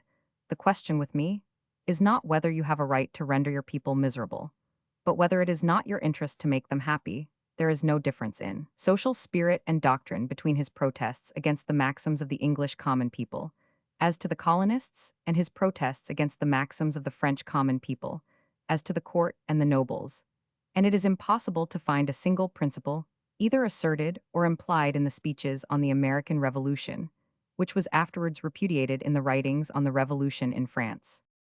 It is one of the signs of Burke's singular and varied eminence that hardly any two people agree precisely which of his works to mark as the masterpiece. Every speech or tract that he composed on a great subject becomes, as we read it, the rival of every other. But the speech on conciliation, 1775, has perhaps been more universally admired than any of his other productions, partly because its maxims are of a simpler and less disputable kind than those which adorn the pieces on France, and partly because it is most strongly characterized by that deep ethical quality which is the prime secret of Burke's great style and literary mastery in this speech. Moreover, and in the only less powerful one of the preceding year upon American taxation, as well as in the letter to the sheriffs of Bristol in 1777, we see the all-important truth conspicuously illustrated that half of his eloquence always comes of the thoroughness with which he gets up his case. No eminent man has ever done more than Burke to justify the definition of genius as the consummation of the faculty of taking pains, labor incessant and intense. If it was not the source, was at least an inseparable condition of his power and magnificent rhetorician, though he was his labor was given less to his diction than to the facts. His heart was less in the form than the matter. It is true that his manuscripts were blotted and smeared, and that he made so many alterations in the proofs that the printer found it worth while to have the whole set up in type afresh. But there is no polish in his style, as in that of Junius, for example. Though there is something 1,000 times better than polish, why will you not allow yourself to be persuaded, said Francis, after reading the reflections that polish is material to preservation. Burke always accepted the rebuke, and flung himself into vindication of the sense, substance, and veracity of what he had written. His writing is magnificent, because he knew so much, thought so comprehensively, and felt so strongly. The succession of failures in America, culminating in Cornwallis' surrender at Yorktown in October 1781, wearied the nation. And at length, the persistent and powerful attacks of the opposition began to tell. At this time, wrote Burke in words of manly self-assertion 13 years afterwards, having a momentary lead 17,801,782, so aided and so encouraged, and as a feeble instrument. In a mighty hand I do not say, I saved my country, I am sure I did my country important service. There were few indeed at that time that did not acknowledge it. It was but one voice that no man in the kingdom better deserved an honorable provision should be made for him. In the spring of 1782, Lord North resigned. It seemed as if the court system, which Burke had been denouncing Roman 5 for a dozen years, was now finally broken, and as if the party which he had been the chief instrument in instructing, directing, and keeping together must now inevitably possess power for many years to come. Yet, in a few months, the whole fabric had fallen, and the Whigs were thrown into opposition for the rest of the century. The story cannot be omitted in the most summary account of Burke's life. Lord Rockingham came into office on the fall of North. Burke was rewarded for services beyond price by being made paymaster of the forces, with the rank of a privy councillor.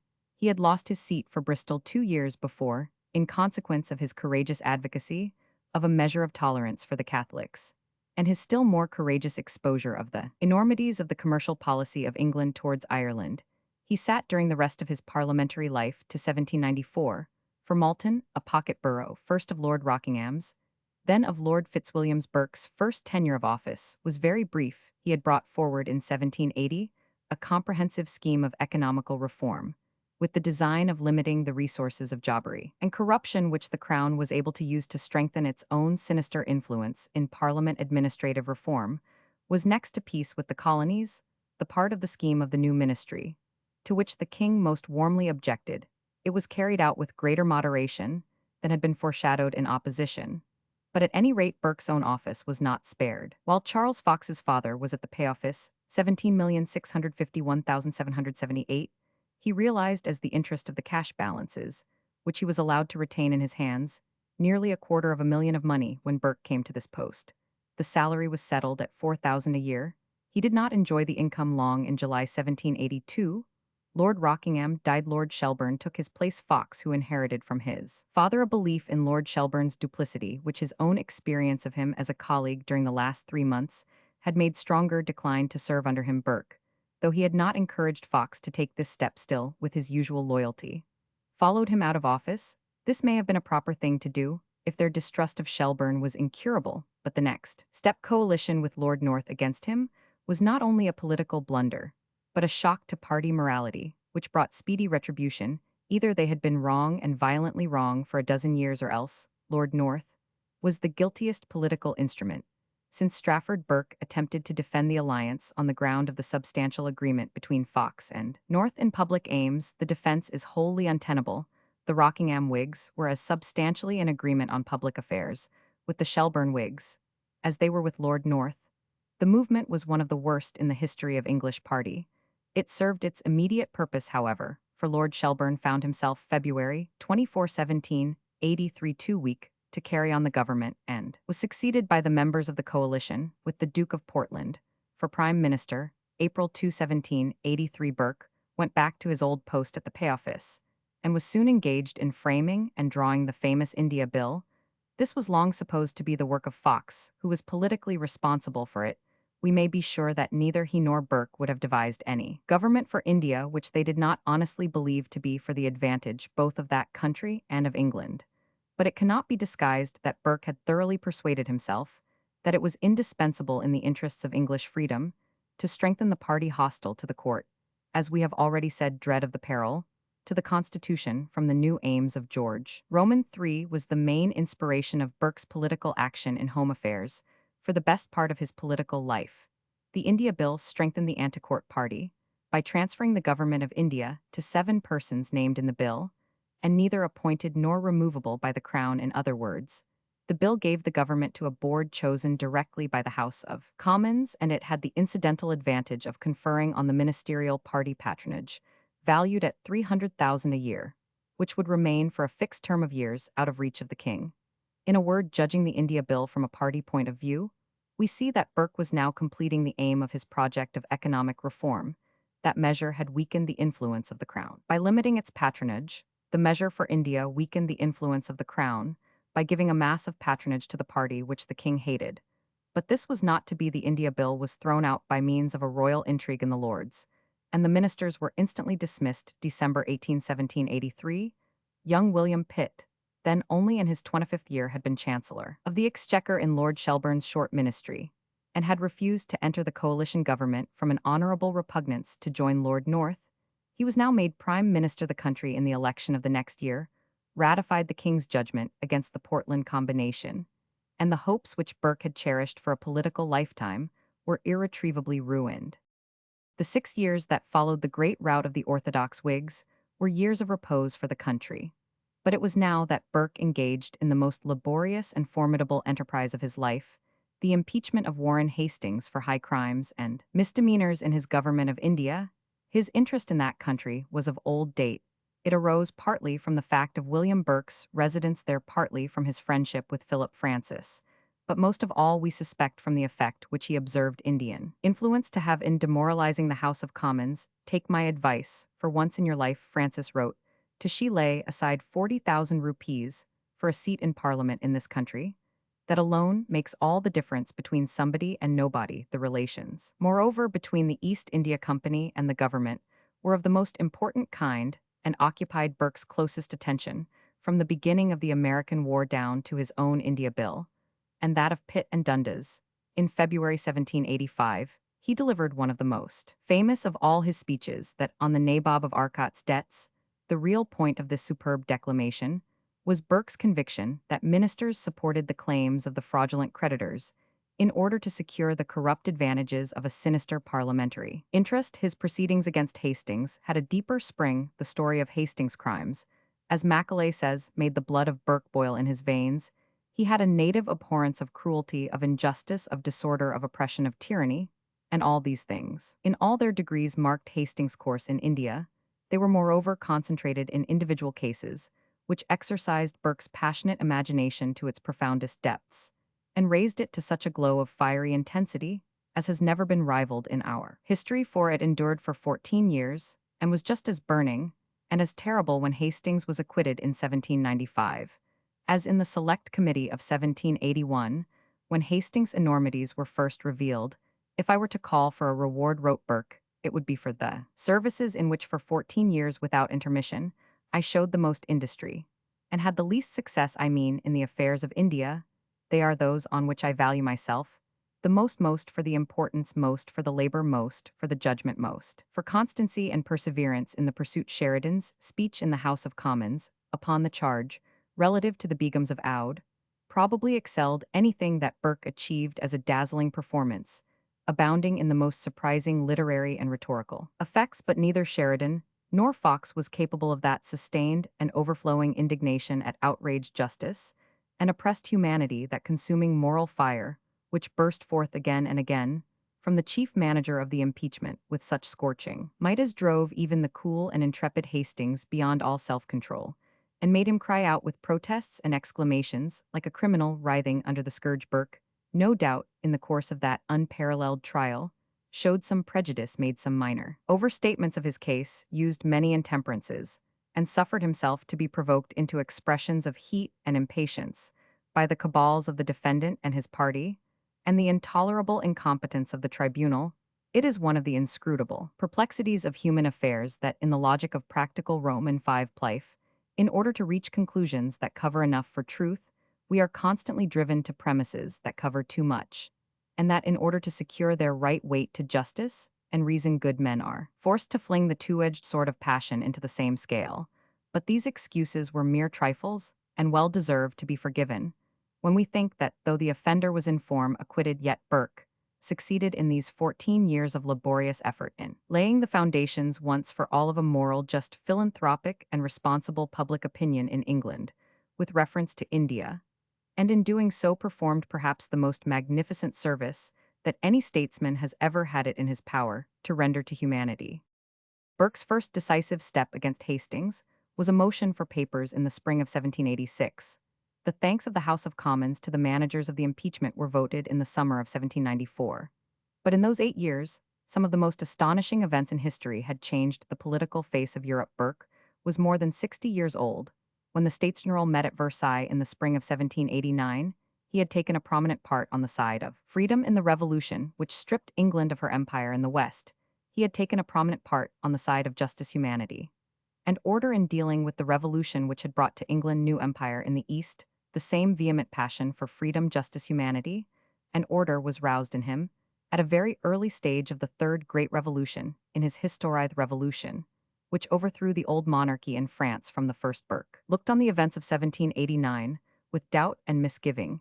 He had been in France in 1773, where he had not only the famous vision of Marie Antoinette at Versailles, glittering like the morning star, full of life and splendor and joy, but had also supped and discussed with some of the destroyers, the encyclopedists, the sophisters, economists, and calculators. His first speech on his return to England was a warning, March 17, 1773, that the props of good government were beginning to fail under the systematic attacks of unbelievers, and that principles were being propagated that would not leave to civil society any stability. The apprehension never died out in his mind.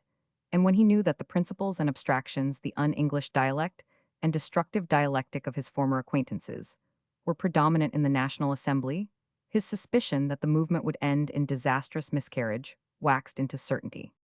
The scene grew still more sinister in his eyes after the march of the mob from Paris to Versailles in October, and the violent transport of the king and queen from Versailles to Paris. The same hatred of lawlessness and violence, which fired him with a divine rage against the Indian malefactors, was aroused by the violence and lawlessness of the Parisian insurgents. The same disgust for abstractions and naked doctrines of right that had stirred him against the pretensions of the British Parliament in 1774 and 1776 was revived in as lively a degree by political conceptions, which he judged to be identical in the French Assembly of 1789, and this anger and disgust were exasperated by the dread with which certain proceedings in England had inspired him that the aims, principles, methods, and language which he so misdoubted or abhorred in France were likely to infect the people of Great Britain.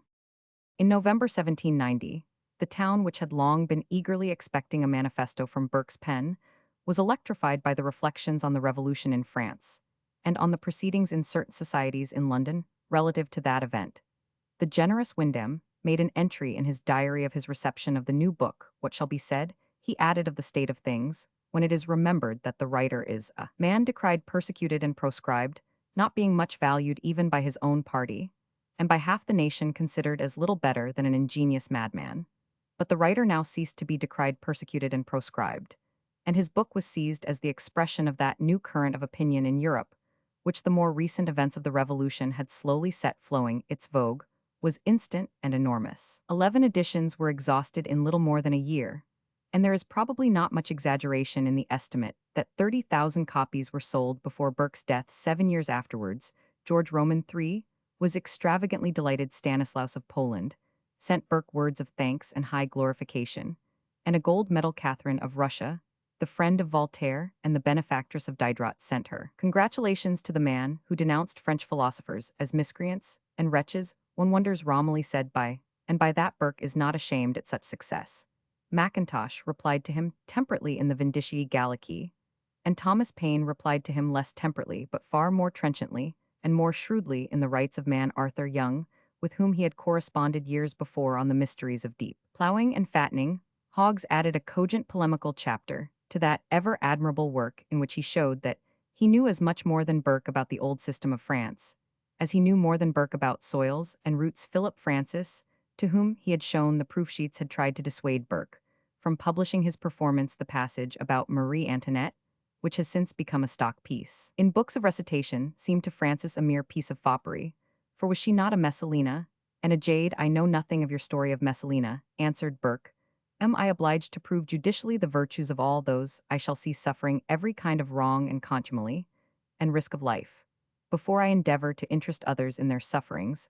Are not high rank, great splendor of descent, great personal elegance and outward accomplishments ingredients of moment in forming the interest we take in the misfortunes of men? I tell you again that the recollection of the manner in which I saw the Queen of France in 1774, and the contrast between that brilliancy, splendor, and beauty, with the prostrate homage of a nation to her, and the abominable scene of 1780 which I was describing did draw tears from me, and wetted my paper. These tears came again into my eyes, almost as often as I looked at the description theme again. You do not believe this fact, nor that these are my real feelings, but that the whole is affected, or, as you express it, downright foppery, my friend. I tell you it is truth, and that it is true, and will be truth when you and I are no more, and will exist as long as men with their natural feelings shall exist. Core Roman 3. Burke's conservatism was as such a passage as this may illustrate the result partly of strong imaginative associations, clustering round the more imposing symbols of social continuity, partly of a sort of corresponding conviction in his reason that there are certain permanent elements of human nature, out of which the European order had risen, and which that order satisfied, and of whose immense merits as of its mighty strength the revolutionary party in France were most fatally ignorant. When Romilly saw Diderot in 1783, the great encyclopedic chief assured him that submission to kings and belief in God would be at an end all over the world in a very few years. When Condorcet described the 10th epoch in the long development of human progress, he was sure not only that fullness of light and perfection of happiness would come to the sons of men, but that they were coming with all speed. Only those who know the incredible rashness of the revolutionary doctrine in the mouths of its most powerful professors at that time, only those who know their absorption in ends and their inconsiderateness about means, can feel how profoundly right Burke was in all this part of his contention. Napoleon, who had begun life as a disciple of Rousseau, confirmed the wisdom of the philosophy of Burke when he came to make the Concordat that measure was in one sense the outcome of a mere sinister expediency, but that such a measure was expedient. It all sufficed to prove that Burke's view of the present possibilities of social change was right, and the view of the Rousewites, and two sanguine perfectibilitarians, wrong. As we have seen, Burke's very first niece, the satire on Bolingbroke, sprang from his conviction that merely rationalistic or destructive criticism, applied to the vast complexities of man. Roman 5 pin, the social union, is either mischievous or feudal, and mischievous exactly in proportion as it is not feudal. To discuss Burke's writings on the Revolution would be to write first a volume upon the abstract theory of society, and then a second volume on the history of France, but we may make one or two further remarks. One of the most common charges against Burke was that he allowed his imagination and pity to be touched only by the sorrows of kings and queens, and forgot the thousands of oppressed and famine-stricken toilers of the land. No tears are shed for nations, cried Francis, whose sympathy for the Revolution was as passionate as Burke's execration of it, when the provinces are scourged to the bone by a mercenary and merciless military power, and every drop of its blood and substance extorted from it by the edicts of a royal council. The case seems very tolerable to those who are not involved in it, when thousands after thousands are dragooned out of their country for the sake of their religion, or sent to row in the galleys for selling salt against law. When the liberty of every individual is at the mercy of every prostitute, pimp, or parasite that has access to power, or any of its basest substitute, as me mind I own, is not at once prepared to be satisfied with gentle palliatives for such disorders. Francis to Burke, November 3, 1790. This is a very terse way of putting a crucial objection to Burke's whole view of French affairs. In 1789, his answer was tolerably simple. The Revolution, though it had made an end of the Bastille, did not bring the only real practical liberty, that is to say, the liberty which comes with settled courts of justice administering settled laws, undisturbed by popular fury, independent of everything but law, and with a clear law for their direction. The people, he contended, were no worse off under the old monarchy than they will be in the long run under assemblies that are bound by the necessity of feeding one part of the community at the grievous charge of other parts, as necessitous as those who are so fed that are obliged to flatter those who have their lives at their disposal, by tolerating acts of doubtful influence on commerce and agriculture, and for the sake of precarious relief, to sow the seeds of lasting want that will be driven to be the instruments of the violence of others from a sense of their own weakness, and by want of authority to assess equal and proportioned charges upon all, will be compelled to lay a strong hand upon the possessions of a part, as against the moderate section of the Constituent Assembly. This was just. One secret of Burke's views of the Revolution was the contempt which he had conceived for the popular leaders in the earlier stages of the movement.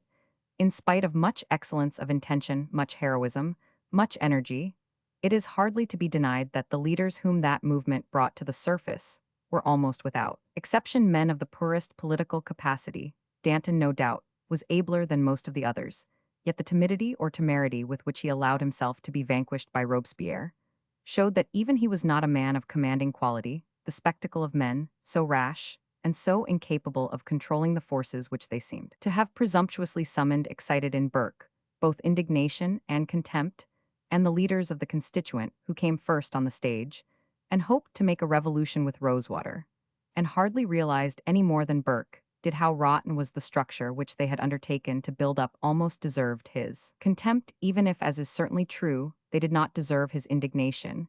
It was only by revolutionary methods which are in their essence, and for a time as arbitrary as despotic methods, that the knot could be cut. Burke's vital error was his inability to see that a root and branch revolution was under the conditions inevitable his cardinal position from which he deduced so many important conclusions, namely that the parts and organs of the old Constitution of France were sound, and only needed moderate invigoration, is absolutely mistaken and untenable. There was not a single chamber in the old fabric that was not crumbling and tottering. The court was frivolous, vacillating, stone deaf and stone blind. The gentry were amiable but distinctly bent to the very last on holding to their privileges, and they were wholly devoid both of the political experience that only comes of practical responsibility for public affairs, and of the political sagacity that only comes of political experience. The parliaments or tribunals were nests of faction, and of the deepest social incompetence. The very sword of the state broke short in the king's hand, if the king or queen could either have had the political genius of Frederick the Great, or could have had the good fortune to find a minister with that genius, and the good sense and good faith to trust and stand by him against mobs of aristocrats and mobs of democrats. If the army had been sound, and the States General had been convoked at Bourges or Tours instead of at Paris, then the type of French monarchy and French society might have been modernized without convulsion, but none of these conditions existed.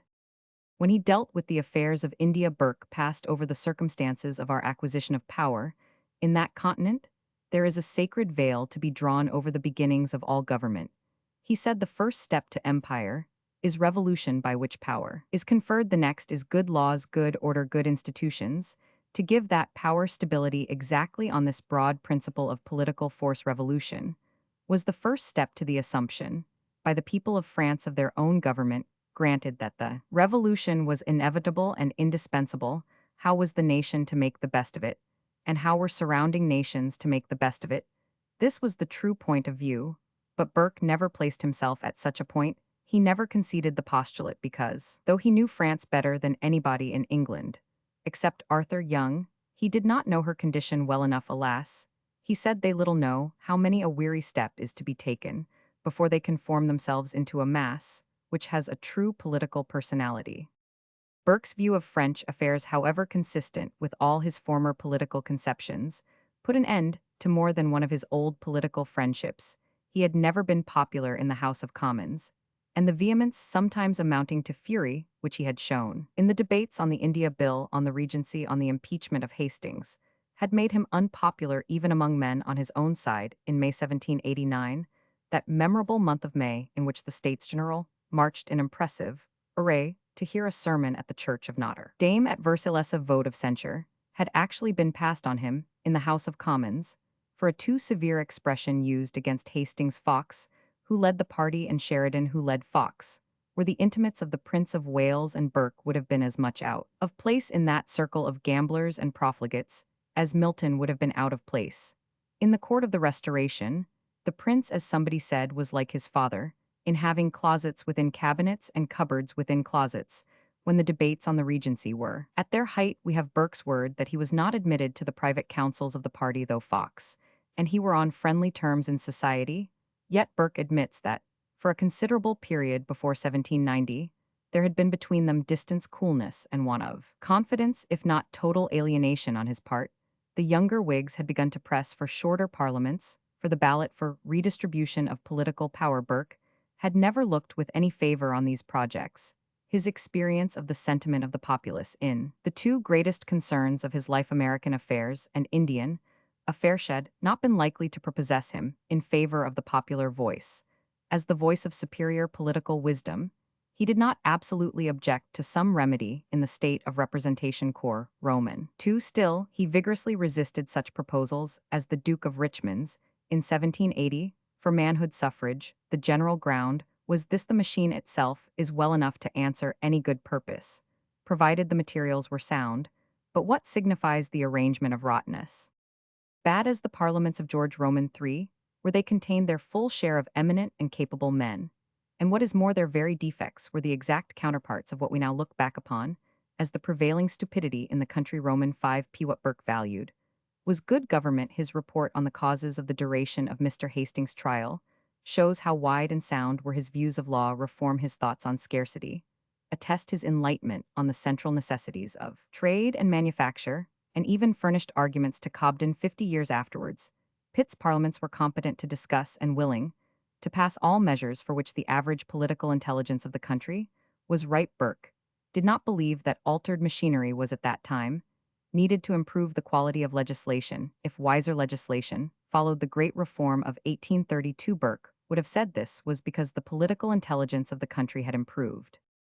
Though averse at all times to taking up parliamentary reform, he thought all such projects downright crimes. In the agitation of 17,911,792, this was the view taken by Burke. But it was not the view of Fox, nor of Sheridan, nor of Francis, nor of many others of his party, and difference of opinion here was naturally followed by difference of opinion. Upon affairs in France, Fox, Grey, Windham, Sheridan, Francis, Lord Fitzwilliam, and most of the other Whig leaders welcomed the revolution in France, and so did Pitt too for some time. How much the greatest event it is that ever happened in the world, cried Fox, with the exaggeration of a man ready to dance the Carmagnole, and how much the best. The dissension between a man who felt so passionately as Burke and a man who spoke so impulsively as Charles Fox lay in the very nature of things between Sheridan and Burke. There was an open breach in the House of Commons upon the Revolution so early as February 1790, and Sheridan's influence with Fox was strong. This divergence of opinion destroyed all the elation that Burke might well have felt at his compliments from kings, his gold medals, his 12 editions. But he was too fiercely in earnest in his horror of Jacobinism to allow mere party associations to guide him. In May 1791, the thundercloud burst, and a public rupture between Burke and Fox took place in the House of Commons. The scene is famous in English parliamentary annals. The minister had introduced a measure for the division of the province of Canada, and for the establishment of a local legislature. In each division, Fox, in the course of debate, went out of his way to laud the revolution, and to sneer at some of the most effective passages in the Reflections. Burke was not present, but he announced his determination to reply on the day when the Quebec Bill was to come on again. Fox called upon Burke, and the pair walked together from Burke's house in Duke Street down to Westminster. The Quebec Bill was recommitted, and Burke at once rose, and soon began to talk his usual language against the revolution, the rights of man, and Jacobinism, whether English or French. There was a call to order. Fox, who was as sharp and intolerant in the House as he was amiable out of it, interposed with some words of contemptuous irony. Pitt, Grey, Lord Sheffield, all plunged into confused and angry debate as to whether the French Revolution was a good thing, and whether the French Revolution, good or bad, had anything to do with the Quebec Bill. At length Fox, in seconding a motion for confining the debate to its proper subject, burst into the fatal question beyond the subject, taxing Burke with inconsistency, and taunting him with having forgotten that ever-admirable saying of his own about the insurgent colonists, that he did not know how to draw an indictment against a whole nation. Burke replied in tones of firm self-repression, complained of the attack that had been made upon him, reviewed Fox's charges of inconsistency, enumerated the points on which they had disagreed, and remarked that such disagreements had never broken their friendship, but whatever the risk of enmity, and however bitter the loss of friendship, he would never cease from the warning to flee from the French Constitution. But there is no loss of friends, said Fox, in an eager undertone. Yes, said Burke, there is a loss of friends. I know the penalty of toy conduct. I have done my duty at the price of my friend, or friendship is at an end. Fox rose, but was so overcome that for some moments he could not speak. At length his eyes streaming with tears, and in a broken voice, he deplored the breach of a 20 years' friendship on a political question. Burke was inexorable to him. The political question was so vivid, so real, so intense, as to make all personal sentiment no more than dust in the balance. Burke confronted Jacobinism with the relentlessness of a Jacobin. The rupture was never healed, and Fox, and he had no relations with one another henceforth, beyond such formal interviews as took place in the manager's box in Westminster Hall in connection with the impeachment. A few months afterwards, Burke published the appeal from the new to the old Whigs, a grave, calm, and most cogent vindication of the perfect consistency of his criticisms upon the English Revolution of 1688 and upon the French Revolution of 1789, with the doctrines of the great Whigs, who conducted and afterwards defended in Anne's reign the transfer of the crown from James to William and Mary. The appeal was justly accepted as a satisfactory performance for the purpose with which it was written. Events, however, were doing more than words could do to confirm the public opinion of Burke's sagacity and foresight. He had always divined by the instinct of hatred that the French moderates must gradually be swept away by the Jacobins, and now it was all coming true. The humiliation of the king and queen after their capture at Varennes, the compulsory acceptance of the Constitution, the plain incompetence of the new Legislative Assembly, the growing violence of the Parisian mob, and the ascendancy of the Jacobins at the Common Hall the fierce day of the 20th of June 1792, when the mob flooded the Tuileries, and the bloodier day of the 10th of August, when the Swiss Guard was massacred, and the royal family flung into prison, the murders in the prisons in September, the trial and execution of the king in January 1793, the proscription of the Girondins in June, the execution of the queen in October. If we realize the impression likely to be made upon the sober and homely English imagination by such a heightening of horror by horror, we may easily understand how people came to listen to Burke's voice as the voice of inspiration, and to look on his burning anger as the holy fervor of a prophet of the Lord.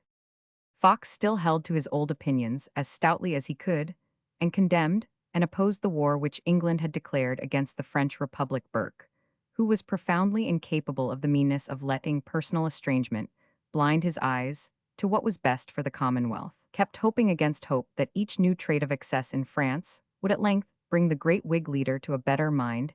He used to declaim by the hour in the conclaves at Burlington House upon the necessity of securing Fox upon the strength which his genius would lend to the administration in its task of grappling with the sanguinary giant, upon the impossibility at least of doing either with him or without him. Fox's most important political friends, who had long wavered, at length, to Burke's great satisfaction, went over to the side of the government. In July 1794, the Duke of Portland, Lord Fitzwilliam, Wyndham, and Grenville took office. Under Pitt, Fox was left with a minority, which was satirically said not to have been more than enough to fill a hackney coach. That is a calumny, said one of the party. We should have filled two. The war was prosecuted with the aid of both the great parliamentary parties of the country, and with the approval of the great bulk of the nation. Perhaps the one man in England, who in his heart approved of it less than any other, was William Pitt. The difference between Pitt and Burke was nearly as great as that between Burke and Fox. Burke would be content with nothing short of a crusade against France, and war to the death with her rulers. I cannot persuade myself, he said, that this war bears any the least resemblance to any that has ever existed in the world. I cannot persuade myself that any examples or any reasonings drawn from other wars and other politics are at all applicable to it. Cor. Roman 4. Pitt, on the other hand, as Lord Russell truly says, treated Robespierre and Carnot as he would have treated any other French rulers whose ambition was to be resisted, and whose interference in the affairs of other nations was to be checked, and he entered upon the matter. Roman 5. Pin the spirit of a man of business, by sending ships to seize some islands belonging to France in the West Indies, so as to make certain of repayment of the expenses of the war. In the summer of 1794, Burke was struck to the ground by a blow to his deepest affection in life, and he never recovered from it. His whole soul was wrapped up in his only son, of whose abilities he had the most extravagant estimate and hope. All the evidence goes to show that Richard Burke was one of the most presumptuous and empty-headed of human beings. He is the most impudent and opinionative fellow I ever knew, said Wolfe Tone Gilbert Elliot. A very different man gives the same account. Burke, he says, describing a dinner party at Lord Fitzwilliam's in 1793, has now got such a train after him as would sink anybody but himself, his son, who is quite nauseated by all mankind, his brother, who is liked better than his son, but is rather oppressive with animal spirits and brogue, and his cousin William Burke, who is just returned unexpectedly from India, as much ruined as when he went years ago, and who is a fresh charge on any prospects of power. Burke may ever have Mrs. Burke has in her train Miss French Burke's niece, the most perfect she-paddy that ever was caught. Notwithstanding these disadvantages, Burke is in himself A sort of power in the state. It is not too much to say that he is a sort of power in Europe, though totally without any of those means, or the smallest share in them, which give or maintain power in other men. Burke accepted the position of a power in Europe seriously, though no man was ever more free from anything like the egoism of the intellectual coxcomb. Yet he abounded in that active self-confidence and self-assertion, which is natural in men who are conscious of great powers and strenuous in promoting great causes. In the summer of 1791, he dispatched his son to Coblentz to give advice to the royalist exiles, then under the direction of Calonne, and to report to him at Beaconsfield their disposition and prospects. Richard Burke was received with many compliments, but of course nothing came of his mission, and the only impression that remains with the reader of his prolix story is his tale of the two royal brothers who afterwards became Louis Roman 18 and Charles Roman 10 meeting after some parting, and embracing one another with many tears on board a boat in the middle of the Rhine, while some of the courtiers raised a cry of "Long live the king," who had a few weeks before been carried back in triumph to his capital with Mayor Peshin in his coach.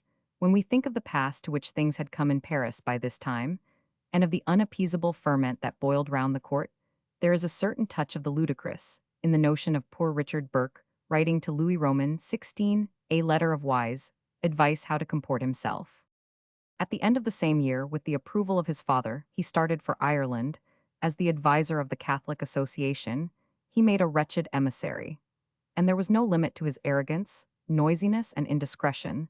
The Irish agitators were glad to give him 2,000 guineas, and to send him home. The mission is associated with a more important thing, his father's letters to Sir Hercules Langriche, advocating the admission of the Irish Catholics to the franchise.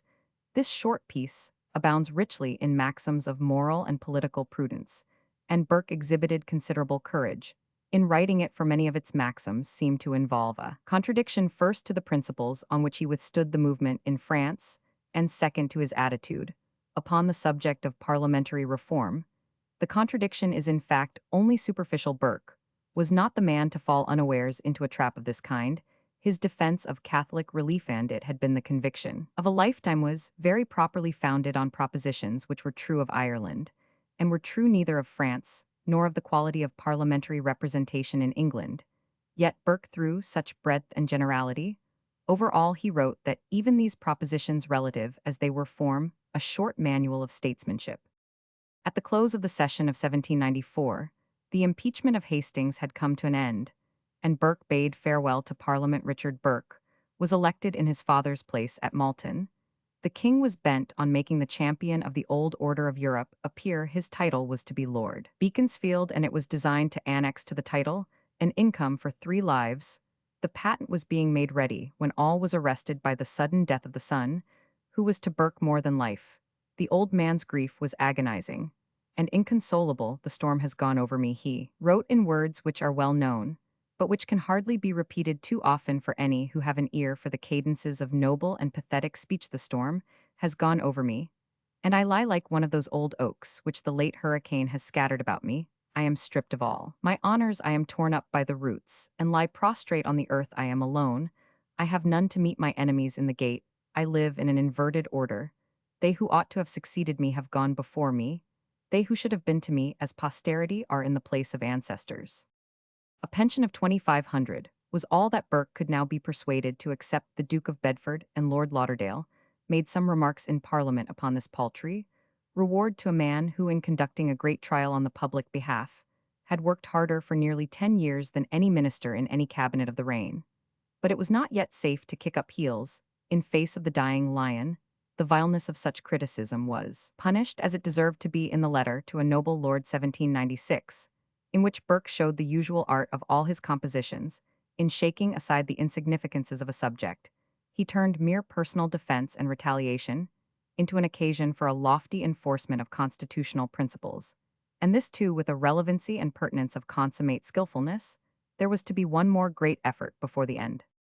In the spring of 1796, Pitt's constant anxiety for peace had become more earnest than ever. He had found out the instability of the coalition and the power of France like the thrifty steward. He saw with growing concern the waste of the national resources, and the strain upon commerce with a public debt swollen to what then seemed the desperate sum of 400 million. Burke, at the notion of negotiation, flamed out in the letters. On a regicide piece in some respects, the most splendid of all his compositions they glow with passion, and yet with all their rapidity, is such steadfastness, the fervor of imagination is so skillfully tempered by close and plausible reasoning, and the whole is wrought with such strength and fire, that we hardly know where else to look either in Burke's own writings or elsewhere, for such an exhibition of the rhetorical resources of our language. We cannot wonder that the whole nation was stirred to the very depths, or that they strengthened the aversion of the King of Windham and other important personages in the government against the plans of Pitt. The prudence of their drift must be settled by external considerations. Those who think that the French were likely to show a moderation and practical reasonableness in success, such as they had never shown in the hour of imminent ruin, will find Burke's judgment full of error and mischief. Those, on the contrary, who think that the nation, which was on the very eve of surrendering itself to the Napoleonic absolutism, was not in a hopeful humor for peace and the European order, will believe that Burke's protests were as perspicacious as they were powerful, and that anything which chilled the energy of the war was as fatal as he declared it to be.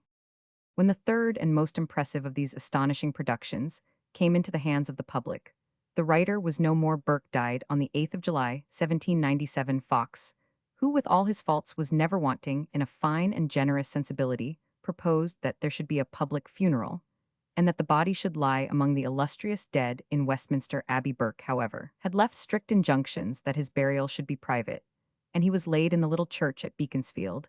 It was the year of Campo Formio, so a black whirl and torment of rapine violence and fraud was encircling the Western world, as a life went out which, notwithstanding some eccentricities, Roman 5, pan some aberrations, had made great tides in human destiny, very luminous. J. Mo.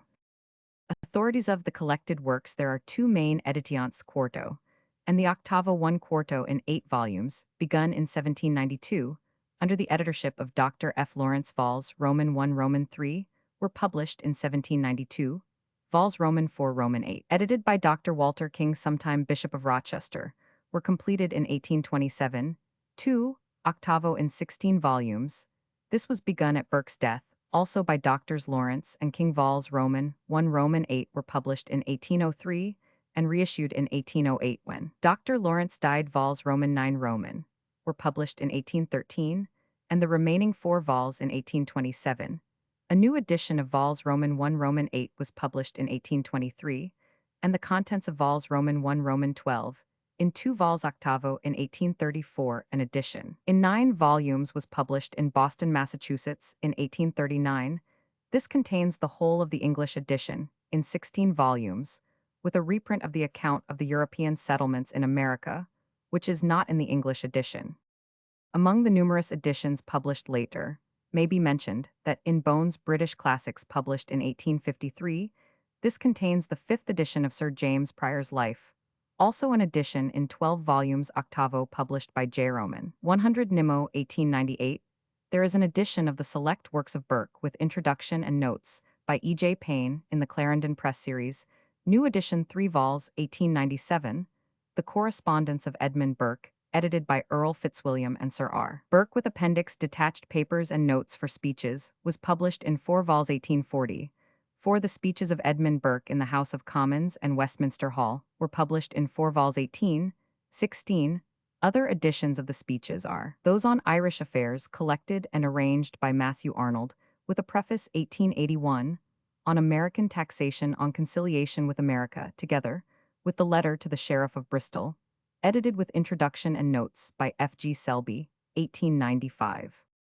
The standard life of Burke is that by Sir James Prior, Memoir of the Life and Character of Edmund Burke, with specimens of his poetry and letters, 1824, The Lives by Roman 100 Mac Cormick, 1798 by R. Bissett, 1798, 1800, are of little value. Other lives are those by the Rev. George Crowley, 2 vols 1847, and by T. MacKnight, 3 vols 1898, of Critical Estimates of Burke's Life. The Edmund Burke of John Morley English Men of Letters series 1879 is an elaboration of the above article. See also his Burke, A Historical Study, 1867. 3 Essays on Burke by Sir James Fitzjames Stephen in Horae Sabbaticki series, Roman 30 1892, and Peptagraphia Dublinensis, Memorial Discourses, preached in the chapel of Trinity College, Dublin, 18,951,902, Edmund Burke, by G. Chadwick Bishop of Derry 1902.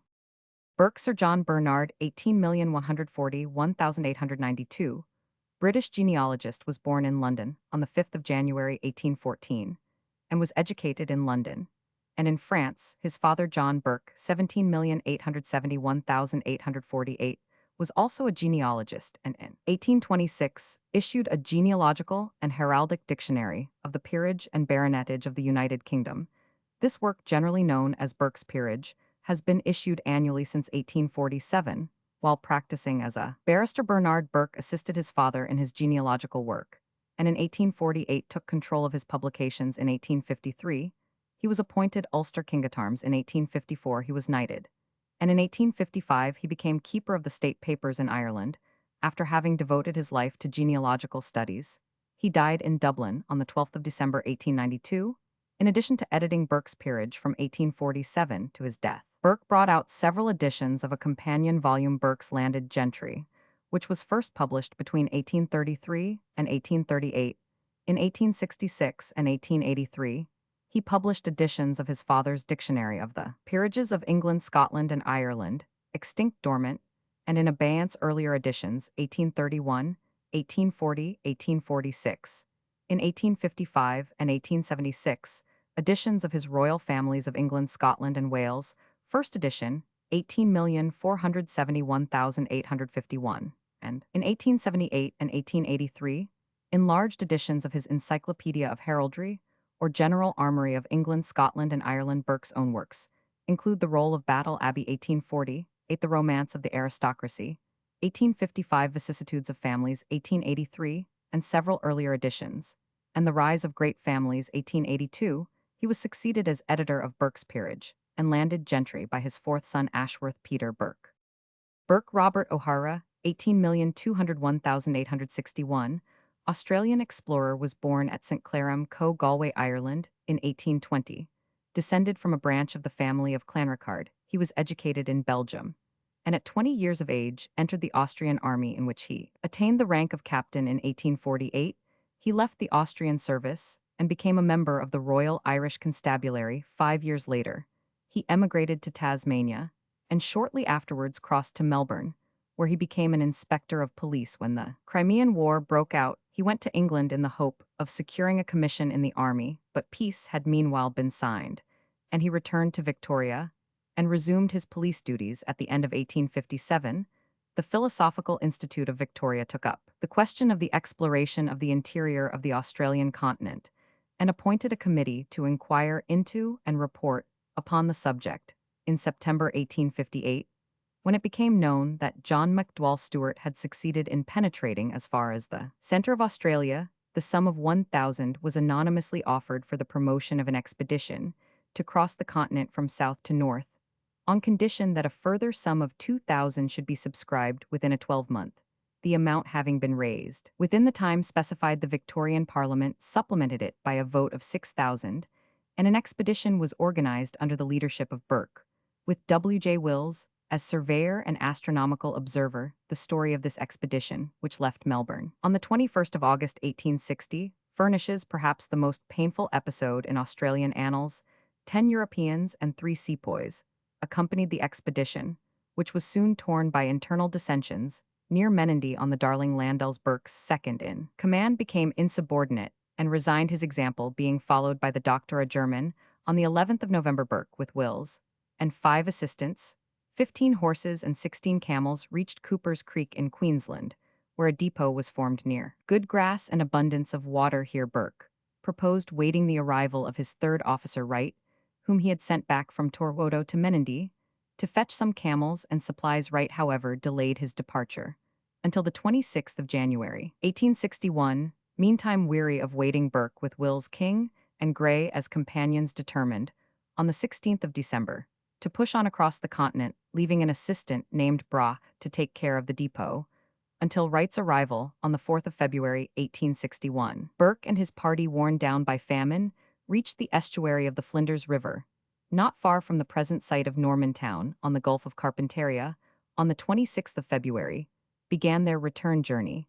The party suffered greatly from famine and exposure, and but for the rainy season thirst would have speedily ended their miseries. In vain, They looked for the relief which right was to bring them. On the 16th of April Gray died, and the emaciated survivors halted a day to bury his body. That day's delay, as it turned out, cost Burke and Wills their lives. They arrived at Cooper's Creek to find the depot deserted, but a few hours before brought unrelieved by Wright, and thinking that Burke had died or changed his plans, had taken his departure for the Darling with such assistance as they could get from the natives. Burke and his two companions struggled on until death overtook Burke and Wills at the end of June.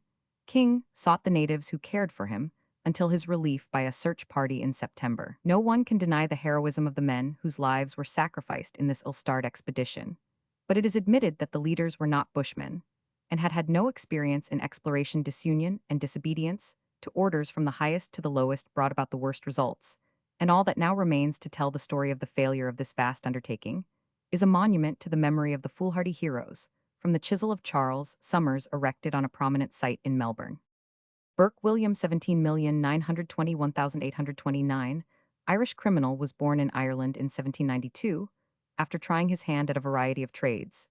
There he went to Scotland about 1817 as a navvy, and in 1827 was living in a lodging house in Edinburgh, kept by William Hare, another Irish labourer. Towards the end of that year, one of Hare's lodgers, an old army pensioner, died. This was the period of the body snatchers, or resurrectionists, and Hare and Burke, aware that money could always be obtained for a corpse, sold the body to Dr. Robert Knox, a leading Edinburgh anatomist, for 7 tens, the price obtained, and the simplicity of the transaction suggested to Hare an easy method of making a Roman 5p profitable livelihood, and Burke at once fell in with the plan.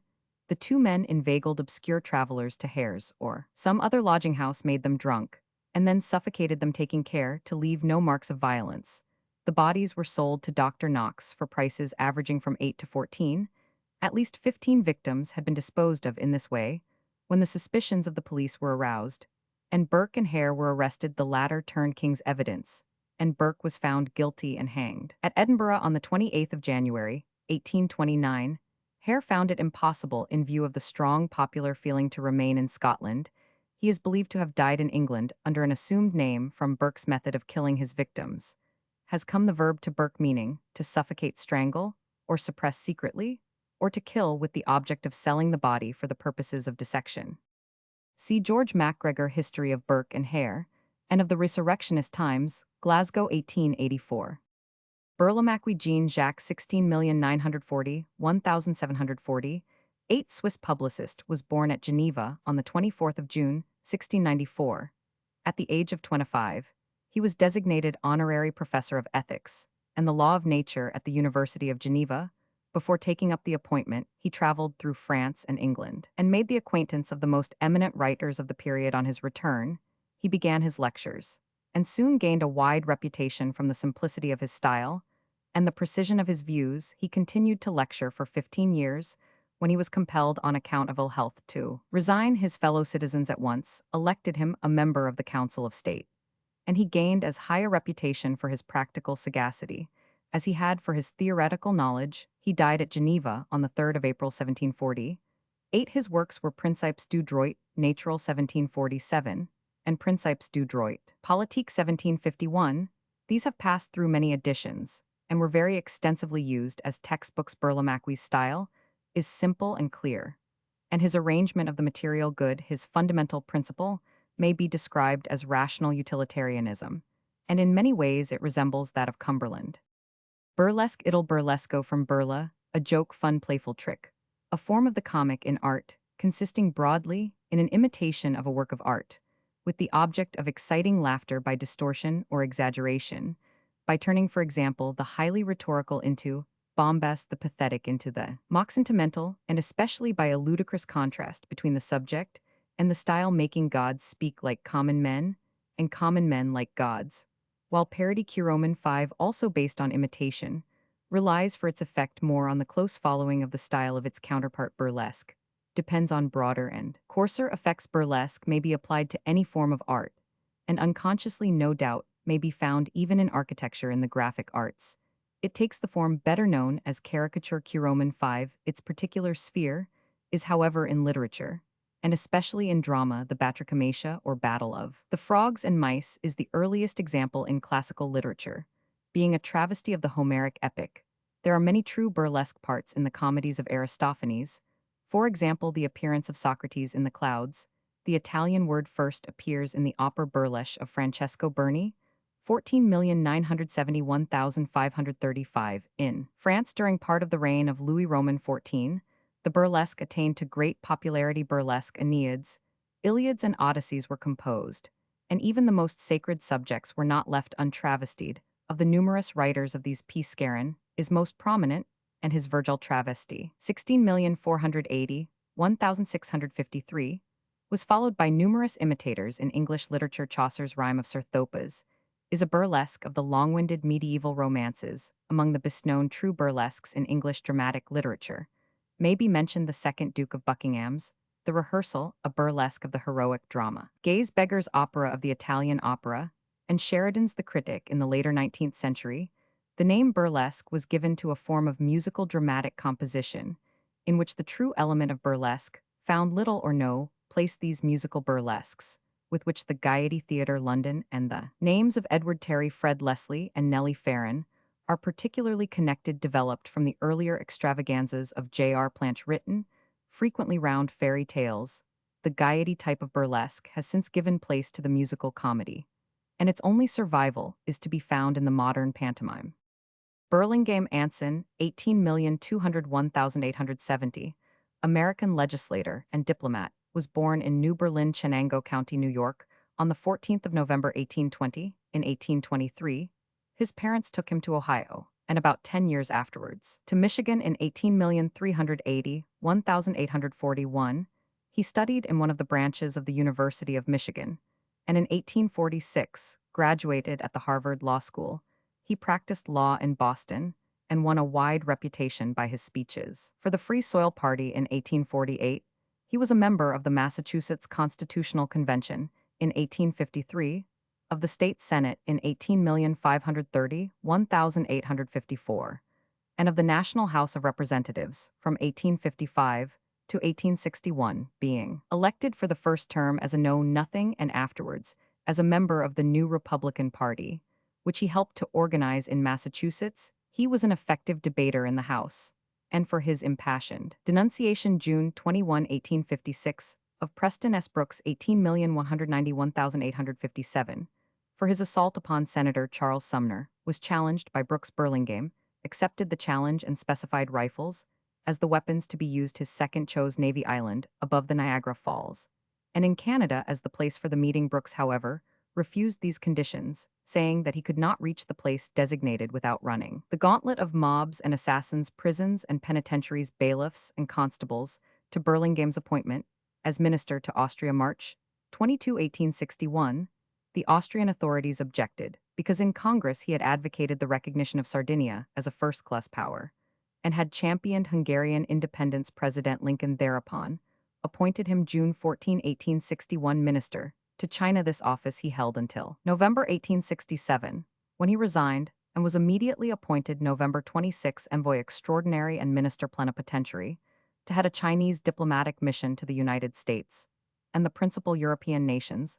The embassy, which included 2 Chinese ministers, an English and a French secretary, 6 students from the Tungwan Quang at Peking, and a considerable retinue, arrived in the United States in March 1868 and concluded at Washington 28 of July 1868 a series of articles supplementary to the Reed Treaty of 1858, and later known as the Burlingame Treaty. Ratifications of the treaty were not exchanged at Peking until November 23, 1869. The Burlingame Treaty recognizes China's right of eminent domain over all her territory, gives China the right to appoint at ports in the United States consuls, who shall enjoy the same privileges and immunities as those enjoyed by the consuls of Great Britain and Russia, provides that citizens of the United States in China of every religious persuasion and Chinese subjects in the United States shall enjoy entire liberty of conscience, and shall be exempt from all disability or persecution on account of their religious faith or worship in either country, and grants certain privileges to citizens of either country residing in the other, the privilege of naturalization, however, being specifically withheld.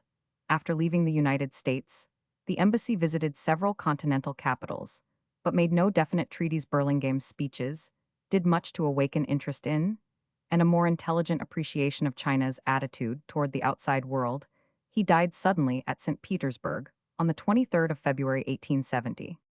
His son Edward Livermore Burlingame b. 1848 was educated at Harvard, and at Heidelberg was a member of the editorial staff of the New York Tribune in 18,711,872 and of the American Encyclopaedia in 18,721,876, and in 1886 became the editor of Scribner's Magazine.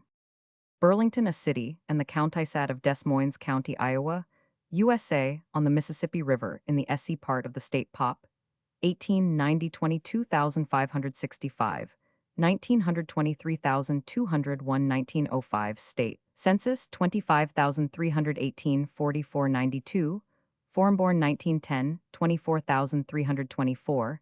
It is served by the Chicago Burlington Quincy, which has extensive Roman 5 P construction and repair shops here the Chicago, Rock Island Pacific and the Toledo Peoria Western Pennsylvania system, railways, and has an extensive river commerce.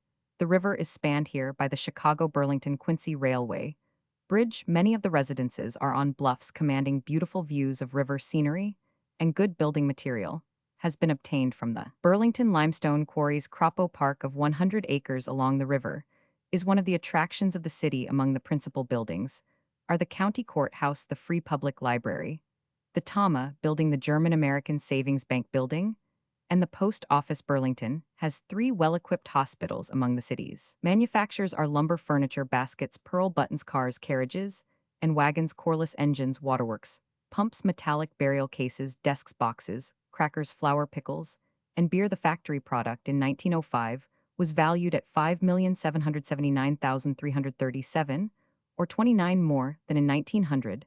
The first white man to visit the site of Burlington seems to have been Lieutenant Zebulon Roman 1000 Pike, who came in 1805 and recommended the erection of a fort. The American Fur Company established a post here in 1829 or earlier, but settlement really began in 1833 after the Black Hawk War, and the place had a population of 1,200 in 1838. It was laid out as a town and named Flint Hills. Translation of the Indian name Shakakan in 1834. But the name was soon changed to Burlington. After the city of that name in Vermont, Burlington was incorporated as a town in 1837 and was chartered as a city in 1838 by the Territory of Wisconsin, the city charter being amended by the Territory of Iowa in 1839 and 1841. The territorial legislature of Wisconsin met here from 1836 to 1838, and that of Iowa from 1838 to 1840. In 1837, a newspaper, the Wisconsin Territorial Gazette, now the Burlington Evening Gazette, and in 1839, another, the Burlington Hawkeye, were founded. The latter became widely known in the years immediately following 1872 from the humorous sketches contributed to it by Robert Jones Burdett b. 1844, an associate editor, known as the Burlington Hawkeye Man, who in 1903 entered the Baptist ministry and became pastor of the Temple Baptist Church in Los Angeles, California, and among whose publications are Hawkadams 1877, Hawkeyes 1879, and Smiles Yoked with Size 1900. Burlington, a city of Burlington County, New Jersey, USA, on the e-bank of the Delaware River, 18 Roman 1000 NE of Philadelphia Pop, 1890 72 64 1973 90, 2 of whom 636 were foreign-born, and 590 were of Negro descent, 1905 80 30 8 1910 83 36. It is served by the Pennsylvania Railway and by passenger and freight steamboat lines on the Delaware River connecting with river and Atlantic coast ports. Burlington is a pleasant residential city with a number of interesting old mansions, long antedating the War of Independence. Some of them, the summer homes of Old Philadelphia, families, the Burlington Society Library, established in 1757 and still conducted under its original charter, granted by George Roman II, is one of the oldest public libraries in America. At Burlington are St. Mary's Hall, 1837, Protestant Episcopal, founded by Bishop G.W. Doane, one of the first schools for girls to be established in the country. Van Rensselaer Seminary, and the New Jersey State Masonic Home in the Old St. Mary's Church Protestant Episcopal, which was built in 1703 and has been called St. Anne's, as well as St. Mary's. Daniel Cox, 16,740,1739, 1739, first provincial Grand Master of the Lodge of Masons in America, was buried. a commemorative bronze tablet was erected in 1907. Burlington College, founded by Bishop Doane in 1864, was closed as a college in 1877, but continued as a church school. Until 1900, the building subsequently passed into the hands of an iron manufacturer. Burlington's principal industries are the manufacture of shoes and cast iron water and gas pipes. Burlington was settled in 1677 by a colony of English Quakers. The settlement was first known as New Beverly, but was soon renamed after Bridlington. Burlington, the Yorkshire home of many of the settlers. In 1682, the Assembly of West Jersey gave to Burlington Matinicunk Island above the town for the maintaining of a school for the education of youth. Revenues from a part of the island are still used for the support of the public schools, and the trust fund is one of the oldest for educational purposes in the United States. Burlington was incorporated as a town in 1693, reincorporated 1733, and became the seat of government of West Jersey on the Union of East and West Jersey. In 1702, it became one of the two seats of government of the new royal province, the meetings of the legislature generally alternating between Burlington and Perth Amboy under both the colonial and the state government, until 1790. In 1777, the New Jersey Gazette, the first newspaper in New Jersey, was established here. It was published here and later in Trenton until 1786, and was an influential paper, especially during the War of Independence. Burlington was chartered as a city in 1784.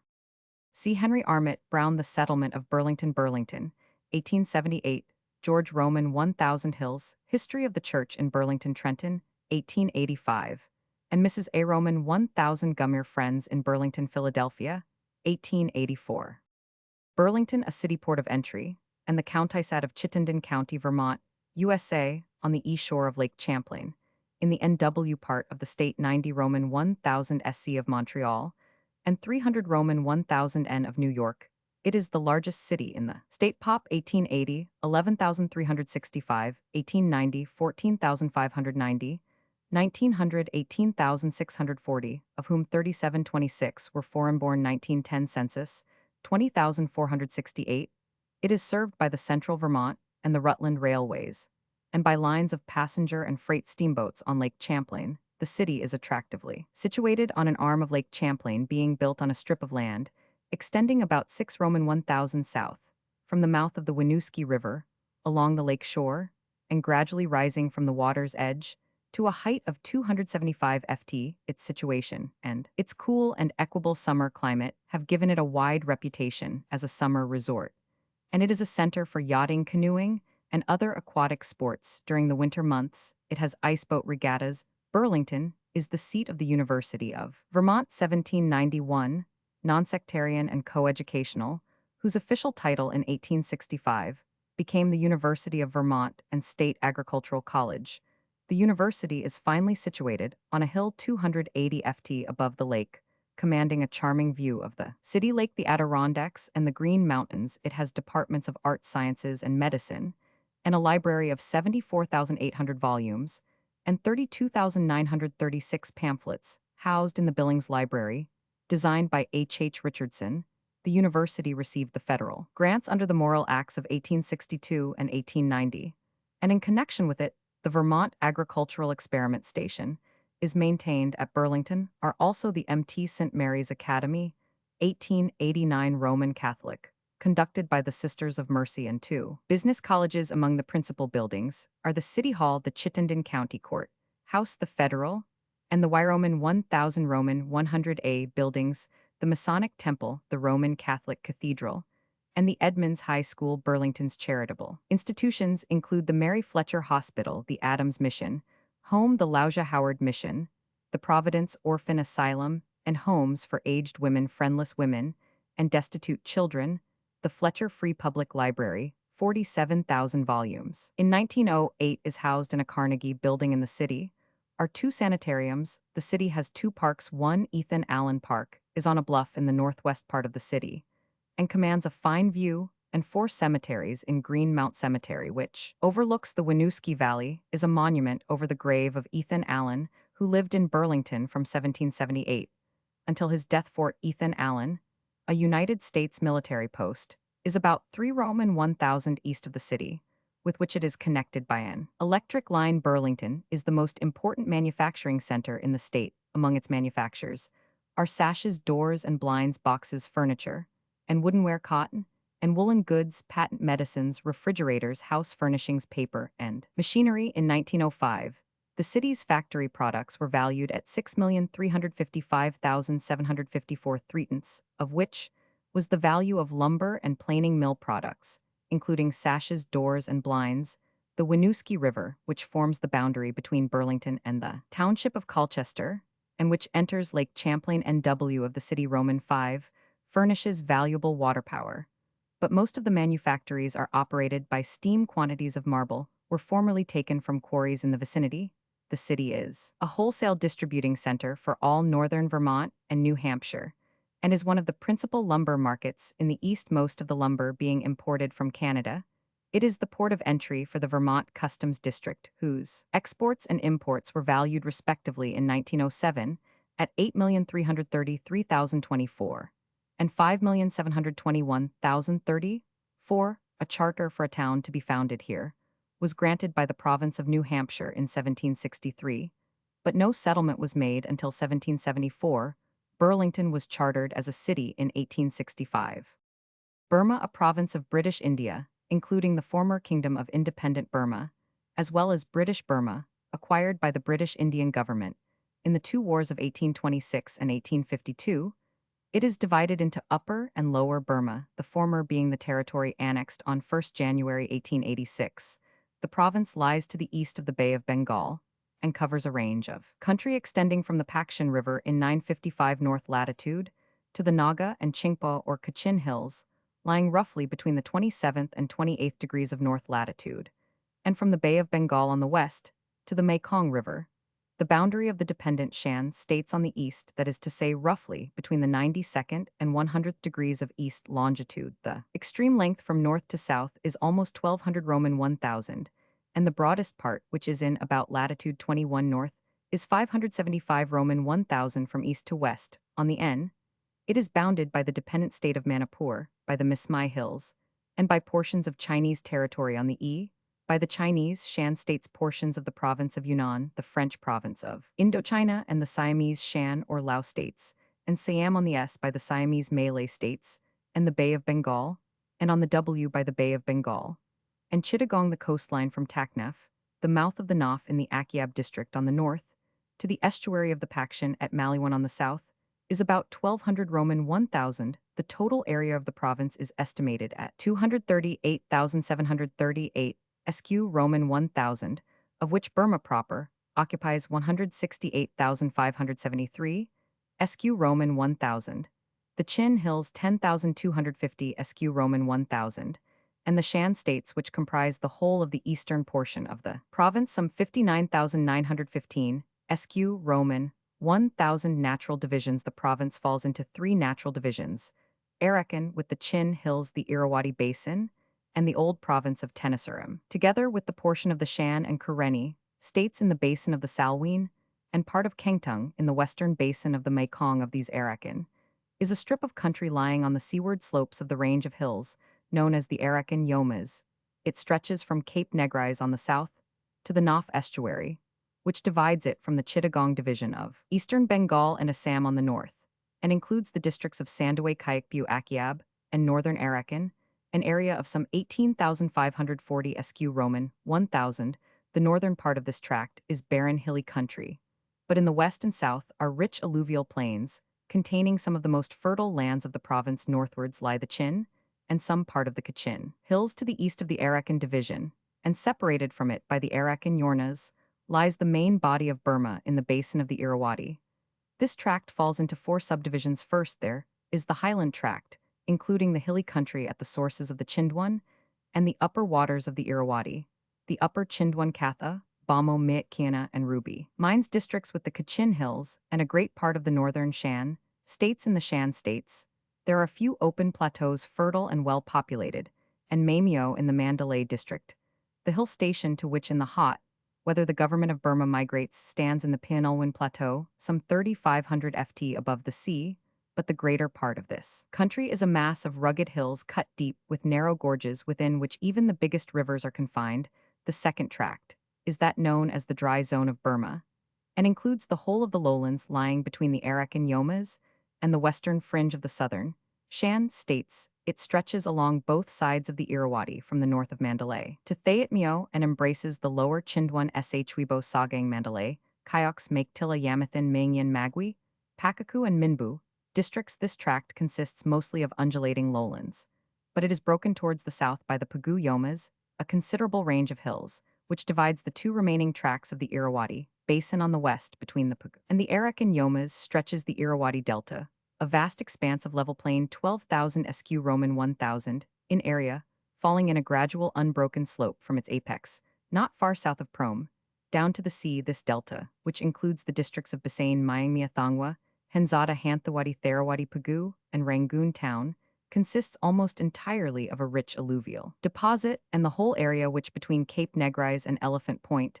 is 137 Roman 1,000 wide, is fertile in the highest degree. To the east lies a tract of country, which though geographically a part of the Irrawaddy Basin, is cut off from it by the Yomas, and forms a separate system, draining into the Sitang River. The northern portion of this tract, which on the east touches the basin of the Salween River, is hilly. The remainder towards the confluence of the Salween Jiang and Ataran rivers consists of broad fertile plains.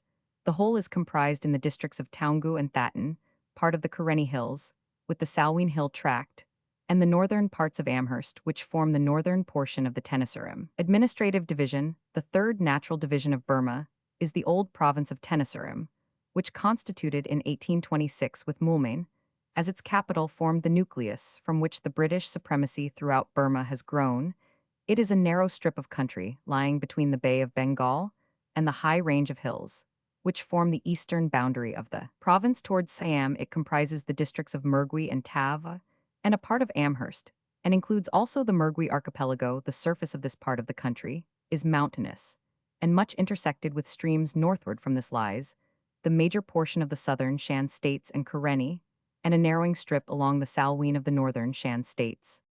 Mountains. Burma proper is encircled on three sides by a wall of mountain ranges. The Arakan Yomas, starting from Cape Negrise, extend northwards more or less parallel with the coast, till they join the Chin and Naga Hills.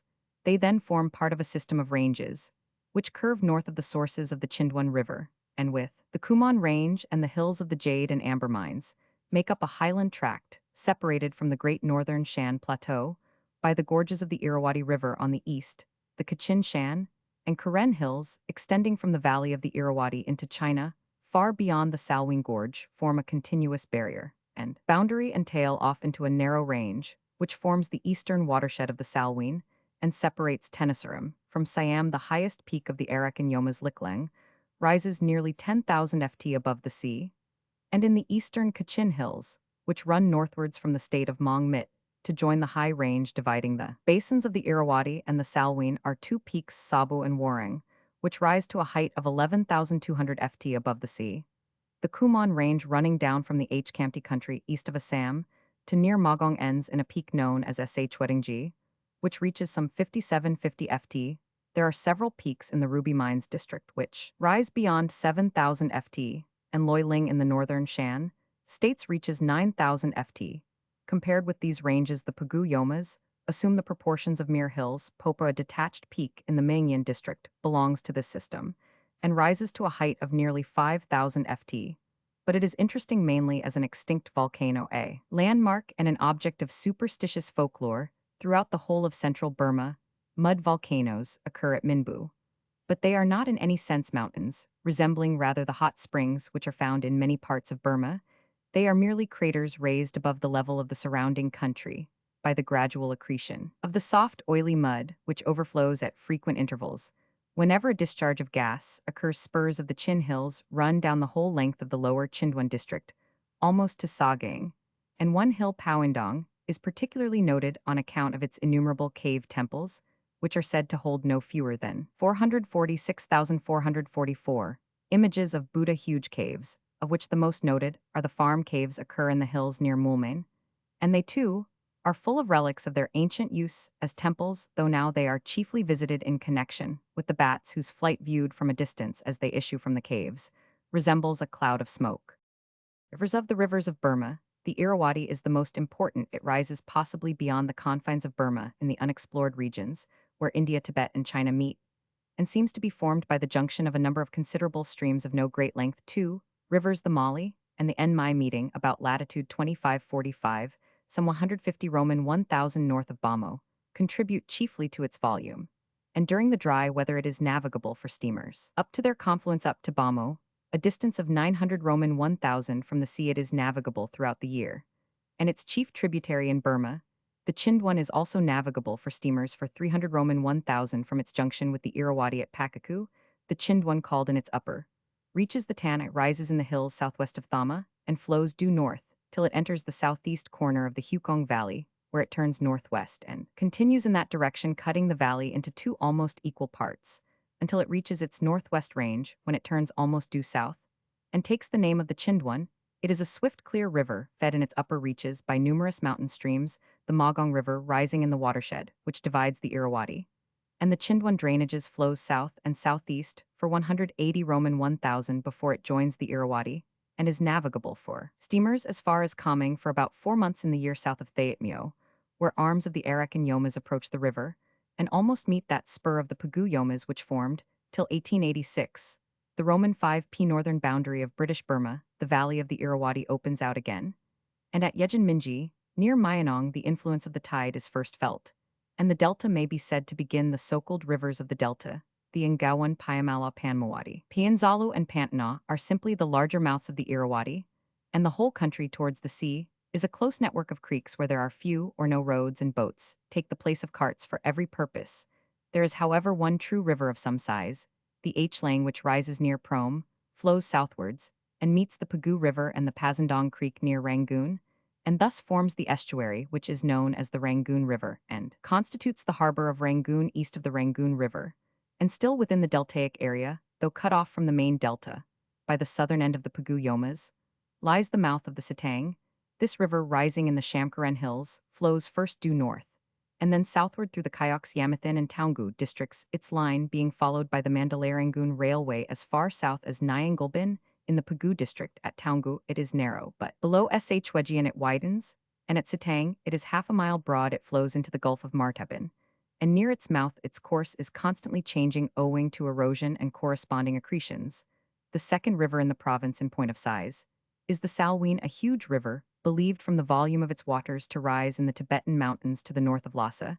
It is in all probability actually longer than the Irrawaddy, but it is not to be compared to that river in importance. It is in fact walled in on either side with banks varying in British territory from 3,000 to 6,000 ft high, and at present unnavigable owing to serious rapids in lower Burma, and at one or two places in the Shan states, but quite open to traffic for considerable reaches in its middle course. The Jiang and the Ataran rivers meet the Salween at its mouth, and the three rivers form the harbor of Mulmain, the second seaport of Burma. Lakes. The largest lake in the province is in Daji in the Myitkyina district.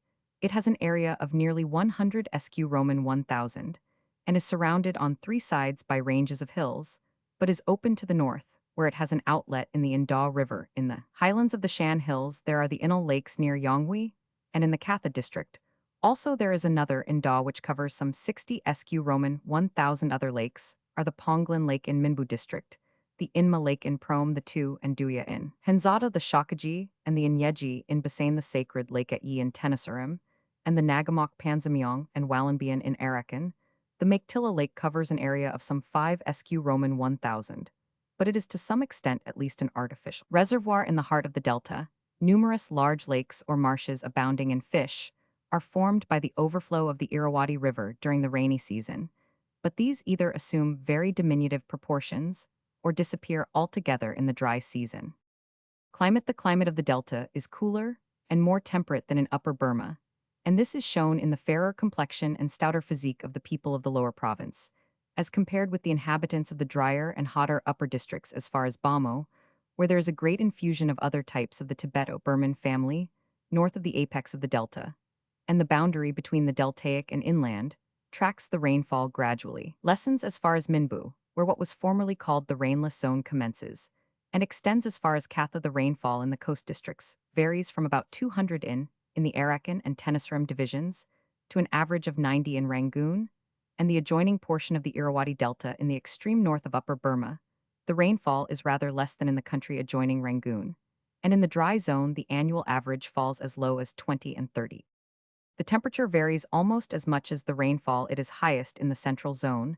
The mean of the maximum readings in such districts as Magwi Mangyan, Kyoks Mandalay, and Sh Weibo, in the month of May being close on 100 F, while in the littoral and submontane districts, it is nearly 10 degrees less the mean of the minimum. Readings in December in the central zone districts is a few degrees under 60 F, and in the littoral districts, a few degrees over that figure. In the hilly district of Mogok Ruby Mines, the December mean minimum is 36, and the mean maximum 79. The climate of the Chin and Kachin Hills, and also of the Shan states, is temperate. In the shade and off the ground, the thermometer rarely rises above 80 F or falls below 25 F in the hot season, and in the sun as much as 150 F is registered.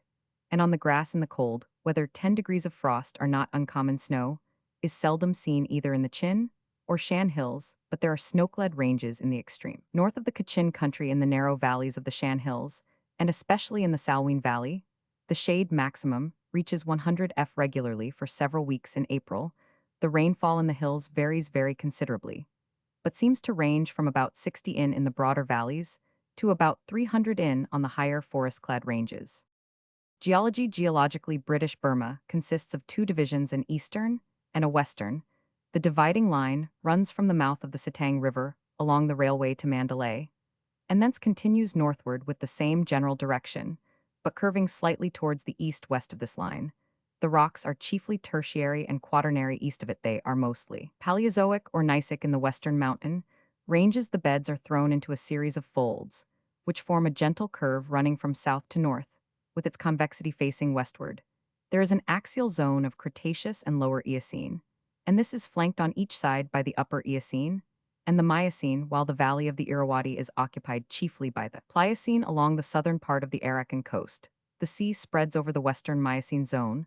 The Cretaceous beds have not yet been separated from the overlying Eocene, and the identification of the system rests on the discovery of a single Cenomanian ammonite. The Eocene beds are marine and contain nummulites. The Miocene beds are also marine and are characterized by an abundant molluscan fauna. The Pliocene, on the other hand, is of freshwater origin and contains silicified wood and numerous remains of mammalia. Flint chips, which appear to have been fashioned by hand, are said to have been found in the Miocene beds, but to prove the existence of man at so early a period would require stronger evidence than has yet been brought forward.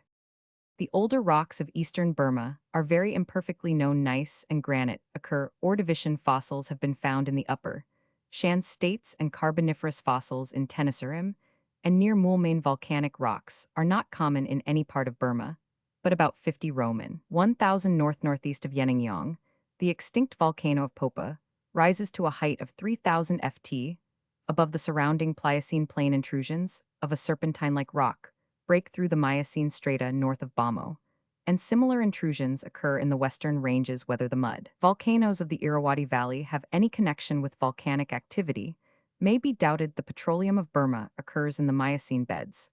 One of the best known fields, being that of Yeningyong coal, is found in the tertiary deposits in the valley of the Irrawaddy and in Tenasserim. Tin is abundant in Tenasserim, and lead and silver have been worked extensively in the Shan states. The famous ruby mines of Upper Burma are in metamorphic rock, while the jadeite of the Bamo neighborhood is associated with the tertiary intrusions of serpentine-like rock already noticed. 1. Population. The total population of Burma in 1901 was 10,490,624, as against 7,722,053 in 1891. But a considerable portion of this large increase was due to the inclusion of the Shan states and the Chin Hills in the census area. Even in Burma proper, however, there was an increase during the decade of 1,530,822, or 19. The density of population per square mile is 44 as compared with 167 for the whole of India, and 552 for the Bengal Delta. England and Wales have a population more than 12 times as dense as that of Burma, so there is still room for expansion. The chief races of Burma are Burmese, 6,508,682, Arakanese 405,143, Karen 717,859, Shans 787,087, Chins 179,292, Kachins 64,405, and Talangs 321,898, but these totals do not include the Shan states and Chin Hills. The Burmese in person have the Mongoloid characteristics common to the Indo-Chinese races, the Tibetans and tribes of the eastern Himalaya. They may be generally described as of a stout, active, well-proportioned form, of a brown but never of an intensely dark complexion, with black coarse lank and abundant hair, and a little more beard than is possessed by the Siamese owing to their gay and lively disposition. The Burmese have been called the Irish of the East, and like the Irish, they are somewhat inclined to laziness. Since the advent of the British power, the immigration of Hindus with a lower standard of comfort and of Chinamen with a keener business instinct has threatened the economic independence of the Burmese in their own country. As compared with the Hindu, the Burmese wear silk instead of cotton and eat rice instead of the cheaper grains. They are of an altogether freer and less servile, but also of a less practical character. The Burmese women have a keener business instinct than the men, and serve in some degree to redress the balance. The Burmese children are adored by their parents, and are said to be the happiest and merriest children in the world. Language and literature. The Burmese are supposed by modern philologists to have come as joint members of a vast Indo-Chinese immigration swarm from western China to the headwaters of the Irrawaddy, and then separated some to people Tibet, and Assam, the others to press southwards into the Roman 5P plains of Burma. The indigenous tongues of Burma are divided into the following groups. A. Indo-Chinese family. A. The Burmese group. B. The Kachin group. C. The Kuki-Chin group. D. The Thai group. E. The Karen group. F. The Upper Middle Mekong or Wapalung group. G. The North Cambodian group. B. Malay family. H. The Selong language. Burmese, which was spoken by 7,006,495 people in the province in 1901, is a monosyllabic language with, according to some authorities, 3 different tones, so that any given syllable may have 3 entirely different meanings, only distinguishable by the intonation when spoken, or by accents or diacritical marks. When written, there are, however, very many weighty authorities who deny the existence of tones in the language. The Burmese alphabet is borrowed from the Aryan Sanskrit through the Pali of Upper India. The language is written from left to right in what appears to be an unbroken line. Thus, Burma possesses 2 kinds of literature, Pali and Burmese. The Pali is by far the more ancient, including, as it does, the Buddhist scriptures that originally found their way to Burma from Ceylon and southern India. The Burmese literature is for the most part metrical and consists of religious romances, chronological histories, and songs. The Mahayazawin, or royal chronicle, forms the great historical work of Burma. This is an authorized history in which everything unflattering to the Burmese monarchs was rigidly suppressed. After the Second Burmese War, no record was ever made in the Yazawin that Pegu had been torn away from Burma by the British. The folk songs are the truest and most interesting national literature. The Burmese are fond of stage plays, in which great license of language is permitted, and great liberty to gag is left to the wit or intelligence of the actors. Government. The province, as a division of the Indian Empire, is administered by a lieutenant governor, first appointed 1st May 1897, with a legislative council of 9 members, 5 of whom are officials. There are besides a chief secretary, revenue secretary, and 2 undersecretaries, a public works department secretary, with 2 assistants. The revenue administration of the province is superintended by a financial commissioner, assisted by 2 secretaries, and a director of land records and agriculture, with a land records departmental staff. There is a chief court for the province with a chief justice, and 3 justices established in May 1900. Other purely judicial officers are the Judicial Commissioner for Upper Burma and the Civil Judges of Mandalay and Moulmein. There are 4 commissioners of Revenue and Circuit and 19 deputy commissioners in Lower Burma, and 4 commissioners and 17 deputy commissioners in Upper Burma. There are 2 superintendents of the Shan states, 1 for the northern and 1 for the southern Shan states, and an assistant superintendent in the latter, a superintendent of the Arakan Hill Tracts and of the Chin Hills, and a Chinese political advisor taken from the Chinese consular service. The police are under the control of an inspector general with deputy inspector general for civil and military police. And for supply and clothing, the education department is under a director of public instruction. and there are 3 circles: Eastern, Western, and Upper Burma, each under an inspector of schools. The Burma forests are divided into 3 circles each under a conservator, with 21 deputy conservators. There are also a deputy postmaster general chief superintendent, and 4 superintendents of telegraphs, a chief collector of customs, 3 collectors and 4 port officers, and an inspector general of jails at the principal towns, benches of honorary magistrates, exercising powers of various degrees, have been constituted. There are 41 municipal towns, 14 of which are in Upper Burma. The commissioners of division are ex officio sessions, judges in their several divisions, and also have civil powers and powers. As revenue officers, they are responsible to the lieutenant governor, each in his own division, for the working of every department of the public service except the military department and the branches of the administration directly under the control of the supreme government. The deputy commissioners perform the functions of district magistrates, district judges, collectors, and registrars, besides the miscellaneous duties which fall to the principal district officer, as representative of government subordinate to the deputy commissioners, are assistant commissioners, extra assistant commissioners, and mayuks, who are invested with various magisterial, civil, and revenue powers, and hold charge of the townships, as the units of regular civil and revenue jurisdiction are called, and the subdivisions of districts, into which most of these townships are grouped among the salaried staff of officials. The townships officers are the ultimate representatives of government who come into most direct contact with the people. Finally, there are the village headmen, assisted in Upper Burma by elders variously designated according to old custom. Similarly, in the towns, there are headmen of wards and elders of blocks. In Upper Burma, these headmen have always been revenue collectors. The system, under which in towns headmen of wards and elders of blocks are appointed, is of comparatively recent origin and is modeled on the village system. The Shan states were declared to be a part of British India by notification in 1886.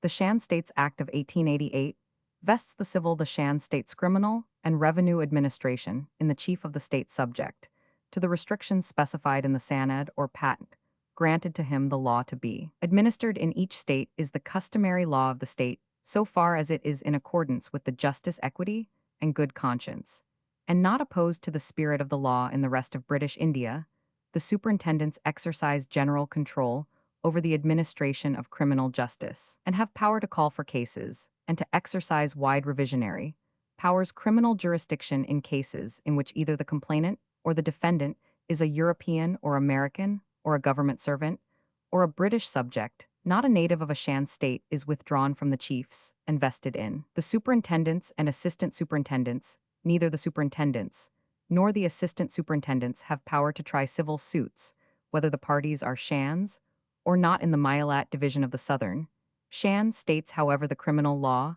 is practically the same as the in force in Upper Burma, and the Ngwegunmis or petty chiefs have been appointed magistrates of the second class. The chiefs of the Shan states are of 3 classes: 1 Sobwas, 2 Myosas, 3 Ngwegunmis. The last are found only in the Myalat, or border country between the southern Shan states and Burma. There are 15 Sobwas, 16 Myosas, and 13 Ngwegunmis in the Shan states proper. 2 Sobwas are under the supervision of the commissioner of the Mandalay division, and 2 under the commissioner of the Sagaing division. The states vary enormously in size, from the 12,000 SQ Roman 1,000 of the Transalpine state of Keng, Tung, to the 3 SQ Roman 1,000 of Nam, Hkom in the Myalat. The latter contained only 41 houses with 210 inhabitants in 1897, and has since been merged in the adjoining state. There are 5 states, all Sobwaships, under the supervision of the superintendent of the northern Shan states, besides an indeterminate number of Wa states and communities of other races beyond the Salween River. The superintendent of the southern Shan states supervises 39, of which 10 are Sobwaships. The headquarters of the northern Shan states are at Lashio of the southern Shan states at Tongji. The states included in eastern and western Karenni are not part of British India and are not subject to any of the laws in force in the Shan states, but they are under the supervision of the superintendent of the southern Shan states. Map of Burma. The northern portion of the Karen Hills is at present dealt with on the principle of political, as distinguished from administrative control. The tribes are not interfered with as long as they keep the peace. What is specifically known as the Kachin Hills, the country taken under administration in the Bamo and Myitkyina districts, is divided into 40 tracts. Beyond these tracts, there are many Kachins in Katha Mong Mit and the northern Shan states, but though they are often the preponderating, they are not the exclusive population. The country within the 40 tracts may be considered the Kachin Hills proper, and it lies between 2330 and 2630 and lat. and 96 and 98 e long within this area. The petty chiefs have appointment, orders the people are disarmed, and the rate of tribute per household is fixed in each case. Government is regulated by the Roman 5 Picachin Hills Regulation. Since 1894, the country has been practically undisturbed, and large numbers of Kachins are enlisted and ready to enlist in the military police and seem likely to form as good troops as the Gurkhas of Nepal. The Chin Hills were not declared an integral part of Burma until 1895, but they now form a scheduled district. The chiefs, however, are allowed to administer their own affairs as far as may be in accordance with their own customs, subject to the supervision of the superintendent of the Chin Hills. Religion: Buddhists make up more than 88, Muslims 3, spirit worshippers 3, Hindus 2, and Christians 1 of the total population of the province. The large nominal proportion of Buddhists is deceptive. The Burmese are really as devoted to demonolatry as the hill tribes, who are labeled plain spirit worshippers. The actual figures of the various religions, according to the census of 1901, are as follows: Buddhists, spirit worshippers, Hindus, Muslims, Christians, Sikhs, Jews, Parsis, mothers.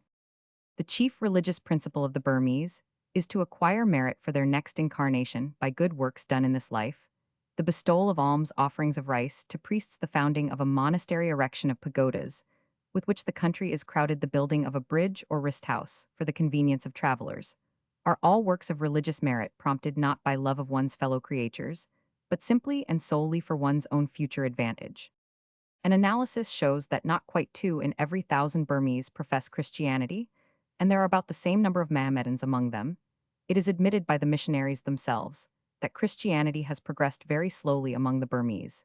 In comparison with the rapid progress made amongst the Karens, it is amongst the Esgaw Karens that the greatest progress in Christianity has been made, and the number of spirit worshippers among them is very much smaller. The number of Burmese Christians is considerably increased by the inclusion among them of the Christian descendants of the Portuguese settlers of Syriam, deported to the old Burmese Tabian, a village now included in the U subdivision of Shwibo. These Christians return themselves as Burmese. The forms of Christianity which make most converts in Burma are the Baptist and Roman Catholic faiths of recent years. Many conversions to Christianity have been made by the American Baptist missionaries amongst the Lahu or Muso Hill tribesmen. Education compared with other Indian provinces, and even with some of the countries of Europe, Burma takes a very high place in the returns of those able to both read and write. Taking the sexes apart, though women fall far behind men in the matter of education, still women are better educated in Burma than in the rest of India. The average number of each sex in Burma per 1,000 illiterates: male 378, female 45, illiterates: male 622, female 955. The number of literates per 1,000 in Bengal is male 104, female 5. The proportion was greatly reduced in the 1901 census by the inclusion of the Shan states and the Chin Hills, which mostly consist of illiterates. The fact that in Upper Burma the proportion of literates is nearly as high as, and the proportion of those under instruction even higher than that of the corresponding classes in Lower Burma, is a clear proof that in primary education, at least the credit for the superiority of the Burman over the native of India is due to indigenous schools in almost every village in the province. There is a monastery, where the most regular occupation of one or more of the resident Pangis, or Buddhist monks, is the instruction free of charge of the children of the village. The standard of instruction, however, is very low, consisting only of reading and writing, though this is gradually being improved in very many monasteries. The absence of all prejudice in favor of the seclusion of women also is one of the main reasons why in this province the proportion who can read and write is higher than in any other part of India. Cochin alone, excepted. It was not till 1890 that the Education Department took action in Upper Burma. It was then ascertained that there were 684 public schools with 14,133 pupils, and 1664 private schools with 8685 pupils. It is worthy of remark that of these schools 29 were Mohammedan, and that there were 176 schools for girls, in which upwards of 2,000 pupils were taught. There are 3 circles: Eastern, Central, and Upper Burma, for the special supervision and encouragement of indigenous primary education in monastic and in lay schools. Each circle of inspection is divided into subcircles corresponding with one or more of the civil districts, and each subcircle is placed under a deputy inspector or a sub-inspector of schools. There are 9 standards of instruction, and the classes in schools correspond with these standards in Upper Burma. All educational grants are paid from imperial funds. There is no cess as in Lower Burma. Grants and aid are given according to results. There is only one college at Rangoon, which is affiliated to the Calcutta University. There are missionary schools amongst the Chins, Kachins, and Shans, and a school for the sons of Shan chiefs at Tongji in the southern Shan. States a Padamabian examination for marks in the Pali language was first instituted in 1896 and is held annually. Finance the gross revenue of Lower Burma from all sources in 18,711,872 was Rs, of which Rs was from imperial taxation, Rs from provincial services, and Rs from local funds. The land revenue of the province was Rs in Burma. The cultivators themselves continue to hold the land from government, and the extent of their holdings averages about 5 acres. The land tax is supplemented by a poll tax on the male population from 18 to 60 years of age. With the exception of immigrants during the first 5 years of their residence, religious teachers, schoolmasters, government servants, and those unable to obtain their own livelihood, in 18,901,891, the revenue of Lower Burma has risen to Rs from imperial taxation, Rs for provincial services, and Rs from incorporated local funds. The expenditure on the administration of Lower Burma in 18,701,871 was Rs in 18,901,891. It was Rs in Upper Burma. The chief source of revenue is the Thathamda, a tithe or income tax which was instituted by King Mindon and was adopted by the British very much as they found it for the purpose of the assessment. Every district and town is classified according to its general wealth and prosperity. As a rule, the basis of calculation was 100 rupees from every 10 houses, with a 10 deduction for those exempted by custom. When the total amount payable by the village was thus determined, the village itself settled the amount to be paid by each individual householder. This was done by Thamadi's assessors, usually appointed by the villagers themselves. Other important sources of revenue are the rents from state lands, forests, and miscellaneous items, such as fishery revenue and irrigation taxes. In 18,861,887, the year after the annexation, the amount collected in Upper Burma from all sources was 22 lakhs of rupees. In the following year, it had risen to 50 lakhs. Much of Upper Burma, however, remained disturbed. Until 1890, the figures for 18,901,891, therefore, show the first really regular collection. The amount then collected was Rs. The total revenue of Burma in the year ending March 31, 1900 was Rs. And in 1905, Rs. The total expenditure in the same years, respectively, was Rs. And Rs. The principal items of revenue in the budget are the land revenue, railways, customs, forests, and excise. Defense. Burma is garrisoned by a division of the Indian Army, consisting of 2 brigades under a lieutenant general of the native regiments. 7 battalions are Burma regiments specially raised for permanent service in Burma by transformation from military police. These regiments, consisting of Gurkhas, Sikhs, and Pathans, are distributed throughout the Shan states and the northern part of Burma. In addition to these, there are about 13,500 civil police and 15,000 military police. The military police are in reality a regular military force, with only 2 European officers in command of each battalion, and they are recruited entirely from among the warlike races of northern India. A small battalion of Karens enlisted as sappers and miners proved a failure and had to be disbanded. Experiments have also been made with the Kachin hillmen and with the Shans, but the Burmese character is so averse to discipline and control in petty matters that it is impossible to get really suitable men to enlist even in the civil police. The volunteer forces consist of the Rangoon Port Defense Volunteers, comprising artillery, naval, and engineer corps, the Moulmein Artillery, the Moulmein Rangoon Railway, and Upper Burma Rifles. Minerals and mining. In its 3 chief mineral products, earthel, coal, and gold, Burma offers a fair field for enterprise. and nothing more without yielding fortunes for speculators like South Africa or Australia. It returns a fair percentage upon genuine hard work. Coal is found in the Thayatmeo Upper Chindwan and Shwibo districts.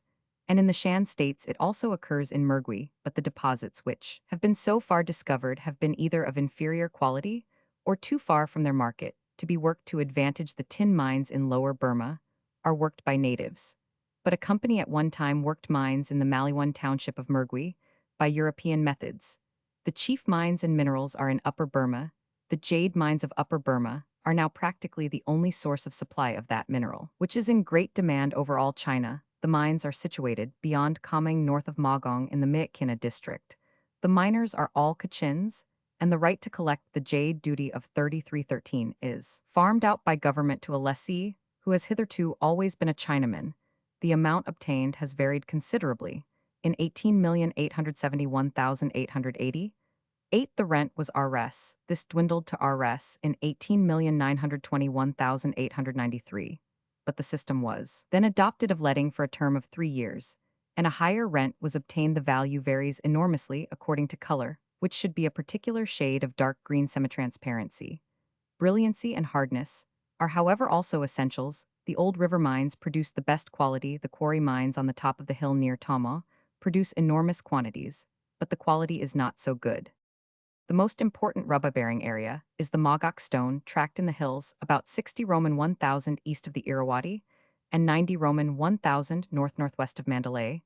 The right to mine for rubies by European methods and to levy royalties from persons working by native methods was leased to the Burma Ruby Mines Company, Limited in 1889, and the lease was renewed in 1896 for 14 years at a rent of Rs a year, plus a share of the profits. The rent was Roman 5 produced permanently in 1898 to Rs a year. But the share of the profits taken by government was increased from 20 to 30. There are other ruby mines at Nanyasek in the Myitkyina district, and at Sajian in the Mandalay district, where the mining is by native methods under license fees of Rs and Rs a month. They are, however, only moderately successful. Gold is found in most of the rivers in Upper Burma, but the gold washing industry is for the most part spasmodic in the intervals of agriculture. There is a gold mine at Kayakpazet in the Monang Circle of the Kathra district, where the quartz is crushed by machinery and treated by chemical processes. Work was begun in 1895, and the yield of gold in that year was 274 Oz, which increased to 893 Oz in 18,961,897. This, however, proved to be merely a pocket, and the mine is now shut down. Dredging for gold, however, seems likely to prove very profitable, and gold dust is found in practically every river in the hills. The principal seats of the petroleum industry are Yeningyong in the Magwi and Yeningyat in the Pakaku districts. The wells have been worked for a little over a century by the natives of the country. The Burma Oil Company, since 1889, has worked by drilled wells on the American or cable system, and the amount produced is yearly becoming more and more important. Amber is extracted by Kachins in the Hukong Valley, beyond the administrative border. But the quality of the fossil resin is not very good. The amount exported varies considerably. Tourmaline, or rubellite, is found on the borders of the Ruby Mines district. And in the Shan state of Mong Long steatite is extracted from the Arakan Hill quarries. Salt is manufactured at various places in Upper Burma, notably in the Lower Chindwan Sagang, Shwibo Mangyan and Yamathan districts, as well as at Mokyo in the Shan state of Thibaw. Iron is found in many parts of the hills, and is worked by inhabitants of the country. A good deal is extracted and manufactured into native implements at Pang, Long in the Legia Leka. Shan state lead is extracted by a Chinese lessee from the mines at Bosing Mawson in the Myalat southern Shan. States the ore is rich in silver as well as in lead. Agriculture, the cultivation of the land, is by far the most important industry in Burma. Only 9 of the people were classed as urban in the census of 1901, and a considerable proportion of this number were natives of India, and not Burmese. Nearly 2/3 of the total population are directly or indirectly engaged in agriculture and kindred occupations. Throughout most of the villages in the rural tracts, men, women, and children all take part in the agricultural operations, although in riverine villages whole families often support themselves from the sale of petty commodities. And eatables, the food of the people, consists as a rule of boiled rice, with salted fresh or dried fish, salt, sesame meal, chilies, onions, turmeric, boiled vegetables, and occasionally meat of some sort, from elephant flesh down to smaller animals, fowls, and almost everything except snakes by way of condiment. The staple crop of the province in both Upper and Lower Burma is rice in Lower Burma. It is overwhelmingly the largest crop in Upper Burma. It is grown wherever practicable throughout the whole of the moister parts of the province.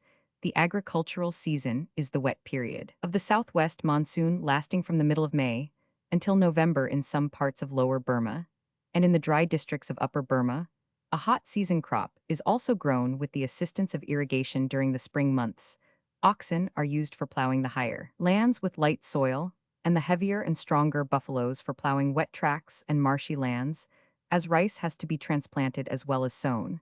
And irrigated it needs a considerable amount of labor expended on it, and the Burman has the reputation of being a somewhat indolent cultivator. The Karens and Shans who settle in the plains expend much more care in plowing and weeding their crops. Other crops which are grown in the province, especially in Upper Burma, comprise maize, tilseed, sugarcane, cotton, tobacco, wheat, millet, other food grains, including pulse condiments and spices, tea, barley, sago, linseed, and other oilseeds, various fibers, indigo, and other dye crops besides orchards and garden produce. At the time of the British annexation of Burma, there were some old irrigation systems in the Kayaks and Minbu districts which had been allowed to fall into disrepair, and these have now been renewed and extended. In addition to this, the Mandalay Canal, 40 Roman 1,000 in length, with 14 distributaries, was opened in 1902. The Sh Weibo Canal, 27 Roman 1,000 long, was opened in 1906, and a beginning had been made of two branches, 29 and 20 Roman 1,000 in length, and of the Mon Canal, begun in 1904, 53 Roman 1,000 in length, in all upwards of 300,000 acres, are subject to irrigation under these schemes. On the whole, the people of Burma are prosperous and contented. Taxes and land revenue are light. Markets for the disposal of produce are constant and prices good, while fresh land is still available in most districts compared with the congested districts in the other provinces of India. With the exception of Assam, the lot of the Burman is decidedly enviable. The forests of Burma are the finest in British India, and one of the chief assets of the wealth of the country. It is from Burma that the world draws its main supply of teak for shipbuilding, and indeed it was the demand for teak that largely led to the annexation of Burma. At the close of the First Burmese War in 1826, Tenasserim was annexed because it was supposed to contain large supplies of this valuable timber, and it was trouble with a British forest company that directly led to the Third Burmese War of 1885, since the introduction of iron ships. Teak has supplanted oak because it contains an essential oil which preserves iron and steel instead of corroding them like the tannic acid contained in oak. The forests of Burma, therefore, are now strictly preserved by the government, and there is a regular forest department for the conservation and cutting of timber, the planting of young trees for future generations, the prevention of forest fires, and for generally supervising their treatment by the natives in the reserves. The trees of commercial value can only be cut under a license, returning a revenue to the state, while unreserved trees can be cut by the natives for home consumption. There are naturally very many trees in these forests. Besides the teak in Lower Burma, alone the enumeration of the trees made by Sulpice Kurz in his Forest Flora of British Burma, 1877, includes some 1,500 species, and the unknown species of Upper Burma and the Shan states would probably increase this total very considerably. In addition to teak, which provides the bulk of the revenue, the most valuable woods are Shah or Kutch, India rubber, Piangato or ironwood for railway sleepers, and Padauk. Outside these reserves, enormous tracts of forest and jungle still remain for clearance and cultivation reservation, being mostly confined to forest land unsuitable for crops. In 18,701,871, the state reserved forests covered only 133 sq Roman 1,000 in all the Rangoon division. The total receipts from the forests then amounted to Rs in 18,891,890. The total area of reserved forests in Lower Burma was 5574 sq Roman 1,000, and the gross revenue was Rs, and the expenditure was Rs. The work of the Forest Department did not begin in Upper Burma till 1891. At the end of 1892, the reserved forests in Upper Burma amounted to 1059 sq Roman 1,000 on 30th June 1896. The reserved area amounted to 5438 sq Roman 1,000. At the close of 1899, the area of the reserved forests in the whole province amounted to 15,669 SQ Roman 1000, and in 19,030 1,904 to 20,030, 8 SQ Roman 1000, with a revenue of Rs and expenditure amounting to Rs in 19,051,906. There were 20,545 SQ Roman 1000 of reserved forest, and it is probable that when the work of reservation is complete, there will be 25,000 SQ Roman 1,000 of preserves, or 12 of the total area. Fisheries and fish curing exist both along the seacoast of Burma and in inland tracts, and afforded employment to 126,651 persons.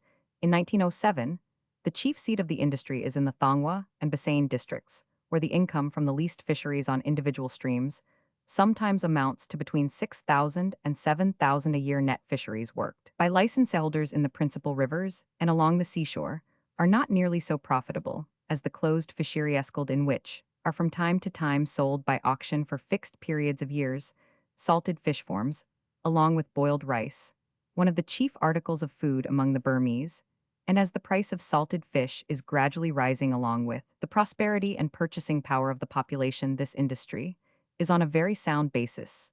There are in addition some pearling grounds in the Mergui archipelago, which have a very recent history. They were practically unknown before 1890 in the early 90s. They were worked by Australian adventurers, most of whom have since departed, and now they are leased in blocks to a syndicate of Chinamen who grant subleases to individual adventurers at the rate of 25 a pump for the pearling year. The chief harvest is of mother of pearl, which suffices to pay the working expenses, and there is over and above the chance of finding a pearl of price. Some pearls worth 1,000 and upwards have recently been discovered. Manufactures and art. The staple industry of Burma is agriculture, but many cultivators are also artisans in the bison, in addition to rice growing, and the felling and extraction of timber, and the fisheries. The chief occupations are rice husking, silk weaving, and dyeing. The introduction of cheap cottons and silk fabrics has dealt a blow to hand weaving, while aniline dyes are driving out the native vegetable product, but both industries still linger in the rural tracts. The best silk weavers are to be found at Amarapura. Their large numbers of people follow this occupation as their sole means of livelihood. Whereas silk and cotton weaving throughout the province generally is carried on by girls and women while unoccupied by other domestic duties. The Burmese are fond of bright colors, and pink and yellow harmonize well with their dark olive complexion. But even here the influence of Western civilization is being felt, and in the towns the tendency now is towards maroon, brown, olive, and dark green. For the women's skirts, the total number of persons engaged in the production of textile fabrics in Burma, according to the census of 1901, was 419,007. The chief dye product of Burma is kutch, a brown dye obtained from the wood Roman 5 pof. The sha tree, kutchbling, forms the chief means of livelihood of a large number of the poorer classes in the Prom and Thayatmeo districts of Lower Burma, and a subsidiary means of subsistence. Elsewhere, cheroot making and smoking is universal among both sexes. The chief arts of Burma are wood carving and silver work. The floral wood carving is remarkable for its freedom and spontaneity. The carving is done in teak wood when it is meant for fixtures, but teak has a coarse grain, and otherwise yamming clogwood, said to be a species of Gemelina, is preferred. The tools employed are chisel, gouge, and mallet. The design is traced on the wood with charcoal gouged out in the rough, and finished with sharp fine tools using the mallet for every stroke. The great bulk of the silver work is in the form of bowls of different sizes in shape, something like the lower half of a barrel, only more convex, of beetle boxes, cups, and small boxes for lime, both in the wood carving and silver work. The Burmese character displays itself, giving boldness, breadth, and freedom of design, but a general want of careful finish. Unfortunately, the national art is losing its distinctive type through contact with Western civilization. Commerce. The chief articles of export from Burma are rice and timber. In 1805, the quantity of rice exported in the foreign and coastal trade amounted to 1,419,173 tons, valued at Rs. And in 1905, the figures were 2,187,764 tons, value Rs. England takes by far the greatest share of Burma's rice, though large quantities are also consumed in Germany, while France, Italy, Belgium, and Holland also consume a considerable amount. The regular course of trade is apt to be deflected by famines in India, or Japan in 1900. Over 1 million tons of rice were shipped to India during the famine there. The rice mills, almost all situated at the various seaports, secure the harvest from the cultivator through middlemen. The value of teak exported in 1895 was Rs. And in 1905 Rs. Subordinate products for exports include Kutch dye caoutchouc, or indirubber cotton petroleum, and jade. By far the largest of the imports are cotton silk and woolen piece goods, while subordinate imports include hardware, gunny bags, sugar, tobacco, and liquors. The following table shows the progressive value of the trade of Burma since 18,711,872. And year, imports, exports, total, Ngares, Ngares, Ngares. Internal communications in 18,711,872, there were 814 Roman 1,000 of road in Lower Burma. But the chief means of internal communication was by water steamers plied on the Irrawaddy, as far as Thayatmyo, the vessels of the Irrawaddy Flotilla Company, now plied to Bassein, and to all points on the Irrawaddy as far north as Bamo, and in the dry weather to Miatkiana, and also on the Chindwan as far north as Kindet, and to Homelin during the rains. The Arakan Flotilla Company has also helped to open up the Arakan Division. The length of roads has not greatly increased in Lower Burma, but there has been a great deal of road construction in Upper Burma at the end of the year 19,041,905. There were in the whole province 7486 Roman 1,000 of road, 1516 Roman 1,000 of which were metalled, and 3170 unmetalled, with 2799 Roman 1,000 of other tracks. But the chief advance in communications has been in railway construction. The first railway from Rangoon to Prome 161 Roman 1000 was opened in 1877, and that from Rangoon to Taungu 166 Roman 1000 was opened in 1884. Since the annexation of Upper Burma, this has been extended to Mandalay. And the Mu Valley Railway has been constructed from Sagang to Miatkiana, a distance of 752 Roman 1000 from Rangoon. The Mandalay-Lashio Railway has been completed and trains run from Mandalay to Lashio, a distance of 178 Roman 1000. The Sagang-Maniwa, Alan branch, and the Maktila-Mingyan branch were open to traffic. During 1900 and 1902, a railway from Henzada to Bassein was formed, and a connecting link with the Prome line from Henzada to Letpatan was opened in 1903. Railways were also constructed from Pagu to Martaban 121 Roman 1000 in length, and from Henzada to Kyangin 66 Roman 1000 in length, and construction was contemplated of a railway from Thazy towards Tongji, the headquarters of the southern Shan states. The total length of lines open in 19,041,905 was 1340 Roman 1000. But railway communication in Burma is still very incomplete. 5 of the 8 commissionerships, and Lashio, the capital of the northern Shan states, have communication with each other by railway, but Tongji and the southern Shan states can still only be reached by a hill road through difficult country for car traffic. And the headquarters of 3 commissionerships, Mulmain, Akyab, and Minbu, have no railway communication with Rangoon. Arakan is in the worst position of all, for it is connected with Burma by neither railway, nor river, nor even by a metalled road. And the only way to reach Akyab from Rangoon is once a week by sea.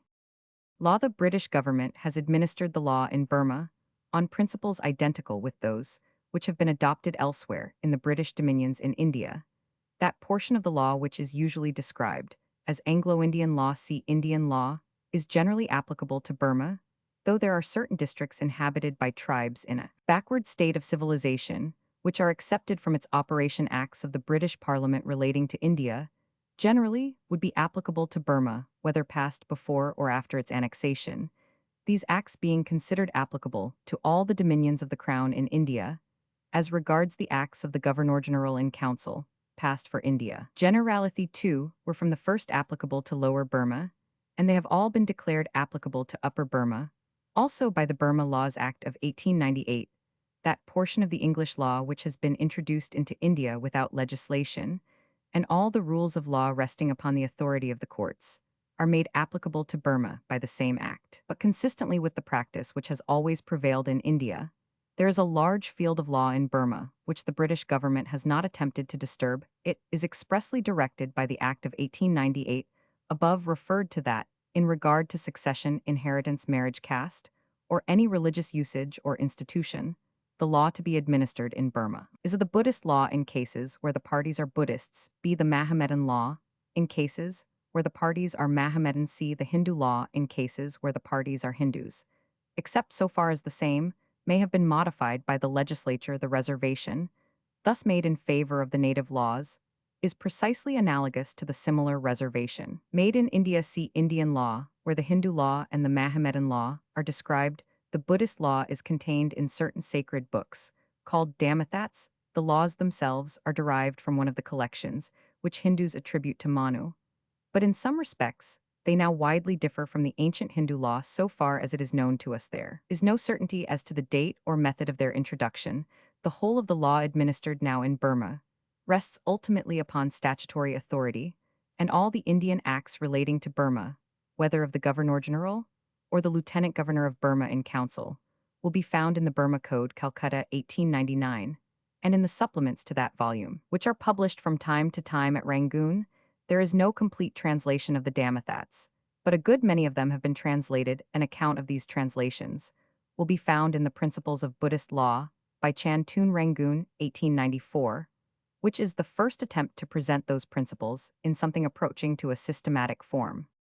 History. It is probable that Burma is the Cries Regiu of Ptolemy, a name parallel, in meaning to Sonaparanta, the classic Pali title, assigned to the country round the capital in Burmese documents. The royal history traces the lineage of the kings to the ancient Buddhist monarchs of India. This no doubt is fabulous, but it is hard to say how early communication with Gangetic India began. From the 11th to the 13th century, the old Burman Empire was at the height of its power, and to this period belong the splendid remains of architecture at Pagan.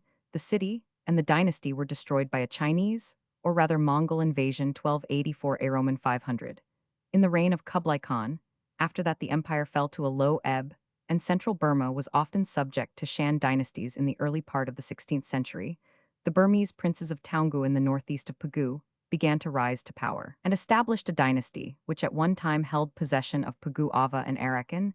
They made their capital at Pegu, and to this dynasty belong the gorgeous Roman 5p descriptions of some of the travelers of the 16th century. Their wars exhausted the country, and before the end of the century, it was in the greatest decay. A new dynasty arose in Ava, which subdued Pegu and maintained their supremacy throughout the 17th and during the first 40 years of the 18th century. The Peguans or Talangs then revolted, and having taken the capital Ava and made the king prisoner, reduced the whole country to submission. Alampra, left by the conqueror in charge of the village of Machobo, planned the deliverance of his country. He attacked the Peguans at first with small detachments, but when his forces increased, he suddenly advanced and took possession of the capital in the autumn of 1753.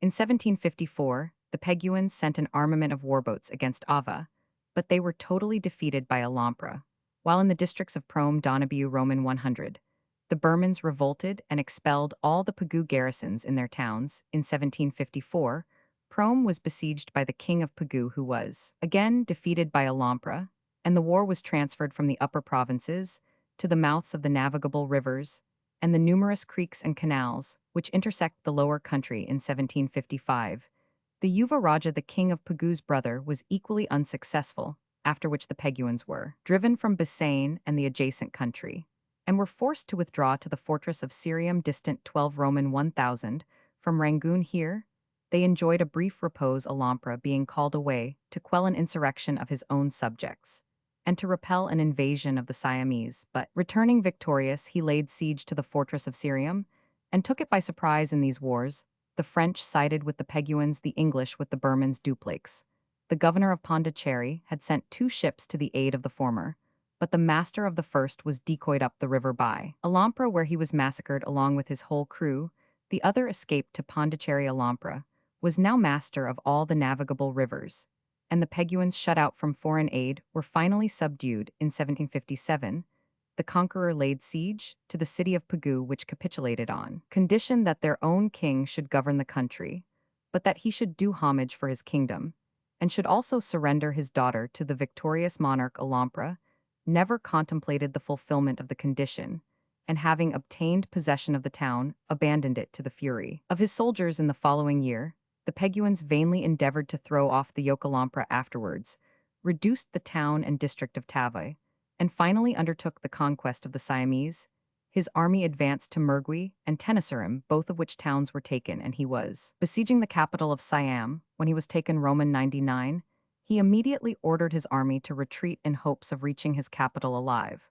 But he expired on the way in 1760, in the 50th year of his age, after he had reigned 8 years in the previous year. He had massacred the English of the establishment of Negrais, whom he suspected of assisting the Peguans. He was succeeded by his eldest son Naundagi, whose reign was disturbed by the rebellion of his brother Simbushin, and afterwards by one of his father's generals. He died in little more than 3 years, leaving one son in his infancy, and on his decease the throne was seized by his brother Simbushin. The new king was intent, like his predecessors, on the conquest of the adjacent states, and accordingly made war in 1765 on the Manipur kingdom, and also on the Siamese, with partial success. In the following year he defeated the Siamese, and after a long blockade obtained possession of their capital. But while the Burmans were extending their conquests in this quarter, they were invaded by a Chinese army of 50,000 men from the province of Yunnan. This army was hemmed in by the skill of the Burmans, and being reduced by the want of provisions, it was afterwards attacked and totally destroyed, with the exception of 2,500 men, who were sent in fetters to work in the Burmese capital at their several trades. In the meantime, the Siamese revolted, and while the Burman army was marching against them, the Peguan soldiers who had been incorporated in it rose against their companions, and commencing an indiscriminate massacre, pursued the Burman army to the gates of Rangoon, which they besieged but were unable to capture. In 1774, Simbushin was engaged in reducing the marauding tribes. He took the district and fort of Martaban from the revolted Peguans, and in the following year he sailed down the Irrawaddy with an army of 50,000 men, and arriving at Rangoon put to death the aged monarch of Pegu, along with many of his nobles who had shared with him in the offense of rebellion. He died in 1776, after a reign of 12 years, during which he had extended the Burmese dominions on every side. He was succeeded by his son, a youth of 18, called Singuman Chenguza, of Symes, who proved himself a bloodthirsty despot, and was put to death by his uncle, Badapaya or Mentaraji, in 1781, who ascended the vacant throne in 1783. The new king effected the conquest of Arakan in the same year. He removed his residence from Ava, which with brief interruptions had been the capital for 4 centuries, to the new city of Amarapura, the city of the immortals. The Siamese, who had revolted in 1771, were never afterwards subdued by the Burmans, but the latter retained their dominion over the seacoast as far as Mergui. In the year 1785, they attacked the island of Junksalin with a fleet of boats and an army, but were ultimately driven back with loss, and a second attempt by the Burman monarch, who in 1786 invaded Siam with an army of 30,000 men, was attended with no better success. In 1793, peace was concluded between these two powers, the Siamese yielding to the Burmans the entire possession of the coast of Tenasserim on the Indian Ocean, and the two important seaports of Mergui and Tava. In 1795, the Burmese were involved in a dispute with the British in India, in consequence of their troops, to the amount of 5,000 men, entering the district of Chittagong in pursuit of 3 robbers who had fled from justice across the frontier. Explanations being made in terms of accommodation offered by General Erskine, the commanding officer, the Burmese commander, retired from the British territories when the fugitives were restored, and all differences for the time amicably arranged. But it was evident that the gradual extension of the British and Burmese territories would in time bring the two powers into close contact along a more extended line of frontier, and in all probability lead to a war between them. It happened accordingly that the Burmese, carrying their arms into Assam and Manipur, penetrated to the British border near Sylhet on the northeast frontier of Bengal beyond, which were the possessions of the chiefs of Kachar under the protection of the British government. The Burmese leaders, arrested in their career of conquest, were impatient to measure their strength with their new neighbors. It appears from the evidence of Europeans who resided in Ava that they were entirely unacquainted with the discipline and resources of the Europeans. They imagined that, like other nations, they would fall before their superior tactics and valor, and their cupidity was inflamed by the prospect of marching to Calcutta and plundering the country. At length, their chiefs ventured on the open violation of the British territories. They attacked a party of sepoys within the frontier, and seized and carried off British subjects, while at all points their troops, moving in large bodies, assumed the most menacing positions in the south. Encroachments were made upon the British frontier of Chittagong, the island of Shapura, at the mouth of the Naaf River had been occupied by a small guard of British troops. These were attacked on the 23rd of September 1823 by the Burmese and driven from their post with the loss of several lives, and to the repeated demands of the British for redress, no answer was returned. Other outrages ensued, and at length on March 5, 1824 war was declared by the British government. The military operations, which will be found described under Burmese wars, ended in the Treaty of Yandabu on the 24th of February 1826, which conceded the British terms and enabled their army to be withdrawn. For some years, the relations of peace continued undisturbed. Probably the feeling of amity on the part of the Burmese government was not very strong, but so long as the prince by whom the treaty was concluded continued in power, no attempt was Roman 5p made to depart from its main stipulations. That monarch Bagadaw, however, was obliged in 1837 to yield the throne to a usurper who appeared in the person of his brother. Therawadi, the latter at an early period, manifested not only that hatred of British connection, which was almost universal at the Burmese court, but also the extremest contempt for several years. It had become apparent that the period was approaching when war between the British and the Burmese governments would again become inevitable. The British resident Major Burney, who had been appointed in 1830, finding his presence at Ava agreeable neither to the king nor to himself, removed in 1837 to Rangoon, and shortly afterwards retired from the country. Ultimately, it became necessary to forgo even the pretense of maintaining relations of friendship, and the British functionary at that time, Captain MacLeod, was withdrawn in 1840 altogether from a country where his continuance would have been but a mockery. The state of sullen dislike which followed was after a while succeeded by more active evidences of hostility. Acts of violence were committed on British ships, and British seamen. Remonstrance was consequently made by the British government, and its envoys were supported by a small naval force, the officers on whom devolved the duty of representing the wrongs of their fellow countrymen and demanding redress, proceeded to Rangoon, the governor of which place had been a chief actor in the outrages complained of, but so far were they from meeting with any signs of regret that they were treated with indignity and contempt, and compelled to retire without accomplishing anything beyond blockading the ports. A series of negotiations followed. Nothing was demanded of the Burmese beyond a very moderate compensation for the injuries inflicted on the masters of two British vessels, an apology for the insults offered by the governor of Rangoon to the representatives of the British government, and the re-establishment of at least the appearance of friendly relations by the reception of a British agent by the Burmese government. But the obduracy of King Pagan, who had succeeded his father in 1846, led to the refusal alike of atonement for past wrongs, of any expression of regret for the display of gratuitous insolence, and of any indication of a desire to maintain friendship for the future. Another Burmese war was the result, the first shot being fired in January 1852. As in the former, though success was varying, the British finally triumphed, and the chief towns in the lower part of the Burmese kingdom fell to them in succession. The city of Pegu, the capital of that portion, which after having been captured, had again passed into the hands of the enemy, was recaptured and retained, and the whole province of Pegu was by proclamation of the Governor-General Lord Dalhousie declared to be annexed to the British dominions. On the 20th of December 1852, no treaty was obtained or insisted upon, the British government being content with the tacit acquiescence of the King of Burma without such documents, but its resolution was declared that any active demonstration of hostility by him would be followed by retribution. About the same time, a revolution broke out which resulted in King Pagan's dethronement. His tyrannical and barbarous conduct had made him obnoxious at home as well as abroad, and indeed many of his actions recall the worst passages of the history of the later Roman emperors. The Minden prince, who had become apprehensive for his own safety, made him prisoner in February 1853, and was himself crowned King of Burma. Towards the end of the year, the new monarch known as King Minden showed himself sufficiently arrogant in his dealings with the European powers, but was wise enough to keep free from any approach towards hostility. The loss of Pegu was long a matter of bitter regret, and he absolutely refused to acknowledge it by a formal treaty. In the beginning of 1855, he sent a mission of compliment to Lord Dalhousie, the Governor-General, and in the summer of the same year, Major afterwards, Sir Arthur Fair, de facto governor of the new province of Pegu, was appointed envoy to the Burmese court.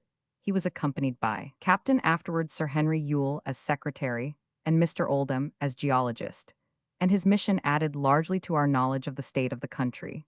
But in its main object of obtaining a treaty, it was unsuccessful. It was not till 1862 that the king at length yielded and his relations with Britain were placed on a definite diplomatic basis. In that year, the province of British Burma, the present Lower Burma, was formed with Sir Arthur Phayre as chief commissioner in 1867. A treaty was concluded at Mandalay providing for the free intercourse of trade and the establishment of regular diplomatic relations. King Mindon died in 1878 and was succeeded by his son King Thibaw early in 1879. He excited much horror by executing a number of the members of the Burmese royal family, and relations became much strained. The British resident was withdrawn in October 1879.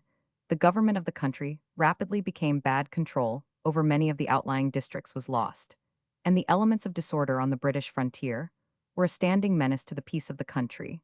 The Burmese court, in contravention of the express terms of the Treaty of 1869, created monopolies to the detriment of the trade of both England and Burma.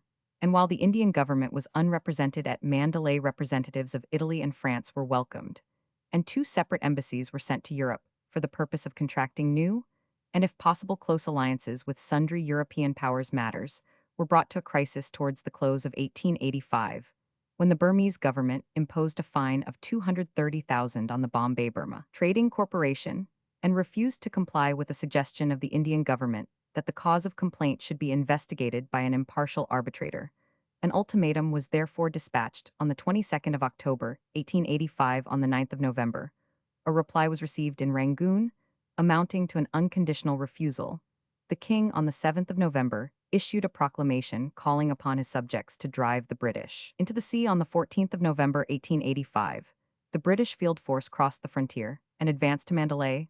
Without incurring any serious resistance. Burmese wars, it reached Ava on the 26th of November, and an envoy from the king signified his submission on the 28th of November. The British occupied Mandalay, and next day King Thibaw was sent down the river to Rangoon, whence he was afterwards transferred to Ratnagiri on the Bombay coast. Upper Burma was formally annexed on the 1st of January, 1886, and the work of restoring the country to order and introducing settled government commenced. This was a more serious task than the overthrow of the Burmese government, and occupied 4 years. This was in part due to the character of the country, which was characterized as one vast military obstacle, and in part to the disorganization which had been steadily growing during the 6 years of King Thibaw's reign. By the close of 1889, all the larger bands of marauders were broken up, and since 1890, the country has enjoyed greater freedom from violent crime than the province formerly known as British Burma by the Upper Burma Village Regulations and the Lower Burma Village Act. The villagers themselves were made responsible for maintaining order in every village, and the system has worked with the greatest success. During the decade 18,911,901, the population increased by 19 and cultivation by 53. With good harvests and good markets, the standard of living in Burma has much improved. Large areas of cultivable waste have been brought under cultivation, and the general result has been a contented people. The boundary with Siam was demarcated in 1893, and that with China was completed in 1900. Authorities' official call, Horace Spearman, British Burma Gazetteer, 2 vols Rangoon 1879, Sir J. George Scott, Upper Burma Gazetteer, 5 vols Rangoon 19,001,901, non-official right, Rev. Bishop Bigandit Life, or Legend of Gautama III, ed. London, 1881. G. W. Bird Wanderings in Burma, London, 1897. E. Roman 500. Coming in the Shadow of the Pagoda, London, 1893.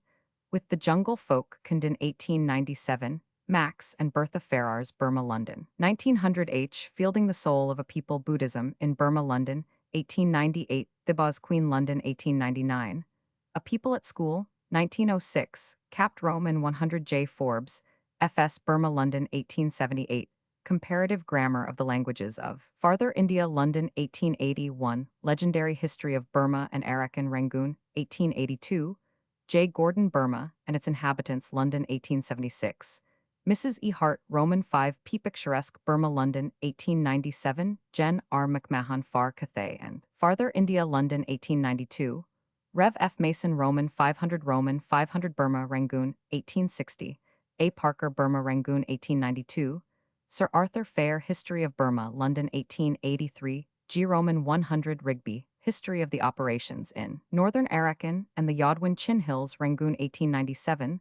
Sir J. George Scott Burma, As It Is As It Was, and As It Will Be London 1886 Shway, Yo the Burman His Life and Notions, 2nd ed. London 1896, Roman 500 Roman 1000 Smeaton, The Karens of Burma London 1887 Sir Henry Yule, A Mission to Ava London 1858 J. Nisbet Burma under British rule, and before London 1901, Roman 500 Scott, O'Connor, The Silken East London 1904, Talbot Kelly Burma London 1905. An exhaustive account of the administration is contained in Dr. Alan Ireland's The Province of Burma Report prepared on behalf of the University of Chicago Boston, USA, 2 vols 1907. JGSC Burman Pieter 16,680,1740, 1 Dutch classical scholar, known as the elder to distinguish him from his nephew, was born at Utrecht at the age of 13. He entered the university, where he studied under Grevius and Gronovius. He devoted himself particularly to the study of the classical languages, and became unusually proficient in Latin composition. As he was intended for the legal profession, he spent some years in attendance on the law classes. For about a year he studied at Leiden, paying special attention to philosophy and Greek on his return to Utrecht.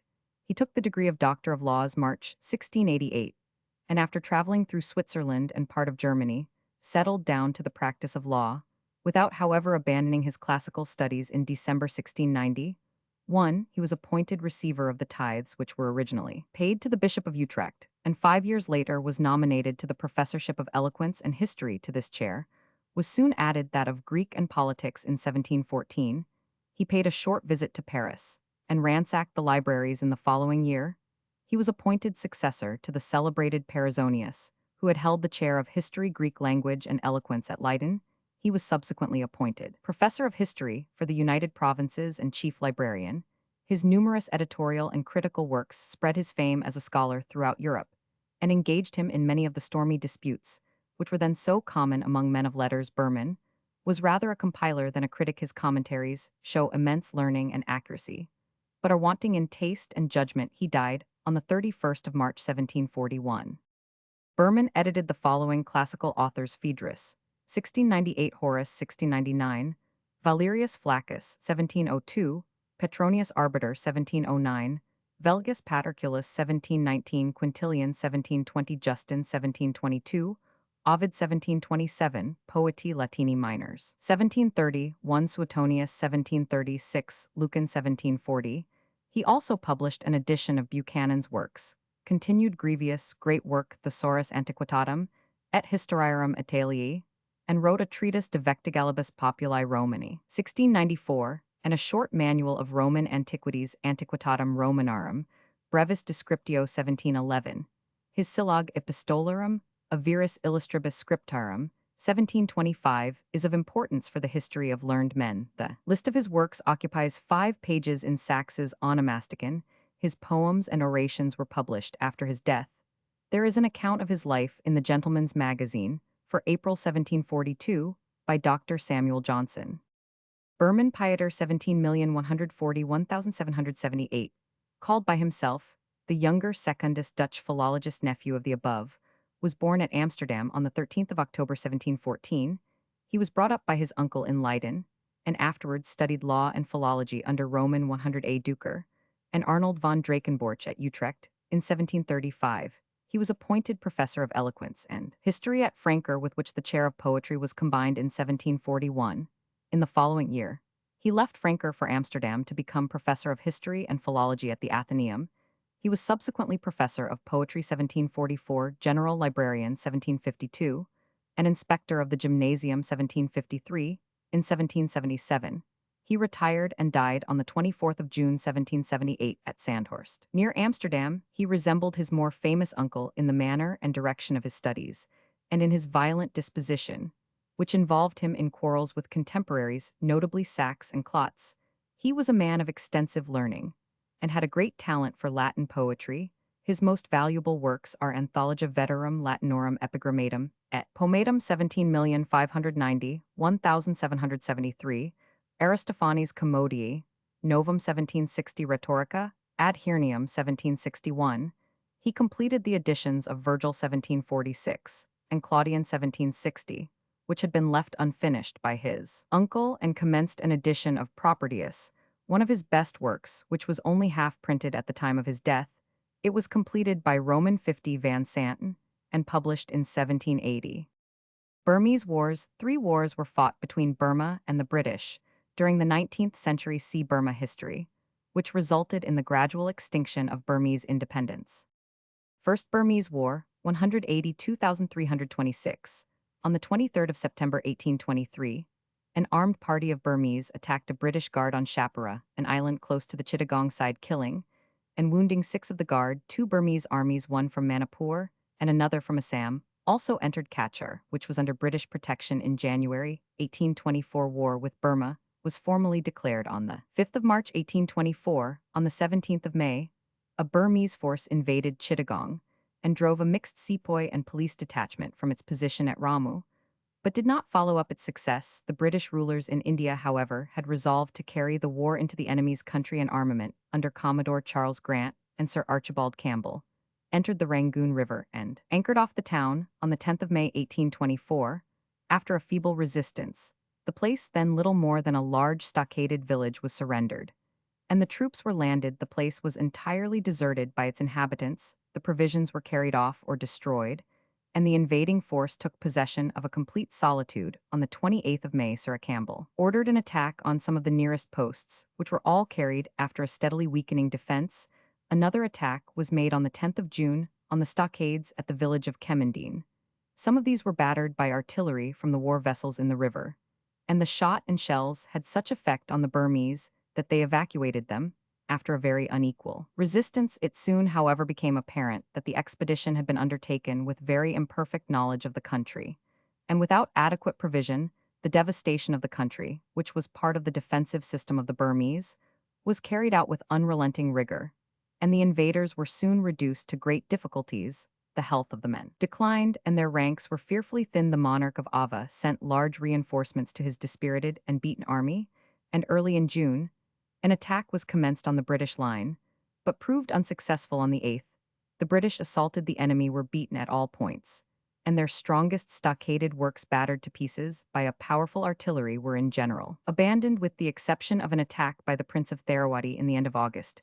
The enemy allowed the British to remain unmolested during the months of July and August.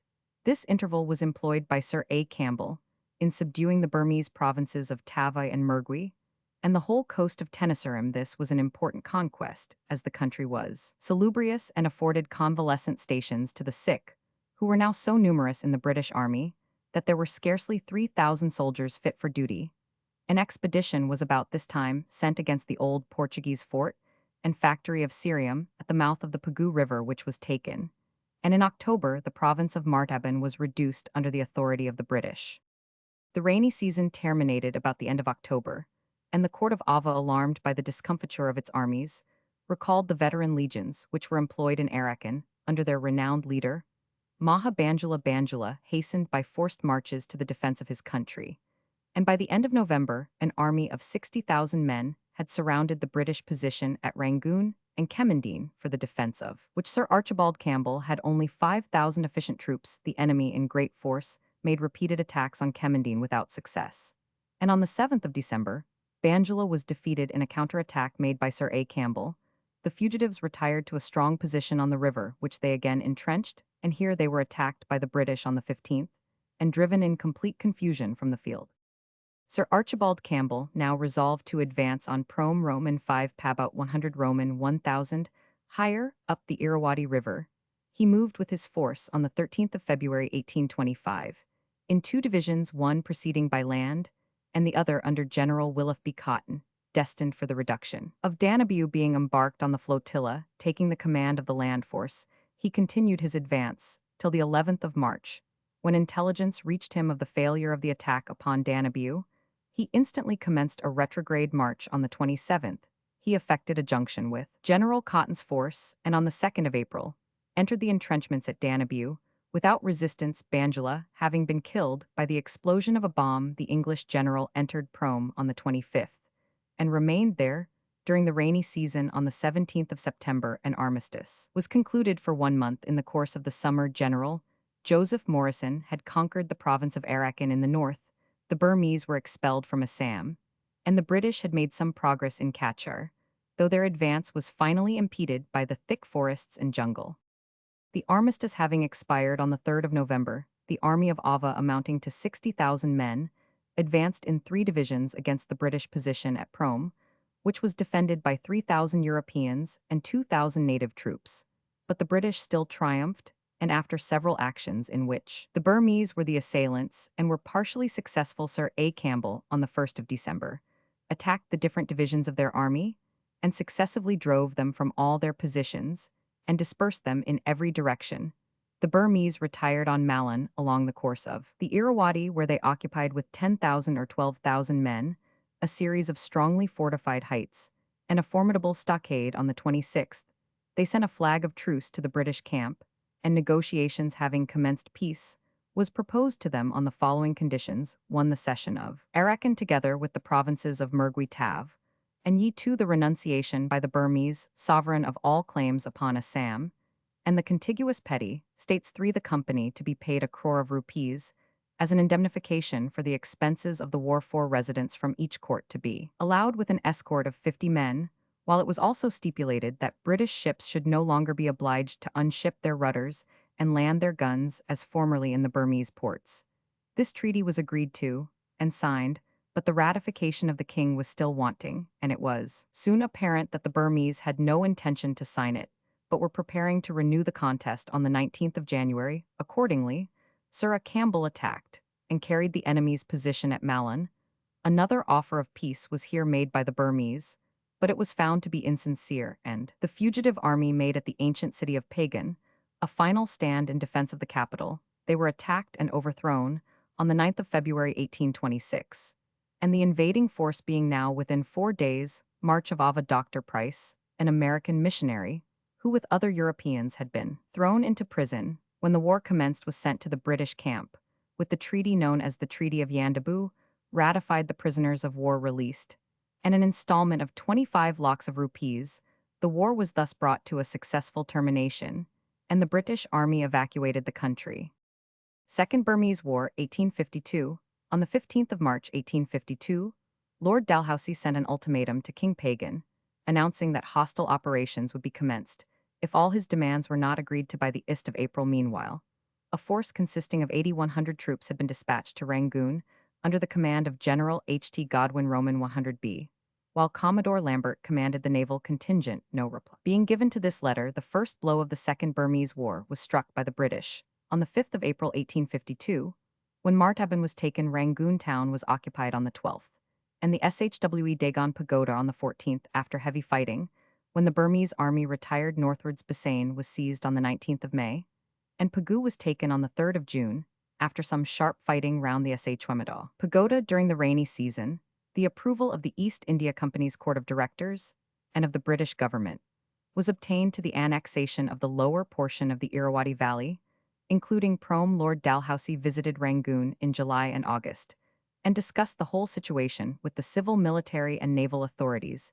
In consequence, General Godwin occupied Prome on the 9th of October after but slight resistance. Early in December, Lord Dalhousie informed King Pagan that the province of Pegu would henceforth form part of the British dominions, and that if his troops resisted the measure, his whole kingdom would be destroyed.